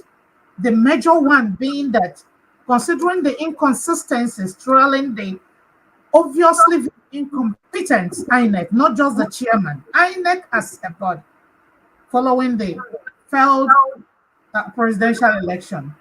How on earth was INEC allowed to conduct yet another failed election, mostly failed election? Is a banana problem. I don't believe that in any sane society that somebody should have been allowed, permitted to conduct yet another election, on the trail of the catastrophic one that they just, that is still inconclusive. So that is number one, about the things that keep me up at night. The second one that keeps me up at night, this very popular song by Bob Marley, Buffalo Soldiers. There is a line in that song that says, if you know your history, then you will know where you're coming from. Then there will be no need to ask me who are, how did they say? Something like who am I? You want to destabilize and finish a people. All you need to do, you don't need to go far, you don't need to stress it. Just systematically take away their history from them and just watch them destroy themselves. Because the history of a people is directly tied to their sense of nationality. And that is directly tied to their, to their sense of patriotism. So you take away that, the patriotism, what makes you, like right now, I believe almost everyone here is ashamed of being called a Nigerian. When you're proud of your nation, you are patriotic. That is the heartbeat of a nation, the heartbeat of a country. It is patriotism. Take that away, and there is no nation, there is no people. And that is something, is a systematic thing they did it gradually. Today, where is history in our educational system? Civic education gone, history gone. In fact, initially during our time, they were at least even teaching us history as written by the British. Today, I think they scrapped it completely.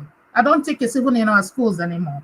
My brother, that will explain why the Yoruba man today will take arms up against an Igbo man. Because if they were taught their history, the Yoruba man and the Igbo man should lie side by side like husband and wife, if we know our history. But because that was taken away from us, that is why somebody can come and tell them, just pin some wives' tale to them, and they take it up and take up arms against one another, because we don't know our history, and so we don't know where we are coming from.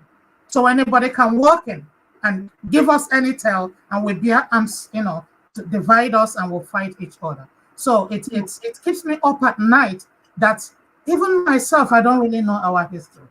How much more the children coming behind us. That has been stolen from us, taken from us. Our history needs to come back to the educational system, because until we know who we were, we will not even know where we are headed. That is number two of the things that keep me up at night. Then the third one is, when I'm sleeping and I remember that Shetima is near White Asu Rock, I jump up and start kabashing, because he reminds me of Kim Jong of North Korea. This is a man, a non-sympathizer, sponsor of Boko Haram, whose singular aim is the Islamization of Nigeria. Then he becomes the number one. I'm not talking about number two. I'm sorry to say, if there is any Tinubu apologist here, I don't care. But I'm telling you what I keep receiving in the realm of the spirit, that if that man stays alive for 2 more years, it would be a miracle. If he defies death, they will kill him. So imagine Shetima seated in Asura. We have our own very localized, what's that man's name? The short thing in North Korea. We have our very own. So these are the 3 things that keep me up at night. Wow, thank you so much, Nelly. Mark, you're next.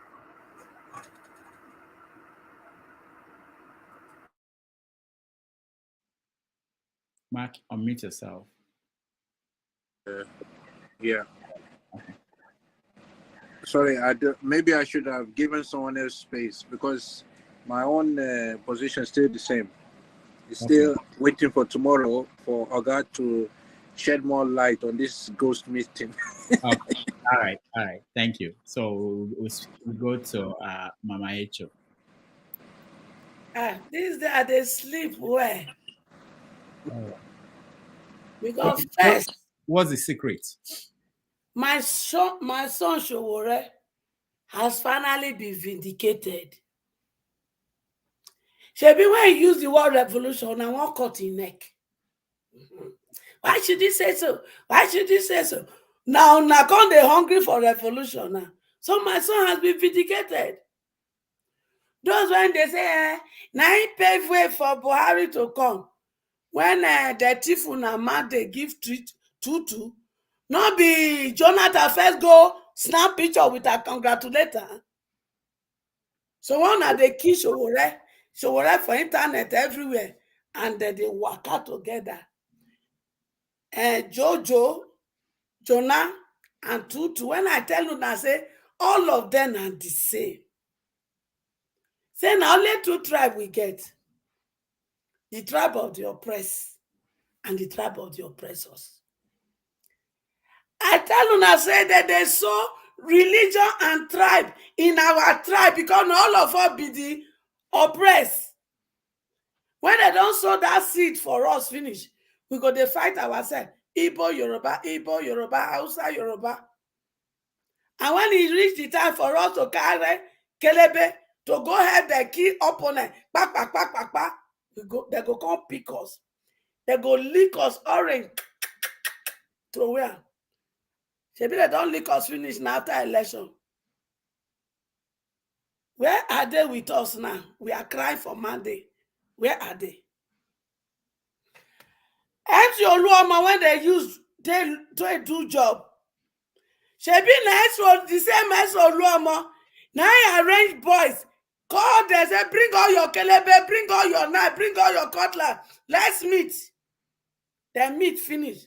The same to Oluoma, he arranged Olokpa, make them go collect kelebe for their hand. MC Oluoma. MC Oluoma, will they come for you? Will they come for you? They do all your buga. When my letter reach IG, he not did the needful, we go come for IG. You think so that your nonsense when you do with my Igbo children, you go just call the waka free. Now lie. I promise you before. We they come for you. And so we'll go. Anyway, I'm not surprised because you na grandpapa na thief. You to come thief na pikin, JB, JROV mandate. You want to take a roof for Lagos? We shall see. So you see, now I they drink wine, they sleep. Because my son Showore has been vindicated out of the mouth of Nigerians. You see, they not follow now, they cry revolution now. Now, not time to do it. He just see that, and I like, and that was what I was praying for. Because I knew this would happen.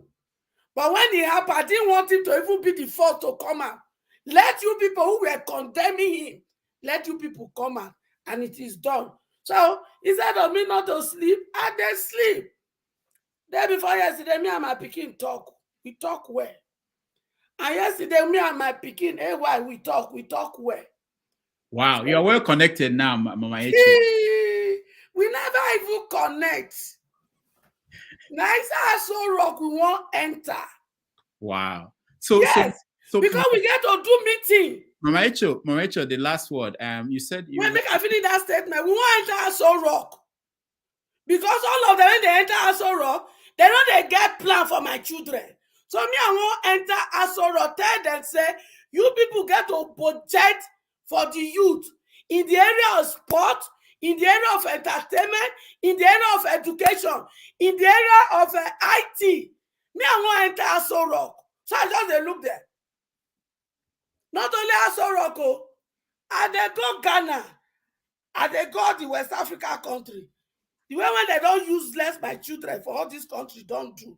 My children, they are smart, they are intelligent, they are hardworking, they have resilient personality. My children are queen, they are king, and they are prince and princess. Any useless government when you want treat them otherwise, me and they go wear one trouser. From this 2023, the Papa God call me. Thank you, Mama Echo. What's the name of the wine you drink, Mama Echo? Now red wine, oh. What's the name? You know, get name. Anyone like when I enter store, I go just look the label. As long as they put a red wine, I go buy her. All So right. if you want to supply me, you don't need to look for name. Just look at red wine. Because when my head don't tire me and I want knock myself, make I not wake up, I go just take one sip. Take pepper soup, fresh fish pepper soup, or chicken pepper soup with yam. I go sleep. All right, thank you so much. I will now hand it over to Forefathers, but I want to thank everybody who joined us, and hopefully, if you can join us tomorrow at 10:30 New York time and 5:30 p.m. Nigeria, we are going to have Samuel Ogundipe from People's Gazette. He will join us to talk about this story of the Chief Justice and all the other stories around the media in Nigeria. Thank you, everybody who watched at home, and please be nice to Forefathers. He will take it from here. Forefathers, over to you. Thank you, guys. Thank you. Is that sorry, Dr. Damages? Is that Ogundipe whose father used to be a writer or publisher? No, I don't know. You can ask him tomorrow. Yeah, I don't know the father. Yeah, go ahead, Forefathers. Yeah, thanks. I just wanted to ask a question that I would like to answer to. I don't know if anybody knows. Does anyone have any idea how Nigeria treats Federal Capital Territory when it comes to elections? Is there any evidence challenging the Section 299 of the Nigerian Constitution? Because so far, it looks like the Obi campaign is correct on that. If there is something that is against it, I would like to know. Does anyone have any idea? Mama Hecho, do you know? You are muted. What are you saying? That you know that Peter Obi filed the complaint against the election results, and one of the bases was that the APC and PDP didn't get 25% in the Federal Capital Territory, and some people feel that that is not necessary. But from what I can see in the Constitution, there is nothing saying that it's not necessary. It looks like they need it. The thing is this: we have to bring every point, every loophole possible to the table for us to get our mandate. They are trying to. The thing is this: like when Fayose was beginning to do his confession, it's so sad. Fayose was confessing that we've been doing this since 1970. And I say, sure. So because you people have been doing this since 1970, you now feel it is normal. Okay. Our grandpapa, great-grandfather, they let una be. Our grandfather let una be. Even my papa, he let una be. But me and my children, we forbid them. We forbid them. Because they say crazy person not the shame, but in people they shame. Since as all these gray-haired people not the shame, say the nonsense when they do, it don't make us caricature for the Western world. Me and my children with the shame, and we won't stop this impunity. And anything when we go take stop her, we go do her. Like I tell them, it is either they let us stop it in peace, or we go stop her in pieces. Whether peace or pieces, we must stop it. And some of them, they go end up in Okere prison, in Kirikiri. My children only thief chicken and put up there for Okere prison. Now only laptop, now they carry the waka, they do their own. Una carry the put for Okere and Kirikiri prison. Look at Yakubu. When he do broad day rigging for fraud, he dey see the waka up and down. No problem. Before we put them for Okere prison, we go whoop their butt. We go back better koboko from north. I go send me the poop pepper when they dry am. Because some of them, they deserve whipping. Because it is, I don't understand. We are too smart. We are intelligent. Then why are we backward like this? Why? And some people when they for the puka, they go call they stop all the impunity. This is how we be doing it. Really? If they do it for the country when you there, you think so you go there. Since that is how you have been doing it, try am for the place of work when you there. If they don't go throw away you for the bottomless prison for Obodo Ibo. So, but how do we? Is there anyone that has? Because I would like to have evidence of, something opposite. Like, there was a challenge in, the status of Federal Capital Territory or something. There is no evidence. And from the electoral law, you are supposed to have FCT to become president. And INEC just went ahead and declared it without explaining to people why he still felt, APC doesn't need federal capital. He didn't explain it. Because they have the knife and they have the yam. Yakubu is just one Yakubu don't collect money. He hook am for neck. They put gun for his neck. They don't threaten her. He can't decide, okay. He said, make una kill me. I will go ahead to commit all the impunity so that una with Nigeria people go drop matter for court. Yakubu knew, but he couldn't stand it because he don't tango himself with them. You know that Tutu planned this thing. He knows go rig. He know everything. So not be today he planned the rigging. He planned the rigging. That is why he have access to print your ballot paper, where they come to omit LP in some places. But he told us he will play dirty from beginning. Tinubu said he will play dirty. So he knows he go rig. The time when he gathered his boys together, that video, if you look at very well, he said they do everything to give us the mandate.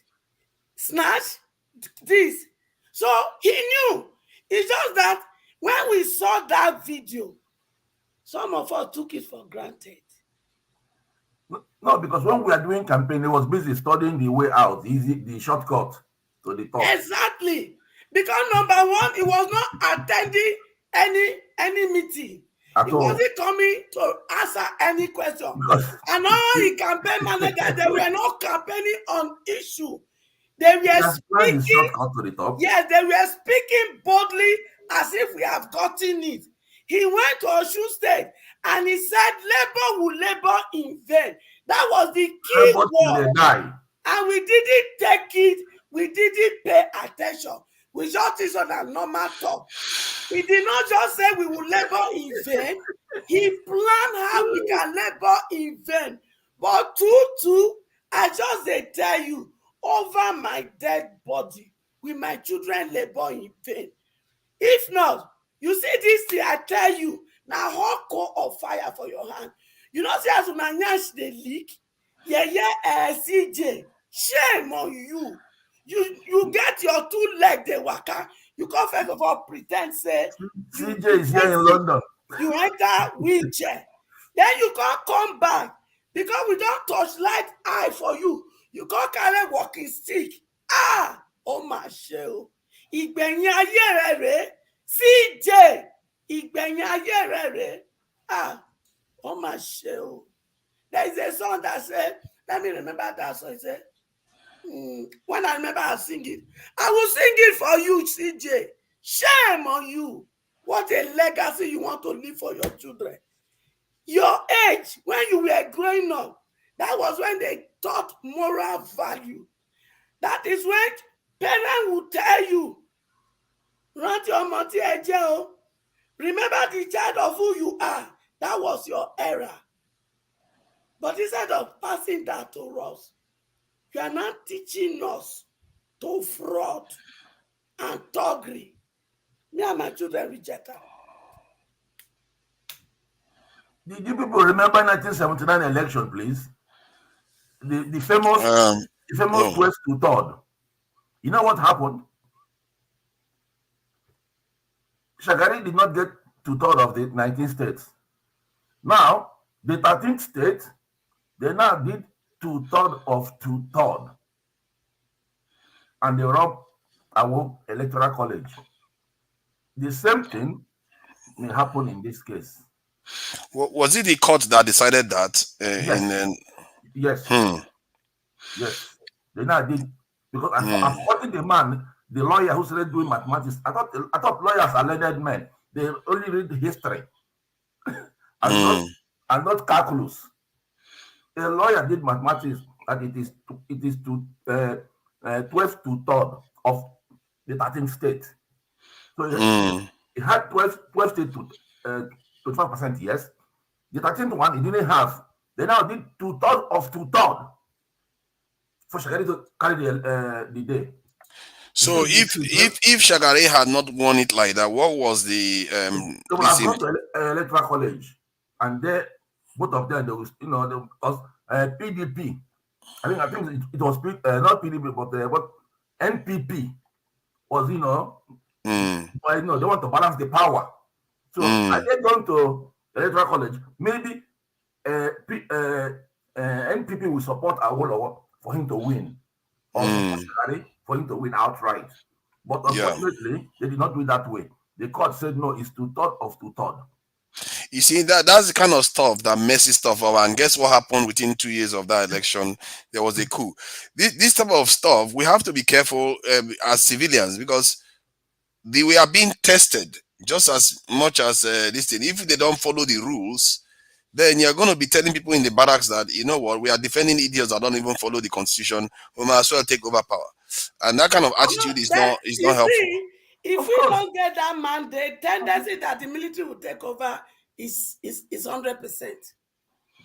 That is what Dati was warning. That's what Dati was warning. Well, since we have only one. Because the truth is this. Each one to checkmate the other. Only one is if you notice, hallelujah followers. If you notice, that's why we notice, never get it right in Nigeria. Yeah, it was. I think somebody is correcting me that it was 4 years later that. People, Nigerians. That you are correct. You are correct. I think that was my mistake. It wasn't 2 years. It was 4 years after. Before what's his name? Buhari took over. 2017 election. Yeah. That's correct. So if yeah. You notice what is going on. Boo Boo and Emefiele. They gave you people the Emefiole. Anyhow I call her, I be old school. But why are we blaming Emefiele though? Is IBB Boo Boo that ordered him? Boo Boo and Emefiele, they say okay, make it not bring 500 and 1,000 again. For 200, I stand at the April ending. The president in Kaduna, he walk out with the bend leg, go Supreme Court, go get judgment. Boo Boo look there. They go put her for him throat. It's okay. I have lifted it in December. Emefiele come. Okay, start spending it. After they don't lift her, why will not come get money? Emefiele. Guys will tell you people, say, when Boo Boo don't make a decision, if you not come force and to do otherwise, he go pretend to do that otherwise. But behind the scene, in your decision, I go still stand. Maybe they don't come public, call it for and say, collect it, we are in the open call. Now they say and collect. Why be say we go see some money go Nigeria, the money go still come back to us? Because original Boo Boo plan must stand. Now be Boo Boo one we know. He's the president now. He's the commander in chief, and the rules they have to follow his rule because he's also immune from prosecution. The courts cannot touch him, so you have to obey the man that commands the military. No, That but, is how nations no, behave. but the Instead court, of but a the court, Kaduna but the State, court can nullify his. The instead court of can nullify his Kaduna, command. El-Rufai to No, just sorry, the court cannot. The only way you can control the president is through impeachment. That is and the that's problem. what I'm saying now. El-Rufai know the truth, but he won't prove stubborn. He won't prove say if he counteract when the boo talk, he can't go Supreme Court. They can't give a verdict. Boo because okay, make una bring her out. And Mefele too can't support, but in practice, The court told him what to do. He said, look, we didn't accept this policy. That is their job. Yeah, but the court does that. But the president, see, the thing about the court is that, like, even in the American district courts, they have power. But remember, they are co-equal parts of government. One is not over the other. The other one cannot. They checkmate, but you can't cancel out the other. That's the problem. The only way you can cancel out the other using processes, and the process you can cancel out the president's power is through impeachment. Otherwise, he will just violate the law, and you can't touch him because he's equal to the law. That's the problem. You have to decide which one. If you want to disobey the commander-in-chief that orders the military, good luck with that one. Because the courts, they will just pass judgment. They're not going to come and save you from the guy that orders the military. You see what I mean? Hold on. The court you are talking about, the president elected most of them there. Put those who will defend him in case of problem there. That's why it seems as if they are strong. They are not strong. The court can kick their ass whenever they want. If they make a mistake, remember Watergate? You remember Bill Clinton? Yes, those ones is in a kind of, remember, Bill Clinton, to hold Bill Clinton accountable, it led to impeachment. You see what I mean? The court cannot touch him necessarily. He has to, you have to follow the processes to get to the president, and it's only the court because they are equal. And the same way legislators too can be held accountable. They have different methods because they are all equal in the eyes of the constitution. The three judiciary, legislative, and executive, they are all equal branches of government, and the only way to get to one is to follow the process. If you want to hold the president accountable, let his party and the other party impeach him, and then you can even remove him from office. You know, using impeachment, you can remove the president from office. But the problem is the party members are not going to agree, and because of that, if the president gives order, you are better off obeying than obeying the Supreme Court, because he is controlling the forces on the ground. He's the commander-in-chief. He can declare a war any moment. So if you don't obey him, the court is not going to come and rescue you. They are judges. They're not going to come and save you. When they send a lockback to your house and DSS, no, the court is not going to be there, or the judge is not going to be there. So that is why people tend to obey the president and await the consequences that flow from that. You see what I mean? I won't obey him. I will take him to, that's the extreme. Court. We'll go and know who is right. Frankly, what is the work of the court? Which means they're there for nothing. They are equal. That's the point. One of them, his job is to be more active. You know, the other one is just interpreting the law the way they see fit, while the other one is more active. They can use their own judgment to say, okay, this thing that the court said, I disagree. I want to get this one done. From the point of view of the nation, you need to obey that law based on that. Because you can't say, oh, I just choose equal people to listen to. If president pass a law, everybody must obey by force. Then if you say that the law is not useful to us, it will bring more damage than good because of his ignorance. He did it. We take him to court. As the House refused to do their job, they have to checkmate the president. Then the Consumers Association, we now take them to court. It happened in Italy. Listen, in Italy, years behind, when this CCTV came out, you know, it is against the law to put it in any industry in Italy. Terrorists started disturbing, you know. Some communities put it in the traffic light and started making money with it. So Consumers Association took the government to court, defeated the government, and they were all scrapped, removed in the whole country, in the whole Italy. Yes. So when you pass a law that is not popular, people will go against. Oh no, I agree with that. I agree that if you pass a law that people are against, they have a right to protest, like in France. And they seek for the to be addressed. It's happening right now in France. But if let's say the government passes an executive, it's more like an executive order. It's not necessarily the law per se. It's an executive order. And the House of Legislative House can either cancel it because they have power to. They can cancel it, and if the president challenge them, Nigeria is they could go after the president too. Hallelujah house. They don't challenge anything. Whatever comes, yes, good. That's the problem. Our House of the Legislative House, they don't have a lot of power over the presidency in Nigeria. But it doesn't mean they don't. Somebody can show up tomorrow and exert the power. Abanibe at times challenged them, like when they wanted to collect that famous loan, 29 billion. Abanibe said, why not do it one by one?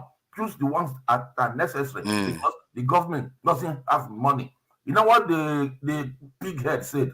Like Lawan. Lawan said, Abanibe, mind hate speech. So based on okay, let's leave that this thing, because the competition between the currency issue, I think that one is almost this is resolved now. But okay, let me just go back to that a little bit. For the currency, why didn't MFIOLE, Babole, why didn't you tell us how much you give to each bank? How many banks have we in Nigeria? But kidnapping has reduced though. Isn't that a plus? No, there's less kidnapping. It's true. It's true. I also support don't give money for any kidnapping. She kidnap the people when they behind the kidnapping. If you give money, you're promoting it. Now APC people.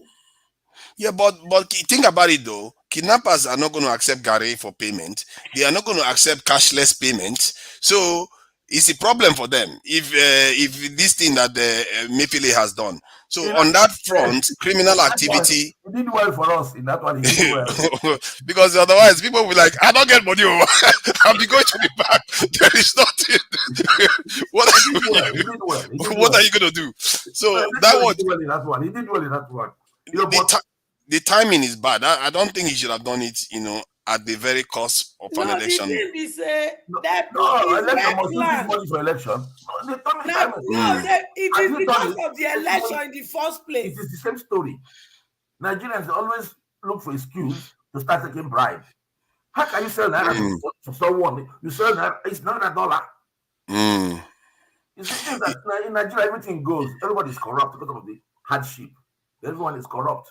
I'm not sure it's only because of hardship. Indians are poor too, and the Chinese, they were putting nets in buildings so that workers don't jump down to their deaths between buildings because they work them so hard. So it's not because other people are not suffering, but we have a cultural thing that we have lost our sense of morality to each other. We want, our people are so ambitious that it affects their judgment. Father, hold on, point of correction. That net you see they put is for health and safety. For who to catch people that want to jump from to their death? No. You can't jump so that objects cannot fall and kill a passerby. Yeah, but people were jumping to their deaths. That's the reason why they did it. No, but you can. We know the story behind it. No, but they can still jump if they want. Who puts nets between buildings? How many buildings? You think all the upstairs you've seen in all cities? No, I thought it is building and construction. Oh no! This one is for factory workers, and they are known to have committed suicide several times. So they put nets to catch them if they are trying to jump to their deaths. So this is China is a country where they put drip in their children's body to keep them studying until they go and write exam. These are hardcore people that push their people to the extreme to achieve what they have achieved today. Indians, they went through hell too. They were suffering like crazy. They were the poverty capital of the world. But you don't hear you don't see this. Yeah, this culture. We don't take over from there, so. This culture is what led us to this point where I don't know whether any of you saw the video of that lady that was lamenting on YouTube about how her family member took her money and spent it and stuff like that. That kind of behavior, it's like she was trying to help everybody rise, it happened to most of us. I myself, I gave my townsman a pastor. I gave him a container of car shampoo. Till today, I've not seen a dime. My father died. He didn't even tell me sorry. And we are unbelievable. When I ship go Nigeria, from the same town. It happens. But you see, this is the thing that it's like we are so ambitious, which is one of the things most people like about Nigeria. Nigerians are driven people, but it has become like an animal that eats itself. Where we are so ambitious, we don't care who we go after now, just to rise. Even our own, when it's supposed to benefit all of us, we just destroy it and close that opportunity off. Is that culture? It needs to really stop. And even our so-called pastors, like you just said now, they are not even encouraging morality, moral behavior. Do you know why I believe? I trusted him because he had cross made of wood. I said this guy must be, a gentleman. I didn't know his heart is to excuse me. He just took the money to help himself. I didn't been in this chain gold. I will not try it. For the fact I saw him with cross wood in his neck, I said this guy must be a red guy. You see, everybody is you know what somebody called it? They call it packaging in Nigeria. They do this where they put themselves up as looking different, but they are always the same. It's like I don't have any. There's nothing wrong with ambition. Nigeria, you have to have the greater. You have to understand that if somebody wants to work with you so that all of you grow together, why you always want to run quickly? You want to run for short-term gain constantly. It's like we don't see the bigger picture. I don't understand that kind of mindset that just does this repeatedly. And that lady now that was crying there, tomorrow now she's not going to work with people anymore. She's going to be doing everything by herself, which is less efficient. Now, if she was working with people, it would have been better for all of us. I see Indians here, when they come here, many of them, 10, 15, will be living in one property. They will be helping each other. Buy the whole street. They'll buy the whole street.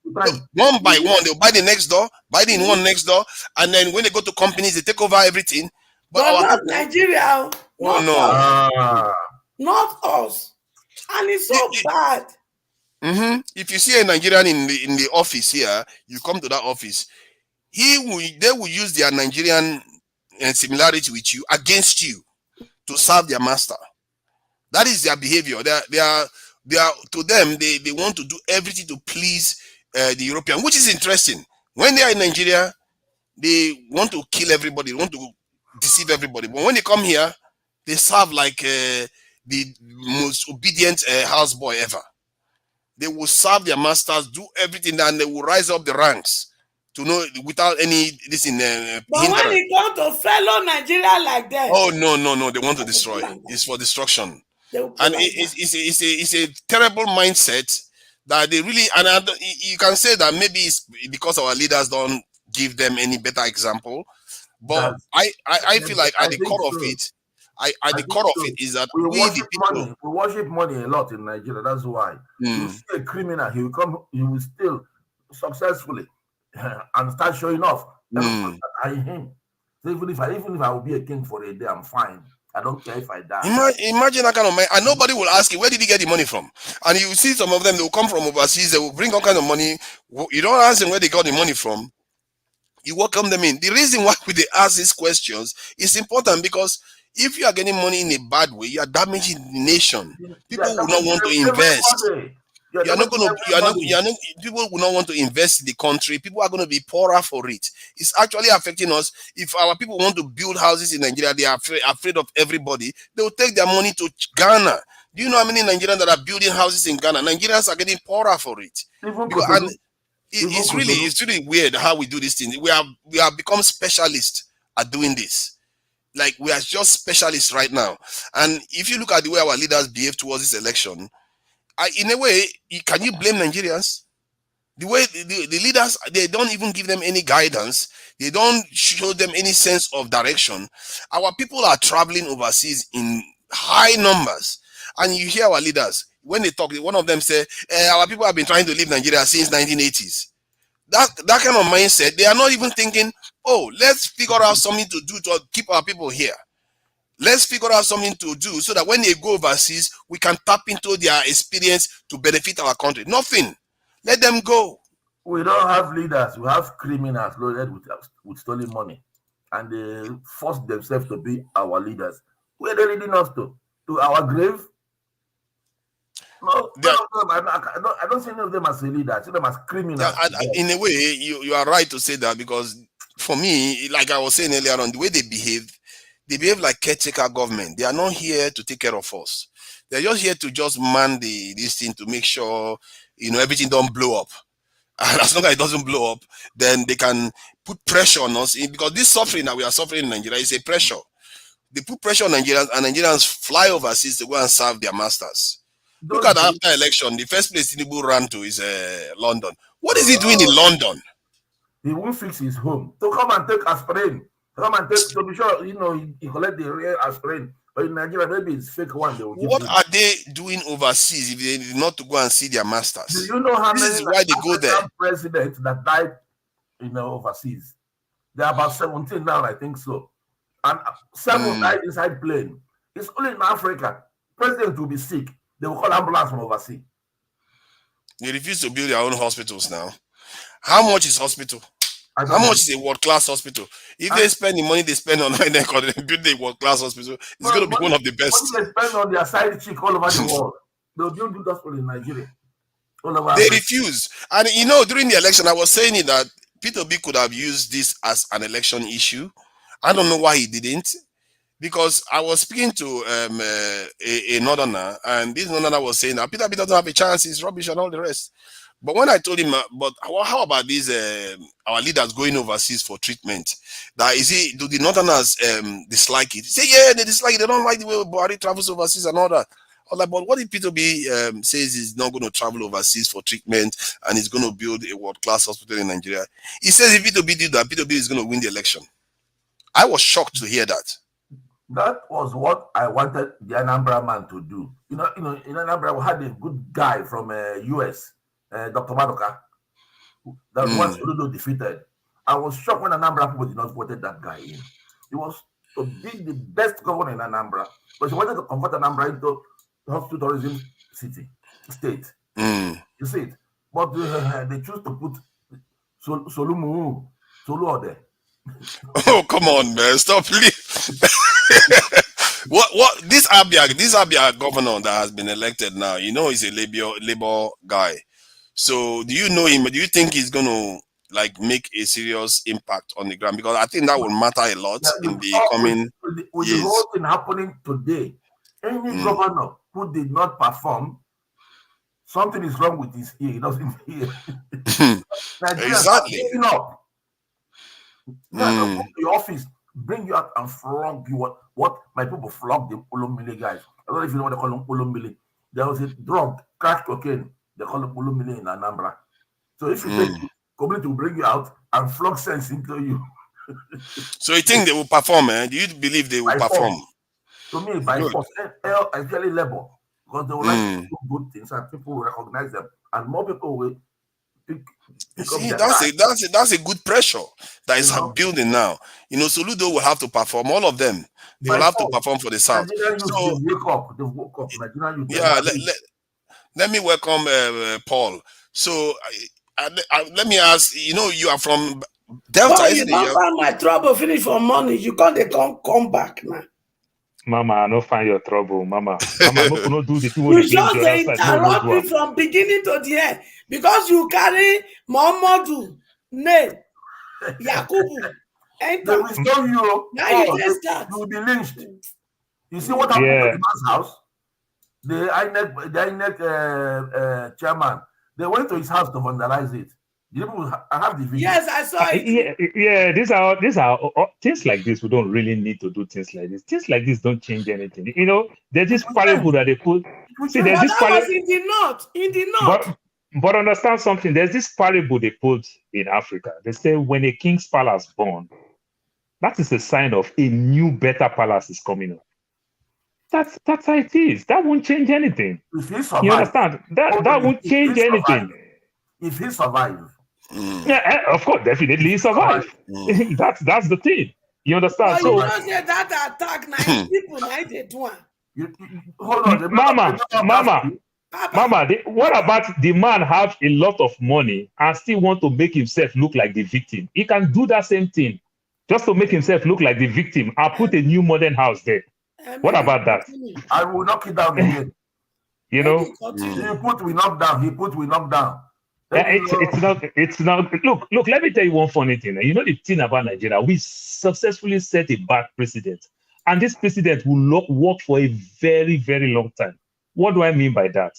Today, as we are talking about, who is blaming Ovie Whiskey?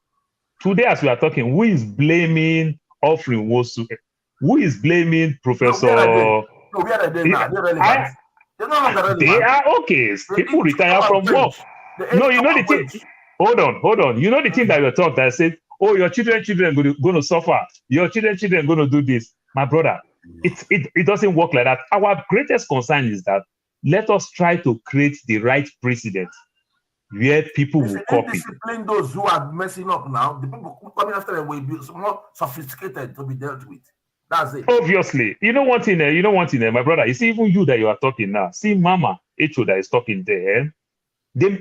Something will tell you that the 5 of us now, right now, online like this, the 5 of us mean well for this country. But because of we don't have very strong institution, you understand, it's going to mess you up when you hold these offices. You understand? So to some extent, we really need that. But the bad part of it is that it's going to start with the leadership before the followership will take it. You understand? None of us know NAFDAC. NAFDAC was not relevant. But late Dora Akuyili made NAFDAC relevant to the rest of us. And who did Dora Akuyili punish? 90% of the people that Dora Akuyili punished when she was the DG of NAFDAC was people from his own kindred. His own fellow Igbo people was the people that he punished for good reason. And everybody celebrates Dora. You understand? Was it the lady for drug enforcement this in Nigeria? Yes. Okay, drug quality. Okay. I think I heard of that lady. She did a very good job. A very good job. And it's our own people that were doing those things that time. She set a very good precedent. Those offenders, deal with them. But if you allow them to go, exactly. So these are the things. So sometimes when we talk all these things, when we talk all these things, you see the INEC, and when you make these people completely independent and you say strong institution.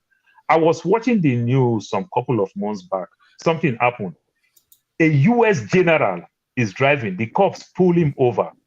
The wife is working in a Fortune 500 company in New York. You understand? This is people who is making 8 figures. The wife just tell the cops that it's an army general. You understand? The cops just say, okay, you guys have a good one. The cops just left. But when the cops roll his camera back, when they did everything, they discovered that they said the woman influenced the police judgment. Guess what? The woman lost her job. Somebody who is making millions. She lost her job for influencing. In Nigeria, first of all, a general will not even drive alone. Honorary colonel have orderly. They will blow siren like he's dying. You see the right precedent that is set. You understand? You can see so many things that you see where somebody will go to war, somebody will serve American as a soldier for 10, 12 years, 16 years, will end up go back and join fire service, will end up go be a corps, go be a police from soldier. Nigeria, the reverse is the case. You didn't have the connection enough. That's why you could leave your police work. Paul, is this the lady that headed NAFDAC that we're talking about? No, let it pop up on my TV. No. Dora Akuyili. No, this is not Dora. Dora Akuyili. Dora. Yeah. Yili. Okay, that's her. Yeah. Wow. Okay, I followed her story. Man, this lady did a great job. I have to give it to her.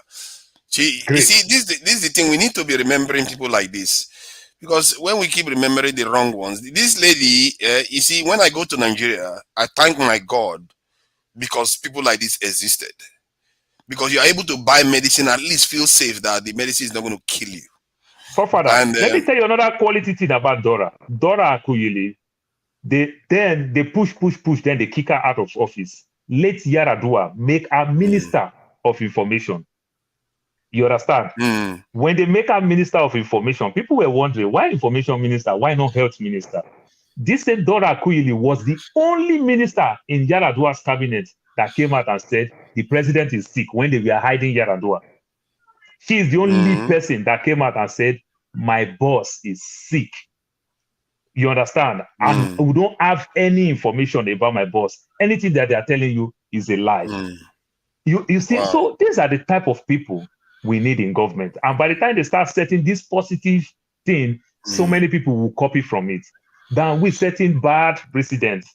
You understand? And then, it's just going to work well for us as a people. She's done an excellent job. And I have to say, even in Nigeria, when I go to Nigeria sometimes, I feel like some people are doing excellent jobs. And when we condemn Nigeria, we forget that there are people doing good job. Because otherwise, the moment you walk into the country, you would have seen anarchy. Drugs everywhere and all kinds of stuff everywhere. But some people are doing a good job to keep the drugs off the street, to make sure things are done right. You have to give me small opportunity. Let me talk about my boss, Ekweremadu. Okay. I really like that. Hey, God. Okay, my brother, go ahead. Go ahead. Man. I have to talk again. The first thing that I thank God, let me behave like my Nigerian people, Christian, religious people. I thank God that they didn't take Ekweremadu, did not put his daughter in Abuja or Lagos for that kidney transplant. I thank my God for that. Do you know why? Just imagine how many children, how many lives will be missing. They'll just steal anybody, test them if you don't work through here. Take another one, test it, don't work. They will enjoy those type of privilege in Nigeria. You understand? You can see they don't even have the privilege. Just imagine you pick one boy from Nigeria to UK. While they are doing that, they find a little bit glitch here and there. You don't even know the outcome. Speedily, he's going to Turkey to go get another one. You understand? Because in Turkey, they also sell like Malaysia. You understand? They started making another arrangement. Just imagine if it's in Nigeria. Which means in Nigeria, they'll just call their boys to go snatch human being, check his kidney whether it work. I think they already do that in Nigeria, and the fact that he decided to take his daughter overseas. But there are two issues I have with Ike Ekwuremadu's case. One, because they are saying that the boy didn't know that was the case, that they were taking him over to do that. I don't think that is accurate. That one is a lie. The guy knew is that he's old enough. Fofara, let's treat that thing very well. You understand? The level of poverty makes somebody enter a floating boat to cross the Meridian Sea. Of course. That is the spirit of poverty. But remember, like this funny skit that they do these days in Nigeria, the boy in his own place, JJ, where he is, where the boy was doing his business. Rich people don't go there at all, which means they coerce the boy. Remember, the boy, they did not put it on TV. They did not put an ad that we are looking for somebody that will sell kidney. They did not put an ad anywhere. They did not do. They walk up to the boy and coerce a poor person. My brother, what do you expect from me? No, it's not because of system. Coerce a young man, not just a poor person, a young Nigerian man. They are not stupid. My brother, the boy may not understand. The boy may not understand the implication. Remember the word coerce. Coerce simply means they might coerce the boy. Said every human being have 2 kidneys, and you can live perfectly well with 1 kidney. Now, the boy may not understand the implication. Remember, the boy actually went to the hospital. Then when they start telling the boy all the rules, the implications and everything, this is where the boy said no. You understand? My brother, I'm not a health practitioner. I may not understand all these things. When we go to hospital, I don't know how you guys operate in UK. In US, you want to go see your dentist. They will bring list of over 60 to 70 things that you will sign. Yes, no. Do you agree to this? Do you agree? Many of these things we don't even know the meaning. Because they're all in medical terms. To be fair, I still believe that the boy, as a Nigerian, is wise enough to know what kidney transplant is all about. He will go and ask. He must have asked people. So the question I'm asking you, what about the people who give it for free? Because they also convince you that you stand the chance of living with 1. But when the doctor break it to the boy, now the boy said, hey, no. Fear, come. That's how it is. You understand? People do it willingly, freely. People donate these things. The boy did not say no. They said it is not compatible. The boy did not say no. He said it did not even come to that extent. Remember, if you listen to the court proceedings, they bring a fake translator because the doctor could not even understand the boy's English. So Ekweremadu now, they themselves, the David Obeta, they arrange a fake translator. So while they say something, the guy will say another thing. You understand? So if you go read the article, not this. Yeah, They say but they let me read this. I asked a question. Does kidney donation affect life expectancy? It says, can kidney donating a kidney shorten your life compared to general public? Most kidney donors have equivalent or even better survival, excellent quality of life. So I don't know what they explained to him that could have made so much of a difference. Exactly. So Oh personally, no, Forefather, it doesn't work like that. They will when they are telling you when you want to sign to something like that, they will tell you the worst. Oh yeah, of course. That's what any operation involves. Now they will give you all the conditions now. So they'll give you everything. They tell you the worst. So when they tell you the worst, to some extent you will say no. But guess what? It did not even get to that level in this case, because from when I read the outcome at the court, you understand? No, hold on. No, you are getting it wrong. You are getting it wrong, because before you get to that level, you have to first do test to know if it is compatible. If it is compatible, then they start doing all those things. So how do you fly somebody from Nigeria to UK? You, as a doctor that started the process in Nigeria, you do not even do common tests from Nigeria before you even fly into UK. No, I think in the UK they still have to do it anyway. I think the UK still has to do it again. Of course, you have to. You have to. You also understand the distance and everything. Hold on, at first they didn't do good work. You remember? You say it's underage. Yeah, these are underage. He's telling lies. These are stories that the boy must have got from WhatsApp now, trying to tell people in UK. We understand that part. Let's leave that part. Outside that part, look, you don't go to court to go win case 100%. But if you lose 20 and the other person lose 80, ask yourself how the case will look like. That's how it is. We know the boy lied. I think Ekweremadu, even the UK court ascertained that the boy lied and about a lot of things. Yeah. But where they got Ekweremadu was that he was paying for the kidney. I don't think he was supposed to do that. That is where they got him. So, and in any way, if no matter who he was, if in the UK they find you paying for kidney, that's breaking the law. You will go down for it. So from that point of view, that's where they got him. And I don't think there was any way he could have found this. I don't know why he even took the risk. He should have known that that's the law in the UK. The person that is even using again is an illegal immigrant.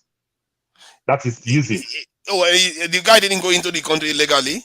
The doctor is an illegal immigrant. You don't have no papers in the UK. God. You see, just imagine that kind of thing. The guy, I don't understand. With all his houses, he doesn't know how to do things properly.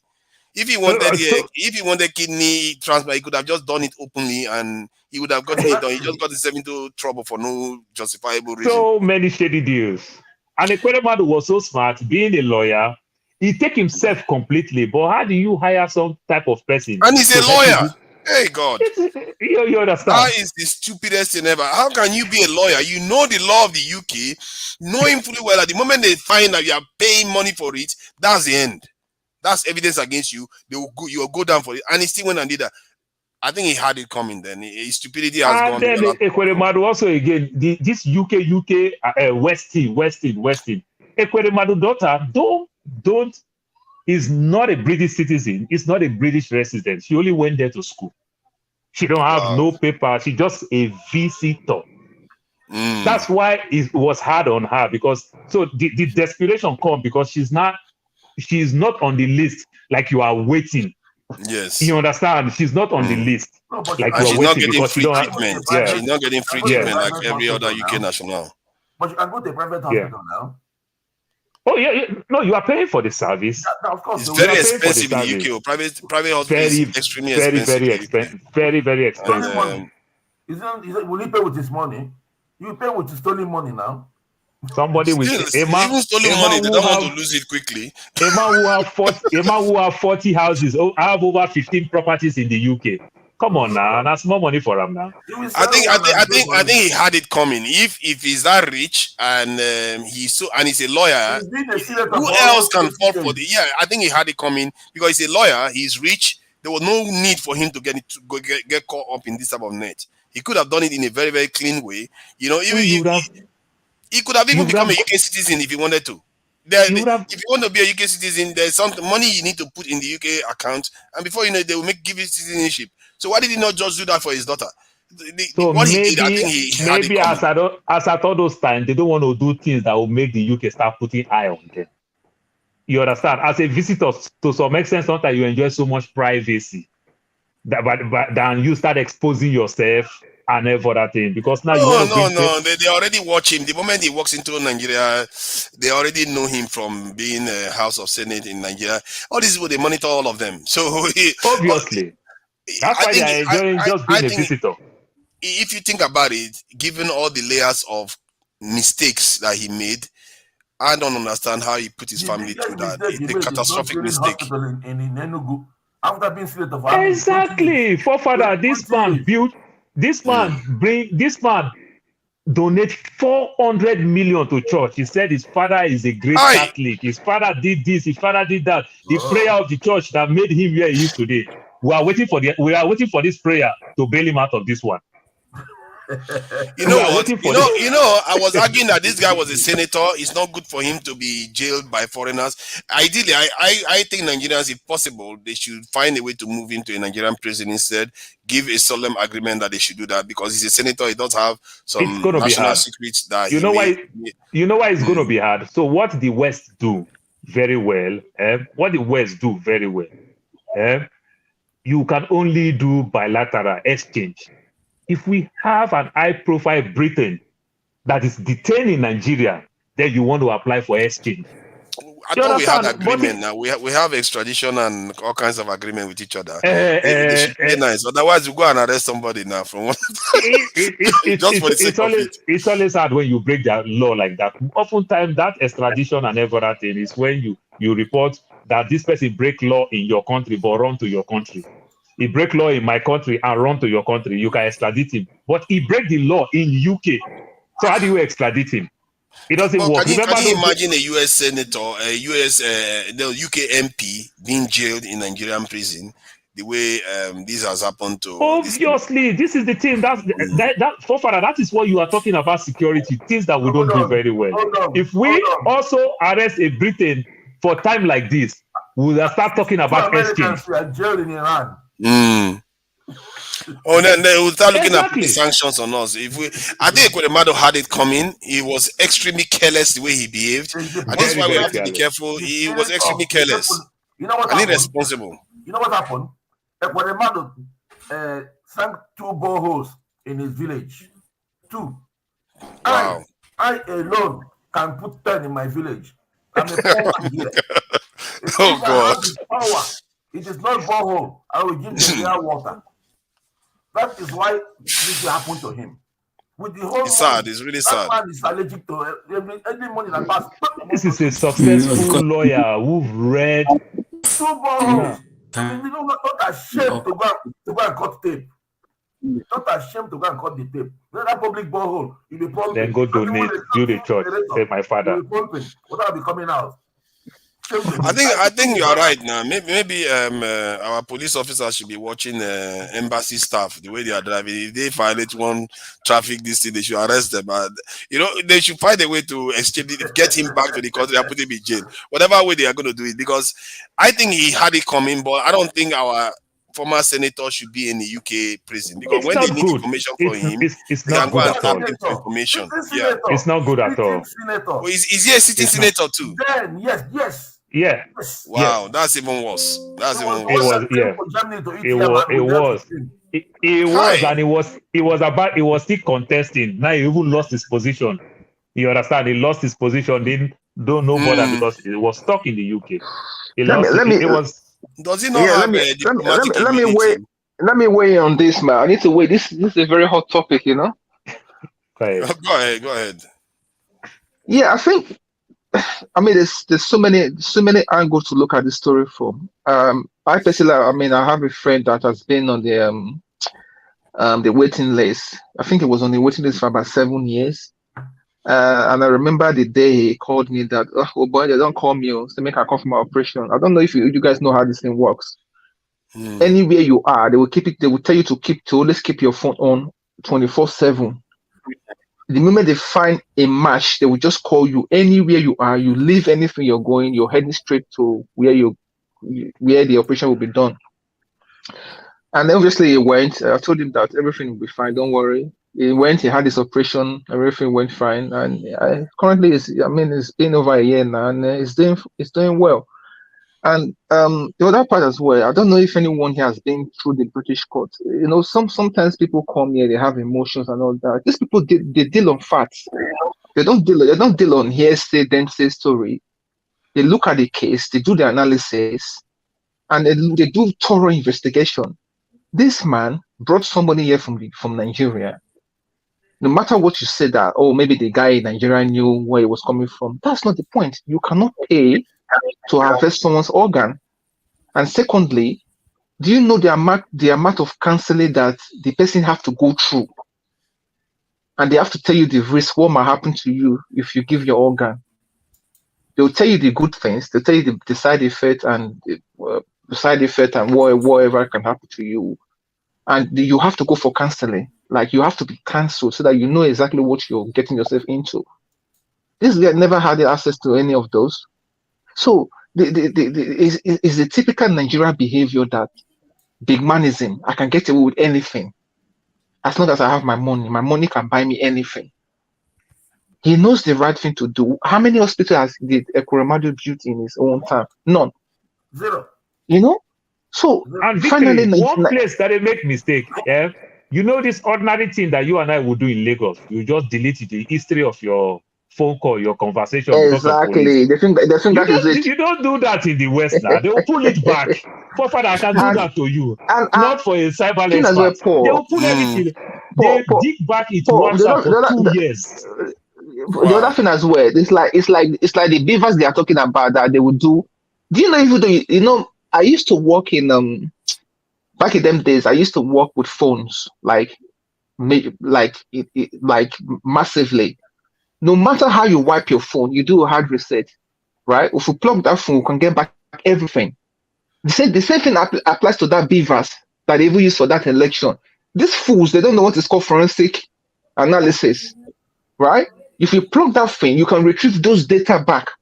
The only way you can get away with that thing, unless you physically destroy that machine and we don't get access to that hard drive, right? If that hard drive exists, any retrieve. And sometimes I see these people talk. It's like I don't know what planet they live in. So as I said to you, this man thinks that he can get away with anything, and finally Nigeria has finally happened to him. And all of them, one way or the other, all the Nigerian politicians, one way or the other, Nigeria will happen to them. It doesn't matter. It doesn't matter when. It's just a matter of time. You know. So that's all I have to say on this topic. Anyway. Yeah, it's quite lamentable. I can't even start comprehending the amount of just downright silliness. What he did. Why would he? Oh man, no wonder they can't perform in Nigeria. Because if you can make such a catastrophic mistake for something so elementary, he's a lawyer. He's supposed to, of everybody, he should be the one that should know this. He just feel that it has nothing to do with him. Our mentality, what money cannot buy does not exist. That is it. Average Nigerian billionaire believe money is everything. Money is the god. But he's in the UK. In the UK, anything can happen. Hold on. Oh my God, the senator. My God, do you remember who they call Ibrahim Waziri? Waziri. Okay, yeah. It was the presidential candidate for GNPP then in 1979. The one that refused to step down for Zik. He then chose to go from his own party. Because they brought Zik into NPP. Right? So this man then came to London and they told him hotel is fully booked. You know what he said? Oh, because I'm a black man, how much is this hotel I want to pay? I want to buy cash. Now. 1979. Imagine Nigeria man here in London, I will buy the hotel, pay cash. Yeah, that's the kind of attitude we like to show off. That's it. That money is everything. If you don't have money, you are nobody. You don't have sense. Even in families, even in my family, my junior brother is very rich, so they listen to him. They don't listen to me. Oh, money speak. Are you sure? Are you sure you're not a troublemaker? Money speaks and bullshit works, man. It's the culture. It's the people's culture. Last time I was talking with someone with my most junior sister. He said most of us who refuse to come home because we are ashamed of coming back to Nigeria empty-handed. You see the mentality? Yeah. Is that also how many buildings have you? What will I do with the buildings? I have my pension, and it's okay for me. Then why would I kill myself to go and build houses when I die? You that has nothing to do, that didn't know how I get the money, we must start struggling with my children. Because I know they will not go back, they will be here. I'm 100% sure. Definitely. They're not going back to Nigeria. Let's not deceive ourselves about that. I hope they go back. That Nigeria gets better enough for them to be able to Even go back. They don't agree. They say we all hope so. We all hope so. We all hope so. Do you know how long people have been hoping for Nigeria to get better? As for fathers, do you know how long? I know. It's been a long time. People died in that hope. I'm telling you what happened this year, this election, for the amount of impunity that took place. And anybody is telling me that is hoping on that country, you're mad. Someone from here went on holidays. The only way that country can be rescued, if they are coming with 100 talks, you come with 500 talks. It has to be now we are talking. You see, this is like what I said the other day. Those guys that brought dogs and everything when the area boys was coming. Exactly. Now you are talking. You see, if they come with 100 talks, you come with 500. Right? So they see what is more than there, they would have to go and find where to go and sit down. Yeah, that's how Nigeria works. Nigeria. Why? Okay, look at what Tinubu said. He said power is not served a la carte. You have to grab it, smash it, and run with it. He's correct. He's correct on that term, because this is what I was saying that when you are saying that because of what happened that things are not getting better, what we miss is that we have a Labour Party governor in this thing. We have lawmakers. There's infrastructure on the ground now to be able to make a change that wasn't there even 3 months ago or 2 months ago. So you can build on what you have. I don't subscribe to the idea that we should just back down. The truth is, what Tinubu said is correct. That's why I said to you, watch what will happen in the next 4 years. Have you seen what these people are doing already? They're already going after journalists. Are you not seeing what they are saying about Rufai Hussein in Arise? Yeah, but they're saying that about different journalists. No. Have you seen the threats they've made to him? They are really threatening to close Arise. Yeah, they will threaten now, but have they done it? I don't think they are going to be able to do it. No, that's what I'm saying to you, that you know a content of a man based on how they are saying things. Even before the election, they called the owner of Arise. They told him to remove Rufai from that list, from the presenters. The guy refused, right? Yes. And during the election, the lady that went and reported in Abuja, the Amaka lady, when he was talking to them, the Bano Noga, look at how they attacked her viciously. That Arise are saying things that she didn't say. Does that mean that we should come and shut down Arise? And a few days ago now, some group released photos of the people in Yoruba land that they tag them traitors. Pa Adembajo, Dele Faroturumi, Faz, Rufai Hussein, Obasanjo and some. I can't remember the many persons or two other people. In fact, they said Obasanjo self is not a Yoruba man. They say his father is an Igbo guy. No, it's ridiculous. An Anambra man. See, let me say. Let me allow. So that should worry us, man. That should worry everybody. I agree with you. That's very concerning. Jonaba, please, welcome. What do you think about what we have been talking about? We see your family roaming all about you. No, man. They do birthday. As make it they do have they pay us, you go they sweet you. Make it they do us. They will kick his ass soon. He carries on at this rate. It does. Is it, Jonaba? You can take your time. Take your time with family. Don't worry. Yeah. So So what you're saying about what Tinubu said, take charge of this, and I believe that because of the infrastructure we have on the ground right now, there's no reason why the ones that mean well cannot start building on it. Like there are things you can do. You can support projects. You can support the people that want to do the right thing. You can support campaigns for the right kind of laws that the House of Legislative want to pass. Like an example is like the hate speech that they wanted to pass before. If there had been we supported it and supported the people that are championing that bill, maybe it would have passed because that bill would have reduced the kind of stuff Oluomo did in this election. And the kind of stuff that you see going on now, they're saying Yoruba man is a traitor, all this tribalistic stuff is going to reduce it. Even if it's by 5%, that is something. Then if you support this thing in terms of educating the people on their rights, and there are so many things. If you listen from training to even in the military, forming alliances in the military, people that believe in what you believe in, having relationships with them, so that these people will be there, and you nurture them, ensure that they remain in place when the time comes for an election. They are the ones that are going to be enforcing the rules. You're not going to see police officers standing there and supporting people that are taking ballot boxes away. Those are things will not be happening. We need to give police good pay, train them well, so that they will do their job. You see, the truth, we have to also have to operate in the dark, because the leaders that we are talking about, they all operate in the dark. Because like they have boys on the streets, they have people on the ground, they are everywhere. Army will do the worst.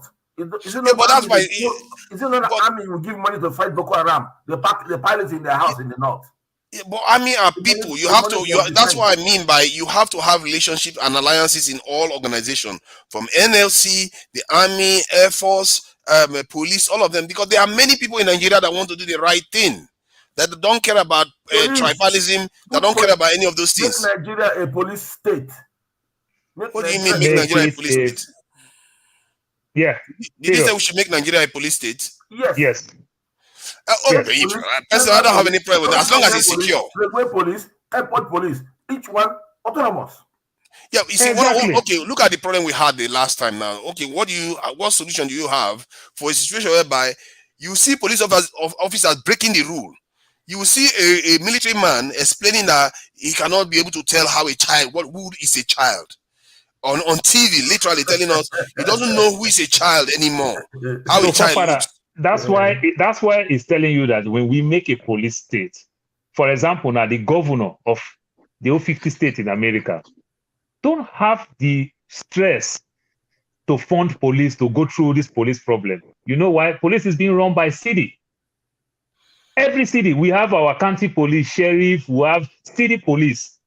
You understand? FBI is the federal police, federal investigation bureau.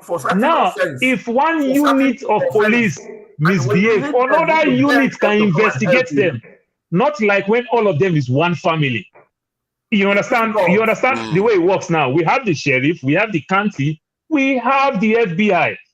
You understand? So the police, the governor of my state don't have one police security to his guard. He pays for his own private security. You cannot. You see, the thing about Nigeria is that the Nigerian state, the governors are gods unto themselves. In America, they are not like that. The governors can be prosecuted. And so it's a very different dynamic that we have going on. While the Nigerian police is national, while in America, their police is state-based. So it's very, very hard to compare the systems. And that's why we don't really need that type of police. It's hard. In Nigeria, those days when we are going to school in Nigeria now, you do exam, you sit. Probably your best subject may be English, and you make 60. You need to make 100. With certain things you don't know. Nigeria is like it's something in Nigeria. Maybe they managed to get 30. So a lot they don't know, and they want to be a nation. The biggest mistake Britain make is to give those idiots independence when they have not educated the masses. No, not the value of education. Right? Oh no! I don't. I don't subscribe to having colonial power in the country for any longer than it should be. Is there blind man power? No, I don't think so. If we want to, any system we want to practice, let's follow it. Or if we want to design our own, let us try to do it. No, that's why I say if we want to create our own, because it's not too compulsory. Let's say, for example, if we want to practice this American system or we want to practice British, let's say as it's supposed to be. No, let's say we too want to create our own system, but why don't we even do it? Let it work so that some other nations can buy your own. At least there are so many nations who buy the British system of government. There are so many nations who buy the American system of government. How about we do our own where it can be sellable? Like the way our musicians are doing very well. But if we don't do it very well, it won't really work. The problem is the problem. Can we agree? That is the problem. No, we can agree. So then another thing, another thing with the police again. Someone from Sokoto wants Sharia in Nigeria. I don't think somebody from Sokoto wants Sharia. An individual in that Sokoto the South also have the South have traditional laws too. That if you ask me very well, I don't think that Sokoto, that Zamfara that you are talking about, I don't think they want this thing. An individual in those states, when we make big men instead of big institutions, want some of these things. I don't think the ordinary man in the street like to be suffered, like to go through this pain. When Buhari's daughter was getting married, we saw her cleavage. Where is the what did they call them? Islamic police or what? Where are they when Buhari's daughter was showing her cleavage? They can't do anything to her now. They can't do anything to her. But So I think both of you said you support a police state.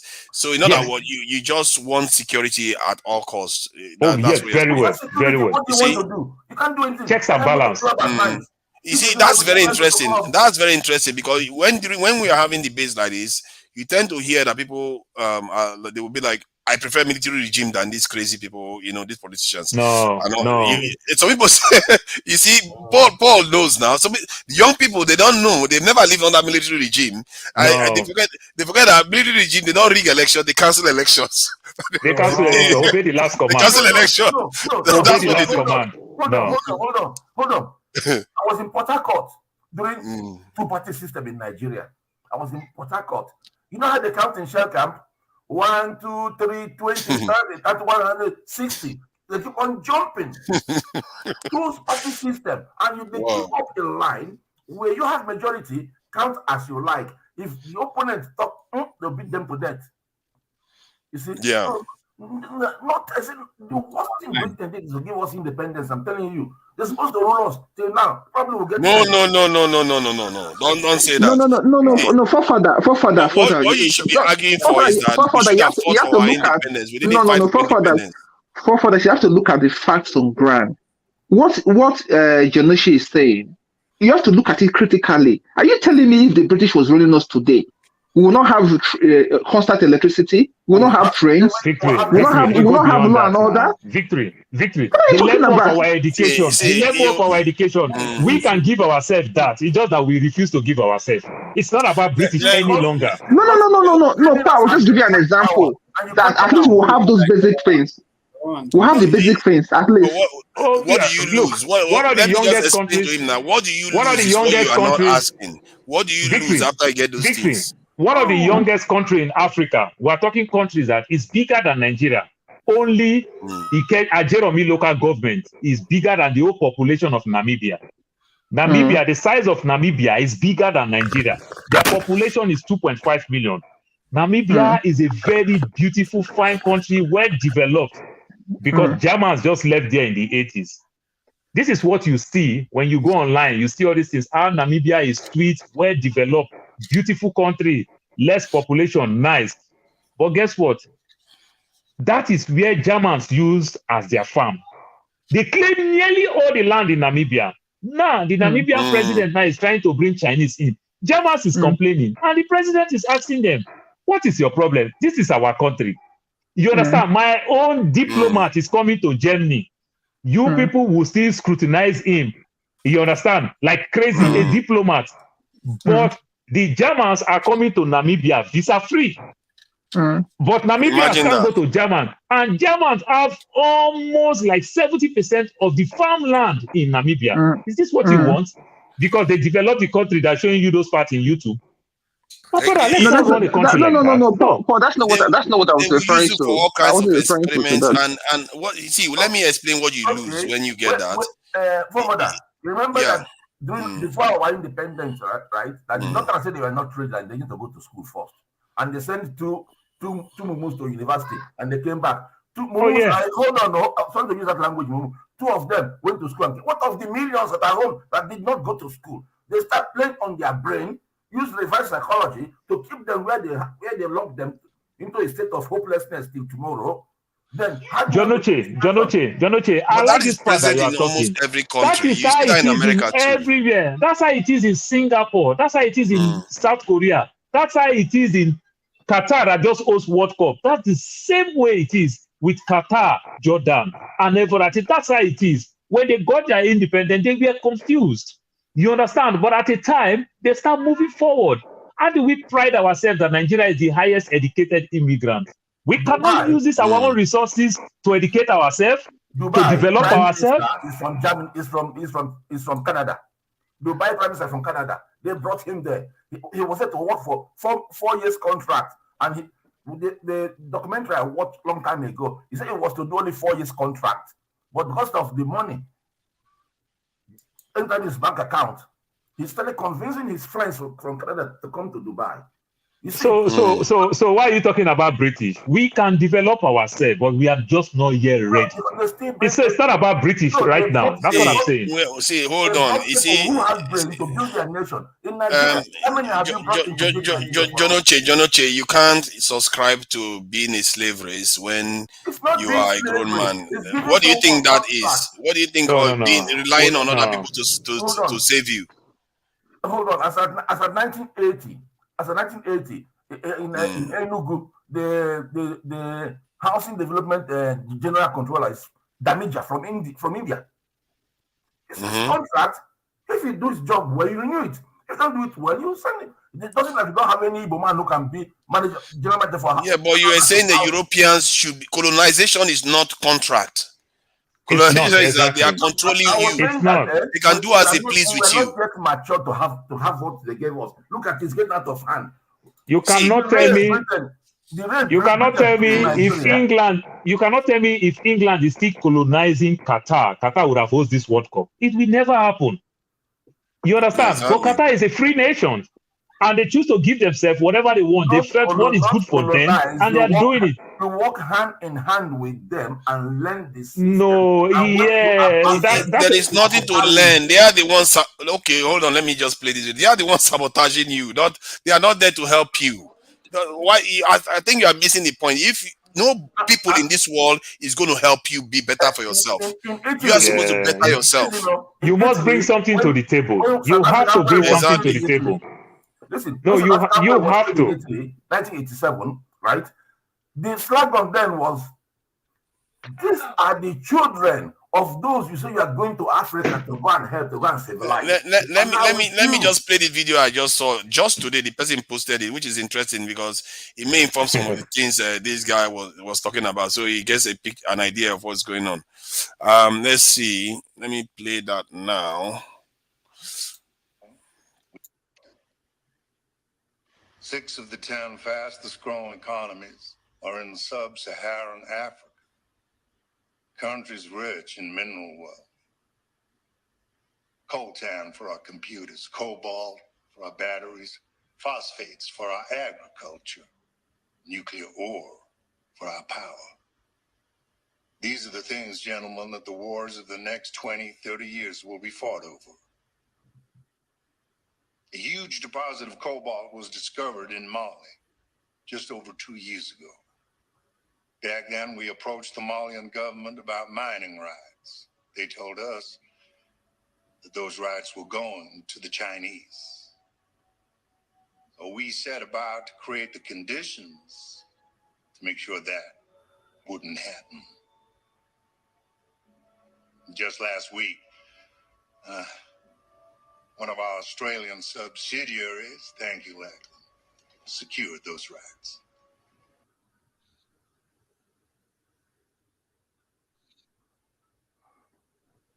That's exactly what I was talking about. You can't expect other people to do something for you. You have to fight for yourself. You have to fight for your children. No grown man should You see the expect way the other white people people. to save them. You see the way the white people are thinking of their own interests. That's their Australia, own. They they think are for happy. themselves. Can I ask you a question? Yes. Okay, Mali, who discovered the cobalt in Mali? Do they have the knowledge to know the value of, to know what that thing was? How do you know? What does it matter who discovered it? It's I them am asking you, that the old own it. people who So developed you are Dubai basically are saying that just Americans because we and don't have Britain. no. Do you know what this guy just said? He's basically saying that just because you don't have the knowledge, you don't deserve to own it. No, it doesn't work like that. Why did you ask that question? What is the purpose of that question? What is the purpose of that question? Look, if you, let me tell you, you extract it, who will buy it from you? So you use it for yourself. Or you split to Chinese. There is the demand and supply product. The Americans and the West is panicking because of the way the Chinese is going to this market. See the way they are fighting in Namibia right now. The Chinese is coming to Namibia. Chinese is coming to. The president said, "We go to China, they welcome us in. You don't even welcome us in your own country, and we give you red carpet to come to our own country. It's our interest. Look, if you need it desperately, you have to bring something to the table. Remember, we don't need it, so it's not costing us any money. Let it be there. But if they need it, we need to learn how to cut good deals." So it benefits us. Our problem is that cocoa we farmland do bad is in deals all the time. Switzerland that makes Switzerland the best chocolate company in the world? This is how you cut deals. You understand? For example, now Ghana is fighting over this cocoa thing. Let me add something to that. You see, you heard what they said there. What they said was they created the conditions. To create that condition, you need the power to be able to create it. And that's our problem. We don't have the power to prevent the creation of those conditions so that we are less susceptible to their influence. Like we don't have our security. To create that condition, you saw what he demonstrated. Car bombs, terrorism, and all those. And that is what is happening in our country. And Mustafa has said it too. They are taking our resources from our country. The areas, those IDP people left, most of those areas are being mined. They're being mined, yeah. What's going on? Yeah. So it's the name of the game. We need to secure ourselves to prevent these things. All the countries that have taken control, they secure themselves. That's how it works. And the reason why I disagree with you is that you can't expect them to be for you. Other people will never save you. Their job is to enrich their own people. And I don't hate them for it, because if we're doing the same, we'll not be in that position. We human beings, a real human being is supposed to be smart. When you are with your boss, you'll be you'll be copying his footsteps, learning. Boss. Hold on. Before coming here, before coming Europe, I was a draftsman.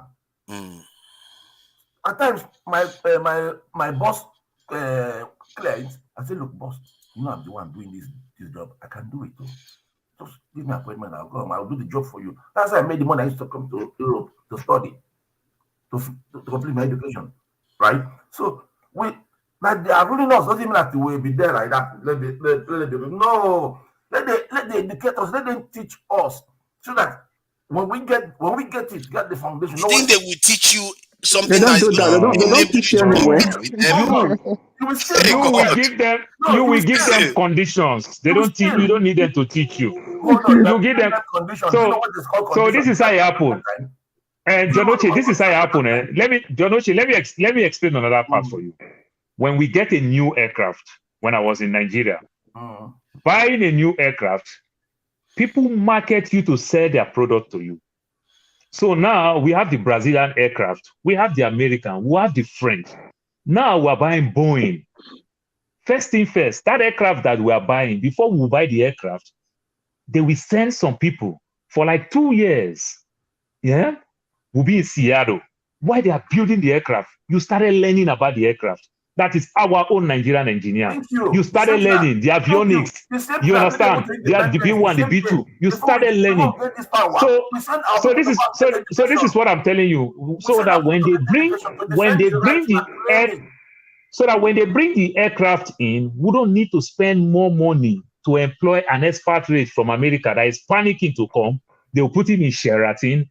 They'll pay for his security. They'll pay him very well. They'll pay him local currency. They'll pay him foreign currency. They'll pay him 4 or 5 times the amount they're paying Nigeria.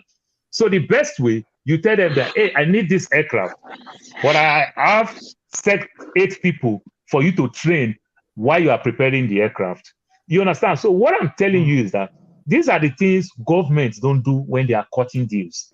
You understand? I'm telling you, that's why you see private businesses in Nigeria may succeed in some of these things, but when government do some of these things, they don't succeed. They just do things But anyhow. their problem is that they don't have any say. Or, They know maybe when government, hold on, in the end, Fofana, it's about maybe when power. government now want to go buy an aircraft, funny enough, now they might send somebody who don't know anything about aviation. Let me send my brother, let him go sit down in America for 2 years. They'll be paying him money and he's learning. Meanwhile, that person will be in the street going to John Abba's family's birthday. They chop all the old chop. What you are saying is this is the problem. About being free. This is the problem. John Abba, look yourself, look me. See the way you big and small. You don't run. You are explaining the symptoms. The real issue is that our leaders don't have the power to challenge them. The ones that challenge them, you heard that man. They will create the conditions. I'm not even finished the video. I'll probably play a little bit more so you see what is happening. They will create the conditions to remove you from office.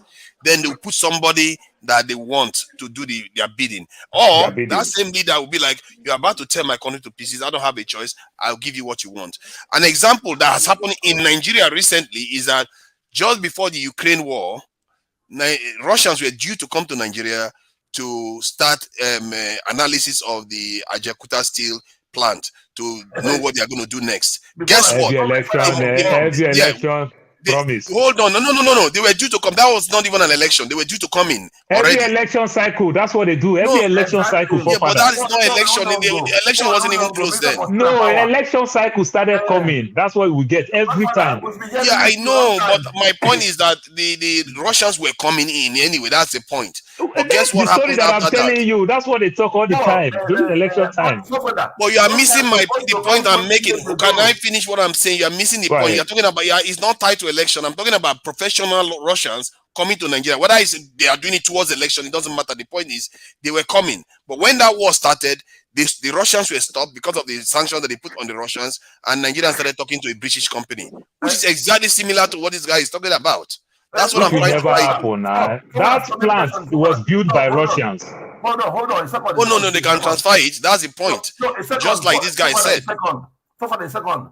You know, because of the quarrel between NPP and the MPN, this iron and steel, they gave it to China, and Britain bribed Paul Lunongo to scrap because he was the minister for power, mines and power. Mines and power. He was bribed to scrap the contract they gave China. You know, because they give it to Britain long time.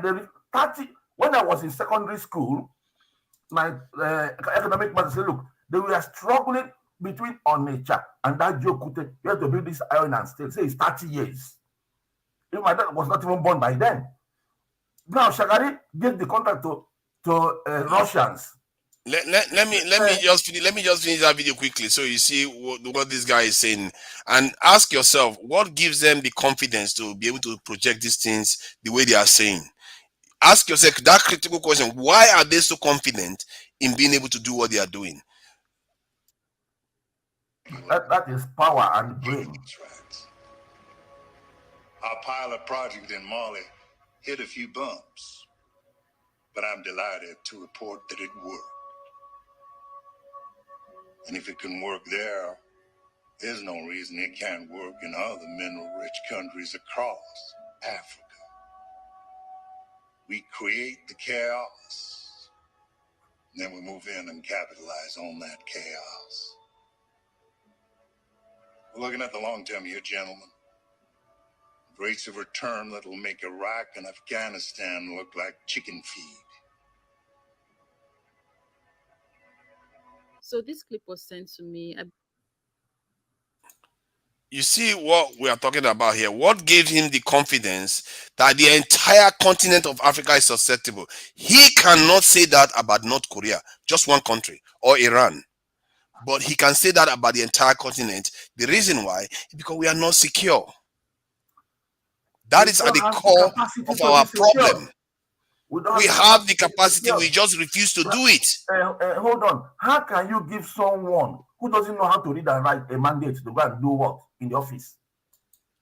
What do you mean? We have enough people that can read. Nigeria has 70% literacy rate. It's not possible. It's not possible. You are just refusing to believe it. It's not. I will look for it after. Most Nigerians can read and write, you know. Don't underestimate that they can read and write. They can. No way. I can't believe you. Can you not read and write? Because I was fortunate to come from a educated family. See, almost all the Nigerians I grew up with can read and write. Even the ones that I grew up as house boy, all of them can read and write. I'm even seeing what some of them are writing here. Those you think they can write. See, I see what some of them are writing. Calm down. Jonaba, please, welcome. Yeah, thank you so very much for having me. What is he really arguing about this education? Is he talking about the northern part of the country? Nobody talks out. Nobody talks. I say average Nigeria. Average Nigeria in the whole world. Everybody know Nigerian. Over 70% of Nigerians are educated. So I don't know what is. And by the way, this is the problem we have. How many percent? Let me tell you one thing. Where do you get the statistics? Let me tell you one thing again. The only reason why we make English become a language of studying is because it's more popular than your own dialect, because you want to sell on international level. There's nothing wrong in you learning your own language and writing your own language. There's nothing wrong with it. Yeah. So I don't understand. Okay, why are you focusing on that? Even the Latin, how popular is Latin today?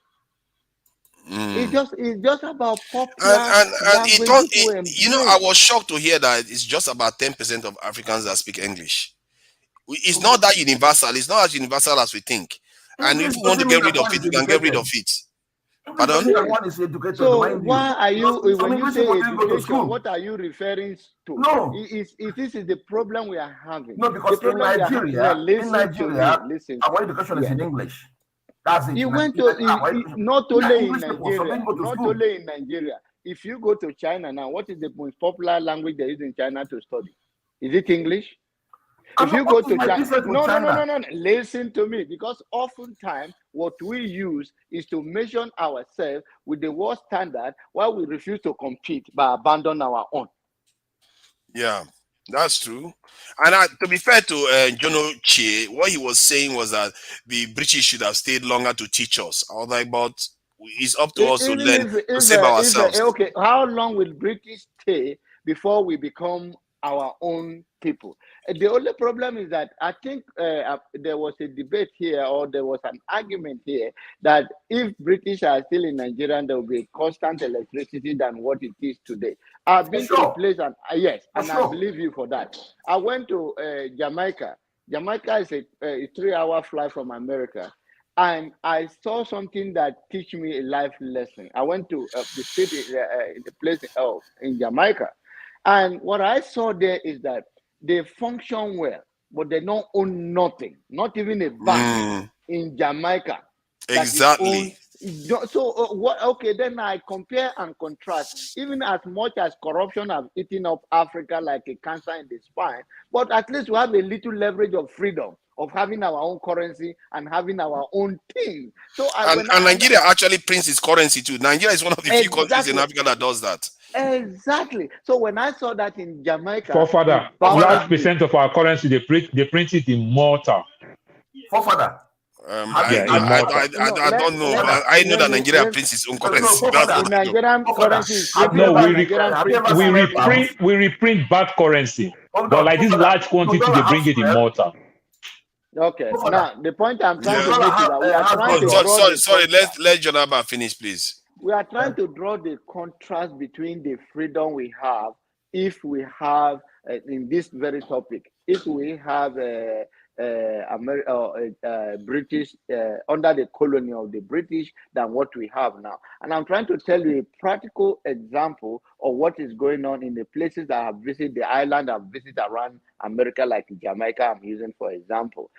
All the restaurants and every good places are served by the black people. It's like in my eye open. I say, oh, this is like a slavery of those days. There are things that are working for them. The roads are good. The buses that is like the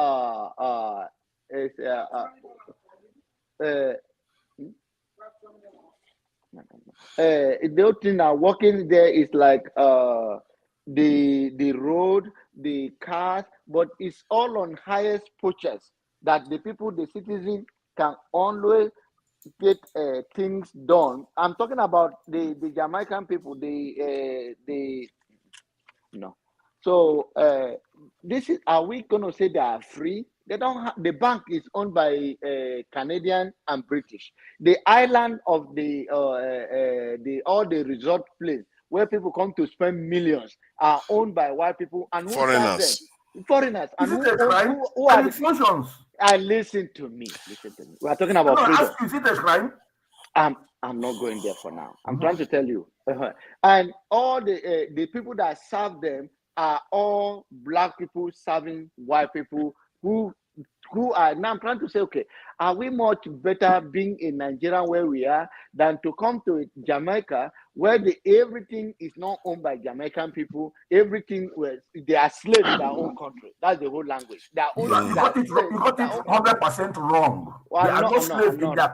But they are are. looking for foreign They investment. don't own anything. They don't own looking anything. for foreign investment in Nigeria, isn't it? That is not the foreign That is investment. the foreign That investment is we are not looking the for. I think Nigeria has their own bank. Let me ask Jonoche this question. Do you think it's better to be a slave in a castle? Hold on. Let me ask you. Let me ask the question now. You can't just no. There are two options. You can choose one. Do you think it's better to be a slave in a castle than to be a free man in a thatch house? Which one do you prefer? There is nothing like slave there. Slavery has been. You don't know. The question I asked you was very straightforward. So, what would be your instinct? No, it's not straightforward. It's straightforward. It's two options you've got. No, I'm asking you what is foreign investment. So that question to you. So for you, that question is ambiguous. So if you are a slave in a castle or a free man in a thatch house, which one do you prefer? Got to do. We don't have slaves these days. No. I'm asking you. Okay, let's forget the other argument we're having. I'm just asking you in this question that I'm giving you. Is it better to be a slave in a castle? There is nothing like slave has nothing to do here at all. But this is not the content. I'm just asking you this question then. I just need to know where you stand on this, because it's a kind of question that can reveal mentality of certain the way you judge things. Slavery has been abolished. Someone who is working and collecting his wage, you call slave.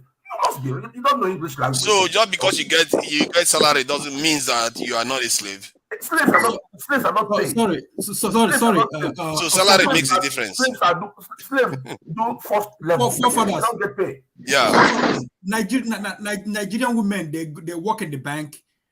They are sent to prostitute, and they go to work around 5 a.m. and they come back around 9 p.m. Some of them, they've lost their marriages because of that. What is that? Is it not slavery?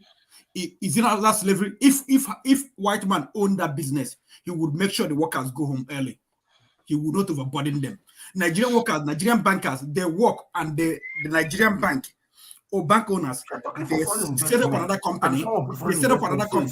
They pay the company 100,000. The company pays the workers 20,000. Please let him talk, and so you will talk. Don't worry. They set up a contracting firm. The old bank owners, they pay the contracting firm 100,000, for example, and the contracting firm pay bank workers 20,000. What is that? Is that not slavery? It is. Okay. If white people own that business, they will have most of them, they know the value of human right. They don't want to be run afar of a public sentiment. They don't want to be crucified, they don't want to be blacklisted. So they will run that business well. If you go to Jamaica and see those people, those companies, centers being run by white people, the workers, they are paid well. Some of them, they can even afford vacation. They come to US. those people that work there. So does that make them any less a slave population? So the problem in Nigeria, a niece wanted to work, she finished high school. She wanted to go and work for someone. So I said, okay, let's talk. How much do they pay you? She told me, how much do they pay transportation? How much we calculated? How much do you eat, for food? She calculated. So at the end of the month, how much did you save? 2,000 naira. I said, stay at home and pay you that money. Okay, so Okija, based on what you just said, let me put the question to you because Jonoche doesn't want to answer the question. Would you rather someone is a slave in a castle or a poor man in a thatch house? Which one would you choose if they gave you an option? It depends on what you mean by slavery and what the kind of life you're living in a thatch house. You could be in a thatch house whereby you cannot get if you're sick, you can even just malaria. You can't even buy malaria medication. But if you're a slave in a castle, they have medical care for you. They have food there. So it depends on what you're talking about. But your instinct you're based on it. Your instinct would be, I could choose the castle versus I could choose my own this thing. My ability to determine my destiny. I'm not trying to an option to be a slave is an option. If in a situation we're talking about right now, because you know what slavery means. Slavery means, sorry, who is doing that stuff? So slavery means that you don't have the ability. They can decide your fate anytime. If they want to kill you, they can kill you. If they want to breed you like the way. Let me finish my point now. Modern life right now. No, we're not talking about slavery can change anytime. You see. Let me finish my point. Okay. You are free. You are giving up something, so you need to understand what you are giving up. Because your instinct is that this modern era that you are seeing is like, because you have some human rights and all those things, means that the fundamentals has changed. It hasn't changed. If you give up your right, if you outsource your right to survive, you forfeited your right to survive. Basically, it means your right to survive is in the hands of some other person now. That is the difference. In Nigeria's situation, Nigerians are free, but they are not free. Look at this election. About group of people determine who is the president. So what kind of freedom is that? Sometimes freedom involves a lot of pain. Sometimes freedom involves a lot of pain. Most countries that went through it, they went through a lot of trouble, including the so-called Western countries. Including the so-called Western countries. You have to understand that we know our parents, sometimes we hear about Nigerian moms and dads, so then they go and sell their apart to give their children to go to school. Those are sacrifices. People make it all the time. Nations, they sacrifice millions just to get ahead. Sometimes you go through hardship to get to the right destination. It doesn't mean just because you're going through hardship, you sell everything and sell your birthright. Okay. And the story of the Bible that tells this type of story is the story of Esau, isn't it? You sell your birthright because you are hungry. That is a very fundamental story. When you are in a system that goes forward, they have nothing. When you have a system that moves forward, that's okay. But when you see a system that turning in a cycle, then take charge. Take charge. It's not a system. Those people that you are relying on, they are men too. The man that owns that castle is a man like you. Your job is to do the same for your people. I think we are going political here. We are trying to be political than basic matter. What does stop you from being your own boss? What stops you from taking the destiny of your own people instead of you telling me that, okay, in Nigeria, that a person can go to bank, be a banker, and then be a prostitute because he's employed? What take the person, the lady, to say, no, I'm not going to do it? All the reason is because the citizens refuse to fight for their basic human rights, and they are weak in their system that it does not there. And who is going to do it for them? White people will come and do it for you. Who's going to do it for you? And so it's the people that still have to do it for themselves by fighting against the system. Is it the system now that some of you will just get engaged in the politics for the first time, and now you can tear your passport because it's not in your own way, and Nigeria is nowhere to be found again?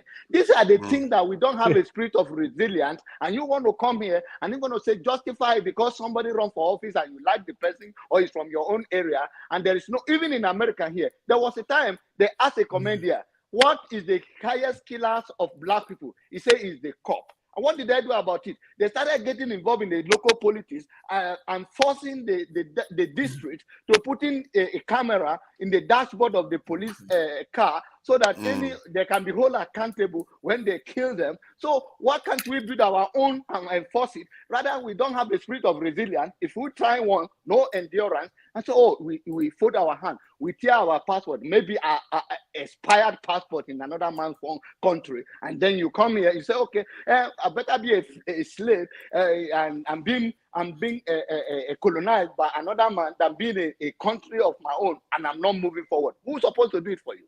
What are you doing here? What are you doing? Go back to Nigeria and do it. You're waiting for okay, you see now. Have you checked your passport? Okay, let me give you an answer. See, I don't know why we say these things. That what are you doing here? Let me explain. Okija, look at it from this point of view. When white people go to Nigeria to go and work, do we say, well, what are they doing there? They are there for their own interests. The same thing you can see that Jonaba is there for his own interest. If he believes what he believes like this, it's the right thing to believe, because what we are doing, most of us that end up in America, we are lucky because we have a black population there. But people that end up in Europe, they are committing genetic suicide. What is happening is that they will have children, their children will marry into a white. Guess what? Your genetic lineage within 10 generations will be less than 1 or 2%. You'll be gone like a Neanderthal. Remind you one thing. It's not a crime, but you are just killed your own heritage without knowing. They will inherit your land. In American politics today, they will inherit your land. Excuse me today. Since you are quarreling, me say what can I go to? Of course, you know that was you have given up. Today, American politics today is controlled by the Jewish people. They are not the highest populated race in America. No, listen to me. Don't come and argue with when you know the truth. That's what you believe. No, Jewish. I don't have to think it. Maybe your area. No. Ask when the Israelite prime minister will come to America, they don't need the approval of the president to come to the Congress. No, that's a lie. You see, that is so. A lie. I think these are some of you that they are make appointments. They make appointment. They don't need the president. They need appointment. No, he said they don't need the president. They might get appointment from the house, just but like not from the president can come here without appointment. He can come here and visit Nigerians. You are arguing something you know for sure. You don't know. I'm telling you that a prime minister of America of Israel do not need approval from the president of America to come to the house to talk. No, he doesn't. He doesn't. Because it's a separation of government. It's a separation of power. Exactly. So the point I'm trying to make is that and why is it happen to them like that? It's because of their agreement with America. So they have no such agreement. What? They have a lot of alliances, so it's some serious strategic arrangement. Whereby he walks into the White House. Let me go there. No, he not the White House. He said Congress. He said Congress. He didn't say White House. Congress. I did not say. I said Congress. Okay. Congress. So the point is different from the White House. He said Congress. Okija. He didn't say White House. The Congress make their own rule. If Congress invites Nigerian president, the White House doesn't have to approve. It's different. It's not okay. Where did they come to? Where did they come to make the speech? If Congress they want to invite a prime minister or president of another country, they can do it without consulting the White House. Of course. Why? That's what he's saying. Yes, that's what I'm saying. It doesn't have to be. It doesn't have to be Israeli prime minister. Is the Israelite influence in America? Let your president from Nigeria come now. Whether he's going to get a clearance. Oh my God! The point is, would they invite Buhari to come and talk in the House of Congress of the US? Because he has nothing to offer them. Why do you think he doesn't have anything to offer them? Because men like us, men like you and Ojunochis think we should be learning more from them. We are kids. We can't take care of ourselves. Father, it has nothing to do with Congress. Let's balance it. Sometimes they invite, my in-law was in Congress. They invite him to Congress. I went there. But oftentimes they might invite you for a particular committee, can invite you that's something that concerns them. They invite all type of people every day, ordinary pastor. Asan Kuka was in there. They invite all type of people. Committee. No, we are Then talking they might about also to make a invite you speech to the no, assembly. yeah, that's what I'm telling you. Committee. Then they might also invite you to come and speak in General Assembly.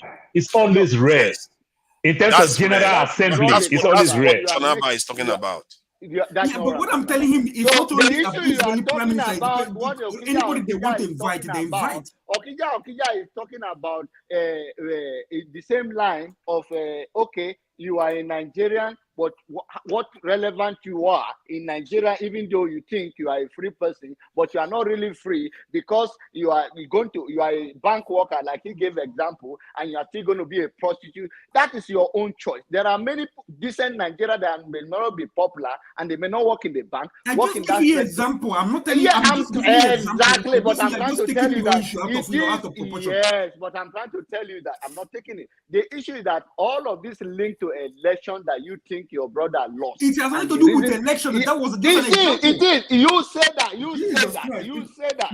I don't have time for you. You say that. I don't think he said that though. Did he say that? I don't think this Okija said anything about election. Okija said that we are talking about freedom, and he said that people go through such thing in Nigeria. And no, so we are going far from the but he didn't mention election though. He just said people are going through stuff. One of these things is rapping. We are all rapping around. Even this channel become popular, waiting for Nigerian, new Nigerian. We are all hoping for. Let's calm it down and say, okay, you give an example. Say, Father, how many seats Labour won in Anambra State House of Assembly, and how many Hapga won?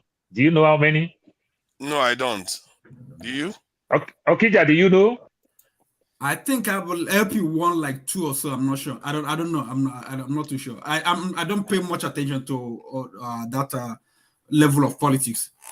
And Abga is the dominant. To be fair, I think Abga is the dominant party in Anambra, if I'm not mistaken. No, Abga threatened. Soludo threatened. So because of Soludo threatened, they want to punish him. You understand? So what I just hear that Labour swept. But I don't know the percentage. No, I tried to look it up. I can't see. I'm not sure, but probably about. But I'm sure of 2. I don't know about that. I'm sure of 2 because I forget. Huh? Sorry, go ahead, Jonoche. Yeah, Paul said something. Because I think he worked with airlines, so he had experience. Before they buy any airline, they will train people, isn't it, Paul? Yeah. Before we get independent, it's not better we train people. Before we liberate ourselves. Which we do, we did. Nigeria would have had independence before Ghana. They were waiting for the life of Tafawa Balewa that they sent to schools and the likes. That's why Ghana had independence before us. They did that. No, how many of them? That's why the power remains static till today. That is why the power. No, I just think we just have bad choice the way we do. Even though you, as an Igbo man, in Nigeria that are good with business, no business has last 50 years in Nigeria. That is failure on our own part. You understand? First Bank? What are you talking about? First Bank has been around for a long time. First Bank is not a Nigerian bank initially. We took it from British. We took it from British. We took Union Bank from British. Barclays Bank. You understand? Okay. But it lasted 50 years. But these are not Nigerian banks now. Remember, First Bank, Union Bank, UBA are not Nigerian banks. Obasanjo forcefully take everything now. Yes. They were Nigerian banks. So no, Obasanjo convert all of them. No, Obasanjo convert all of them. Union Bank used to be Barclays Bank. Yeah, Obasanjo convert all of them. They are not Nigerian banks. But if you say private bank, okay, businesses have not lasted. Are you sure there are no private businesses that have lasted 50 years in Nigeria? Yeah. Even the so-called Igbo man who do very well, who suffer, train his kids to become graduate, and still be happy that my son is working in MTN as a manager, instead of him to take over his father's business. These are failure on our own part. In general, in Nigeria, sorry that I use the word Igbo, don't take it too personal. In general, every one of us, we failed. You know, that's what I'm saying. It's time for us to first of all, let's start by saying we failed. Labour won 8 seats in Anambra. Yeah, I told you, I don't know. I didn't pay much attention. So, but I knew about Onitsha, where I grew up. They won Onitsha, and there's some other one. So 8 seats out of how many? It could be out of 1,000 or out of. I think they have to like 20, I don't know, 20 something or 30 or so. Okay. That's about no, if it's 30s or 110. Anambra don't have much local government, so I don't think so. Yeah, they have actually one local government. I think they have about 30. Some of them have local government. They have 2 constituencies. Like my local government has two constituency. Yeah. So they have at least they have presence. That's the important thing. Labour is having presence in these houses. And in the UK, the SNP party that rules Scotland, their constitution for Scotland was designed to prevent them from winning a majority in that country, in Scotland. But yeah, they blew past it, and have been running Scotland for about 20 years now. And guess what? After 20 years, they are still very popular. So I think Labour, if they know what they are doing, they can use this presence that they have, because that's how the NCP started. And they can eat and eat and eat and eat, take over the entire system, including the country itself, if they serve people well. We just hope the OB thing won't die down. So before you know that, thinking of money, these people will start cross-carpeting to other parties, to the leading party. That's the normal. Is that not the normal behavior in Nigerian pay. politics? That is the thing. They know they'll pay. Yeah. That's a good thing. But we really need to start changing this idea that we we have to rely on other people to solve our problems. At the core of our problem, if you look at that video that I played today, it's our security. We haven't taken care of it. When we got independence, like other people got independence, like the South Asians got independence, most of them went on to secure their countries. That was their first priority. They didn't do anything else. They first started securing from Singapore, China, India, all of them. You know what we started doing? We started doing first stack. We started going to the UK and start buying hotels to show that we have money. That didn't get us anywhere, did it? It didn't get us showing off attitude as if we've not seen wealth before. It never gets us anywhere. We need to be serious to secure our people. If you don't secure our people, then just check out and just say, you know what? I am not a man anymore. Let Oyibo come and take care of us. Let it end. Because this thing that we are doing here, if we don't take our people, if we don't secure our country, I don't think we have a lot of time. We really don't. If you look at the way they are talking about Africa now, they are fighting against China to take over Africa. What if they stop fighting? What if they stop fighting and they got together? They will just take over easy. And I'm sure, Jonoche, I don't know what you think about it then, because you don't know what happened. You don't know what happened to the Americans in America. If you know what happened to the Americans in America, the Congolese in Africa, even Namibia that Paul was talking about, they use them for experiment. The Germans used the Namibians for the experiment that they ended up carrying out with the Jews. They genocided a lot of Namibians. Oh yeah, they used them, just kill them up. They use Namibia right now as a summer camp. Namibia is a summer camp. White people. Pardon? Nigerians that sold Nigerians to white people. Of course it was Nigeria. That's why I'm saying that we need to change now. That's what we need to change.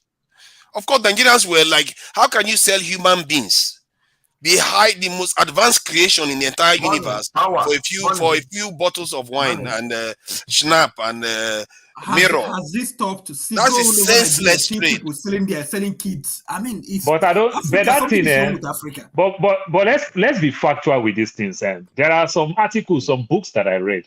This thing that they said we stole. To some extent, it's not true. You understand? True. Remember? Hold on. Hold on. Okay, go ahead. Hold on. You know why I said to some extent it's not true?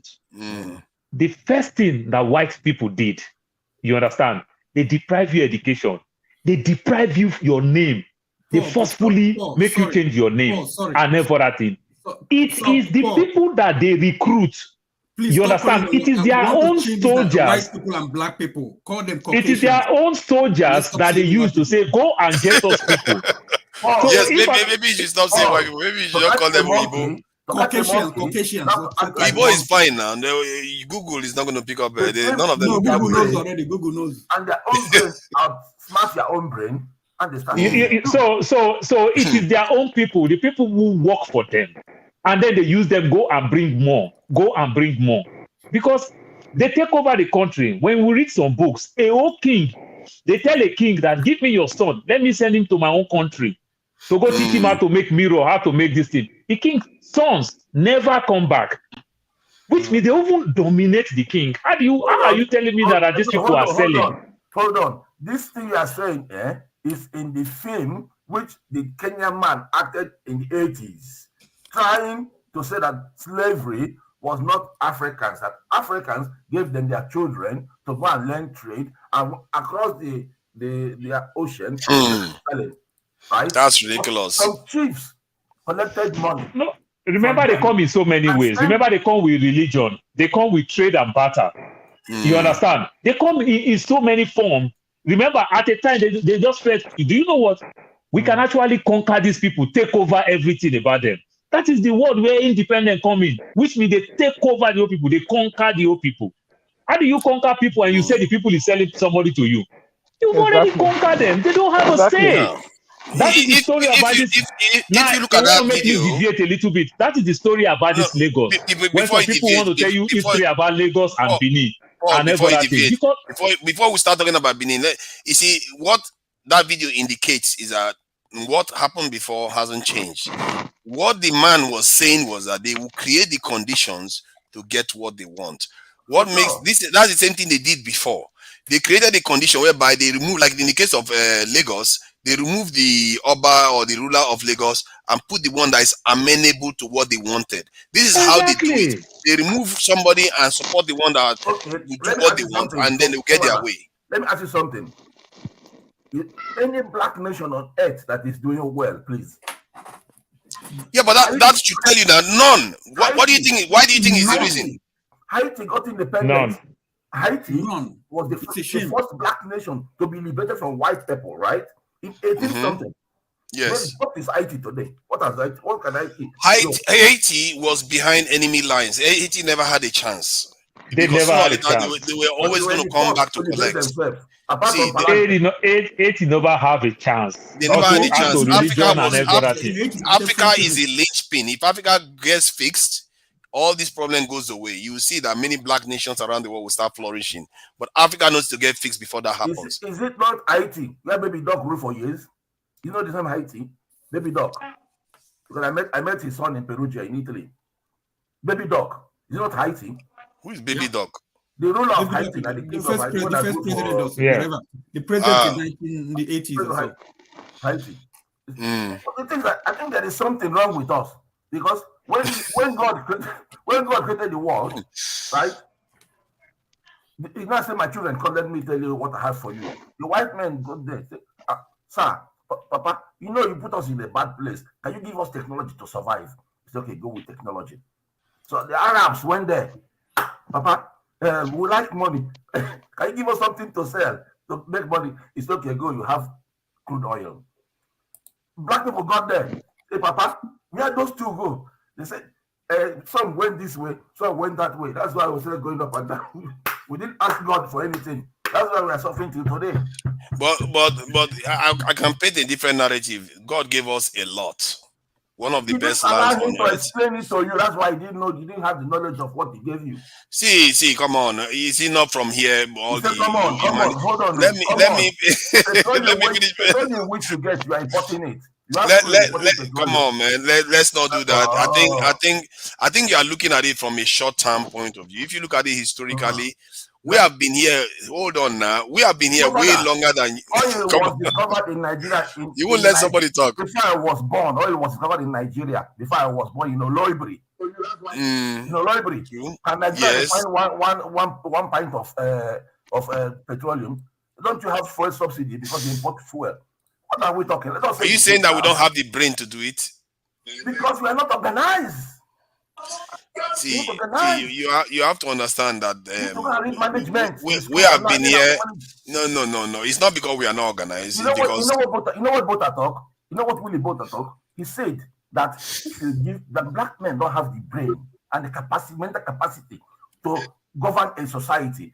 If you give them gun, they will kill themselves. If you give them power, they will loot everything in that nation. Hold on. No, it's not true. See, let me tell you this. The Europeans, the UK, about both is African. Hold on now. Hold on. 2,000 years ago, when the Romans invaded the UK, where I sit, they were enslaving them, taking them as slaves. While when they were trying to come to Africa, a one-eyed queen of Kush repelled the Romans, and the Romans gave them all the things that they wanted. They took a Roman statue's head and put it under the stool of their queen. That is what Africa was doing at that time. So, but guess what? 1,000 years later, or 1,500 years later, the English started expanding out, and now they basically control the world. What does that tell you? It tells you that yes, sometimes things flow around, power flows around, and power has been in Africa for a very, very long time. Remember, all these groups that are around the world came from Africa. So Africans have been around for hundreds of thousands of years. We have been ruling for a very long time. Hold on now. So now, when they came to Africa, the first time we were ever conquered was just about 500 years ago. 500 years ago throughout history. So you have to look at it from the perspective that we cannot have been that stupid to have endured for so long. It doesn't mean that we should live in past paradise, but we should realize that we are capable of a lot more and use that to our advantage. Because this thing that we say, oh, we are not good, our brain is not right. No, it's because we are missing the point. I've just told you what the problem is. The problem is security. If you don't fix it, don't worry about your IQ. Then your IQ is not going to count for anything. Have the highest IQ. If you don't, that IQ is supposed to help you fix your security. And they knew that, the Asians knew that first thing when the Europeans left. And in a way, you can argue that the Asians had a different experience. The Chinese were invaded by the Japanese, a brutal invasion, and the North Koreans, the Koreans, all of them had very bitter experience from the Second World War compared to Nigeria or Africa.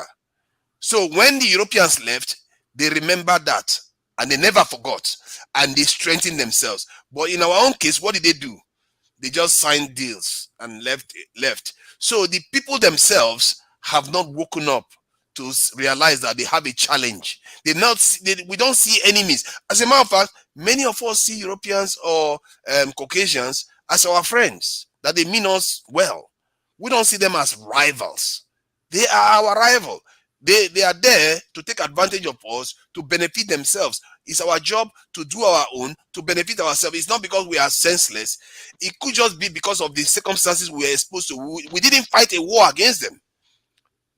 If we had fought a bitter war, if you look at the countries that fought bitter wars against them, like Zimbabwe, Zimbabwe's attitude towards them is very different. If you look at even South Africa, their attitude towards Western powers is slightly different. Look at, they didn't support what the Ukraine American narrative. They didn't support it because they still have that instinct that you guys were the ones that did us in. You guys were the ones we were fighting against. But Nigerians never fought them. We see them as friends. When clearly, who said Nigeria did not fight them? What are you talking about? We didn't fight them for independence. It wasn't a war. So when you say fight, have you not read about people that went to protest? Protest is fight. What are you talking about? Are you talking about protest is fight? You know what happened to the North Koreans? 85% of all structures in North Korea was destroyed. Why do you think they will not stay focused and remember of that enemy that did that to them? That is why they are like the way they are now.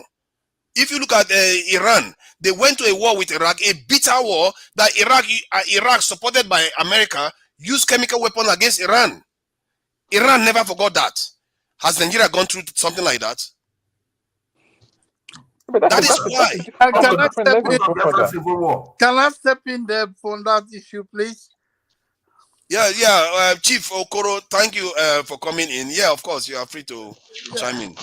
Number one, Nigeria never experienced anything because the formation of Nigeria, it wasn't formed as a nation. Initially, it was a corporation. As a form of corporation, BP and Total conglomerate. That's how Nigeria was formed. If it was formed initially as a country, then we would have been involved in these two wars. But it was formed as a conglomerate. If you go back and look at the history of Nigeria and read the 1959 Constitution, you'll see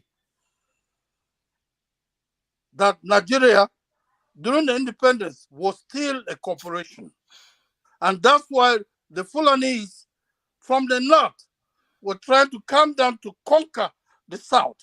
The Yoruba fought the Fulanese at they call no man's land. The Igbos were fighting from the east, so they could not form the two groups together to conquer them. What did they do?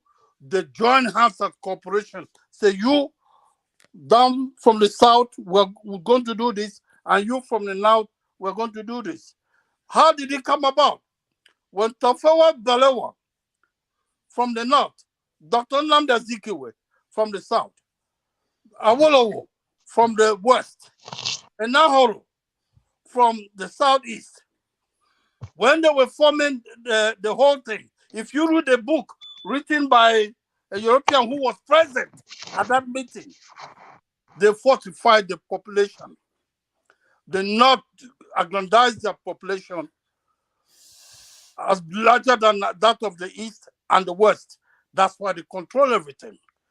And why? Because Nnamdi Azikiwe, as the chairman of ACB Bank, wasn't in trouble because there was lots of money in the bank and they wanted to lock him up, but he gave up the fight of the East and just accepted the northern population and they gave the North a larger population.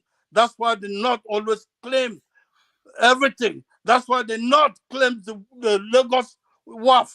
Every year, the money that Nigeria generates from the custom, the North collects 72%. Lagos takes 10%, and the rest of the states in Nigeria take the rest.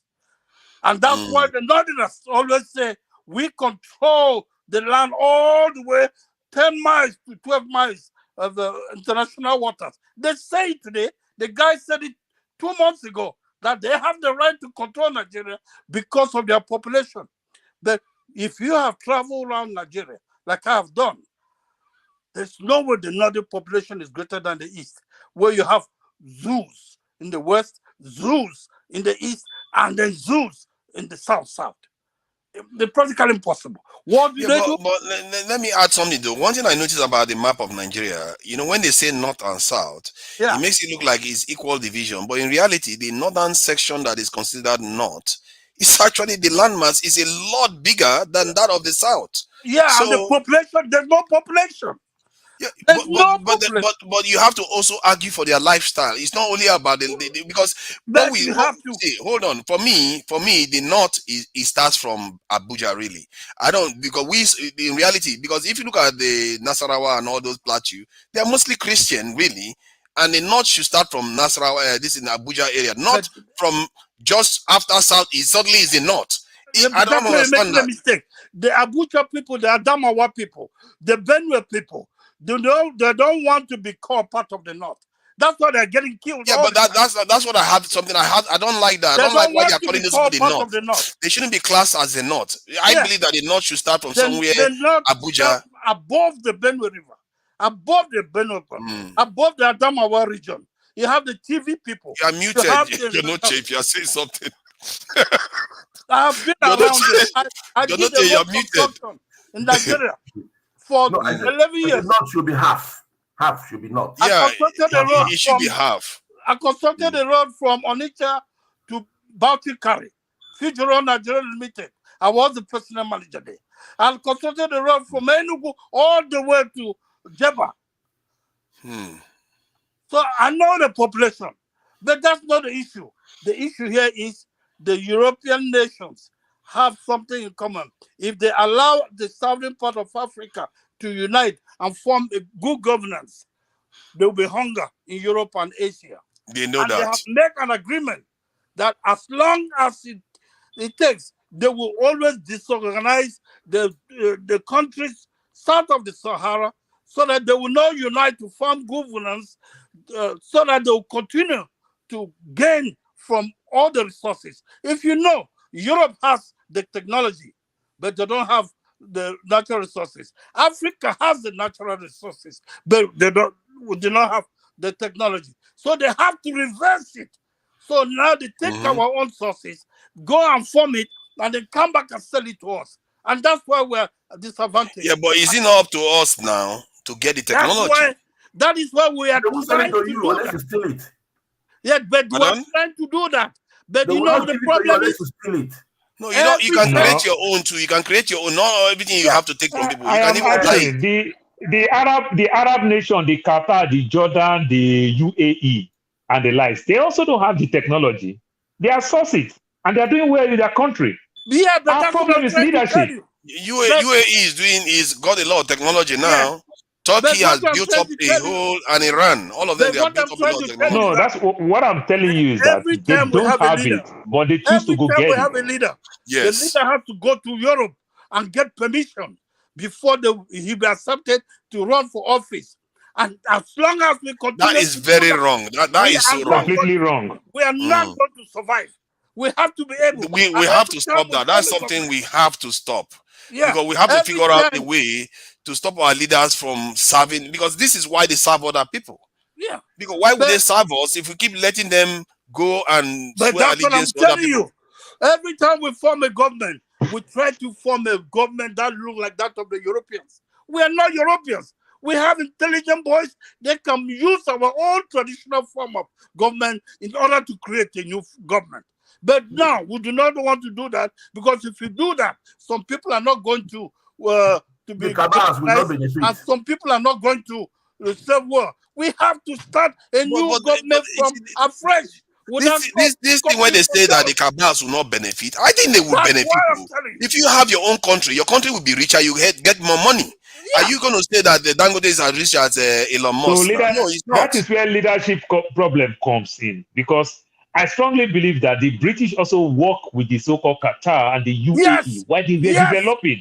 But in our own that's why I problem, told you. individuals try to get rich and leave the nations to go poorer. Yeah, because that's That what is the problem.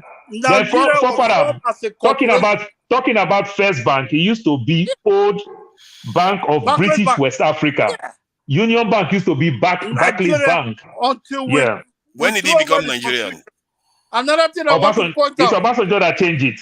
Yeah. 1979. Okay. Yeah. Another thing I want to point to you too. Less than 50 years. Yeah. Yeah. And the governors of Nigeria, if you follow the 1979 constitution, the population they don't have to answer to us. That's why somebody will be made a governor. He will take the money and run around and eat, and nobody say, well, if you take them to court, there's nothing you can do. Look at the constitution. The governors do not respond to what the people want. They are by themselves. That's the way it was created. I'm not. You see, that's the thing, though. It's very strange because you hear Nigerians argue for regionalism when their governors are like gods. You can't touch them. If anything, I'm thinking that they should take that power from them because they are abusing it. Yeah, the people, they're not accountable to the populace. Governors do what they want to do and go. Until we start fighting now and change that constitution, we're wasting our time. Just like Haiti. Somebody mentioned Haiti. I go to Haiti every day. I speak the language. I'm an Igbo boy from Imo State. I know it. But what happened to Haiti when the Haitians killed the French in the Haitian-Franco War? What did the white man do? They had an agreement. France, America, Canada, and Belgium. They say, never help the Haitians again because they killed our people. That's why no country defeated Haiti. So what do? Haitians could not get money from the International Monetary Fund. They could not sell their product. That's why it became a poor country. It was recently, the last 20 years. Just like they did with Cuba. The last 20 years. After the death of Duvalier, I speak the part. I went to school with Duvalier. We are good friends.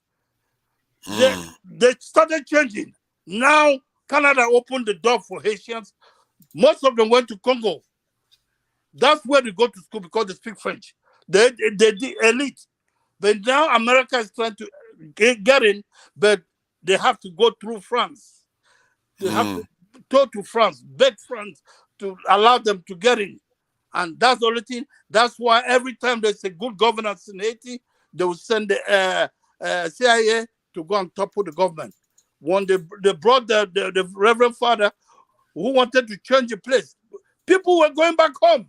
The Haitians were buying the refrigerators, going back home. I don't want to stay in America anymore. They were building mansions. And when America saw that the economy was dwindling because the tax base in New York and Miami was going down, they had to create problems. And all those people who bought land and went back to Haiti, they all had to take the boat and come back. And they're doing the same thing to Nigeria. They know that if Nigeria is able to get good governance, we're all going to go home. Who doesn't want to? You're right, sir. That's why they will be more than happy for somebody like Tinubu to be a president. They'll be more than happy because they can cut any deals. That's a problem for me. They will love for somebody like Tinubu to be a president because they can cut any deal. Hold on. Let me correct that myth. Tinubu, number one, can never be a president. Ask me why. Go ahead, sir. Can never. Tinubu has too much dirt in him.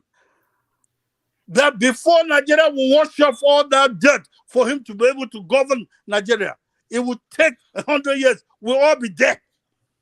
That's why I said the West will like somebody like that because they can control him very well with his past. That's what I'm saying. Yeah.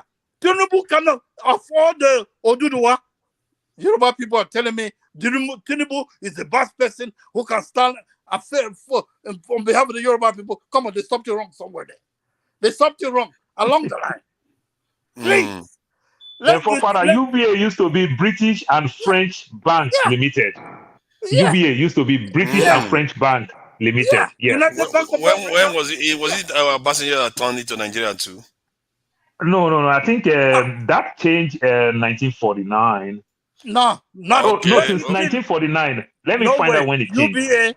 UBA. Sorry, I want to find out when it changed. Yeah, but then I'm telling you, until we try to govern ourselves, create our own type of government. Don't go and copy America. America has 50 states. We want to go and create 48, 50 states. America has senators. There are senators. It's crazy. They don't even know what it takes to pass a bill. They don't even know how to run a common bill. They go out, they collect money. Nah, we have to go back to the old natural way, the African way. And if you want to run, you have to be the me, or you have to do the thing of Yoruba land. We'll take it from there, and then we'll hold on. Let me ask this though. Let me ask this question. I don't know. This is a little bit. I don't know whether it's going to come across as tribal, but I just thought I should ask. Do you think Adibo, if Adibo was president of Nigeria, they will be able to? He will be able to sell his people out. Do you think he will sign the kind of deals like have Europeans get one over him? I just get a feeling that Adibo man his instinct is to oppose people that want to trick him. Yes, sir, let me respond to that. I have been around Yoruba people. I have been around Hausa people. I speak 12 languages. I lived in Cameroon as a former young boy, consul general in Cameroon. There are a lot of Nigerians now who can run this country and put something together, and they'll be the envy of the world. But they are afraid because they are not part of the cabal. And when you come out to present yourself, you're a dead man walking. You're a dead man walking. The Yoruba boys, I can point out. It changed in 1961. Boys, I can point out. I have Hausa boys. Oh, yeah, okay. UBA survived there. Yeah. Yeah, go ahead. We have boys from all over the place. Nigeria has passed the stage of tribalism because our young generation today, please, you young people, if you people don't correct this mistake, there's going to be a bloodbath in Nigeria because the young people are not going to take nonsense from you people in your old age. I've been telling that to my friends. If we don't correct this thing now, believe me, in your old age, you see bloodbath. Young people don't want to hear. I've wondered. I've wondered about this before. I've told all these people that are hogging tribalism and all the rest of it. That if they are not careful, what they are going to see in that country, when the young boy is the bloodbath they are going to see, they will be shocked. Hungry, After spending And after the bloodbath, 7, 8 years in we the will have UK, sense. and he's hungry. We may not. It He depends on how cannot it take care happens. of his girlfriend. He cannot take care of his child. He cannot You take see, care of his Germany, mother. how many died in Germany before they have They sense? are going to take guns and they are going there. They don't care whether you be Igbo, you be Yoruba, you be Benin, you be Hausa. The young people don't care. The young people don't care. So we have to do everything we can to mellow the thing down and correct it and start fixing it before it explodes. The thing with that this issue of conflict in or trying to resolve this problem, like the way the Chinese and the others did, when they were doing it, they were literally one of the most powerful countries in the world. When the Chinese did what they did, when Russians, Stalin did what he did in Russia, they were one of the most powerful countries. The problem with Nigeria is that if we do it, can we control the outcome? You can't, because the foreigners are going to come in and decide who wins and who loses. If Rollins, and you are back to square one again. Ghana, if Rollins could do it in Ghana, all it takes is these young children born outside of Nigeria who don't know whether their father is Igbo, their mother is Yoruba, Hausa, all they know that Nigerians. Give them the spirit. People will run. The old people will run. What Rollins achieved in Ghana is relatively it's not as significant as people think. Ghana is living on a wind and a prayer. And also remember, Nigeria is hold on. Nigeria is very different from Ghana. Nigeria belongs in a class of country that should be something like the United States, China, India, because we are the most powerful country in our region. So it gives us an outside influence. So Nigeria is not like Ghana, and our faith is not like that of Ghana. Our faith is to challenge the powers that want to oppress our region. And that is why Nigeria is always under pressure. Yeah, Ghana is like a kindergarten compared to Let me say something. See, come on. I'm talking about based on the way the nation is. See, Ghana has 30-something million people and they have 15,000 soldiers. Is that a country? That is not a country. Not everybody in Nigeria is a soldier. Not everybody in Nigeria is a soldier. That is not a country. See, if you look at other countries, hold on, let me make this point. Hold on, Oga. If you look at other countries, you have to recognize a country that is behaving like a slave in a castle versus a free nation. You have to know how to recognize them. And one of the ways you can recognize them is their security posture. Ghana, one of its international airport, one of the terminals is controlled by foreign military. That is not an independent nation. So Nigeria is one of the few countries in Africa that doesn't have a foreign military base. So we can say whatever we like about our leaders. Our leaders, to an extent, have maintained some things that other African countries have not. Let me correct that. A foreign military base in Nigeria. That was an agreement. That was an agreement signed by the Ghanaian people. Hold on, one at a time, please. The technology and the personnel to run the airport. Nigeria has the technology and the personnel to run the airport. But corruption will not let us do it. If we can put the military base to run the thing, we will be all right. But we cannot do it because corruption is going to sell us out. Please do me a favor. Don't talk about Tinubu being president. That's catastrophic coming to happen. I say people don't want to. We don't know. Tinubu is a cunning man. He could just deceive Igbo people. He could just dribble Igbo people before they know what's happening. It's over. I lived in Chicago when Tinubu was in Chicago. I was in Chicago when Tinubu was in Chicago. Maybe we don't know Tinubu. I know him very well. I was in Chicago, 1979, 80, when Tinubu was in Chicago. We know what happened there. How was he during those days? He was just a middleman running the drug trade. He was just a middleman running the drug trade. That time when they didn't know that they carry drug for Bele. Young boys will carry 5 pounds of drug for Bele. Come back from Nigeria, come back, go. No. Unlike today, they get technology. When you come from the airport, once you come, there's a camera there. You go take a picture of your intestine. All the way, even shit where you shit. There is here. No, okay. Was he actually, from what you recollect, was he actually involved in the trade, or was it like him a and the separate other guy. individual? Him and the other guy who is dead. I forgot his name. The other guy who is dead. Everybody knows him. They were all involved. Okay. So let's say he was dealing drugs in America. Does that not mean that he sees both sides of the spectrum? I'm just trying to be the devil's advocate here. America didn't know what criminal drug use was then. America didn't know what drug use was then. Everybody was dealing it. America didn't know who was carrying, who was not carrying, because there was no technology. They were looking at elite people. They did not say the people who get sense. They for back. They were looking at people, Cuba and Nicaragua and Colombia. They don't say the main people. Not like that. So hold on. Think about it. So where are they selling this drug? Is he to the general population or black population? Nigeria was the warehouse. Yeah, the question is, were they selling it to the black population in America or every population, white, black, purple? Even Chief Judge take cocaine in America. White, black, purple. They sell everything. Everybody takes drugs. That's interesting. But you see, there's no clear evidence, though, to be fair to Emilokun, that he actually did the trading himself. I don't have to prove evidence. I have told you where he was in 1979, 1980. Go and check. Was he in Chicago 1979, 80, 81, 82? Go and check. If he's not, then I'm lying. That's all. It's just like me here. I know our boys who are fast lane. We know them now. We know our mates here who are doing that fast lane now. We know until they are caught until they are exposed in Nigeria. You know. But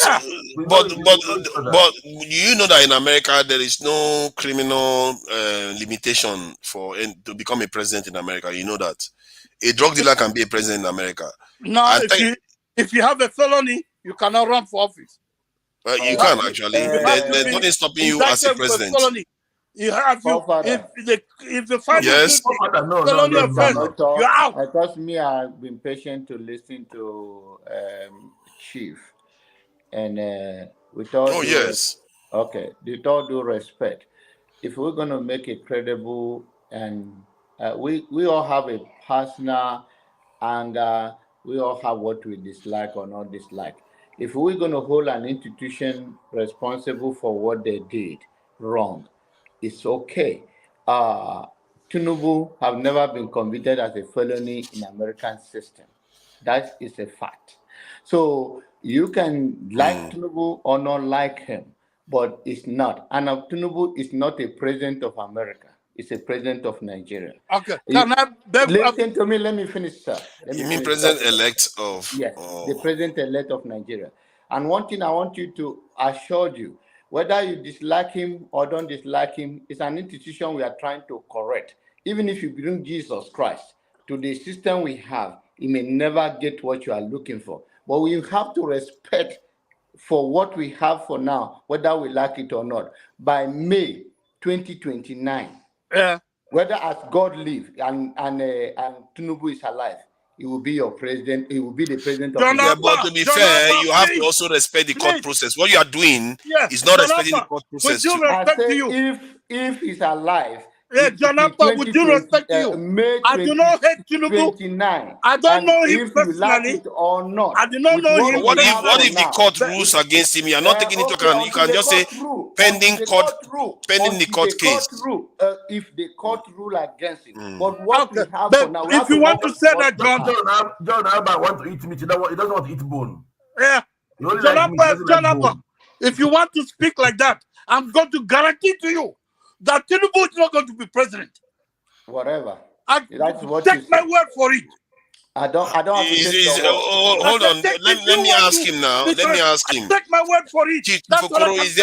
Is there any reason why you believe you can give such a guarantee? Because I'm responding to Janaba saying that whether we like it or not, I don't have any hatred for Tinubu. No. That's why people don't want to speak the truth, because you open your mouth and say truth is irrelevant to what is going on. Tinubu does not owe me anything. I don't owe him anything. That when you look at the populace, when you want to be something, and the whole populace is saying no, and then somebody will put the mouth and say the populace have the reason to say we don't want him. You come and say, what are you liking or not? You are going. And your fact is not even adding up. When you talk about Nigerian population, your fact does not add up. Let us be realistic. When what facts did I give you? That is okay, wrong. let me explain to you. Yeah. When I don't know how long you've been in Nigeria, and even if in the present or in the past, I'm not a Northerner. I grew up in the North. So don't people misunderstood whether I'm speaking the fact across the board. It doesn't matter to me. And I'm doing the same. And I'm more Igbo than maybe you think. My I am Igbo. My mother, listen to me. My mother is from Oka, and up to today we practice at the festival every year. So let's put that aside. Now, the point is that if you're going to name the state that is a northern part of the country, then name the lifestyle of the people. In the East, how many states we have, and look at the geographical map, and then look at the lifestyle of the people who only marry one wife, than somebody that's going to marry 4 wives. Whether you like it, you call them Anumajiri, whatever you are calling them, that is left for you. But the reality playing is not adding up. And whether you want to convince yourself that is okay. I marry 1 wife, I have only 3. I'm married to 1 wife myself. I live in New York. I'm married to 1 wife. Beautiful. I'm an Igbo. But the lifestyle of the northern part of Nigeria, majority of them are Muslim. And Muslims are allowed to marry 4 wives, and they can give birth to as much as they can. And sir, I'm not interfering when you No, I'm sorry. Okay, when you talk, I didn't interfere for the past. I'm sorry then. Okay, I'm not okay. So, and if we are looking at it, even if nothing is done right now, and most of us that are talking, majority of us find a better pasture in the part outside Nigeria. They do not that much. So let us add the fact together, regardless of how we want to turn blind eyes on the truth, and we don't want to accept it, but let us be very practical about it.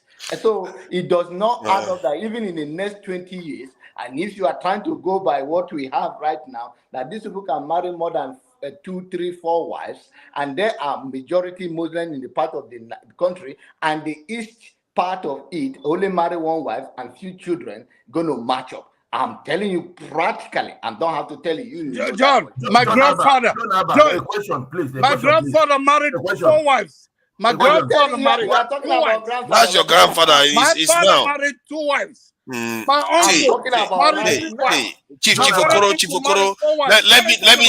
I think we've had this discussion before. Let me just summarize this quickly before Jono goes on. See, the northern part of the country, the average birth rate is about 6 child per woman.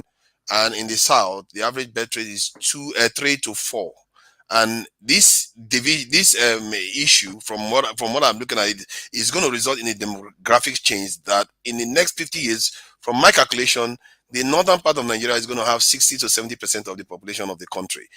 And this is something that the southerners need to confront. No. If those numbers are correct, I have to qualify it based on the findings of statistics from what they said. The average, and it makes sense because most of them go on to. I've seen them with my own eyes. Okay, sir. When you go to Abuja, you see those young men that marry multiple wives. They are riding Okada. They have multiple wives. Yes, you are right about that. But you know why they're saying that? Because number one, from the north to Niger Republic, there's no border. Any person from Niger is a Fulani. How about Cameroon? How about Cameroon? How about Benin Republic? Yeah, I was born in Cameroon. And you came to Nigeria, so you are one of them. I know the road. I know the road. You are one of them. You are one of them that are bleeding through the border, coming to Nigeria from every corner. You said some come from the north. You bleed from. I've been around. Forefather is an illegal alien. How did you bleed? You brought black plantain. You come from Cameroon to Nigeria. You brought black plantain. I are complaining about the ones that come from the I north. collect green passport. You give us black plastic, collect green passport. I used to eat Forefather should go can only get when I in was the fighting. alien. Should be He's complaining about the north. He's not looking at the other borders. He's one of them. Father, I'm not going to hide it why from did you. Buhari I'm put telling you. train to Niger Republic? Why did he put train to Niger Republic? To bring them in and bring them out and claim they have population why they don't have. Yeah, they don't have. I think it's the Continental Free Trade Agreement. No, It's continental free trade. It doesn't really They matter. are trying to lay foundation for the Continental Free Trade Agreement. All the roads to Senegal and South Africa. So if tomorrow Tinubu choose to extend the Lagos Badagry train from Badagry to Cotonou to Benin Republic, you will say like that. It doesn't really matter. That's how Europe is also open today. No, that's how Europe was also open. Hold on. I don't have training on Onitsha. And you're going to put training with my tax money. Are we crazy? Are we crazy? Yeah. And Niger Republic is a tiny country now. Niger Republic is about 25 Niger million. Republic is a tiny country, and they it's have a small country now. refinery in Niger Republic. It is cheaper. It is cheaper to buy refined fuel from Niger than bringing it all the way from Lagos. Yeah. I think it makes common sense. You understand? It makes sense. Because you don't want to pay the taxes in Nigeria. That's why you go and say, refund it in Niger and bring it back and sell it to us. No, that's why we get things wrong. No, you cannot say so. They don't have fuel in Nigeria in the north. Now they don't have what? They don't have fuel. They don't have fuel. They don't have fuel in the north. They don't have gas in the north. There are two pipelines running from Port Harcourt all the way to the Port Harcourt and Warri refinery that was linked now to Kaduna refinery is what you are talking about. But nothing is going on there. Nothing is going on there. And there's a refinery in Niger. So it makes sense for you to go buy in Niger. It will be economical for the people of the north. But what we are saying is that I think Southerners, we are going to keep complaining instead of also act. See, this thing, the population is going to keep growing, and everything we see, we start seeing boogeyman everywhere because we know we are not doing what we need to do to bolster our own position. You can't keep blaming them for everything. Population.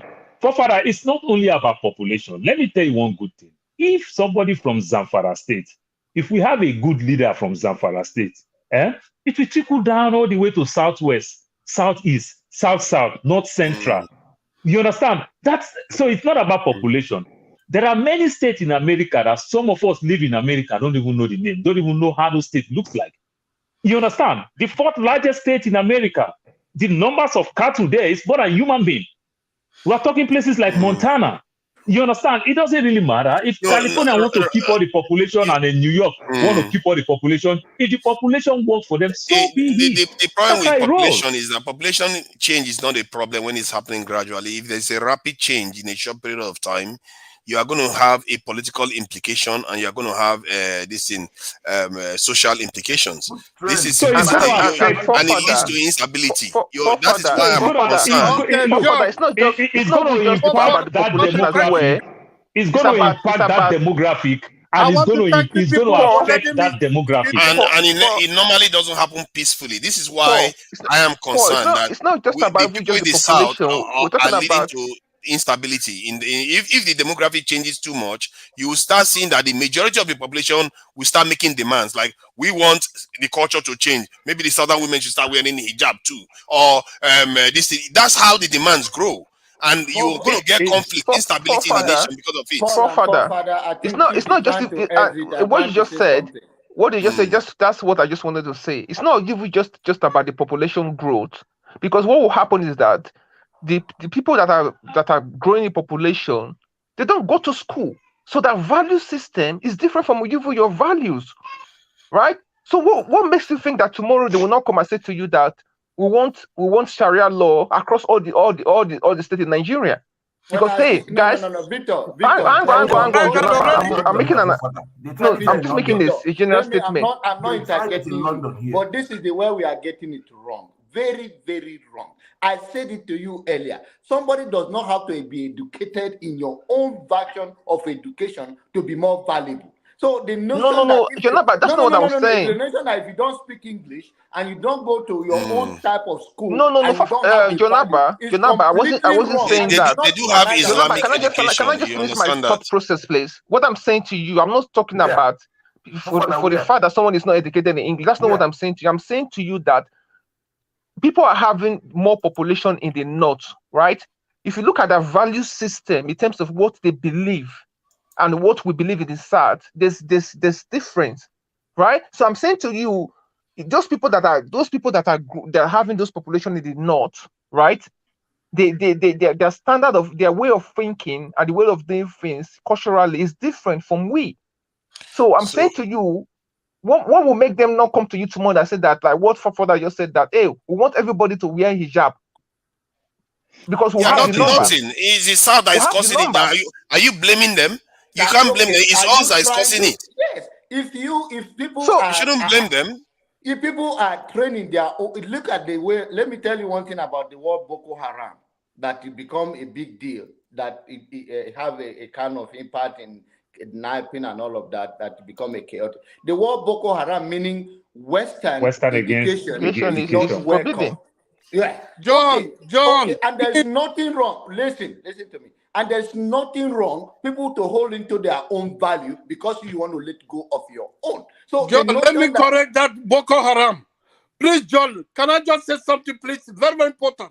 Please. Boko Haram was formed in order to collect the minerals in Zamfara state, and only foreign mercenaries and military men travel. That's a different ball game entirely. No, I disagree. That's a different ball game. Yeah, I'm telling you. And that's why I think that there is some truth there. Boko Haram is not in Zamfara. I saw a video about it. No. The place of Boko Haram is not even in Zamfara. It's not. It is in Boronu. It's in Boronu. One at a time, please. One at a time.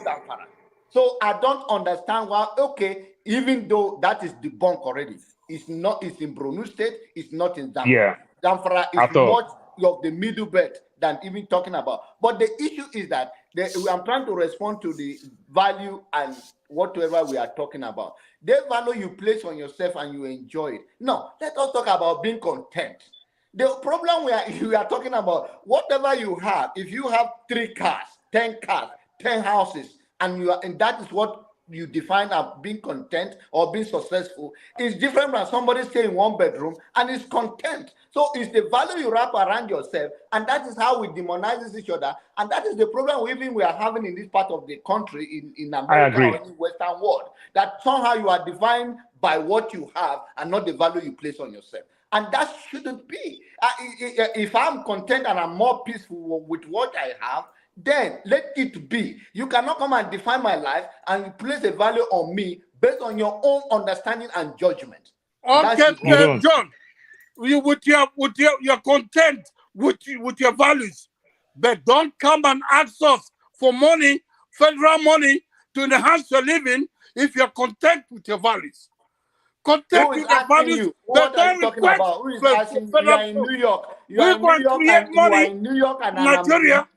You are in New York. No. All the customs. Hold on. You are in New York and all I'm the in America. customs, all the importation money, custom money is made in Lagos. But who enjoys them? The value people. Everybody. If you're not producing, why should you enjoy it? Everybody, leadership, we all fail the country. It's not one part that fail the country. We all fail the country. You are talking about when you go this way, Chief Okoro. I'm more disturbed when people like you that I respect you. I think you look older than me. I may be wrong. I'm 68 years old. I'm 68 years old. Okay. I'm when you say things like it's very divisive in this way, with the knowledge from your own point of view, it is the dividing. But listen from to point me. Of view, this is the value you place on yourself, and this is why some of the issue is that I'm speaking my view now. You say I should speak my view. When you use your word, in hurting one another and in divisive rhetoric just because to butter what you are thinking, and it cannot be debunked where there's no evidence to prove, then you are making this channel and people less interested, because when there's no reason. There's no reason for you to say something that is not factual because you say it's your view. Okay, let me share something about Boko Haram so you guys have an impression. This is it's weird we're having this conversation because these videos were just released today, which is weird. Let's see about Boko Haram. Where is it? Is known for creating troubles and offering the US as the solution. Nigeria, one of the world's largest oil-producing countries and the biggest economy in Africa, has Hold on, let me just mute it. Slow it down. It's a bit too fast. Normal. and offering the US as the solution. Nigeria, one of the world's largest oil-producing countries and the biggest economy in Africa, has a lot of importance to the US's geopolitical goals. To this point, there are reasons to believe that even Boko Haram could be backed by the CIA. In May 2014, African Renaissance News published an in-depth report on Boko Haram to find out whether it could be another CIA operation to control Nigeria. In the report, it stated that the greatest prize for AFRICOM and its goal to plant a Pax Americana in Africa would be when it succeeds in the most strategic African country, that is Nigeria.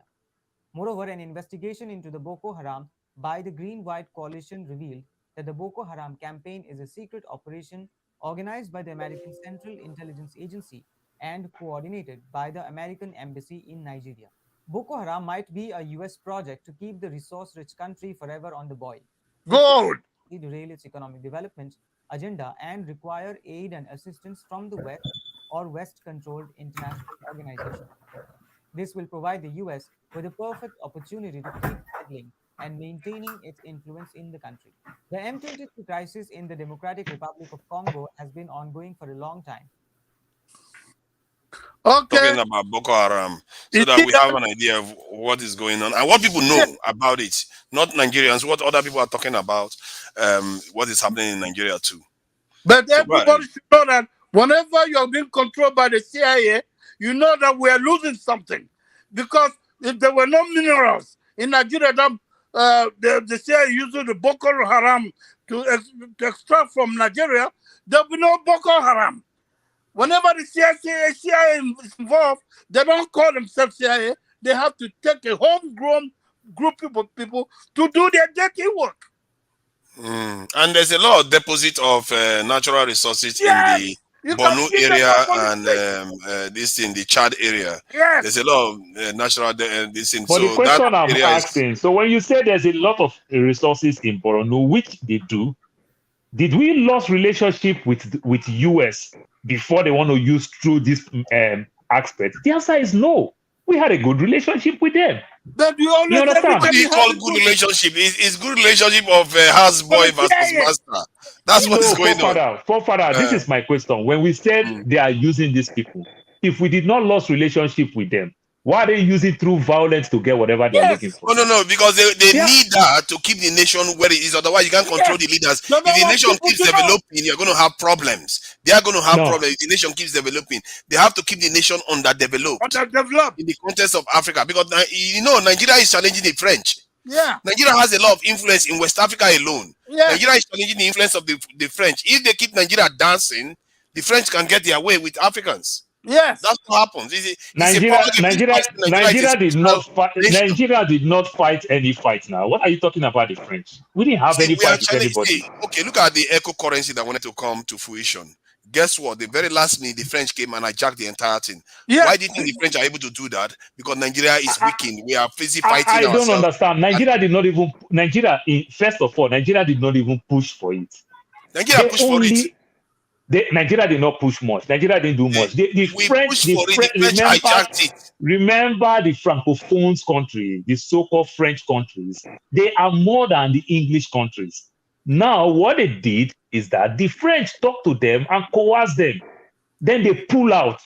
It's not about Nigeria. So let's not say anything. That is the point I'm trying to make. That And Nigeria has a lot of influence, and Nigeria is challenging the French. As a matter of fact, during the Buhari regime, but there was a protest that they protested against the French that the French are causing problems in Africa, and this is why the Malians, places like Ivory Coast, yeah, we see all these things. But but remember, this is Nigeria's backyard. This is ECOWAS. This is where Nigeria should have its own sphere of influence, but the French are interfering, and the Americans won't like the French losing power because they want their own brothers to have control over the region. But so that's why Nigeria has to be kept dancing. Nigeria has to be kept dancing. I don't think so. I don't think so. You know more than that. Okay. I don't think so. The reason why I believe it, because if I was America, I would do the same thing. There is an agreement between France I will not put this America past these people, man, knowing who they are, man. Trust me. each other. Because if I was them, I would do the same thing. I don't even Exactly. because they are evil. I would do the same thing. If I want to control Nigeria, that's what I would do. I would destabilize the nation, keep it with. That's what the other video said. The other video just said it, that you create an environment that makes them vulnerable. So you can do whatever you want from them. That's what you do. I would do the same. So why should they not do the same? Them that even have all the technology and are way ahead of us. So that's what you when all the weapons that they were selling, that the Boko Haram are using, are coming from places like Russia. It's not even coming from America where you say they are selling products. What are you talking about? See, when they were Paul, they won't make it that easy. They won't make it that easy for you to suspect them even. When the Mujahideen was fighting the Russians in Afghanistan, do you think they have American weapons? They didn't have. They always use weapons that is deniable. They are not going to use weapons. Can I just correct the Russians? Once you manufacture a weapon and you have a patent, anybody can manufacture them. Arm dealers go to different places. AK-47 is known as a Russian rifle, but it's manufactured in Israel. It's manufactured in Poland. It's manufactured in Brazil. Because they have different places where the arm dealers go to buy it. My greatest concern is that when we are weak, when we are having leadership problem, we couldn't take good care of our house. We want to find things. The government as a people have failed those people in the north for a very long time. Didn't you just see the video? How are you pretending as if you don't even see the video? What video did I see? Somebody who sit down in his country and bring in some speculation. What news is that? What do you mean speculation? What is the source of that news? I think he wasn't here when I played the other video. Okay, hold on. He wasn't here. I was here. What is the source of that news? My guy. I was there. Hold on. Okay, no, let me confirm. What is the source of that video? People cannot just sit down in their house, they report anything, you just buy it. The reason why you need to believe it is because, one, you have a weak nation. Secondly, if I was on the other side, I would do the same. If I want to control Nigeria and I know I'm making profit from Nigeria, why would I allow Nigeria to become developed and to come and challenge you? So the question that I'm telling you, Forefather, you misquote yourself when you say all these things. No, because that's how power is wielded. Is there any other place in this world that does any different? Boronu has a lot of minerals and natural resources. Yes. Now, the same Boronu, there is fight going on in Boronu. How is the America benefiting from that resources that they are looking for? I don't understand you. Because they are exploiting it right now. They are there right now. We don't have no machineries there. No, they are there. They are coming in all the time. Oh my God, you are not listening to Mustafa. Mustafa has said they are coming into the country and taking our resources, and some of them, the aircrafts are coming in. They are using ground bush parts. They are taking all our resources. That costs $27,000 an ounce. That same product that Boko Haram is protecting, it costs $27,000 an ounce. Yeah, the Californian. I know. You take 1,000 ounces to America. How much? I am asking you, if the Americans is doing all those things, the America will be the first person to even sell weapons to people to protect, to do those things. But the America even stopped selling weapons to us. At the time, for many years, they stopped selling weapons to us. They banned us. Because they don't want you to have the weapons to kill the people that they send. Let's hear it again, because it looks like some people need to hear this repeatedly before they truly get a grasp of what we are like I told you, I said that I am asking you what is the source of this news. You are telling me TikTok news. 6 of the 10 Come on now. economies are in sub-Saharan Africa. Countries rich in mineral wealth. Coltan for our computers, cobalt for our batteries, phosphates for our agriculture, nuclear ore for our power. These are the things, gentlemen, that the wars of the next 20, 30 years will be fought over. A huge deposit of cobalt was discovered in Mali just over 2 years ago. Back then, we approached the Malian government about mining rights. They told us that those rights were going to the Chinese. So we set about to create the conditions to make sure that wouldn't happen. Just last week, one of our Australian subsidiaries, thank you, Lachlan, secured those rights. You see that? Our pilot project in Mali hit a few. What about you are watching movies? Where is the source of all this thing? What about you just movie that you are watching? What movie? I don't understand. You can work there. I don't understand. What about if it is movie that you are watching? It's not movie. It's a crawl. So if it is not movie, you think you will get these videos? I don't understand you people. You Why think not? if it is not movie, you get this video? Why not? Where is the source of this news? It's all over. I am asking you. Where is the source of this news? Sorry. It is from a movie, but the Now point, you are the point talking. is that hold on. They think they are making it out of thin air. Have you gone through history to see that they do these things? How can you pretend? Paul, the things you are saying, Paul, is just hold on. Let me do Chimamanda Adichie. The story of a single man. Go arrest Chimamanda Adichie. What about if it's a one-man story? What does he say? Paul, please, let me ask them a question, okay? Okay, good. Chief Okoro, he said, what are they looking for in Borno? He said Californium. All type of minerals. Yeah, Not only Californium. one. Like which one? All type of minerals. Like one. I didn't mention only one. Give me one. Rhodium. Yeah, Californium. Gum Arabic. Rhodium. Gum Arabic. It's in Nigeria. There's lithium. There is all kinds of this. We're talking about that area. Where? I think it's in Zamfara. The one they found in. I think it is Zamfara. Yeah. Zamfara is gold.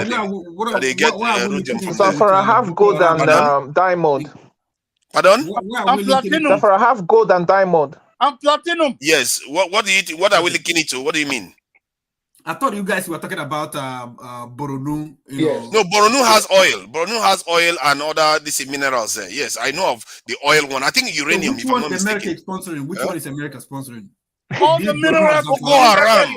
And even here, hold on, Chief Okoro, let me answer him because he wants answers. I will give him answer. Yeah. Remember, if you listen to what they said, it's not only about direct mineral this in that they want. They want strategic control over Nigeria itself, so that Nigeria can. What do you think they want to control Nigeria?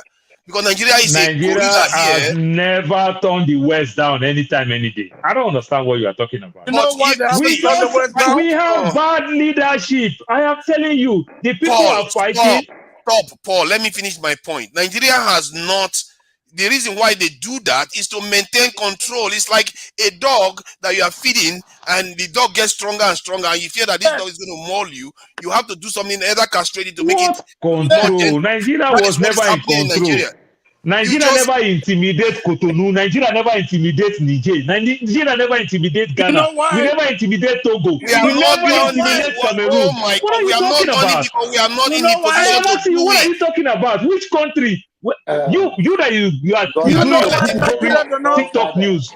Show me anyone that Nigeria tried to take over Cotonou, Togo, Cameroon. Show me one story like that. I wanted to say something. Go ahead. Yeah, forefather. So that video of CIA, you believe in it that guy sit in his own bedroom or his own living room, put that screen, and then he's telling you that the reason why there is this and that and divide and control is the strategic to control Nigeria. You believe that? Okay, you see what you didn't do. Come on, Chief Okoro, hold on. Let me say something. See, because you have to answer people like this directly. I have seen their kind. See, if you watch the video, they quoted the source.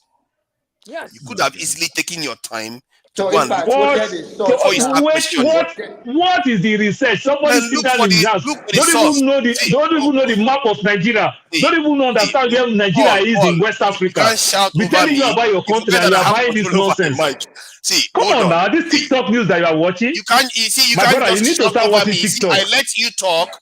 Let me talk. You can't just shout over people and expect your view to be true. It's not going to be true, you know. We are still going to be in the mess we are in.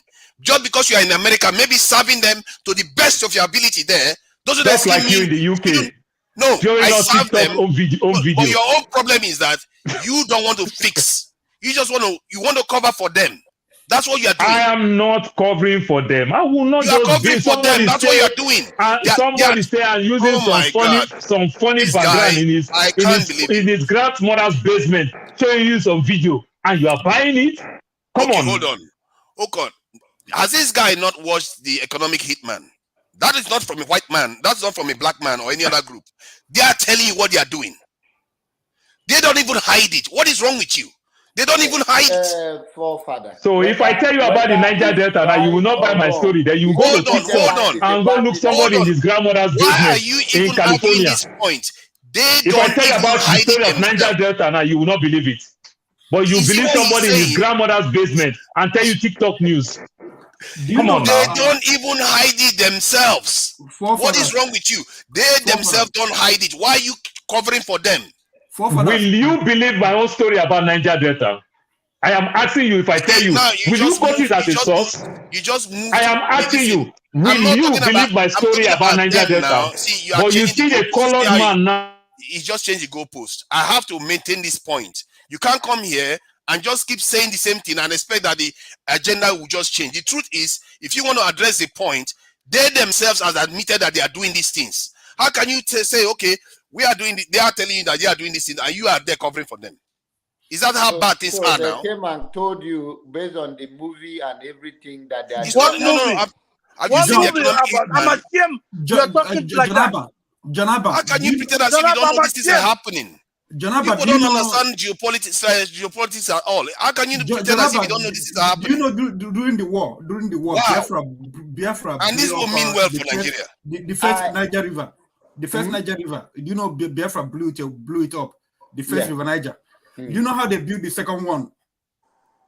When they were building the second one, Mami Water didn't want them to build it. So if they build it, Okija, I love you. I love you. I like this movie. So they call Zeke. My grandma tell me the story too. I like him. They call Zeke. Okija. I like him. Okija, let me help you. Julius Berger died for 10 Maryland Bridge. You remember that one? Julius Berger died for 10 Maryland Bridge. This is the problem. See, Chivokoro, this is the problem with our country. These are the people that would never take control of their country. They will sit there and defend the people that are robbing them. Okija, do that video. Put that for TikTok. Papa will upload that for us. Hold on now. How many of us are here? We are about 1, 2, 3, 4, 5, 6, 7. Even HO knows better than this. And we have more than majority of us here are covering for Europeans. This is why we are where we are. No, we are. This is exactly why we are where we are. You just don't want to take blame. You just don't want to take blame. We take blame already. That is not a. You we don't are want to take blame. So, but you are covering for them. Father, you are covering for them. Majority of our men are still covering for them. Of the story, whether it's true or not, end of the day is still irresponsible part of our leadership. So whatever you are saying, end of the day, you yourself. I agree with that. I agree with that part. But how can you? Whether it's true you are not letting somebody talk. End of the day is lack of leadership. Period. Yeah, but what you are not admitting to is that those leadership come from the people, and if you as an individual, believe. I cannot be watching Hold a on video now. because somebody Oh, put a map of whatever, like I put in my back of my house. so what do you need them to show you? What do you need them to show you? Hold on now. Hold on. That channel is not another channel. Okay, forefather, share time for us so that we will not talk on top of ourselves. Forefather, moderate. Share time for us so that you will not say somebody is cutting you off. Share us time so that we listen to every one of us. I let you talk. No, moderate. Go ahead, moderate. I'm moderating. I let you talk, and I expect to be allowed to